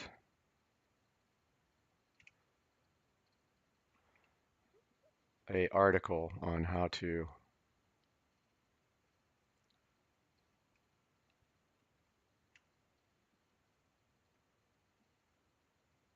do this. So we will do that later on another video.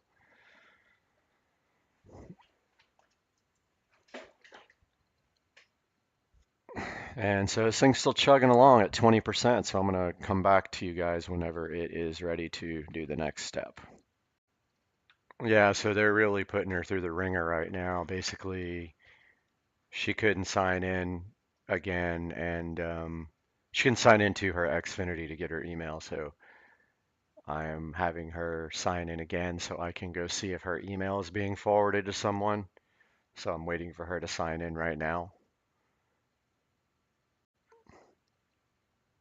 All right, guys, so we're into her email now. I'm just going to check to see if forwarding is set up. It's not. Okay, I just wanted to make sure that that was good.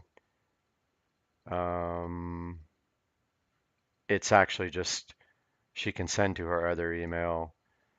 I think this is good. Yeah, so far so good here. I don't see any email forwarding set up. I thought she might have that. Let's see where we are with this guy. So this is at 80%.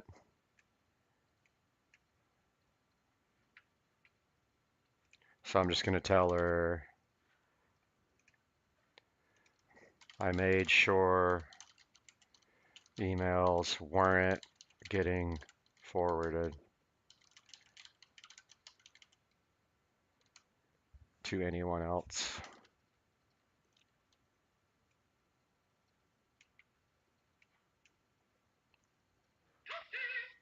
Oh, got a text from Toasty.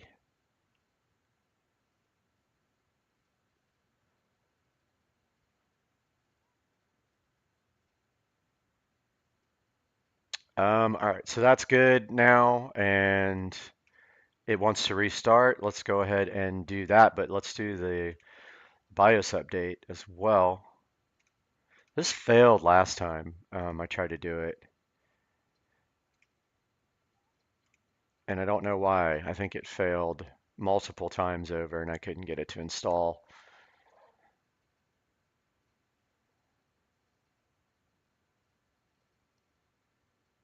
So there goes the BIOS update.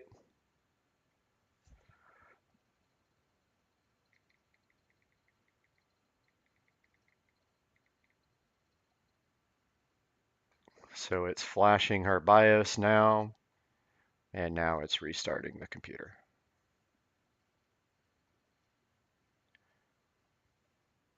So what that's going to do is going to restart and then flash our BIOS. We're going to lose our connection here momentarily. And that's okay because we have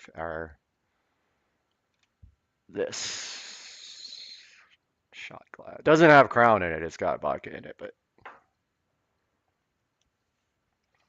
still says shutting down here. Waiting for that to reboot. Dude, I love my shadow under my webcam. I had to read a tutorial and go crazy to get that to work, but yeah. So she's still online, so it's doing something. It's shutting down. I'll update you guys when this comes back.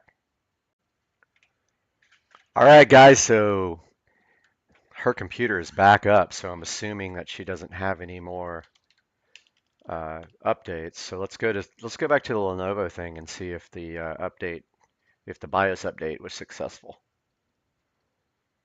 This is pretty old now. I would say this computer's at least 3 years old, maybe more, maybe 4. Let's see. It's to reopen everything.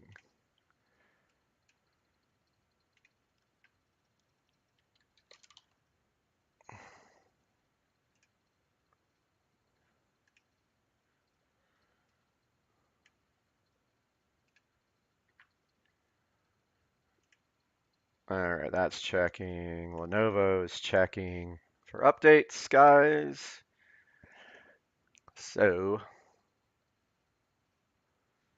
I don't know if you see what I'm talking about, but like, see this little shadow here? That just tickles me to death. It just makes my day brighter. Okay, so it looks like our BIOS update went in good. We're not going to install that LAN update. Let's go back in. All right, Windows is up to date. So let's go back into this guy, disk cleanup. C drive. Now notice here is pretty clean, but we'll go clean up system files now before we do the Windows 11 update.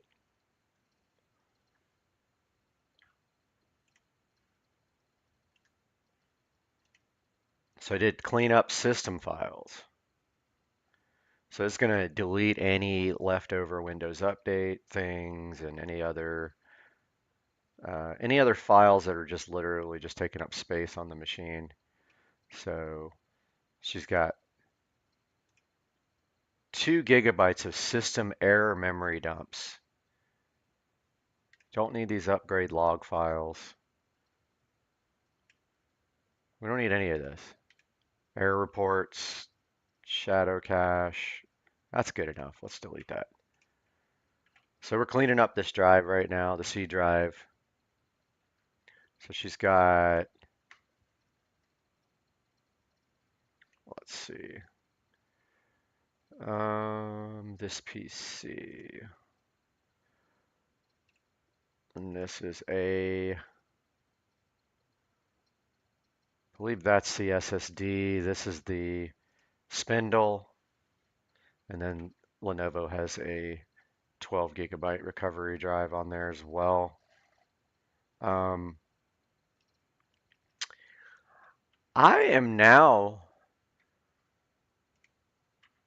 so her computer's like completely up to date, I think. So I'm going to say that we have successfully cleaned this computer. I'm going to run this driver booster again one more time, just to make sure there's nothing left. Next video is going to be how to update. No, this they want you to buy their like VPN stuff. All right, so she's completely up to date here. All right, guys, so I found it finally. Oh, I've been fighting with this forever. So she was getting a couple of emails, but not all of her emails, and I found it finally. So this is what happens. They get your email address, they get in here, and they set up a filter here. Look under filter rules. You see where it says they set up a filter so anything that goes here is forwarded to a fake email address at Outlook. So we're going to delete this and this. We're going to delete this rule. So this is why she wasn't getting emails, guys. Wow, they really like did a number on her. So let's go back and check her email now. Let's send her one real quick from my phone. Let's do test. So I looked for that at first, but I didn't see it. So they got her email password, they got onto her email account, they went to settings, they went to email settings, they went to filters, they set a rule in here to forward all her email to a fake email account, and that's how they did it. And so right now she's going to get her email from me. Yep. Solved. This is definitely fixed now. So you can see here she's getting email. She was hacked. Absolutely 100% hacked.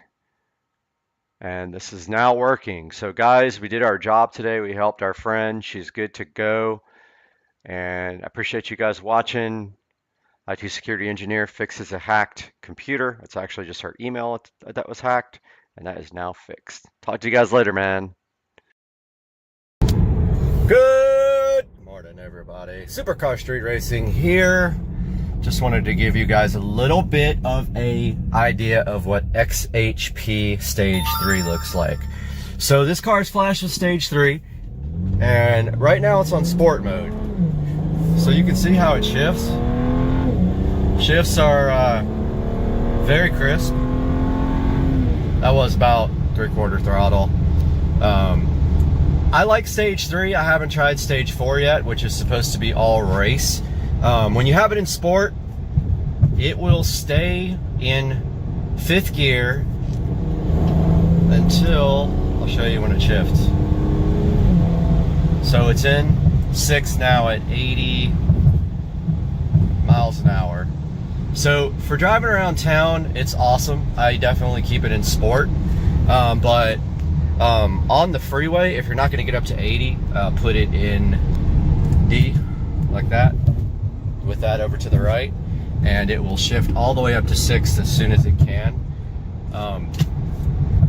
Now, also, so the biggest difference here is that the shifts are optimized for RPM. They're also optimized for, they've also increased the line pressure quite a bit, and you can even, they recommend Stage 3, I believe it is, for a single turbo car. So basically you can also still, now the cool thing is it also does rev matching and everything like that when you, when you shift. It's very cool. That's manual.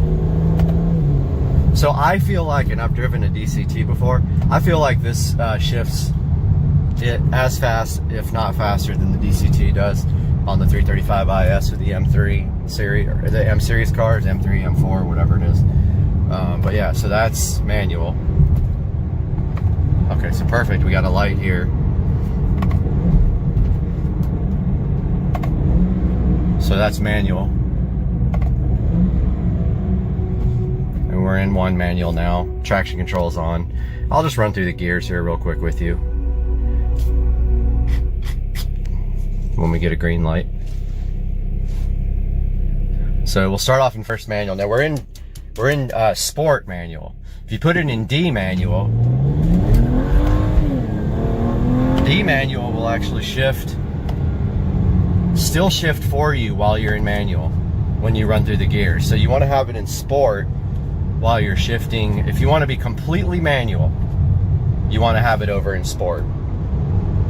Do I recommend XHP? Absolutely. I flash it with my Android head unit.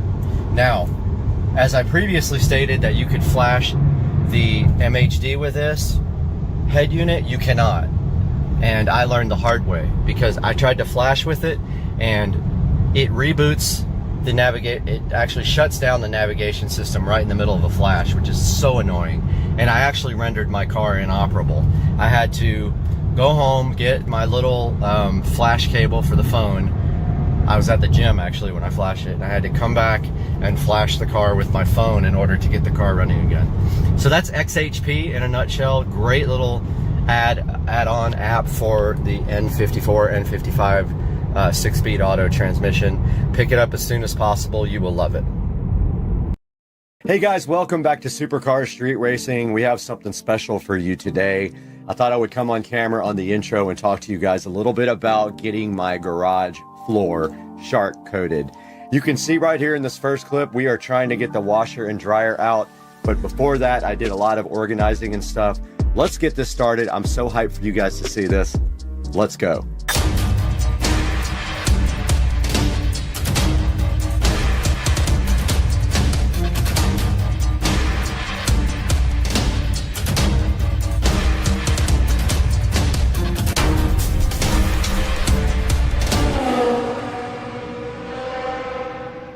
Welcome back to the channel. We are Supercar Street Racing. You can see right behind me here, it says it somewhere. And today we have something special for you on the channel. And that is, we got the garage shark coated, and you'll see what that means in just a little bit. But first, we had a lot of organizing to do, so let's get straight to that. We had to get a lot of stuff out of the garage, and so we did it, and we moved stuff around, and we made it happen. Let's watch. All right, so what you're seeing here basically is me in the kitchen, and I have already taken the cabinet out of the garage at this point. So what I'm doing here is there's a space over my pantry where we were keeping the cleaning supplies, but I decided that I was gonna put the car cleaning supplies in here instead, and then move everything from the cleaning supply area for the house underneath the sink. So let's watch.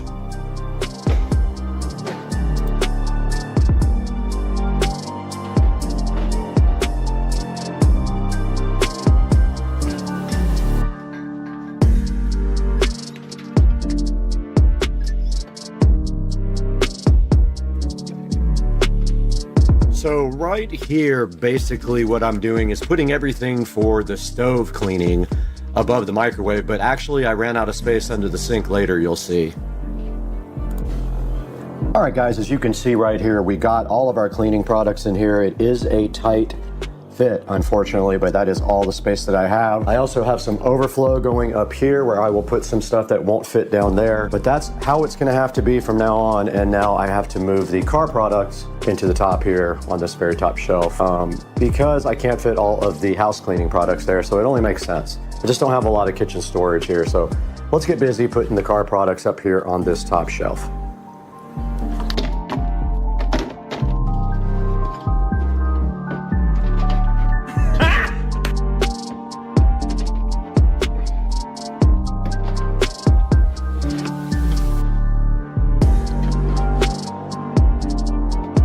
Okay, we have finished mostly cleaning up. No, we haven't. We gotta do the rags. We gotta do rags, and then we'll be done with this automotive area. Now, this is just temporary until we get some real nice garage cabinets installed. This is what I have so far. A lot of this stuff is really just in here for the moment. So things like that aren't needed can go up top. Then all my supplies for my car cleaning go right here. Now let's get all the towels folded up and inside of here as well.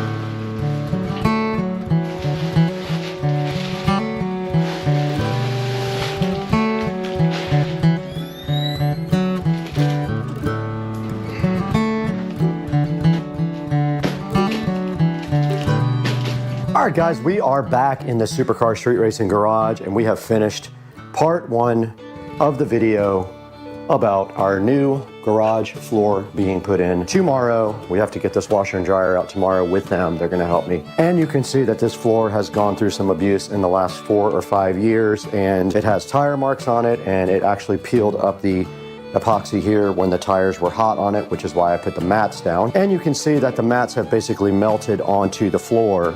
But as you can see, I got the cabinet out of here today, completely out. I got cleaned out underneath it. Unfortunately, we can't take out the hot water heater. I was gonna do tankless, but I don't have enough service. I think I only have a 100 amp breaker right here, and you need at least 200 amps. I can't do that. We got all of our products out of there, out of our garage cabinet, up into the cabinet up here and up there. We got all of our cleaning products out of there and moved them down underneath the sink right here. And then we put the rest of the overflow right up here on top of the stove.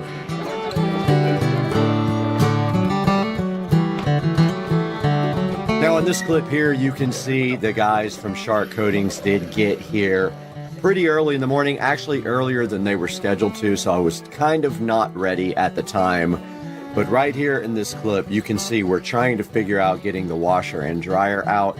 Now just remember, this washing machine is actually 2 washers. I do have the thing below it that's a small washing machine. This thing is heavy, and my hand truck has flat tires, so we did struggle a little bit getting this washing machine out. The dryer wasn't so bad at all, and we took those and put them on the side of the house because they had to be out for 48 hours, where we covered them up with a tarp. So let's check it out.